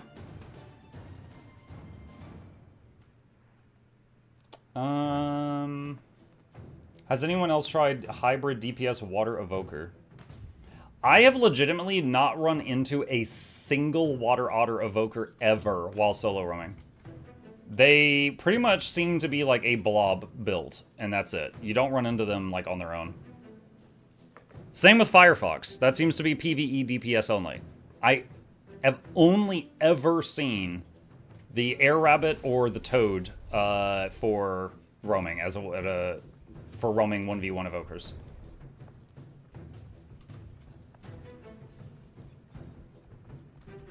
What are they doing?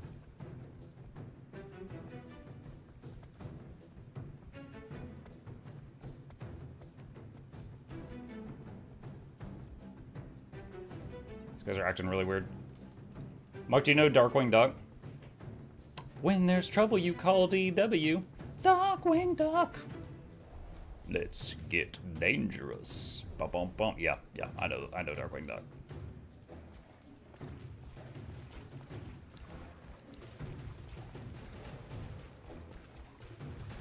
How many bag slots can you unlock? Was it like 512 or something like that? I think it's 512. Is the orange loaf nearby? He's asleep on the sofa in the living room right now.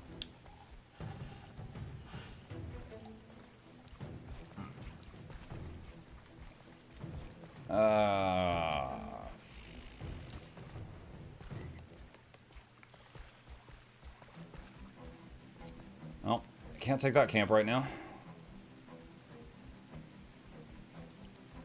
Gotta test how much of a 90s kid you were. Test me? You gonna give me a quiz or something?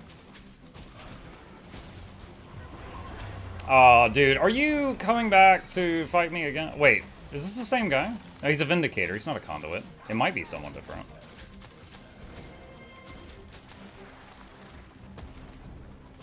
Two of my big hits have missed because of he's bouncing all over the place.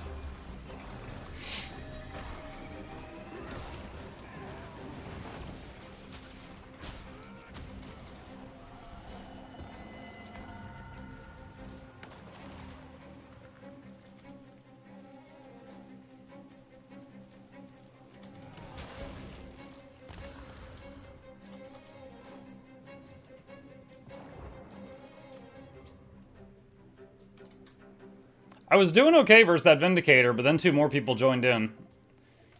And Spellbreaker is one of the hardest counters to Druid in the game. So seeing a Spellbreaker already made me nervous. I didn't even see what the other guy was.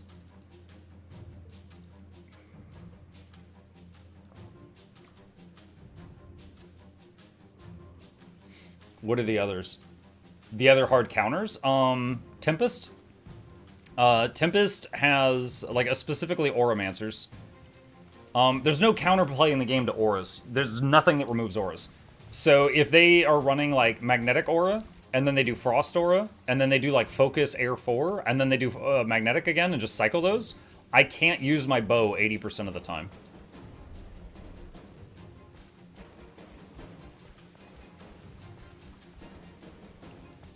Oh, that's clever. There's a sentry turret on the roof. I've never seen anyone be able to put one up there before now. When was the last time you lost on Condi Druid to Spellbreaker?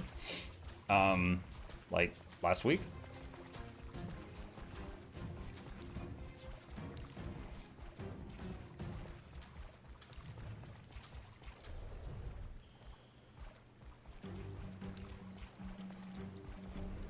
Like, I'm running 2 stun breaks, and they have, like, 9 stuns. Like, if you don't, like, dodge everything just right, you just don't get to play the game anymore. No, that's still valid. Now, obviously, there's some skill to be taken into account there. If he's, like, a brand new Spellbreaker and I'm an experienced Druid, yeah, I can overcome that.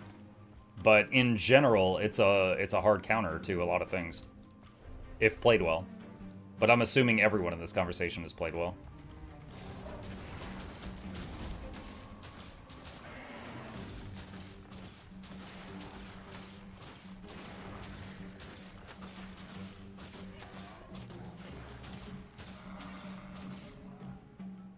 "30 seconds on this camp." What luck, I got a Visage of Norris out of 3K Zephyrite boxes. Yo, nice. What are your thoughts on Gale Shot? It's got, I think Gale Shot has the lowest played percentage of the player base of any elite spec right now. I think it's fine for what it is. I was disappointed at it. I don't like Gale Shot. Like, if they wanted us to be Archer, why didn't they just fix the longbow or the shortbow? Why did they give us a third bow? I feel like Gale Shot was kind of a cop-out. But some people like it, and that's fine. But I'm not happy that we got that. But in PvE, they don't get to really use their range because, you know, they have to stack for boons. And in PvP, I find them to be easy kills as long as I can get close.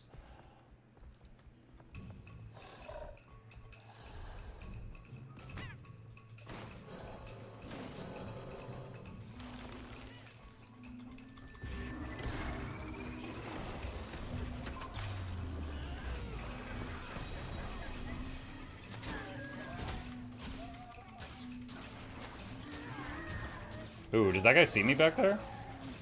He sees me! He sees me!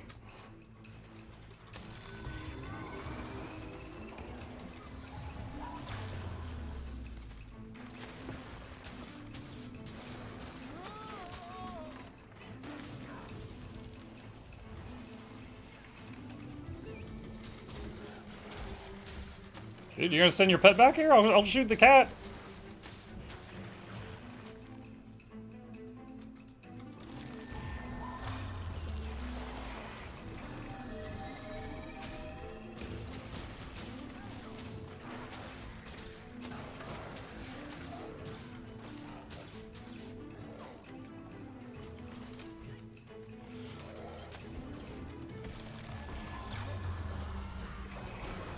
Exhibit A, class. A gale shot that let me get close.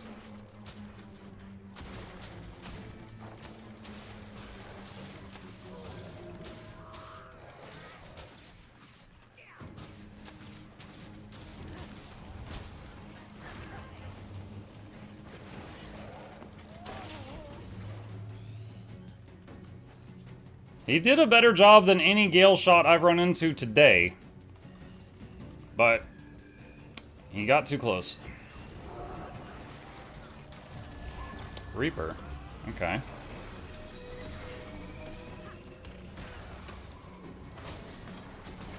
My stun hit her stability. She's about to kill my pet, so we're gonna swap. Legs. And dead.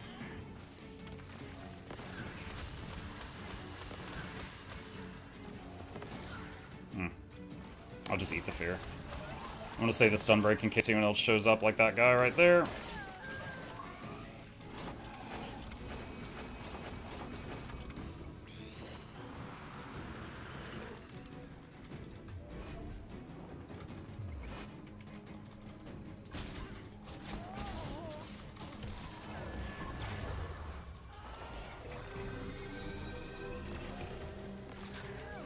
Shark, knock him down. Thank you.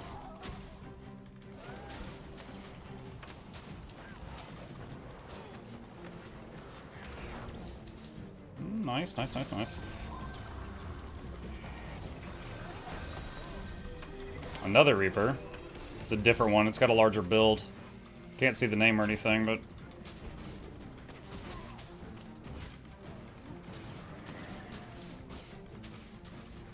Gale shot's running away.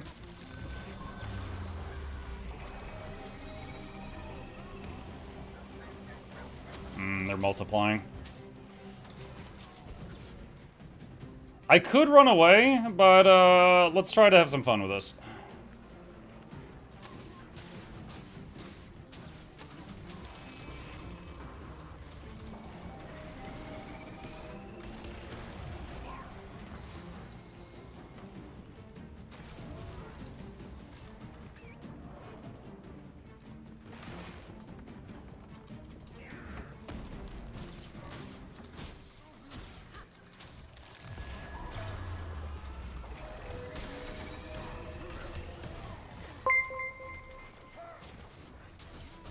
$3,000.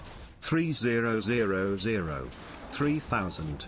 Some would call it dedication. Some commitment. Some insanity. GG. Thank you.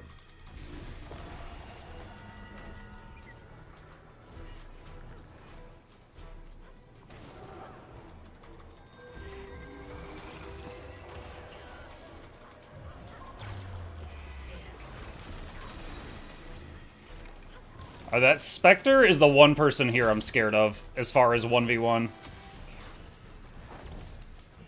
The Reapers have proven that they are mostly cowardly, unless there's a lot of them. The Spectre, though, was constantly getting damage in on me with the Scepter beams. Or maybe it wasn't a Spectre, maybe it was the Daredevil using a Scepter, but... Thief Scepter is strong enough that I don't really care what class is holding it. It's really, really deadly. And it's mostly not projectile, so projectile blocks don't protect against it. It's what I wish... It's what I wish Druid Staff was. Like, that one Thief's Scepter was more of a danger to me than the two Reapers. But the Reapers were, like, really scared to commit. If they had both committed on me from the beginning at the same time, I might have been in trouble. But they were nervous.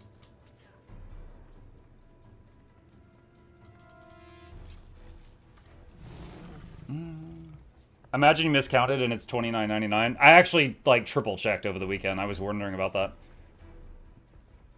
Because for a while, I was convinced that tomorrow was 3K. And I was like, we're going to celebrate on Tuesday anyway, because, you know, we'll cross midnight and then it'll be, you know, 3K. But then I found out, like, oh no, it really is today.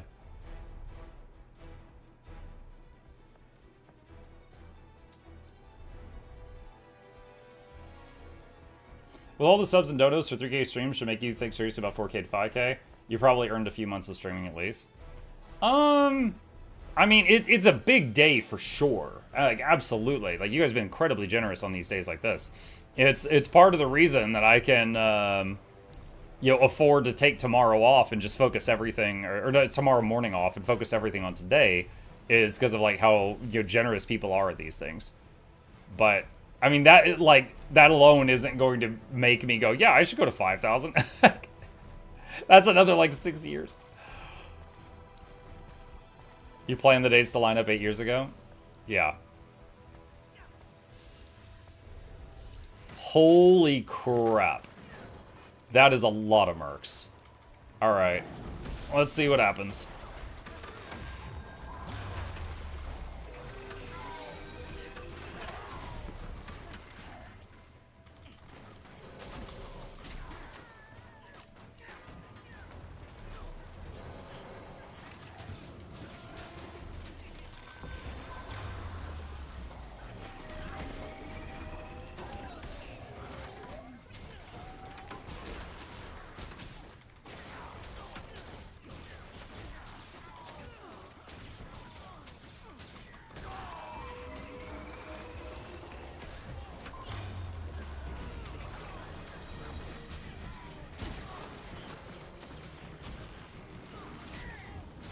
Oh god, here comes blue. Alright, so this is a green camp, and that's blue. So they want me to do the work, and they'll reap the benefits. I ain't doing that. So I'm gonna fall back, try to get the mobs to turn on to them, and see if I can get an opening here. And that's a firm no. There's like 7+ of them, so no. Nope.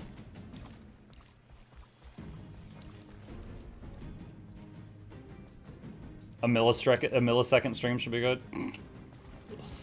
Screw the streak, save your throat. Yeah. Yeah. Yeah, I told Lady Luck, I was like, now that we've gotten past 3K, do you want me to just end the streak so it's not, like, hanging over our heads anymore? And she's like, not unless there's a big, like, a really reason for doing it. Like, if you're going to Seattle again for something. So even my wife was just like, don't end it because you feel like ending it. End it because you're, like, sick one day or something. I was like, okay. So keep it going for now, but I'll be a lot more willing to take a day off after 3K than, like, at 2995 or something. 3,650 would be a good stream to announce a vacation on. That's like almost 2 more years. I see you behind the tree.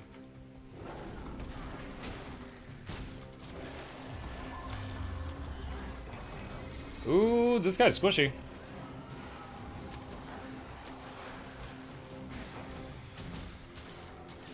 Ah, shoot. How many? Is it just 2? If it's just 2, I'll try it.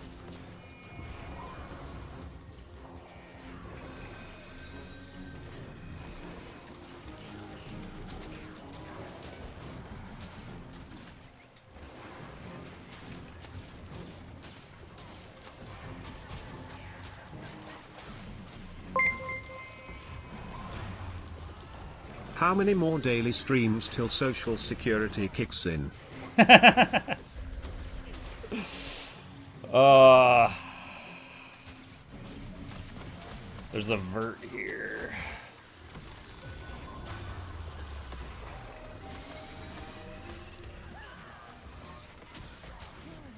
All right, well, so I was a bit better than those two.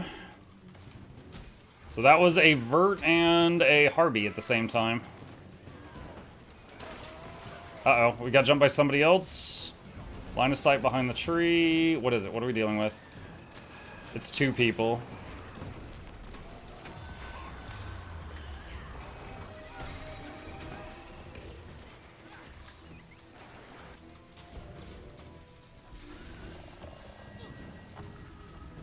Evoker and Reaper.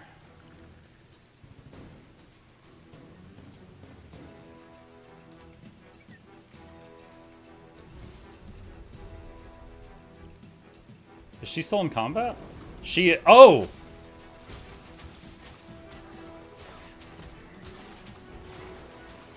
What was that? Oh, there was a green! Chat, I'm team red. I got jumped by blue, and a green guy sniped one of them, and now me and the green guy are killing her together.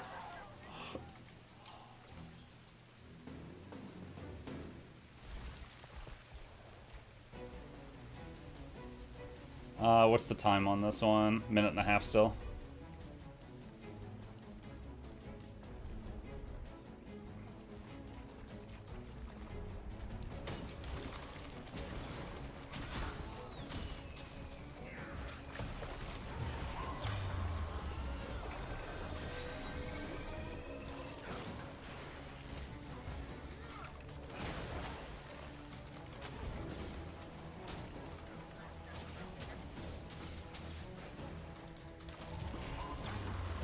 Dude, I can hit you through the wall, I don't care.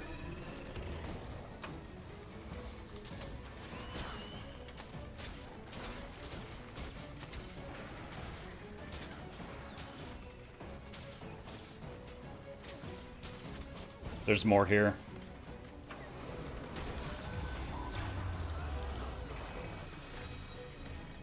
Shoot, I can't target him. Oh man, I hit tab like 3 times.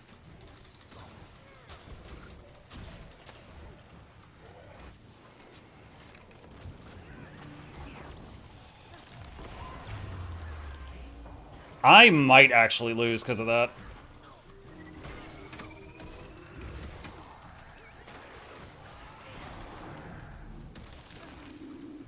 That might have actually killed me. The moment he was low, I could not get a lock on him.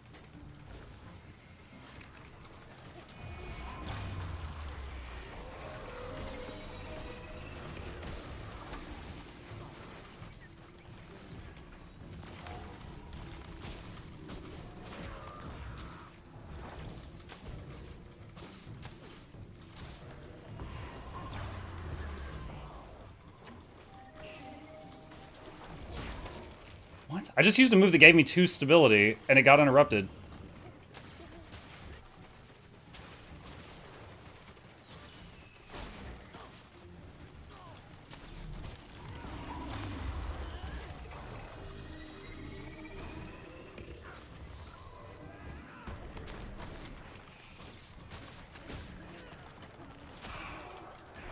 Oh my god, dude, get off of me, you red shirt! You're not the problem here!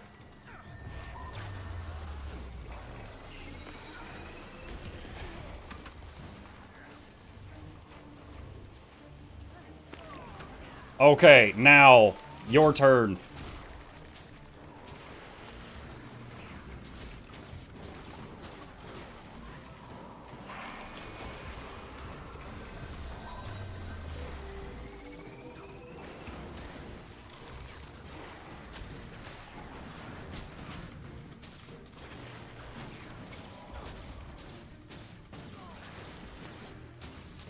Ugh. Dude, like, the Soul Beast was good. He was squishy, but he was very bursty. It was almost like fighting someone in Berserking stats. But there was like that one moment I had an opening to kill him, and I had to hit tab button, and it just kept cycling between like dragonflies and stuff. And I was like, oh my god, it won't hit him. And I was like, I thought that was going to just throw the whole fight, because I just couldn't get a lock on that guy in that moment.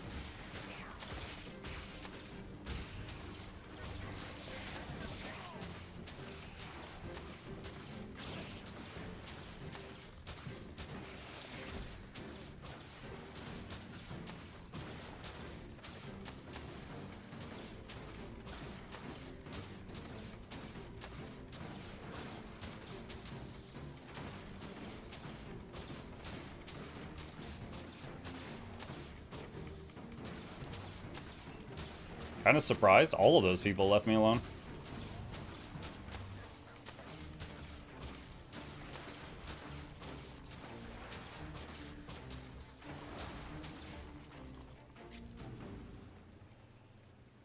Not my catapult's not my problem? I guess so.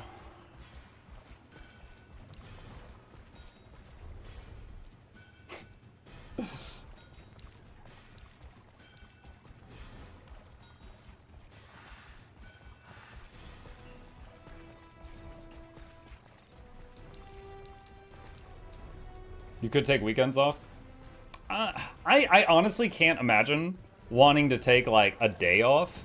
Like, just, like a regular thing. Like, I can't imagine wanting to regularly take Sundays off or something. I would be sitting here going stir crazy. I'd be playing games either way.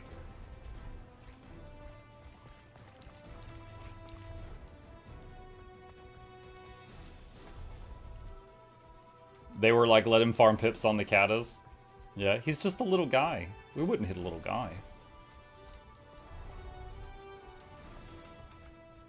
Oh, God. Okay.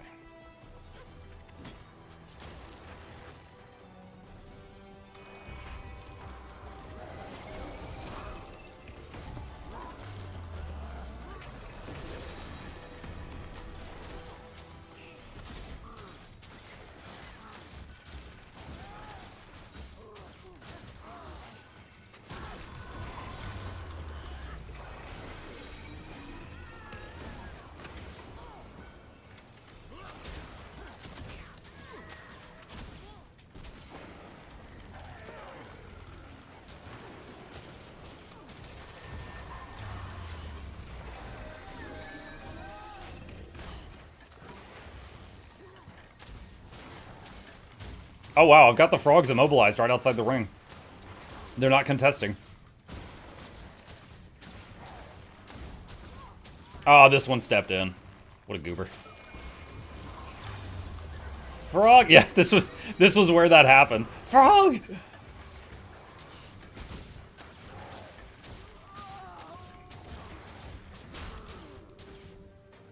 The difference between Muck working and taking a day off is the amount he talks. It's true. It's true. Because, like, when I finish the stream, I'm probably not going straight to bed. I'll probably play, like, Darktide for an hour or something. But I'm not going to be talking.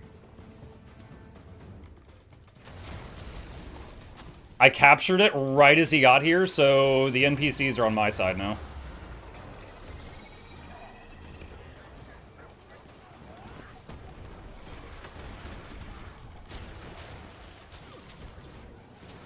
$17 bleeds.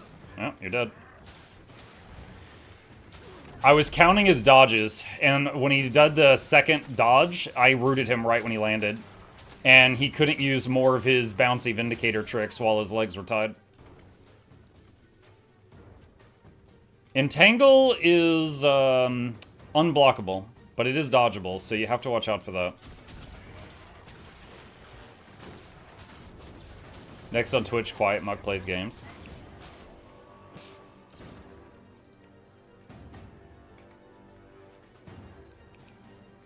The old shoelace trick? Nah. Mug ASMR like we were discussed before.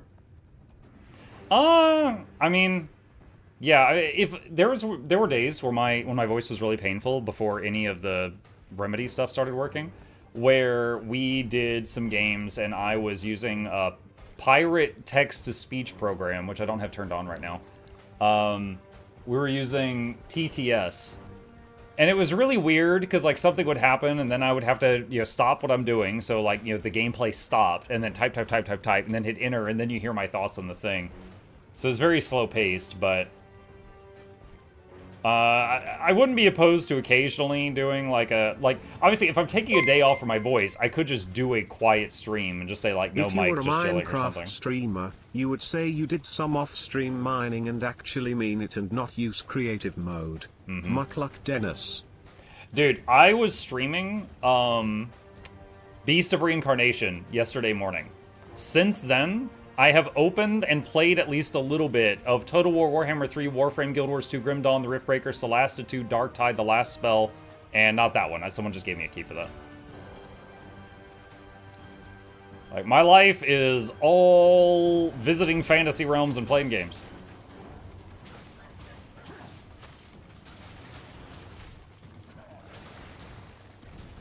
And even talk to his family. I mean, I don't have my commute is walk down the stairs, so I have a lot of time with my family. How's Solasta 2? It's excellent. It's not perfect, it has a few bugs, but it scratches the same itch as Baldur's Gate 3. It is, we're probably nearly done with the Solasta Early Access, and then after that, gotta wait on them to finish the game.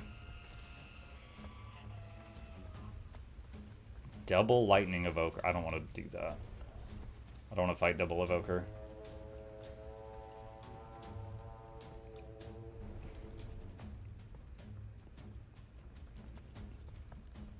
I honestly wouldn't mind the chill streams. What about chill Darktide? Like streams to rip and tear and relax to?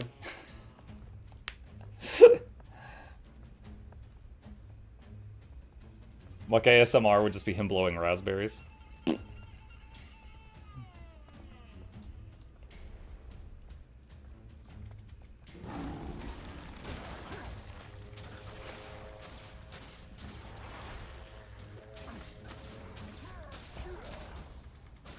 Chill Warframe could get some farming done.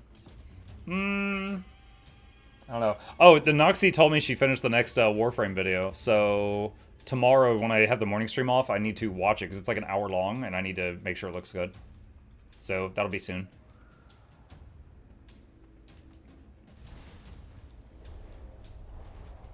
Oh, there was a funny moment last night. I played Darktide with Charmon and 2 random people, and we were trying like Havoc 20 or something. And at the end, you know, we were looking at like the damage meter for the run. Hold on, a picture is 1,000 words. Let me get this out here. Because we were running a mod that shows the stats at the end of the run, right? Where was it? Okay, there it is. I found it. All right. So this is it. So here's me, and we were talking about boss damage dealt. And if you look, I'm at 215k, and second place is 95. And I was like, how did I get so much more boss damage than you and everybody else? And he's like, I think there was 1 or 2 bosses that you just soloed while we had our hands full. And I was like, well, there was definitely a Beast of Nurgle at the end that was chasing me around. I think I got cut off from you guys. And he goes, yeah, I was surrounded. I saw you in the distance fighting it, but I couldn't do anything. And I was like, yeah, I gotta explain this. If the Beast of Nurgle has like a vomit attack, and if it hits you and it splashes on you, then it is able to pick you up and eat you whole. So if you get splashed by that, you gotta stay away from it, or it could just grab you. And I got splashed. So I was like, yo, yeah, dude, I just ran screaming, firing backwards at it. It was just like, I got vomited on, and I was playing the robot guy, so it was like, you know, binaric screaming intensified, and I just ran away firing my gun at it, and eventually it died. And I didn't realize until later that there was no one else hitting it in the back or anything. It was just me killing the boss in my full-blown panic.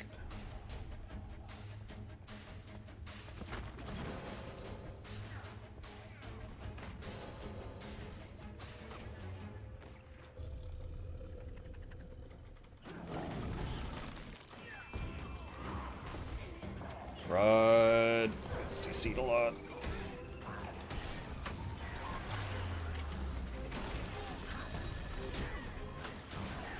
The Dredge NPC is pretty rough.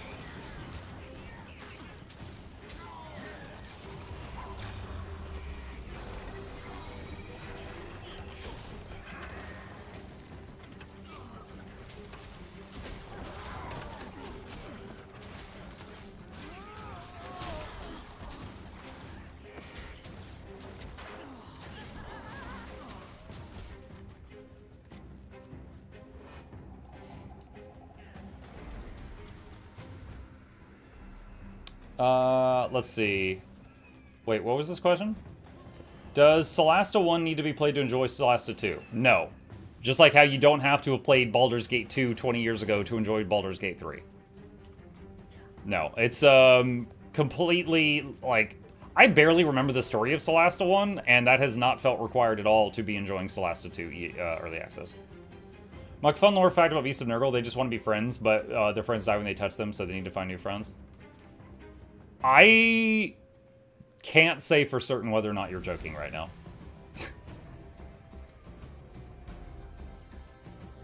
It helps if you play BG2. It helps, but it's not required. Which class do you have the most fun with in BG3? I'm probably going to say Druid, and you'll roll your eyes, because I'm a Druid main in Guild Wars 2, but it's for completely different reasons, because it's nothing like the one in Guild Wars 2. In BG3, Druid can shapeshift and turn into things like an owlbear. It's kind of like a Norn in Guild Wars. They could turn into massive beasts where they are just, you know, it's like a second hit point bar, but you're a big angry animal. And also, they have one of my favorite spells in that edition of D&D, which is Moonbeam. And Moonbeam, think of it as you're calling down a space laser. It does damage to the enemy, and you can hold it as long as you are concentrating. And you can move it every turn. So every turn, the enemy takes damage. If they begin their turn in the Moonbeam, they take damage. They move out of it. Then, with your turn, you reposition the beam on them, and it hits them a second time. So it's 2 unblockable hits every turn, as long as nothing interrupts you. So Moonbeam, Celasta 1 has Moonbeam also, but Moonbeam is like one of my favorite spells in that edition of D&D, and Druid has it. And then also Wild Shape, also known as Shapeshifting, is a lot of fun. So I'm going to say Druid is my favorite, but it's not just because Druid's my favorite in Guild Wars, it's completely different.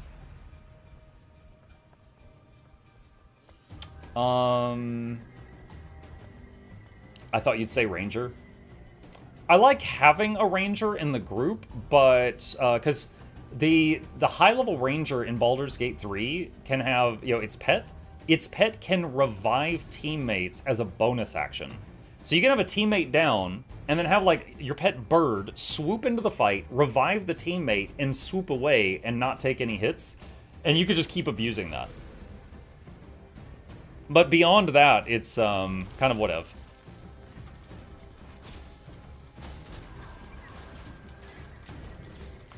Alright, I threw a bunch of damage on the Deadeye, and she's down. Dude, the Sentry killed her. Oh, man. And the Warrior ran away. He was like, oh. Oh, my teammate got 8. Oh. Is he still in EU? No, I swapped to NA like 2 hours ago. I just saw the time. We got about 7 minutes till the giveaway. There are only 3 things guaranteed in life: the beginning, the end, and being able to relax at the end of the day with a Mukluk stream. Congrats on 3K and thank you for 3K days of entertainment. You're very welcome. Thank you for joining.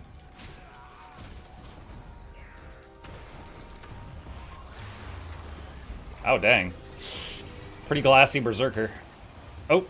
Oh, was that Renegade? Yo, he melted my pet. Oh my god. Dang it, he interrupted my heal.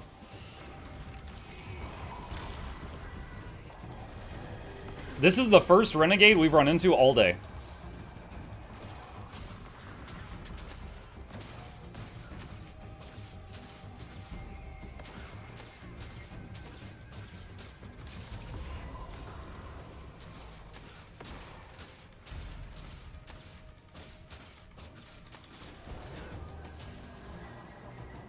I'm getting nervous because she's running closer to teammates of hers. And I don't want a 1v5. Hey. Is it that time? Alright, give me just a sec.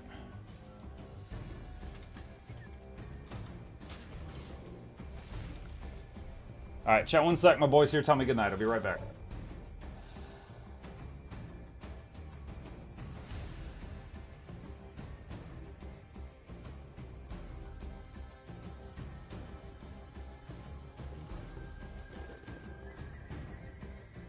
Okay, back. Yo, Wookie, what the heck? Let's see. Beasts of Nurgle or Nurgle's Golden Retrievers. Yeah, it's funny because I had experience with those in Total War Warhammer 3, you know, when you're moving armies around. Beasts of Nurgle are units you can use if you're playing Nurgle on that game. So, when I saw them in Darktide, I was like, oh, they're pretty big. Because, yeah, they're a lot bigger than just one dude. So if you're just dude size, then Beasts of Nurgle are pretty large. But on, you know, the Total War Warhammer 3, it's like they're really tiny units because you're looking at a whole battlefield.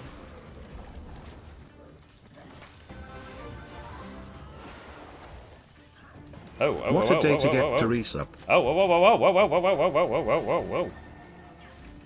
Oh my god. I think I'm dead. There's too many on me. Oh, wow, that just rooted a bunch of them. Well.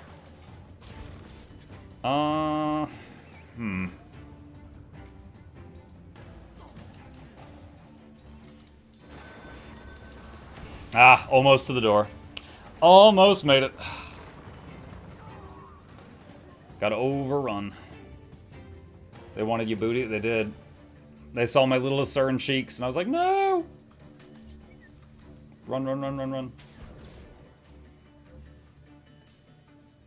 I'm curious which profession seems to be your biggest weakness in World v. World. There's two ways I could answer that. My biggest weakness as a druid, meaning the things that are the hardest counter to me, like, since forever, is Spellbreakers and Oromancy Tempest. But things that currently wreck in World v. World just because they're currently busted include Conduit, Willbender, Amalgam, things like that. It's not that they have specific tools that counter Druid, it's just that they are hard to kill and they hit you for like 1,000,000 damage even if you're running the maximum amount of toughness in the game. So, that. But if we're not talking flavor of the month stuff, then I'm going to answer Spellbreaker or Tempest with Oromancy. I might pass out if I see that inventory again. I'm attacking you directly.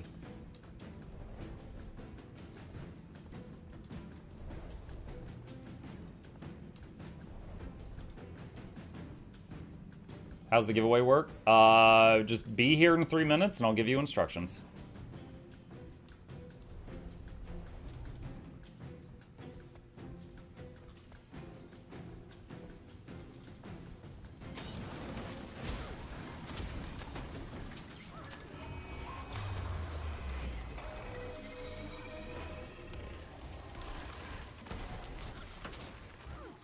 I think I got him. Yep.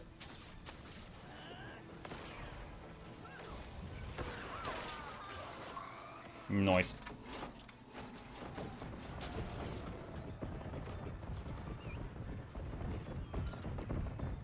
Oh, the airstrike! I love watching these.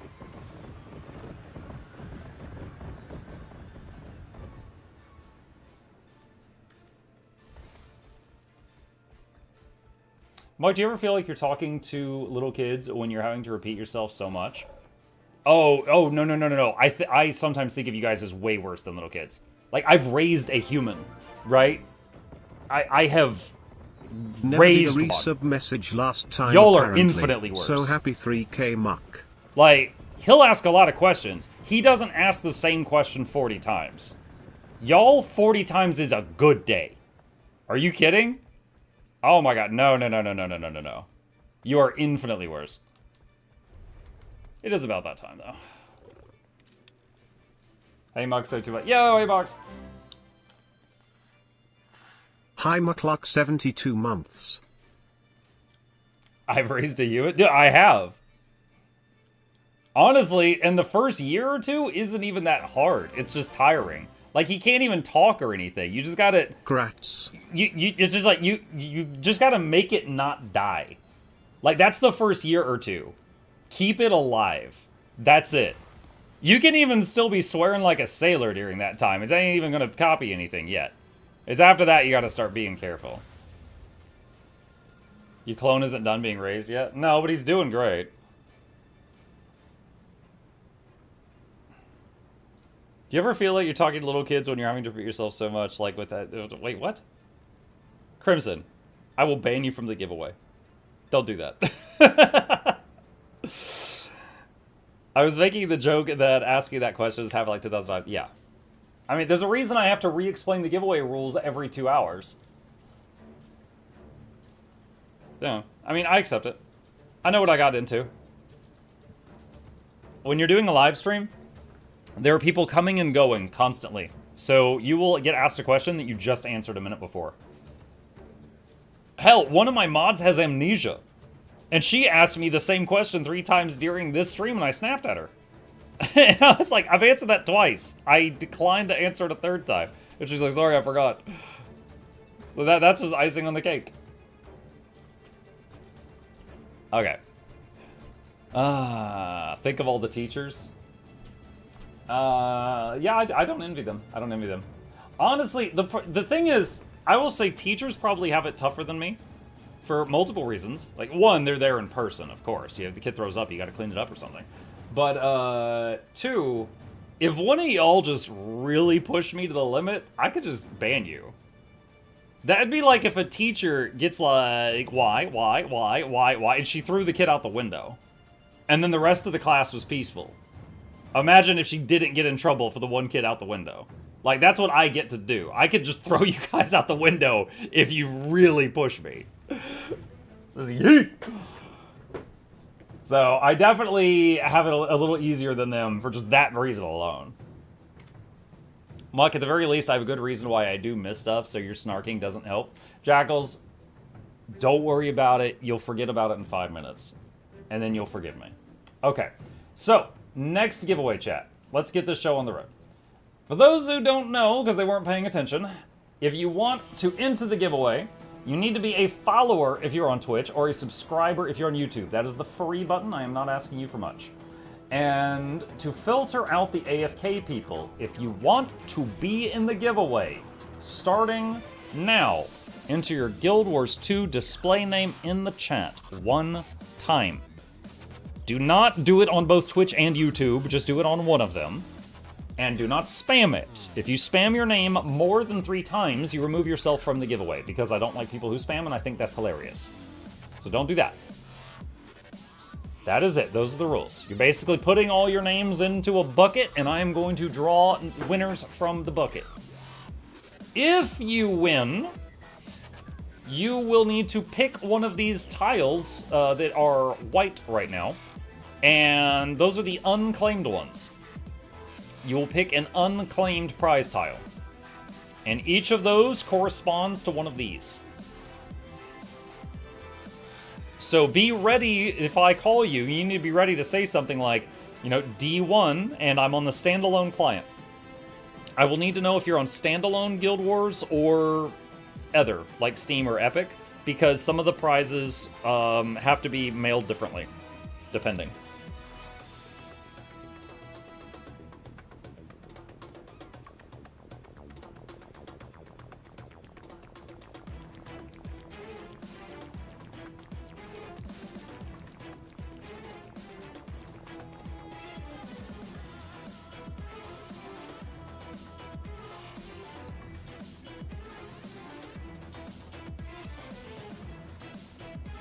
Did mine go through? I am not checking them individually. I will say 718 people have already entered. 728 now. It's going up. So I'm pretty sure that you got in.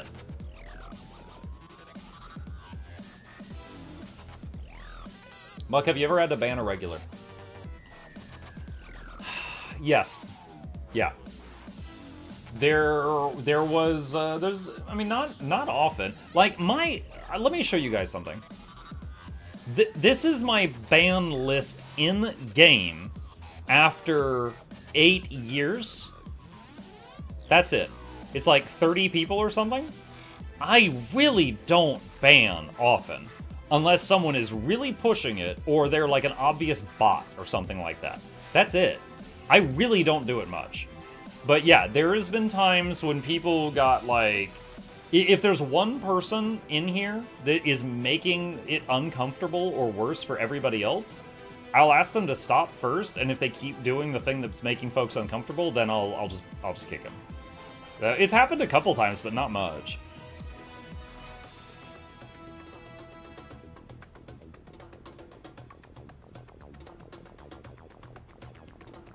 My ban listing game is full of gold spammers. Yeah. Like I said, obvious bots. I would put obvious bots there.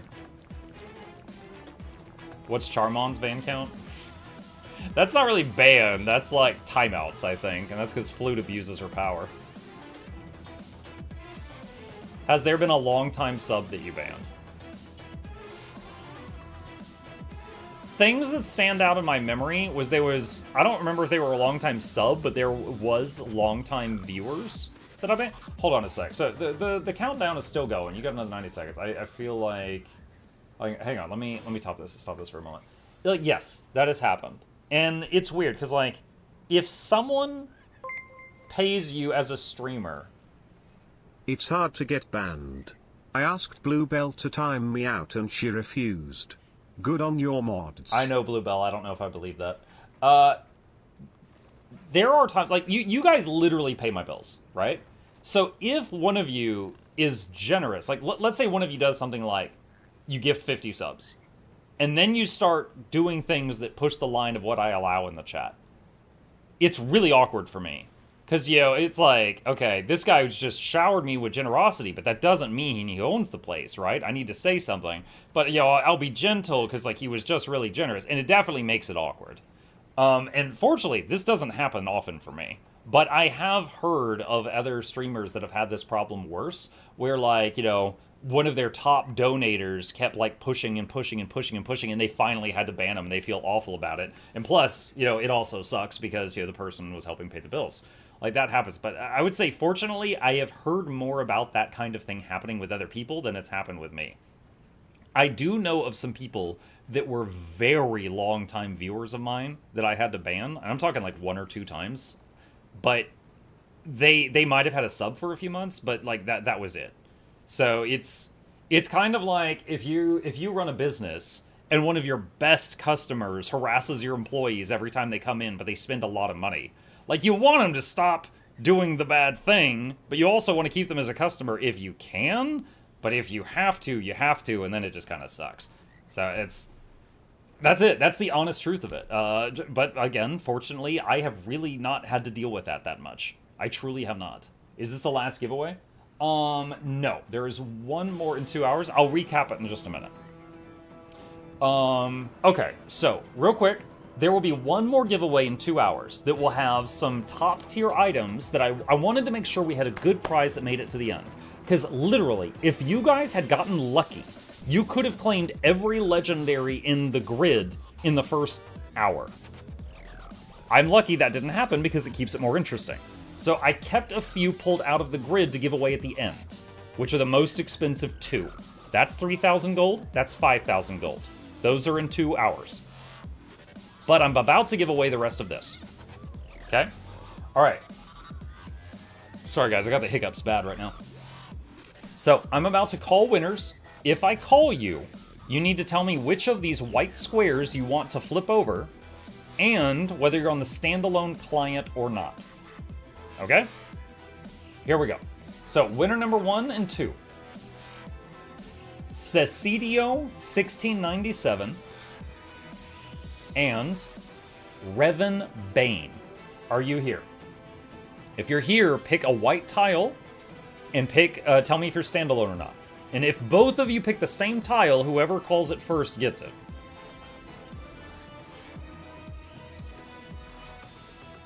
Alright, Revan responded. They said G9. Let's just do black. G9. That's not black. There we go. G9. And he said standalone. Alright, G9.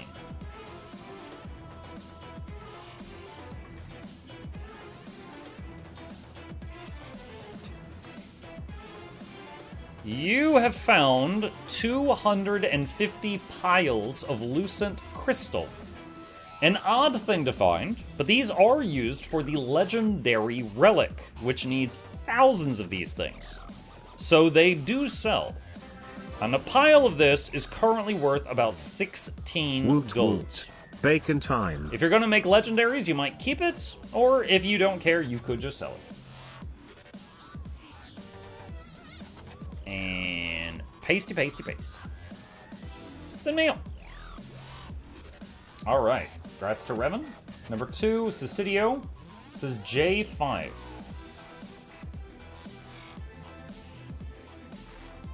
Okay. And what did I put there?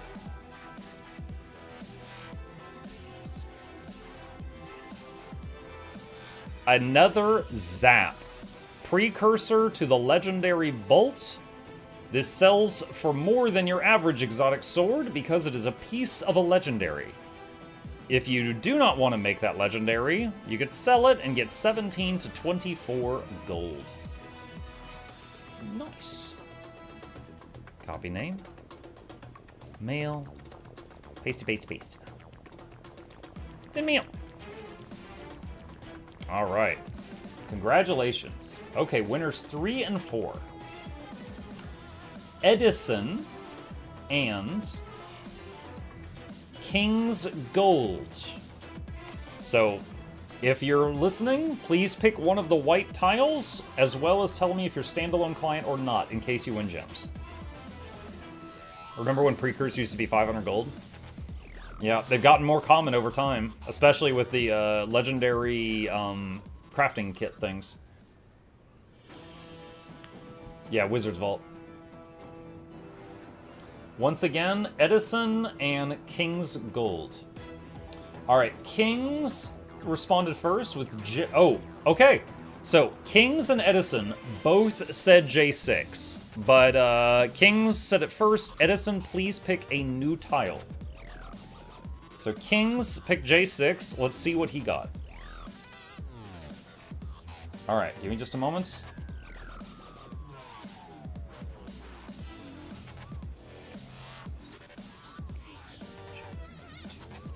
Okay. King's Gold, you are getting a Lore Keeper Greatsword. I love this set. Look at the hilt. It is so long, it goes off the bottom of the preview window. It's very Paladin-esque. It's got like these scrolls with like holy symbols glowing on them. And it's got a big spiky thing at the bottom in case you're gonna hilt bash them. It leaves little runes in the air. It's kind of a caffeine-free legendary. I do like it, really do. And if you don't want to keep it, it's worth between 80 and 224 gold, depending on if you instant sell or list it. Alright, so that was for King's Gold. So, copy name, mail, pasty, pasty, pasty, paste, and send. Alright, grats, grats. And Edison said, okay, E9. I've been here 60 months, first time winner. Oh boy. Appreciate the support. Alright, E9 was the one he picked after being forced to pick a new one. E9.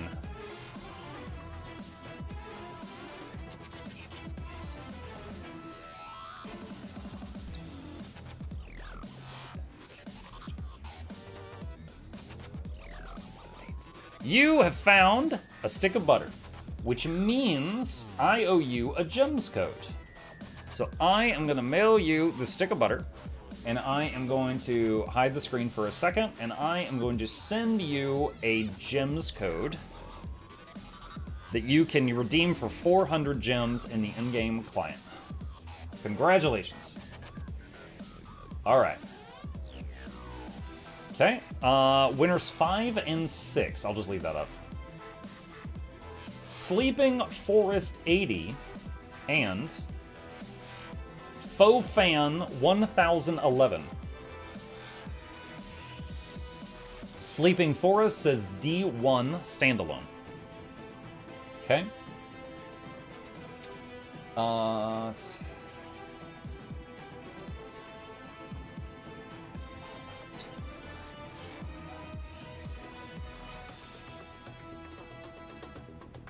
Congratulations. You found the Queen Bee Infusion, worth between 1,500 and 2,660 gold. This item you can even mess around with because it does not bind to you. I could equip it right now, and I have a honeycomb trail, and if I die, I do an explosion of honey. So you can equip it, mess around with it as long as you want, and sell it when you're done with it. That's in the current giveaway, not the future one. That is the most expensive item that was on the board for this giveaway, and you found it. Congratulations. Mail item, and that was Sleeping Forest. Okay, looks good. All right. Congrats, congrats, congrats. All right, Faux Fan. Fofan, need you to let me know which tile you want to try out. Are all infusions like that? You could sell them after equipping? No. No, they are not all like that.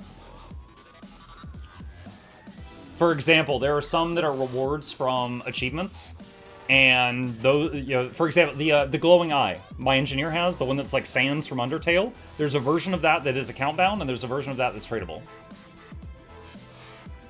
A3 standalone. Okay. Okay, you have found a recipe for Keeper's Mask, an ascended helmet with zealot stats. Now, if you have no interest in this item, the recipe can be sold for between 10 and 20 gold if you are patient. Copy your name.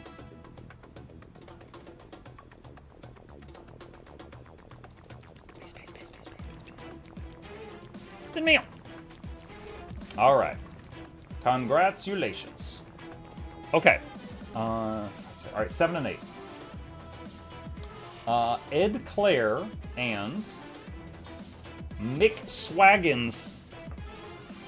Just to redo the first name, that's Ed Clare 7536, and the second name was Mick Swaggins.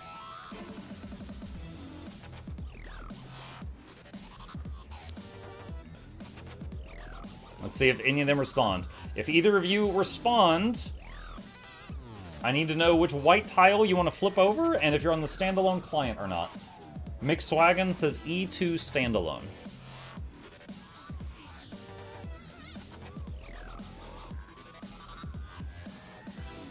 You have found a kitty cat.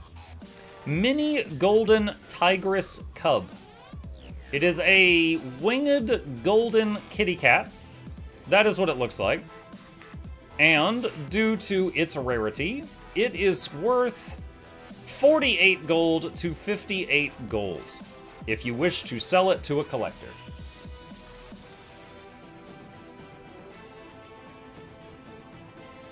Mail item. Paste, paste, paste, paste, paste. All right. And the other winner, Ed Clare, said J3 standalone.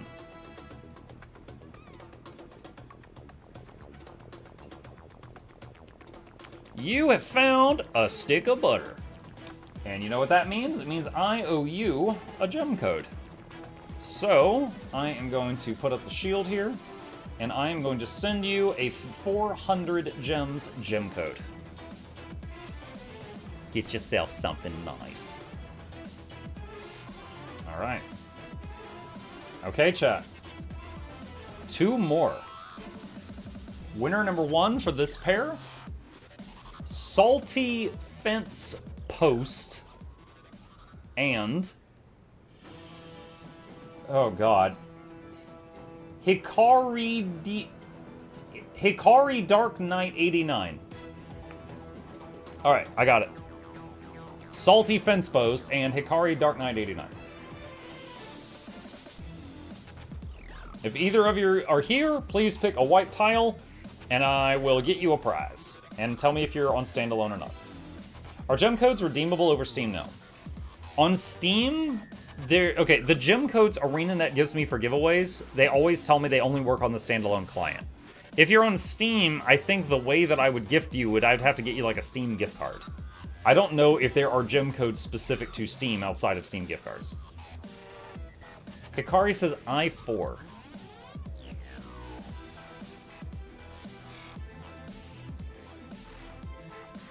You have found Vine Lord Edge Bloom Axe. That is what it looks like. And if it is not to your liking, can be sold for between 15 and 22 gold.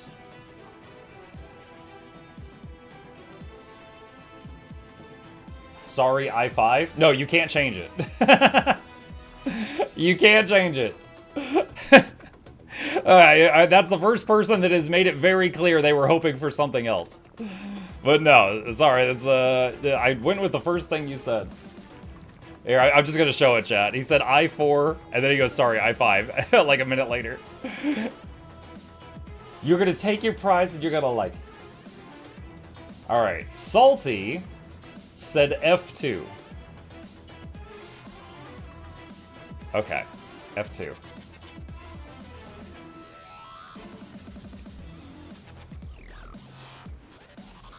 You have found a Jade Tech rifle.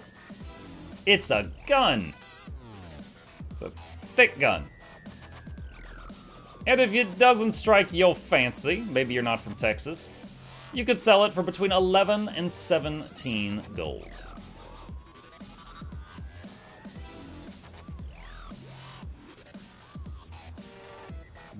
Get his name. Pasty, paste, paste, paste. The mail. All right. Another pair. I think the most expensive item remaining is this. So that's what I'm keeping an eye on now. Samuel Marston and Bob Soji. Are either of you here? And here's the grid. Sam says D3 standalone. Okay, Sam's jumping in.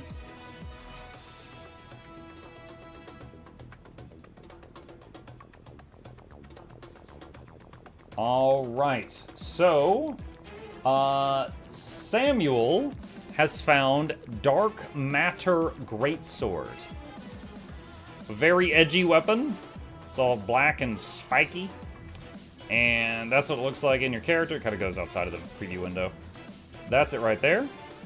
And if it is not to your liking, you know what? Maybe this was the most expensive item remaining. I undervalued this in my head. This sells for a minimum of 350 gold, and the patient seller up to 440. That one is worth more than I thought. Congratulations. Beastie, beastie, beast. It's a meal. All right. Thank you, Mutt. Congrats. Thank you. All right, Bob says, damn it, I died in PvP, but it was worth it. Standalone I6. Let's see. Wait. Say wait, what? I6 was taken hours ago. A6. Okay, A6. Sure, I could do that. Okay, A6.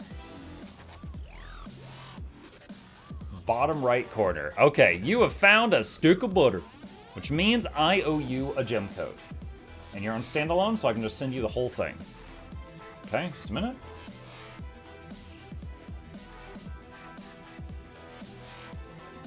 Paste to paste, and sent. All right, congratulations. Get you something nice. There's so much butter. Yeah, so in the original 100 prizes, I think like 40 to 45 of them were gem codes, which were represented by a stick of butter. So we've got a few more than math would say is average at this point, but it happens. All right. Next one. Andros Games TV and Poluxirnarm. If you're here, please pick one of the white tiles remaining and tell me if you're on the standalone client or not. And if you pick the same tile, whoever says it first.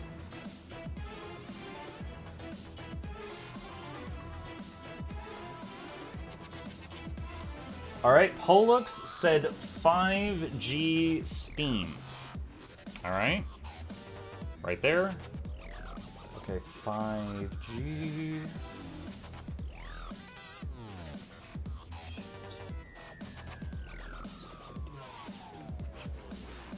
You have found an Alchemist Pistol.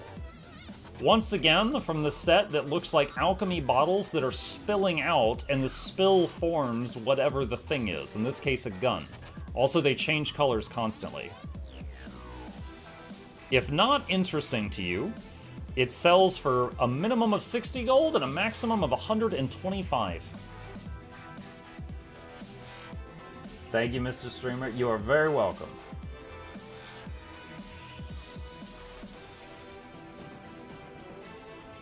I just saw the rest of his...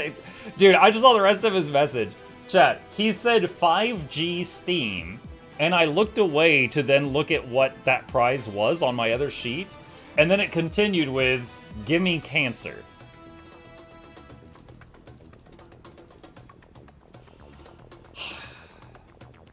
Send mail.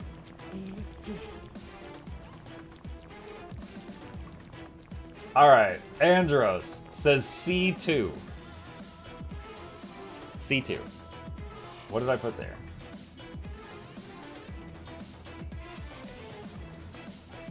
Stick of butter.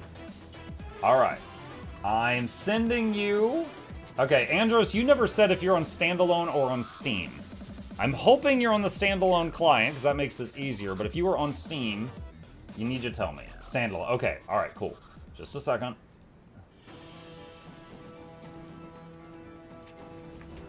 Alright. Done. Alright, chat. 3 pairs remaining in the current giveaway. Winner 1. Good Fellow Gamer. And...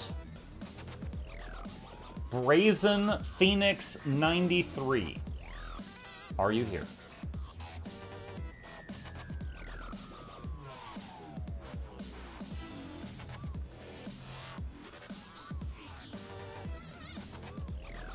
Brazen is the first to respond, said H9. Okay.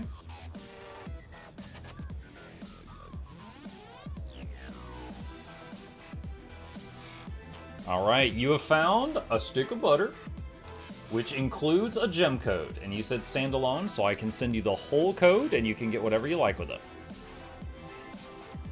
Bacon shield on. And sent. Alright, congratulations. And next up is Goodfellow, who said B7. Alright. And 7 prize is... Okay.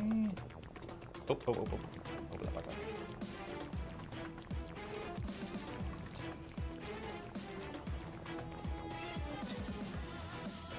My man, you have found the shrouded bench of the final judge. This, if you've never been to raids, there is a boss named Doom. Doom is the deposed god of death. He got fired from his job and a guy named Grinth took over. This is his chair. It is worth 162 gold quickly, or 229 if you are patient. Let me see. I should be able to show it to you in here. I have it. Is it novelties? Yeah, that's it. That's his chair. So you could just sit in town. You could just pull this out in town and slam this down and sit in it. Just show off. Or you could sell it and get a lot of money. Whatever you like. Alright, May Live. Paste. It's in mail. Alright. We've got 4 items left on the grid. Pick a winner. Ethereal. Are you here? And Cherry Cricket. Are you here? If you're here, pick a white tile. There's only a few remaining. B3 standalone. Okay. B3. Prize is NC2. You have found a full stack of globs of ectoplasm. Currently worth more than they usually are because of the Four Winds Festival. So you could sell them, save them in your mad storage, or go gamble with them, if you are so inclined. Mail item. Pasty, paste. It's in mail. Alright. And Cherry said I5. Alright, I5 is...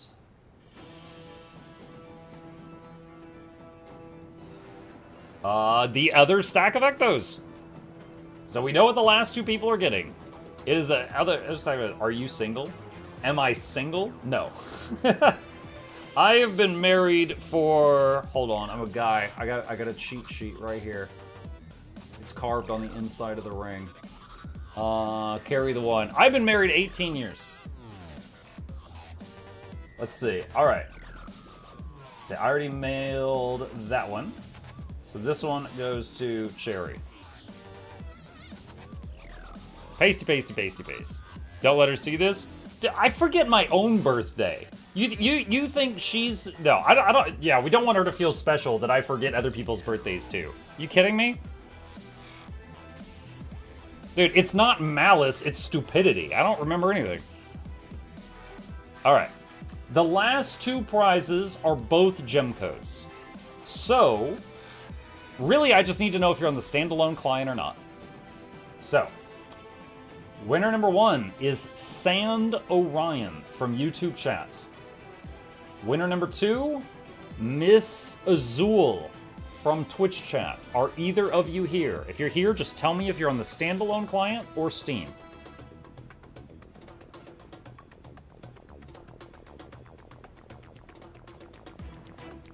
I am seeing that the peasants are watching ads right now, so I will give them an extra minute.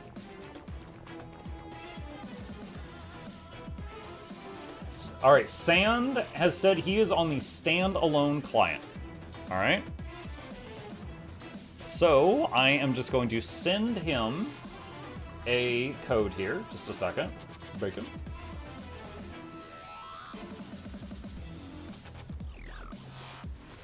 Alright. And... Alright, that's done. And Miss Azul, are you here? Miss Azule, are you here?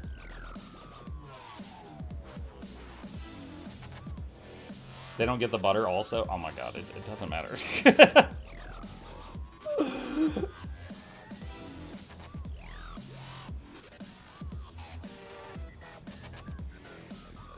Last call for Miss Azul. About to give up on him. You scammed them a butter? The butter was... It was just a representation. I'm gonna put the name up on the screen again. That name. Are you here?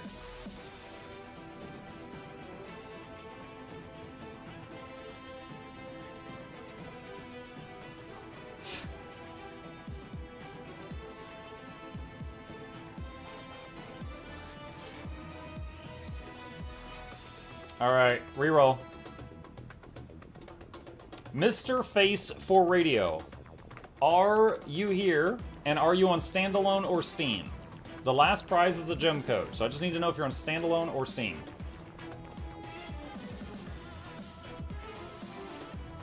He says standalone. Alright. Hang on. Let's do this. Yo, this guy's username is Creepy Uncle. What the hell? Who leans into that? Alright. Copying code and paste. Okay. There we go, chat. The board is clear. And let's see, those last two were bing and bing. So, just to show you, because the last set of prizes does not include the board. Here's my cheat sheet. So basically, if someone said A1, I look at this grid, and it says E3, okay? And then I would go in-game and go A, B, C, D, E, 1, 2, 3. That was my system. So anyone who thought I was just making stuff up, this is it. You can take a picture, you can rewind the VOD, you can look all you want. That was my system. That's what I did. Now, for now, we can put these aside. Clear except the butter. Yeah. Yeah, dude, having the giveaway codes was great because it filled in for a lot of prizes, but that definitely added a lot of time having to finagle that. Gotta be honest, Muck, that pixel art of Spider-Man fighting Green Goblin really could use some work.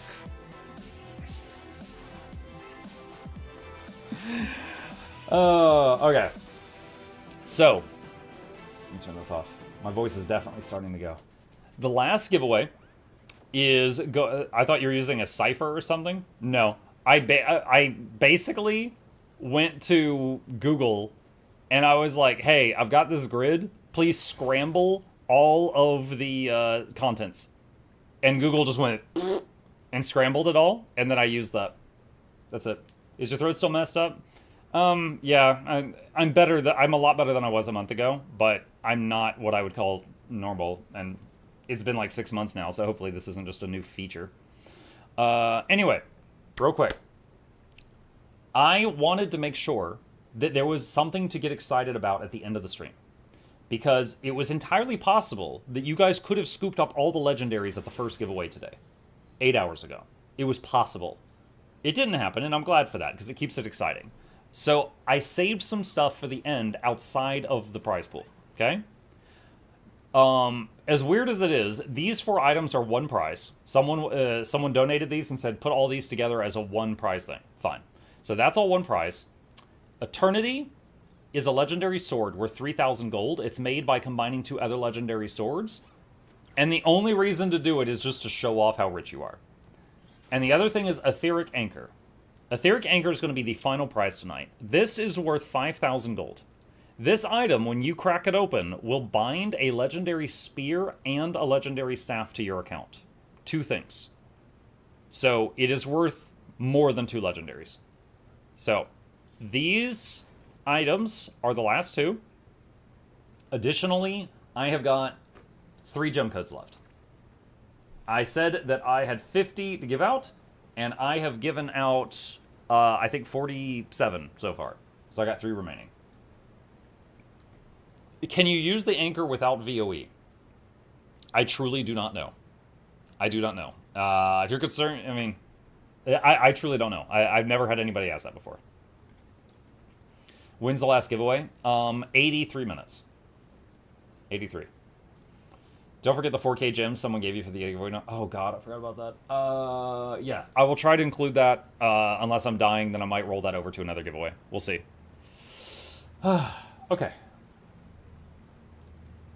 Let me do this. I gotta get a cough drop. Just a second.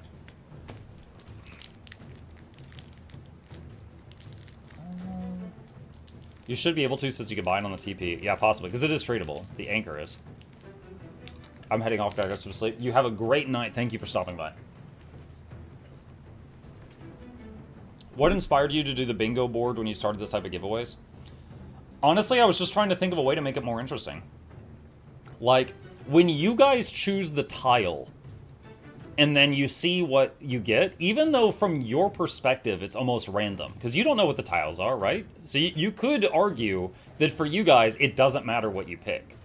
But because you're picking it, there is a sense of satisfaction or sadness depending on what you get.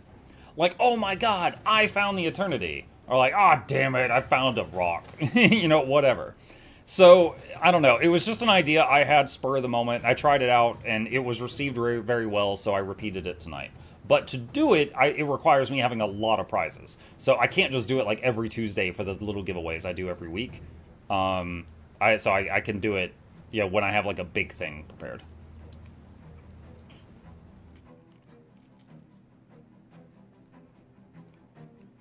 I've been hopping in every now and then, every time the giveaway's been closed. Who's been the big winners? There has been 4 legendaries? What? Orian's Rending, Sunrise, Frostfang. There was the... I think there was another one. There was the stack of Supreme Runes of Holding. That was worth like 3,000 gold. The Queen Bee Infusion. All of the... Oh, the giveaway. Yeah. Hang on. There we go. Those were like the big items so far. Oh, the Minstrel. Yes, thank you. Yeah. So, over 10,000 gold easily, plus the, like, almost 20,000 gems we've given out.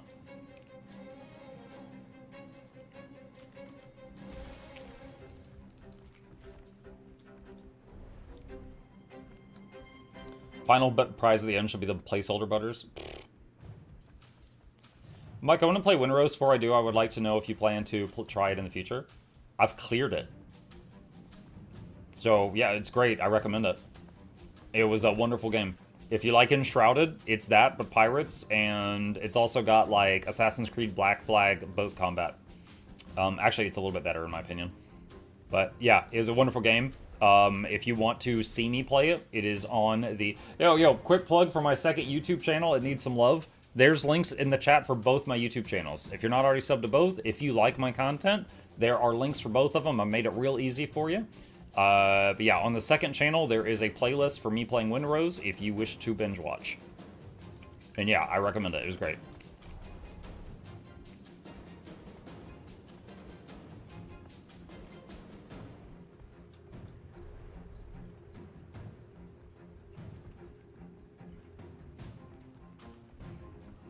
I see you, Seth.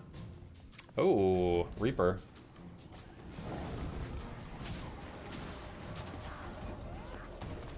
Oh, this poor guy. He's got 2 Rangers running around him.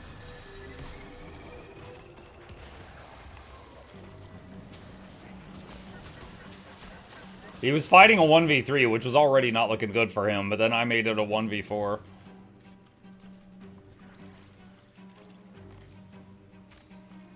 Did you end up doing a sponsored stream for Black Flag? I played Black Flag Resync, which came out recently. I wasn't sponsored to do so. I just played it.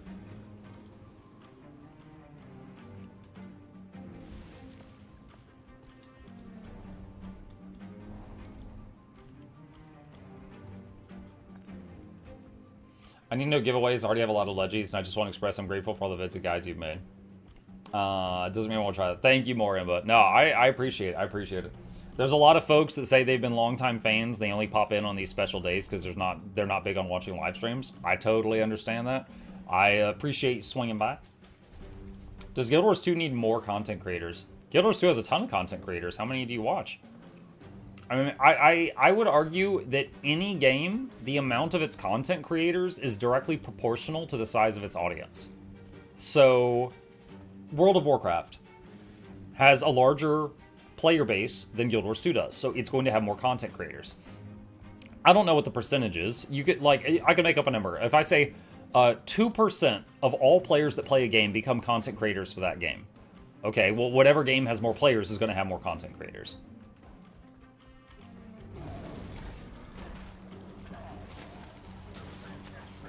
Didn't GeForce Now sponsor that stream? For Assassin's Flag Resync? I don't remember if they did or not, but I would like to clarify something with that.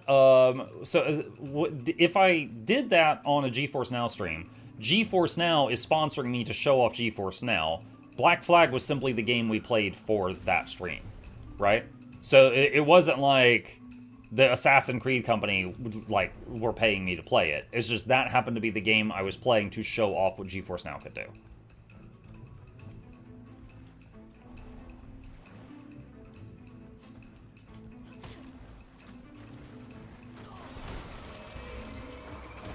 This is the same Reaper I fought a minute ago. Oh, there's someone else here too.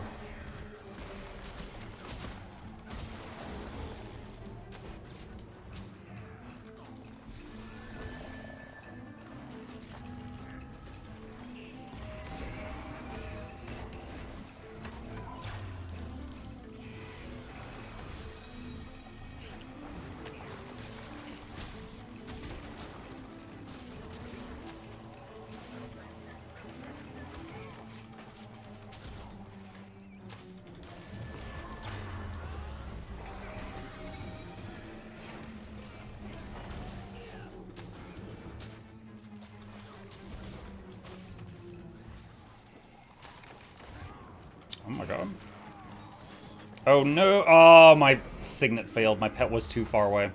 I used the signet to move all the condies on me to my pit, and it failed because the pet was out of range. Such a love-hate relationship with that skill because it doesn't have a range checker on it.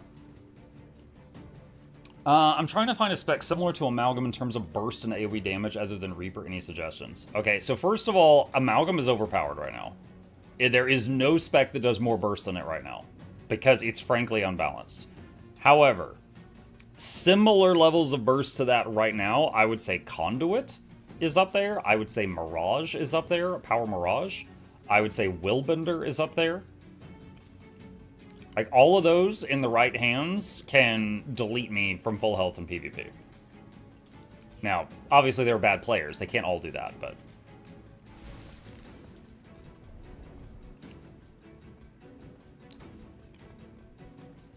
Do you never go to Desert Borderland? Desert Borderland has... Oh, look up there. Dude, there's siege golems on the roof. Oh my goodness. Desert Borderlands is a lot of walking for a small amount of fighting.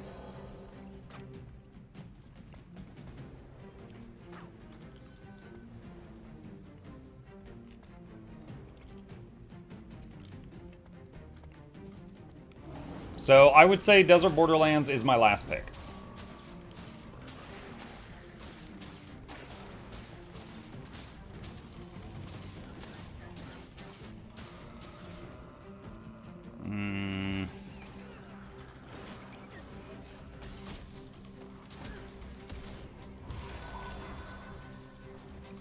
Alright, the Deadeye is not too scary, but she's got support. I almost killed her twice already.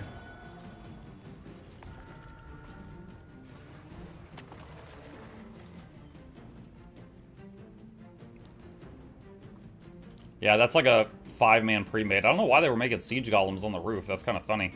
But that's like a pre-made group. They might be in a squad.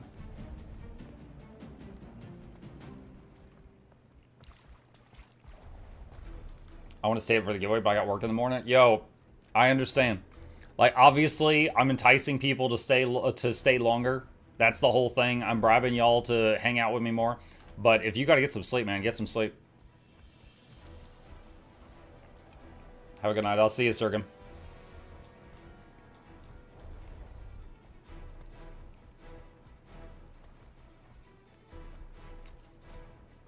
Oh, man. There's a lot of redeems. What do we got here?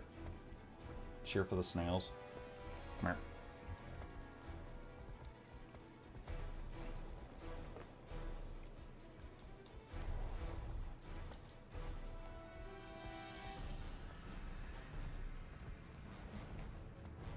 Buck, will there be more giveaways?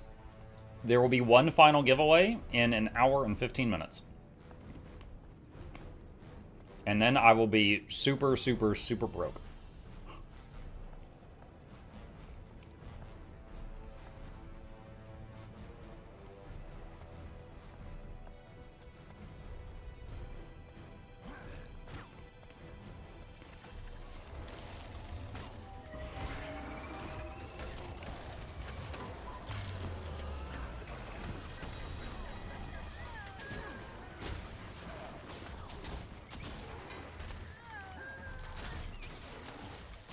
Trying to take out the scouts first. I hate them constantly blinding me.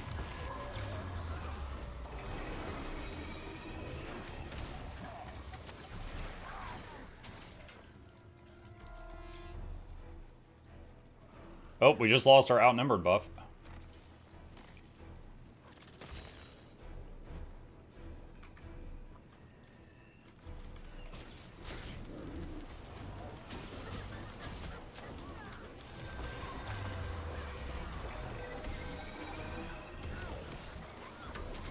Alright, the Ratmancer dropped pretty quick. Now we're on the Guitar Woman.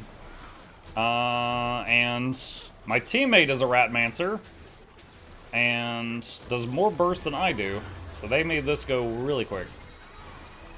I think of that fight, I more locked them down. And then the other guy deleted them. While I was still stacking conditions.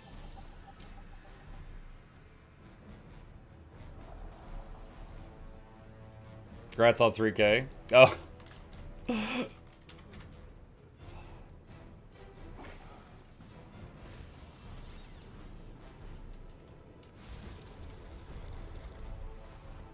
Mike, is there a game recommendation channel? I can't. Oh yeah, we got it. Hang on. So exclamation game rec. Okay. All right. So if any of y'all haven't seen it, I actually love this. One of our community members made this for me. So you could go here and type in a game suggestion. And if I have, like this one we just recently finished, I should check that off, so mark that as played. You could type in the name of a game, like Assassin's Creed, whatever. And you could suggest games, or if they're already suggested, you can upvote them. And it does use your login for like, I think Twitch, And that is simply so that you know, everybody gets 1 vote per thing. That way one person doesn't do 200 votes for The Witcher 3. So anytime I am like, okay, there's no new games left that I want to play, I need something to do, I look at this. And I go through here and I see what people are interested in. So, yeah, it's a really great system, and it's going to take me a long time to get through it, but I try as much as I can from there.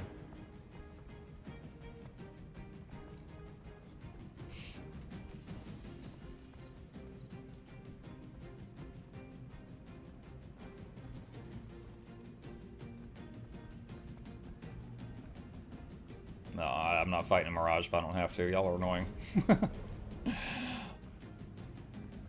Any thoughts on the next evening game when Celeste 2 ends?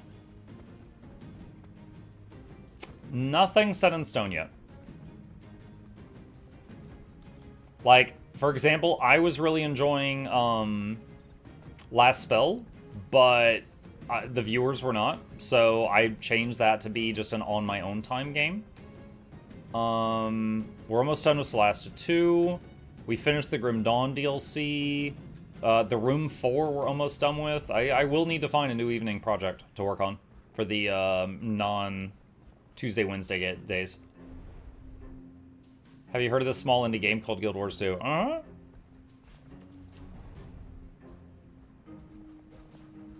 I'm honestly not, like, Warframe is nice, but I'm honestly wondering how much more time I'm going to get out of it, because there's not a lot of quests left in the game.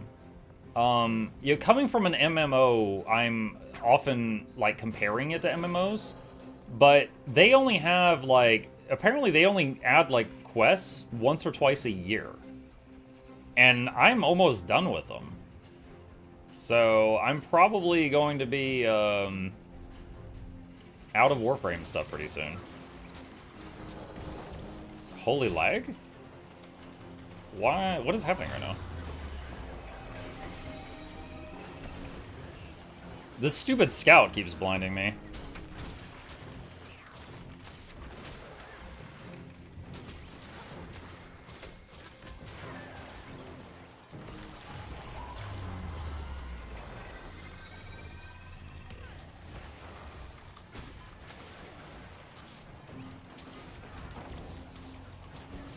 Okay, you're not a danger, you are just annoying.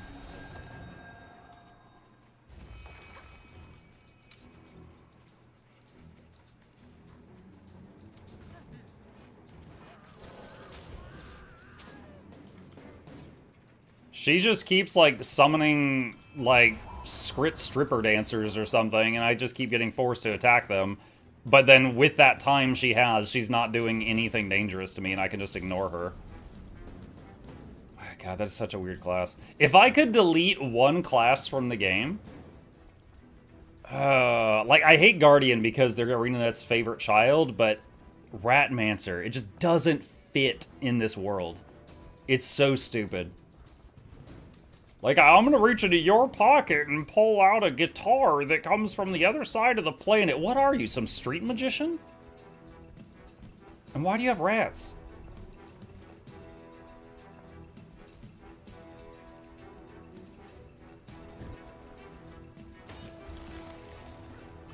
Lady, I get that you're a fan. Stop touching me. Oh my god.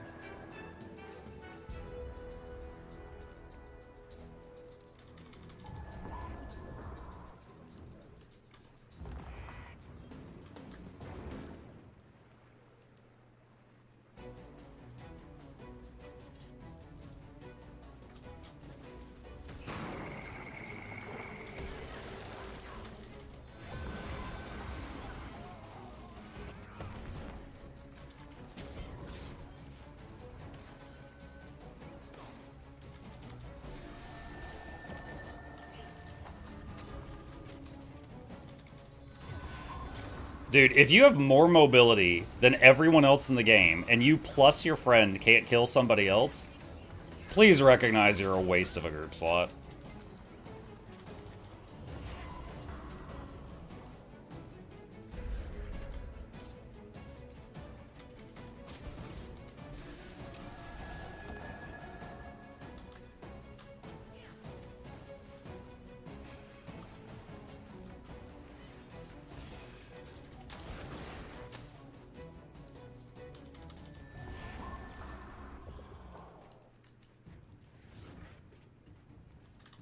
Just came back and wow, that was brutal. This person is chasing me on a circle around the entire map. Like, this is someone that would get banned from the subway. It's like, I don't want to fight them. And they're just continuing to push and push and push and push and push. And it's like, oh my god, just stop, just stop. Stream sniper? I don't know if it's a stream sniper. Like, I ran into them, we fought for a minute. I realized this was going nowhere because they were some kind of, like, cannot die build. So I was like, okay, so I just tried to leave, and then they just chased me around the whole map. There was nothing they did that made me think it was a stream sniper. They might have recognized me, but there was nothing they did that made me think they were stream sniping. Like, to be clear, they chased me that much.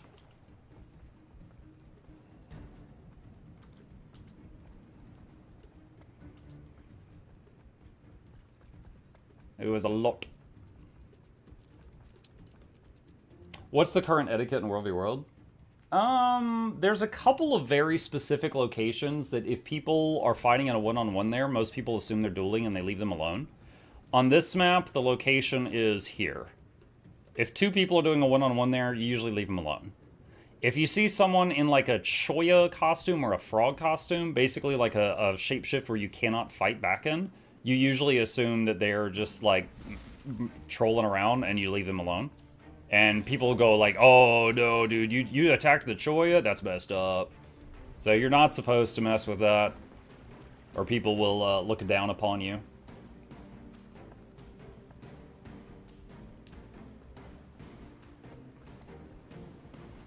Hey, Mugrats on 3K. Thanks, Bato.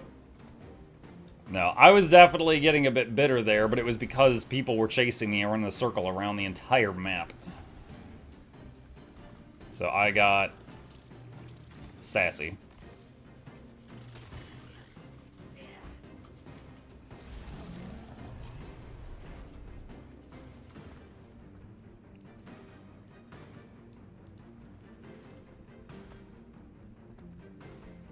Snowball tonic. Well, yeah, like any tonic where you can't fight back in.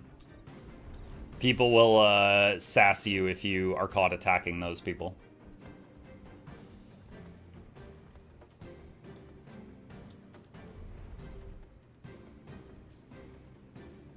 I've been downed when I was solo and outnumbered and sometimes allowed to recover and leave. Is that normal? No. No, usually if people are willing to attack you in a large group, they will finish the job. And if they throw siege on you, that is supposed to be considered BM. But honestly, it's so funny. It's kind of like hearing an adult say, don't teach my kid to say the word stupid, that's a curse word. Like, that's how it sounds to me. You know, like, playing in, like, Halo and learning about teabagging and Call of Duty lobbies and stuff like that. It's like, really? You throwing siege you paid for with your money is BM against me? I feel like I just got some money from you. We don't have teabagging? You could do sit-stand emotes really quick. But I wouldn't do it. My point is, I am amused that people think throwing siege is an insult to the down person when the... Oh, you know what it's like? It's like when people give Reddit gold. And they had to pay to do that. Right? Like, it's that kind of thing. What's BM? Bowel movement or bad manners, depending on the conversation.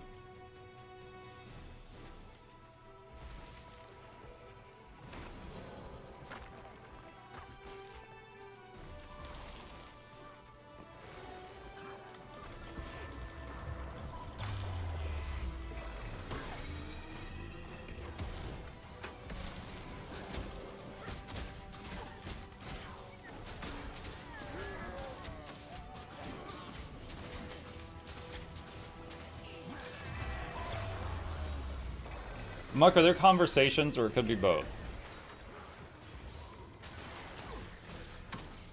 I'm trying to think of some examples and I don't like what's going through my head right now.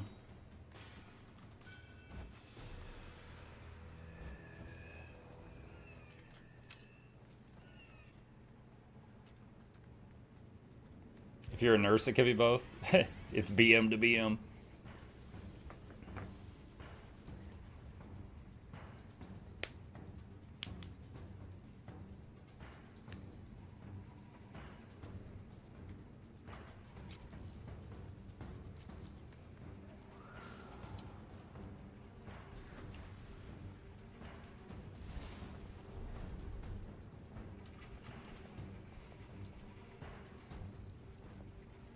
It's a long run, but I could hit that up.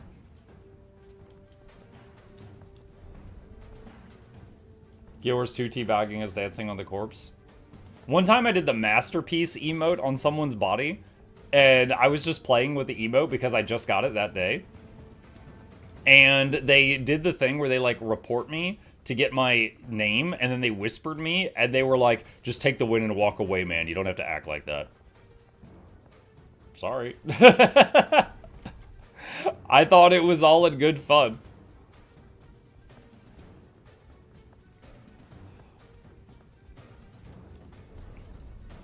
Griefer, mm-hmm.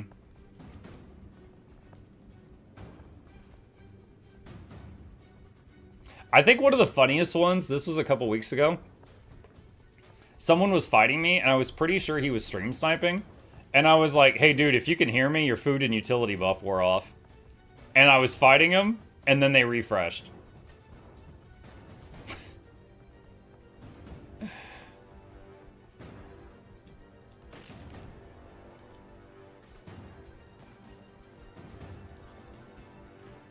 Ooh, disadvantage for me.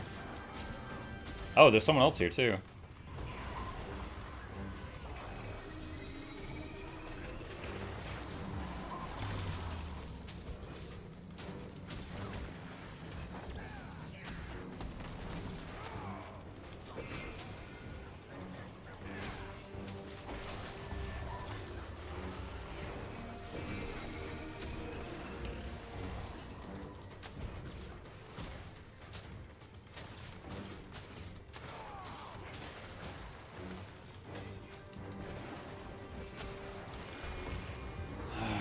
So much CC! So much CC! Oh my freaking god.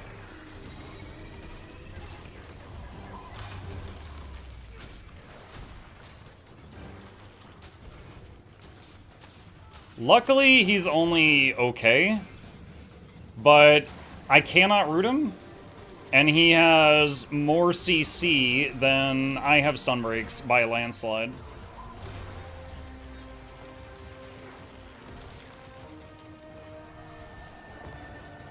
Alright, this fight's over. The condition, yeah, he just, warriors, like, every button on their bar almost breaks them out of root. And I can't do anything. Immune. Not to mention the non-stop stuns and dazes and crap.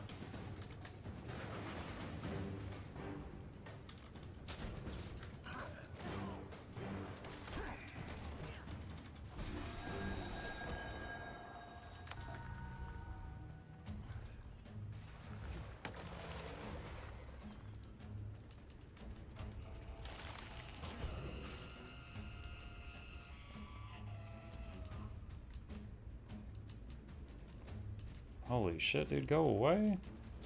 Dude, just take the win. You chased me off. You're not gonna catch me, you're just being annoying now, go away.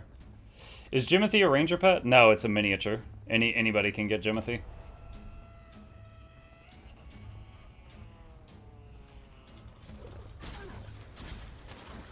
No. He was not good at chaining his CC together, but he was good enough that it was very annoying, and I could tell that I would never win.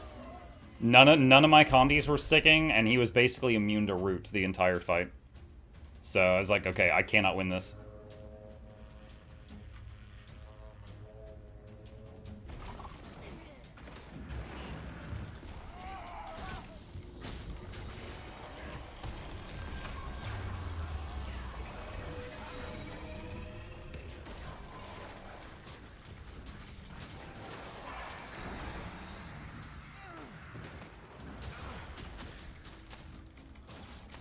I didn't stun break because I didn't feel like I was in any danger there.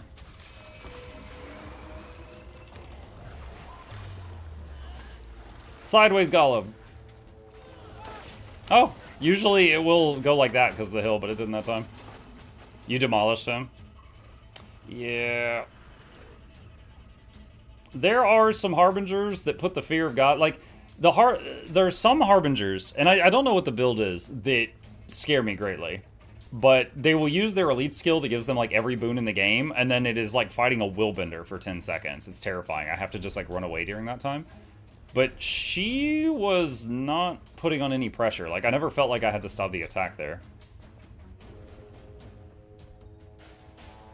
I saw she got a torch. Maybe she was trying to do some kind of Condi thing. But I don't know, just overall it wasn't really working. Where's Jimothy? He wanders around Lion's Arch. You have to find him. If you look for a tag, there might be a group of people there.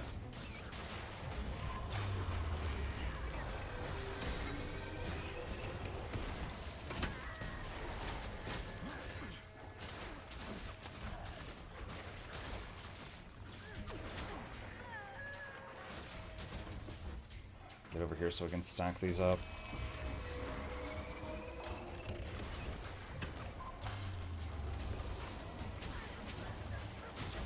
Is there a website or something to look at builds?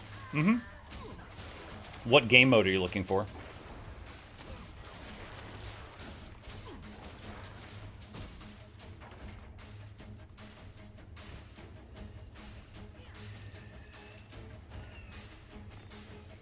PvE and World v. World. So guildgen.com has build modes for every game mode. Snowcrows has some of the best builds for raiding specifically. And then there's a handful of other ones. Like, I've got some guides on my website, but it's a pretty, you know, I'm just one guy, so it's a small list. There's also various YouTubers, like Mr. Mystic, Lord Hyzen on YouTube. They've got a bunch. Why did I just get 2,500 XP? I just got a ton of guild XP, and I don't know why. Was that one of those, like, 2-hour intervals just happened? I don't know.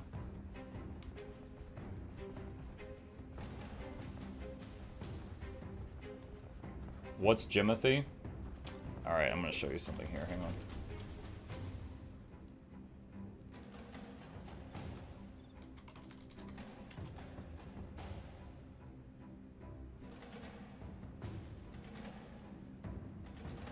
Oh, it's not doing it anymore?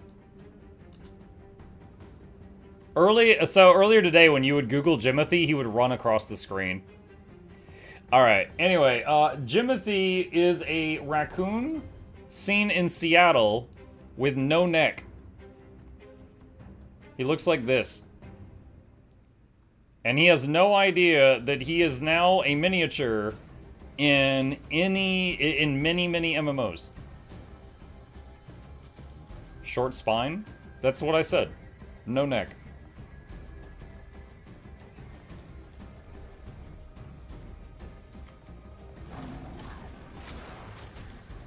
The Seattle cryptid? Yeah.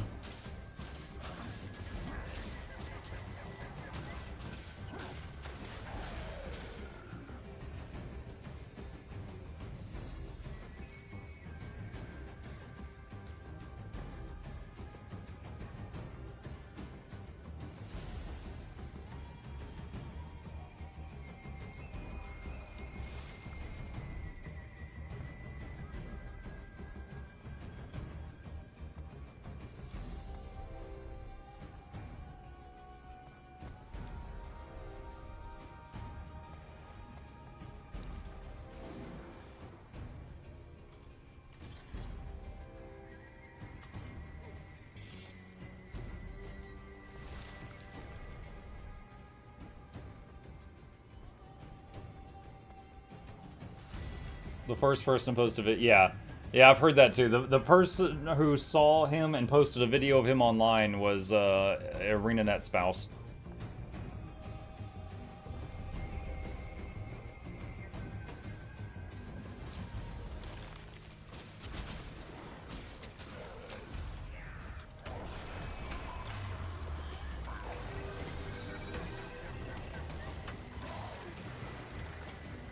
I honestly don't know if this guy was auto-running. He was moving, but then he didn't fight back. He was just trying to chill. I have been attacked by so many Necros in the last hour. No trust for Necros.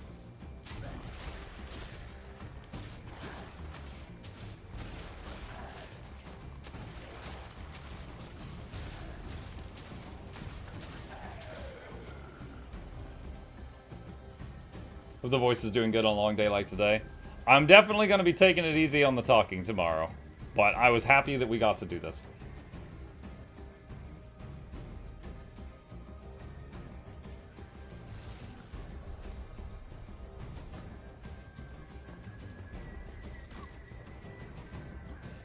I'm no good in a 1v world. 1v1. Yeah, I get it. It is...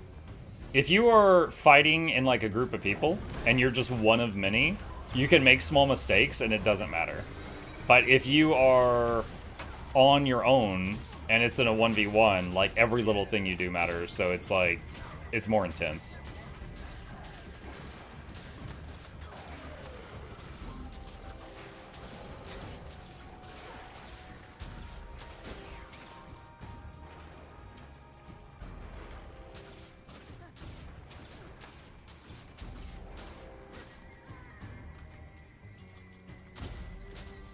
Uh-oh.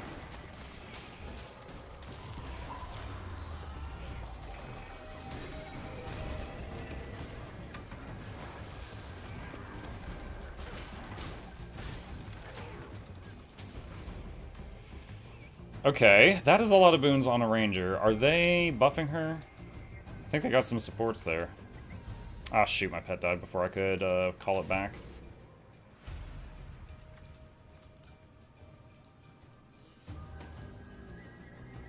Whoop. Instant transmission. Are Harbingers good in World v World? Yes, I run into Harbingers when I'm solo roaming all the time. It is a very popular Necro build in like solo engagements. I mean, any Necro can work in group fighting, but running around solo, I usually don't see Scourges. I'll see Reapers, I'll see Harbingers, and I'll see Writs. But I typically don't see Scourges in solo engagements. Am I allowed to watch your stream while I'm playing World v World? Yeah, you're allowed. I mean, if I think you're using the stream to hunt me down constantly and make my life a living hell, I'm gonna be mad at you. But if you're just, like, chilling, I don't care. Do you have recommendations for good roaming builds for someone who's new to World v World and learning? I don't. I'm kind of a ranger specialist. I don't play much of the other stuff. I would lean more towards, like, builds from other creators, such as, again, the Guild Gen website has builds for every class. You might check that and see if there's anything that strikes your fancy there.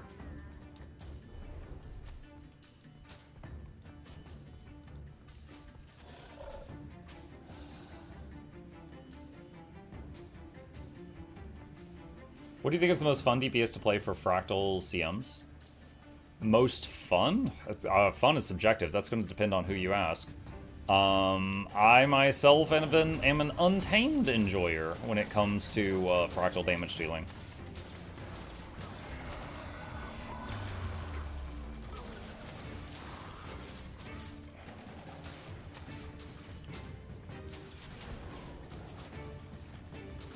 Fun little trick for anyone who doesn't know this one. The supervisor can't hit you if you're on a box. She literally cannot hit you. Use that as you will.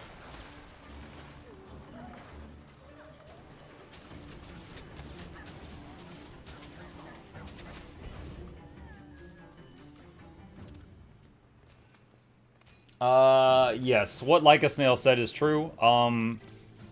Some of the Guild Wars 2 content creators were given special privileges from ArenaNet. The main one being we can server swap at will. So, like, if I want to hang out with the people on EU for a few hours, I can. If I want to hang out with people on NA for a few hours, I can. So I can swap servers. It's basically the same UI that you guys have for server swapping, but it doesn't charge me when I do it. Alright, I am going to target the Ranger first, because Rangers suck. They're easy kills. Case in point, me.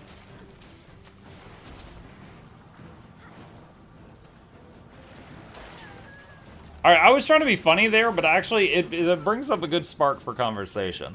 Chat, do any of you play a class that when you see your own class in PvP, you go, oh, easy kill, and you lock in and just delete them? Is there any of you that feel that way about your own class when you see it as an opponent?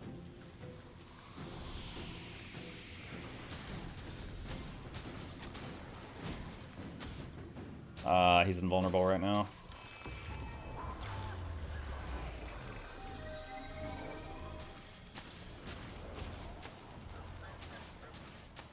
Oh, hell yeah, let's do it! Rub-a-dub-dub! Oh.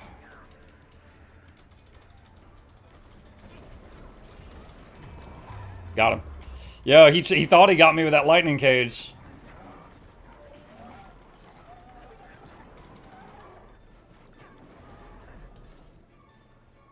The piranha's eating good today, chat. I don't see class, I only see professions. Wow. Yeah, just like you don't see race in game, you only see species, right?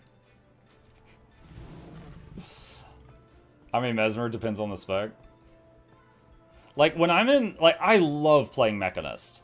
But when I see a Mechanist in PvP, I'm like, oh, easy kill. I can't help it. Mechanist, Gale Shot...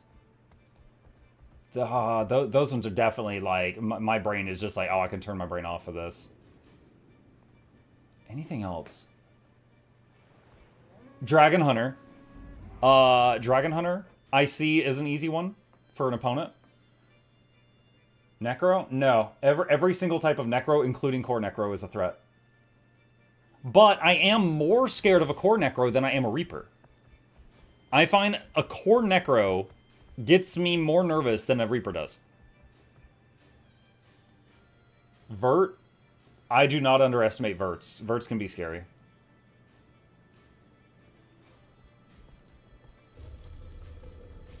Ellie? I'm definitely... Okay.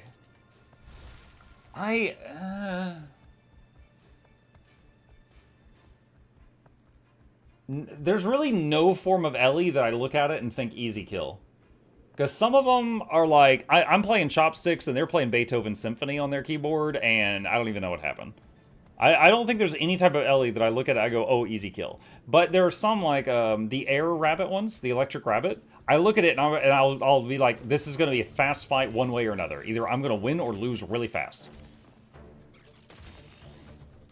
But then like Road Toad, like the Earth Toad ones, I'm like, don't even try it. It's like shooting a brick wall.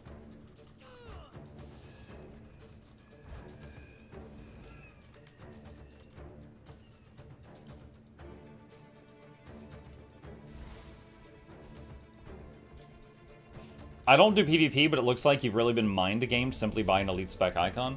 Well, no, it's certain elite specs. Okay, let me give you an example. Nearly every single ritualist you find at solo roaming is power. I know what it is. They're not going to do Condi Writ, and Heal Writ, although it exists, is not going to be solo roaming. Gale Shot. Every Gale Shot is power ranged. There is no Condi Gale Shot. There is no Heal Gale Shot. If you see the Gale Shot icon, they're a one-trick pony. You know what they are. You know what you're getting into, and if you can beat it, easy. But what if I see a Guardian icon? It could be power, it could be Condi, it could be a healer, it could be glass cannon, it could be brick wall. So a Guardian icon, I don't have, like, it's fuzzy until we've exchanged a few hits, right? But certain ones, again, like Gale Shot, you know what a Gale Shot is. Ritualist, if it's a solo one, you know what it is. Dragon Hunter, I would say 90% of the time it's power, 10% of the time it's Condi. There is no heal Dragon Hunter. So there are some classes that you just kind of know. Congrats on 3K. Yo, thank you, QC Jim. Hollows are so I would say Hollow is a high skill class. So if I see a Hollow running around, I am nervous. Because, like, if he is out here and he's not dead, he might be a problem for me. But there is... You know, it's very positive. Like, if I play Hollow, it's terrible. I'll overheat and blow myself up. What about Bladesworn? Bladesworn is kind of fuzzy right now because they just invented Condi Bladesworn and Heal Bladesworn. And even before that change, I hardly ever ran into Bladesworn in World v World. So, I don't really have an opinion on them right now. I will say, any type of warrior can wipe the floor with me if it's a good player. But if we're going by, like, what type of warrior do I want to fight the most? I'm leaning toward Berserker. Because Paragon has tons of health recovery.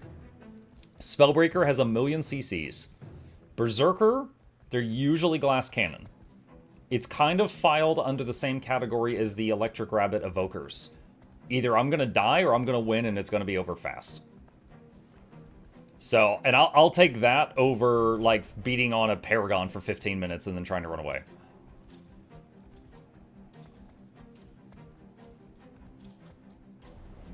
Zerker, one way or another, we're finding out what's going to happen real quick.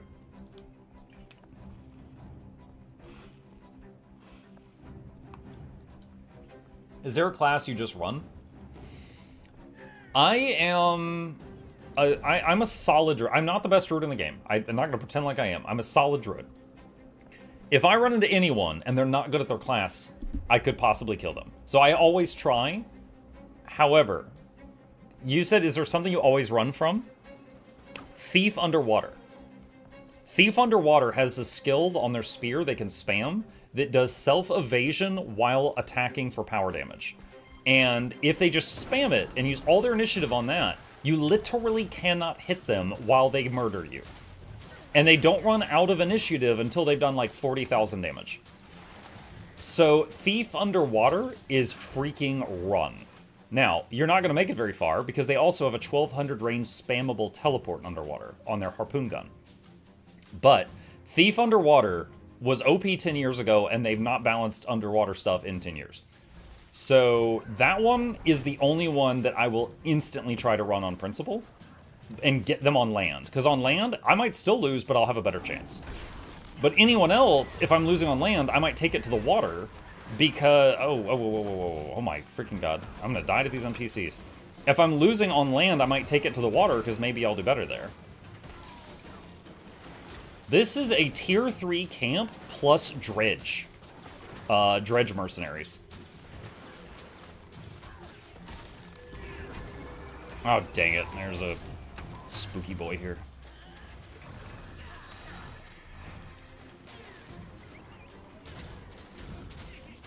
I don't know what's happening right now.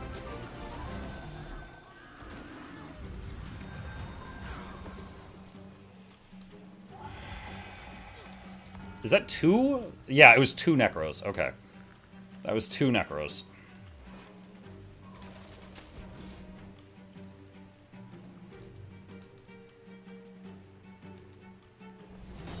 Wow, she pre-fired that.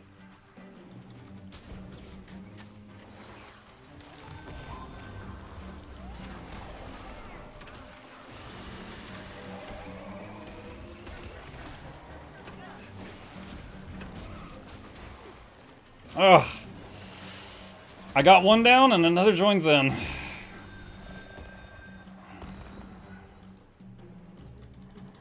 Did they leave the other one bleeding back there? Oh, you guys are jerks.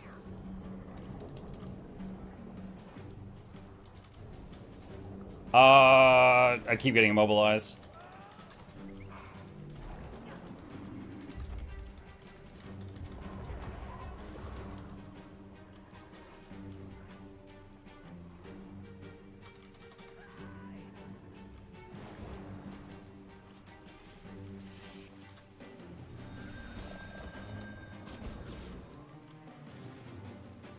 Dang, there's like 5 of them now.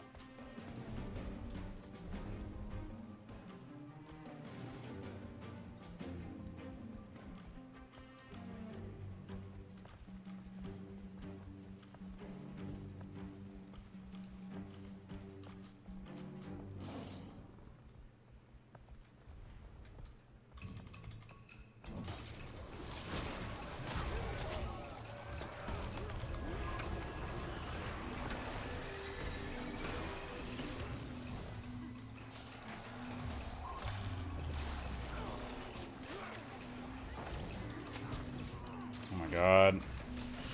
Oh, so many Necros. Okay, that guy's a Fear Mancer.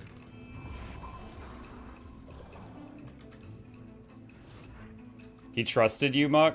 Dude, he'd been hunting me for, like, the duration of 3 zip codes. I was absolutely gonna jump him if I had the opportunity. And you know what? He still had backup.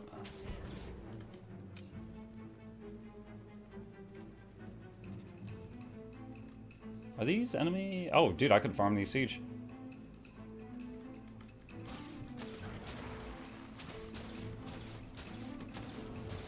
Was the second guy not doing anything? Oh no, I was getting a lot of conditions heaped on me. The second guy was absolutely doing stuff too. A ballista. How do I build a ballista?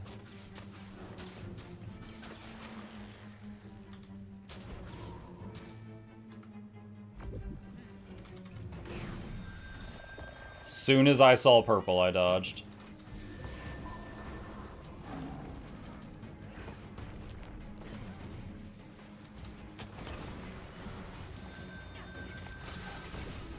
Oh my god.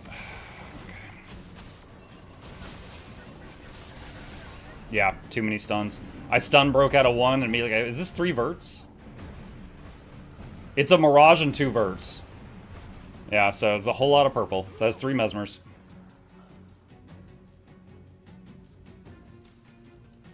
Ballista dying from poison is gaming at its peak. To be clear, when Guild Wars 1 when Guild Wars 2 first came out, Siege and things like that were immune to dots. And you know what? It kind of sucked, because it made it to where everyone felt like they were forced to play power. Because if they were poison, or burning, or bleeding, or torment, you couldn't hurt half the things in the game. And so just because it wasn't fun, they actually changed it to where dots would work on things, and we're just not gonna think about it too much.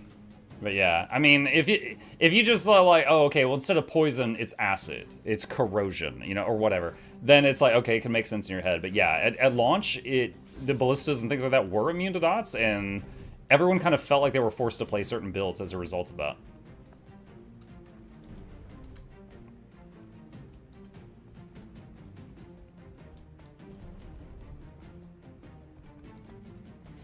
What's your favorite map? If you mean for World v World, the one I'm on right now.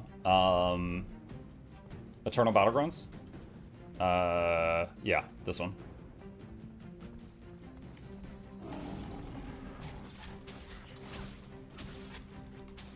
Okay, we're near that blob, so I'm lagging a lot right now.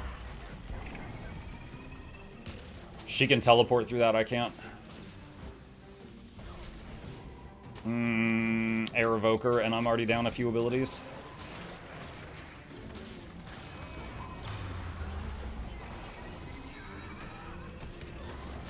Oh no.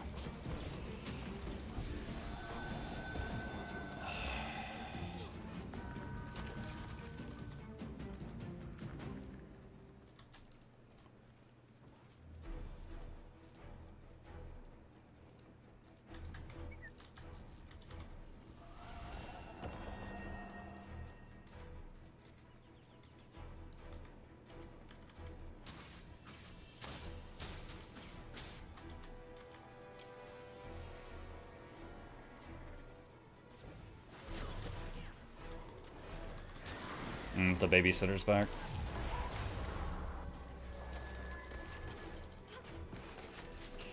Ah, it's too much. Yeah, there's like 4 of them here. Yeah, it is really, really choppy around here. There's probably like 70 people in that building, so I think I'm going to avoid that going forward. What was your game of the year 2025? Dude, that was years ago. I don't remember. I did a tier list at the end of the year. Hang on.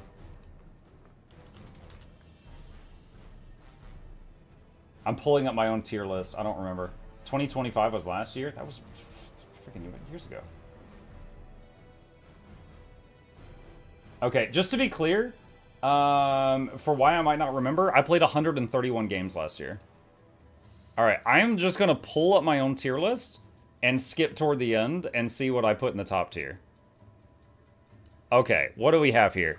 Expedition 33, Cyberpunk, Guild Wars 2, Riftbreaker, Total War, Warhammer 3, Age of Wonders 4, Hades 2, Kingdom Come Deliverance 2, Kingdom Come Deliverance 1, Baldur's Gate 3, Monsters Are Coming Rock and Road, Vermintide 2, Darktide, and Warhammer 40k Rogue Trader.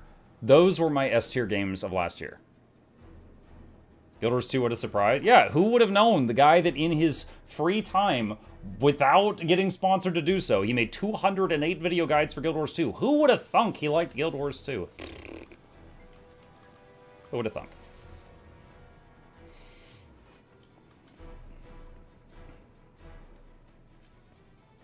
Did you think Expedition 33 and Cyberpunk are better than Guild Wars 2?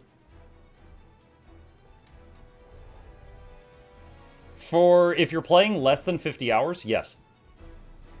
But at Guild Wars 2, I enjoyed for hold on, /H, 10,452 hours. Cyberpunk and Expedition 33, I felt done with after one playthrough. So if you just want to play a game for less than 100 hours, yeah, I'll recommend Expedition 33 over Guild Wars. But if you want a game that you could play for huge amounts of time and not get bored, I'll recommend Guild Wars 2. Only 10k hours, you newbie. Charmon, I will not revive you in Darktide tonight if you keep acting like this. Why did I come in here? I just walked in here on, like, autopilot. I just said I wanted to not fight near the lag.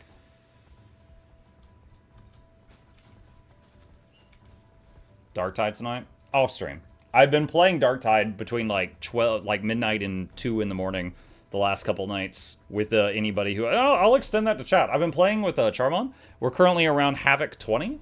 If there's other people that want to join us, otherwise I'm just pugging. I'm not streaming. It's, you know, not on microphone. We're just using in-game stuff and just going.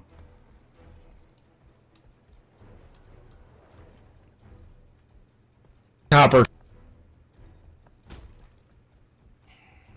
Hi, Diablo.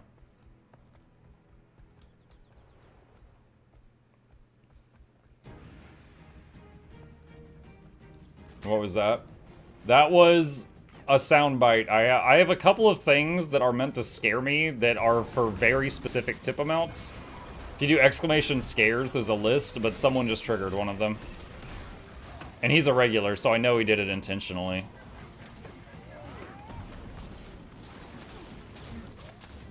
Okay, this is rough. All right, what is that person? It's a catalyst. Chat, there's a catalyst messing with me.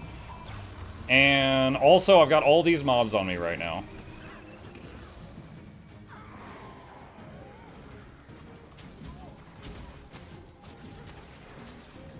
Alright, I'm putting my pet on the kata.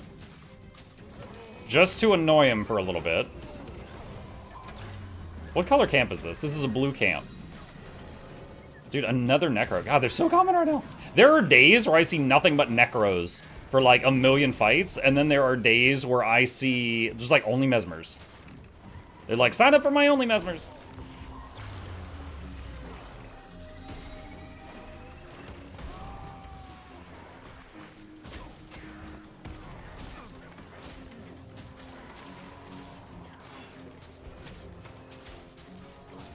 Catalyst, I propose a temporary truce while we kill this Reaper. I came here for waffles!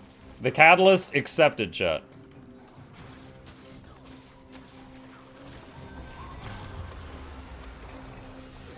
Whoa, whoa, whoa, whoa, whoa, whoa, whoa, whoa, whoa, freaking red circles, so many red circles.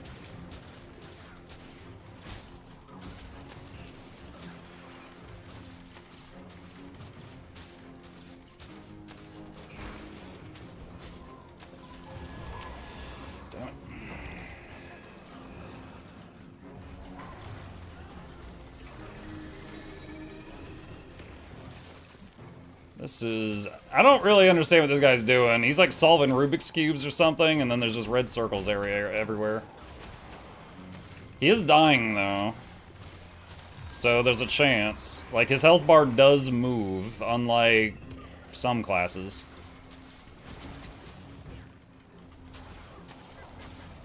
Oh, God.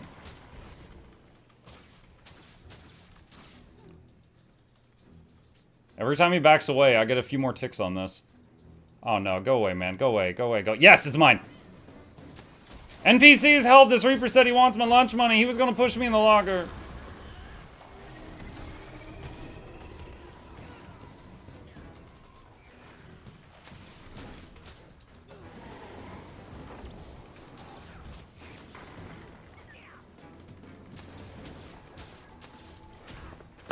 I was wrong! Jesus! Immune? Stop being immune to stuff. 9 stacks of stability! Oh, dude, ban this man. He's cheating.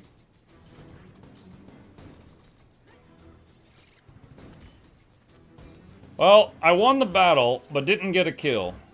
But I captured the camp, which was my goal. Yeah, man, you fought me while I was fighting you and the guards. How about you do that? You fight me while the guards are beating on you, and let's see who did it better. Would you look at that?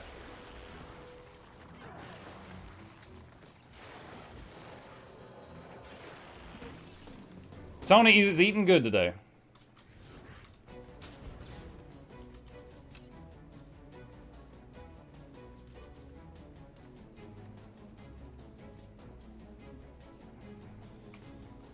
Ellie's worst nightmare, no mobility. Yep. I mean, to be fair, just about any class doesn't like having, you know, themselves immobilized.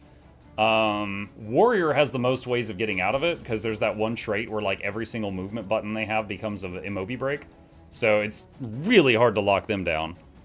But just about anyone else, if you can find the right moment, like, I would say, as coming from someone playing the class with possibly the most immobilizes, Thieves, Vindicators, Mirage, you know, they constantly... Wow. Dang. Oh, I know what that build is, too. Yeah, that is a very, very bursty build. What was the thought I was saying? Vindicators and Thieves that are spamming evade a whole lot, they will, you have to time the immobilize when they're not evading, which can be really, really rough with them. Zerker Sikkim, yeah. Yeah, Soul Beast, he popped either One Wolf Pack or Strength of the Pack. Then he popped Warhorn 5. Then he used We Heal as 1 to double his boons. Then he used Sikkim while merged, so he got the benefits of Sikkim. And then he shot me with Longbow, and it did all of those things at once. It's a build that is, like, you pop all cooldowns, you are terrifying on your next attack, and if that doesn't kill them, you run away and reset your cooldowns. Yeah, just to show you, see this combat log? So from here, from this moment, until here, all of this was his opening attack. These, like, 4 pages. All of that was his opening attack.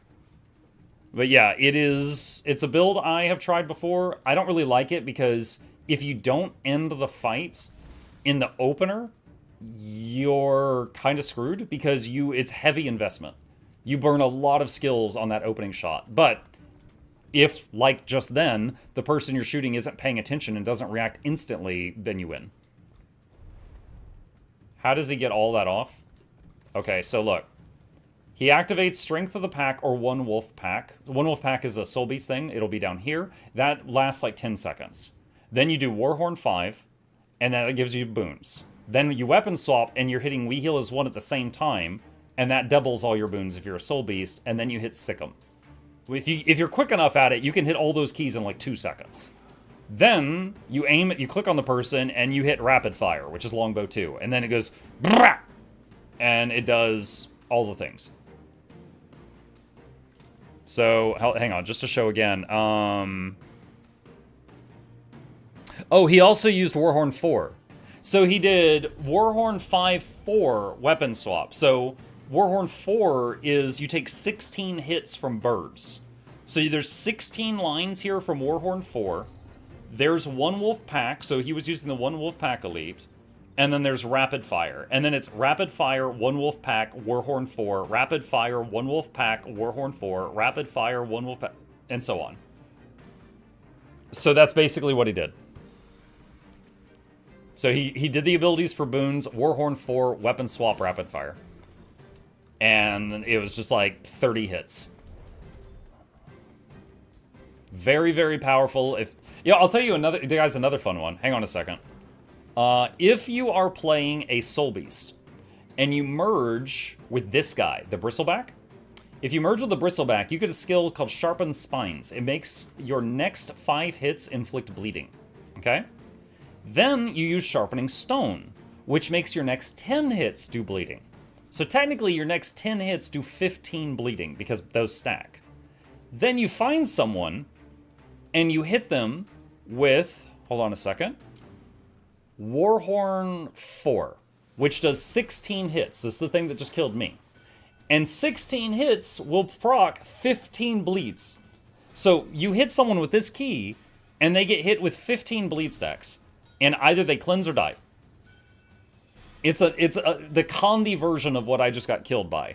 They either cleanse or they die. Now, it's easy to cleanse because it's all one big stack of bleeds, but it is incredibly high damage for, like, you know, a few seconds and then you're dead. Oh, we doing this? Okay. Yo, we're dueling. What are you doing?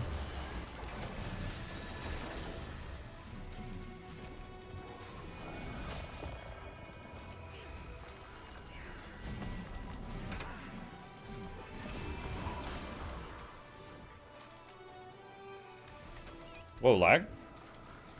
Yeah, is this the 3 Mesmers? I can't even tell, man. I don't know what's going on here.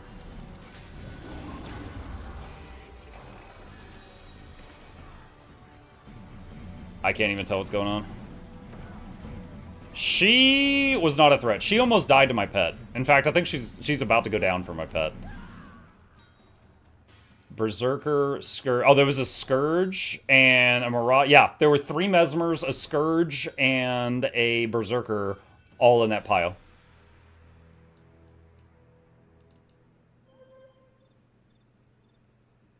I appreciate how confusing Mesmers can be PvP. The thing is it's a problem that goes up exponentially. Let me give you an example here. Let's say you're fighting a warrior. Okay, now let's say you and your friend are fighting 2 warriors. Let's say you and your 4 friends are fighting 5 warriors. Okay, there's some strengths there, but there's some weaknesses. Let's say you're fighting 5 Mesmers. And they go, huh, Shadow Clone, and then there's 25 of them. I don't believe there is any class more confusing in mass than Mesmers. Because 3 of them means you're fighting 12 pink things. And it keeps going up and up and up and up and up. Reflects destroy Mesmers? Yeah, that's cool. Ranger doesn't have a reflect bubble. That's so on brand, though? Yeah.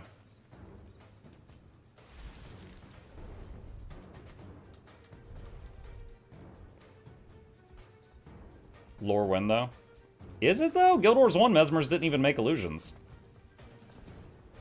I don't know. It kind of makes you wonder. Okay, let's Axe 5. Yeah, I said bubble. Axe 5 is a channel. There is absolutely no way. Did you see when I made the projectile blocking bubble, they pushed me out of it? There is absolutely no way I can stand still to channel Axe 5 fighting 3 Mesmers. You are out of your goddamn mind. That is a channel, sir. Axe 5 reflects. No shit, Sherlock. I said there's no bubble. I didn't say we didn't have one. We don't have one that's feasible.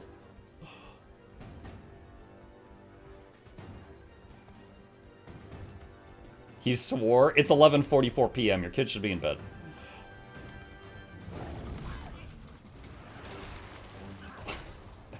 Anyway, what I was going to say before I got interrupted by someone who's never PvP'd before. If Guild Wars 3 has Mesmers, what do you guys think that they're going to be like? Because Guild Wars 1 Mesmers was like a blue Magic the Gathering player with counterspelling everything. But Guild Wars 2 Mesmers is like an illusionist. It's a completely different thing. So Guild Wars 3 Mesmers, is there going to be something new or a copy of one of the ones we've seen so far?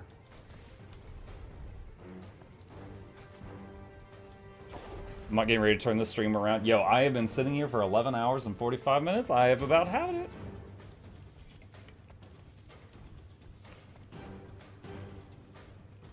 Streamer privilege over here? Well, yeah, it's my stream. When you stream, you can do whatever you want. Oh my god, freaking don't do that.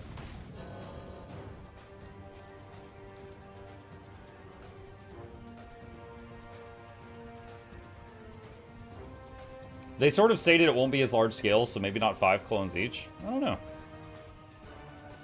Do not know. Muck, what about Axe 5? Bahamut, I'm sorry. I know you're a 3-year subscriber. I'm gonna have to time you out. I'll see you tomorrow. It's just, it's on principle, man. It's on principle. I warned you.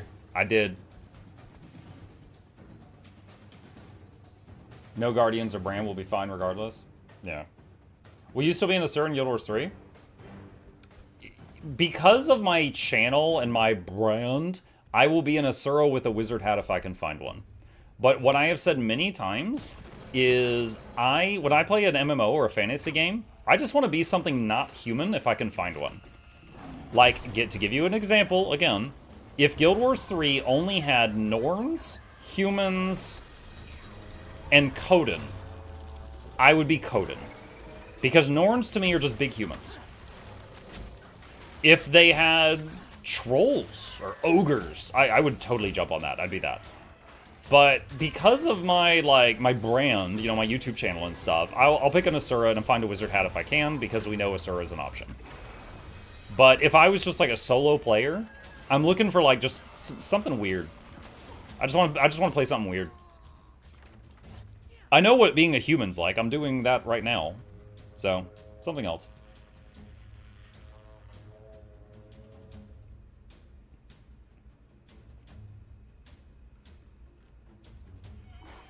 What if it ends the fourth species? The funniest thing I've seen anybody say on that topic so far was the person who suggested the fourth species is horse.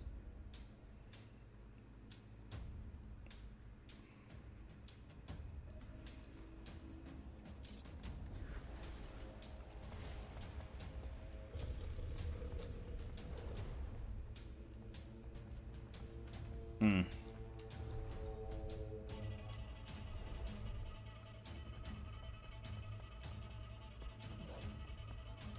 Ah, dang it.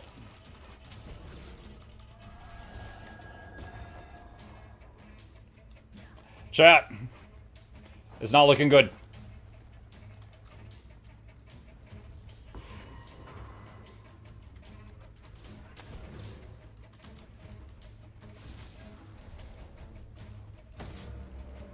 Damn it. Crap.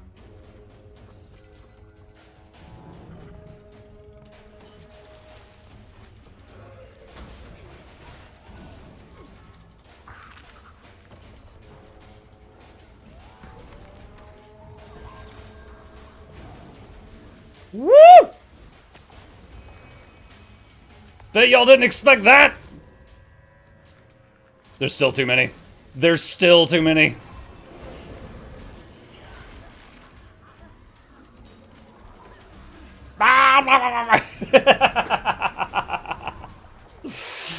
Yeah, but a full 30 of you, if you're watching.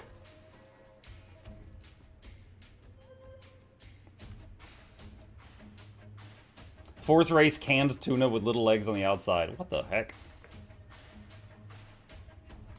Yeah, no one ever expects you to juke into the mob. How do you not have, like, bed sores on your rear from sitting for so long? My rear has developed an immunity. Yeah.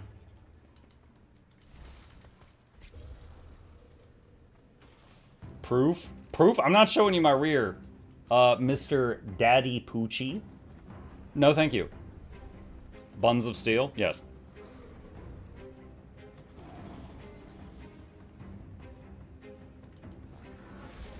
Could fourth race be Largos? I don't think so, because they said it was something new. And Largos is not new. We know about Largos.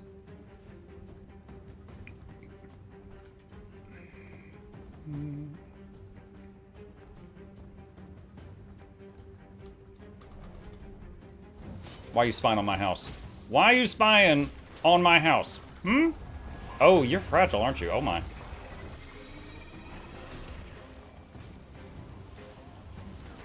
Gollum.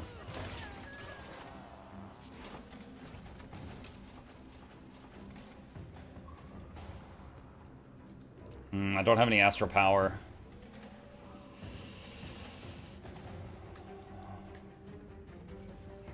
Tony?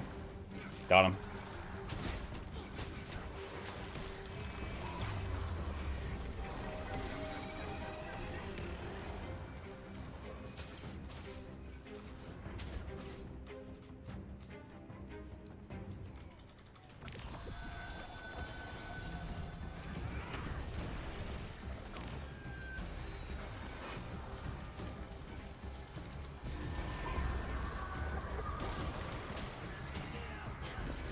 Invuln.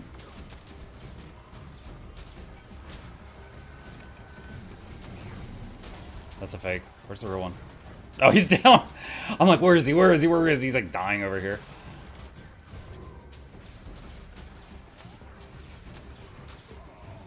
Favorite piece of lore tidbit, question mark. I got you. Hang on.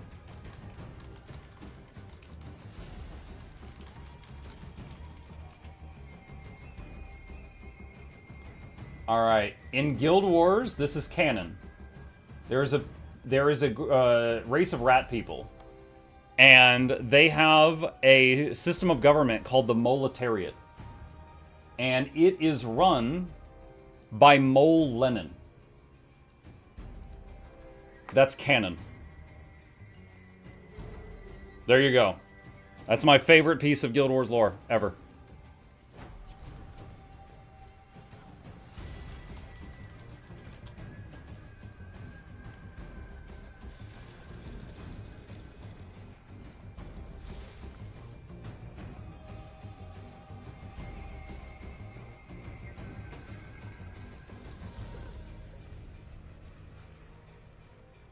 We just have a few minutes left. I'll go try. I'll try to hit one more camp. They're pretty well guarded right now, so I don't have super high hopes for this. But I'll try one more camp. What's your opinion on pet-centric builds where the traits, skills, and build just let your pet do the damage while you focus on range and hiding?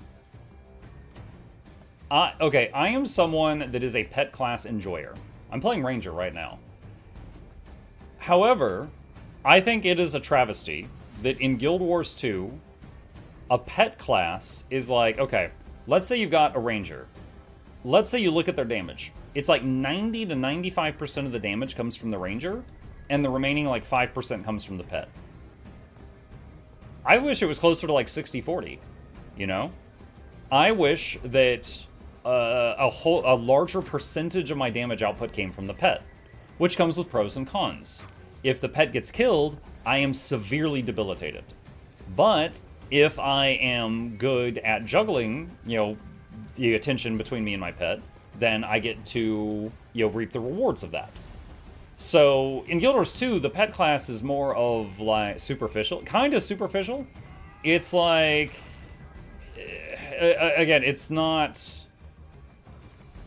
It's not like whoa, what the hell just, oh, okay, I see. All right, there's another player here. That's incredibly bad. Okay. The moment I pulled all those mobs, someone hit me with power burst damage for like a massive chunk of my hit points.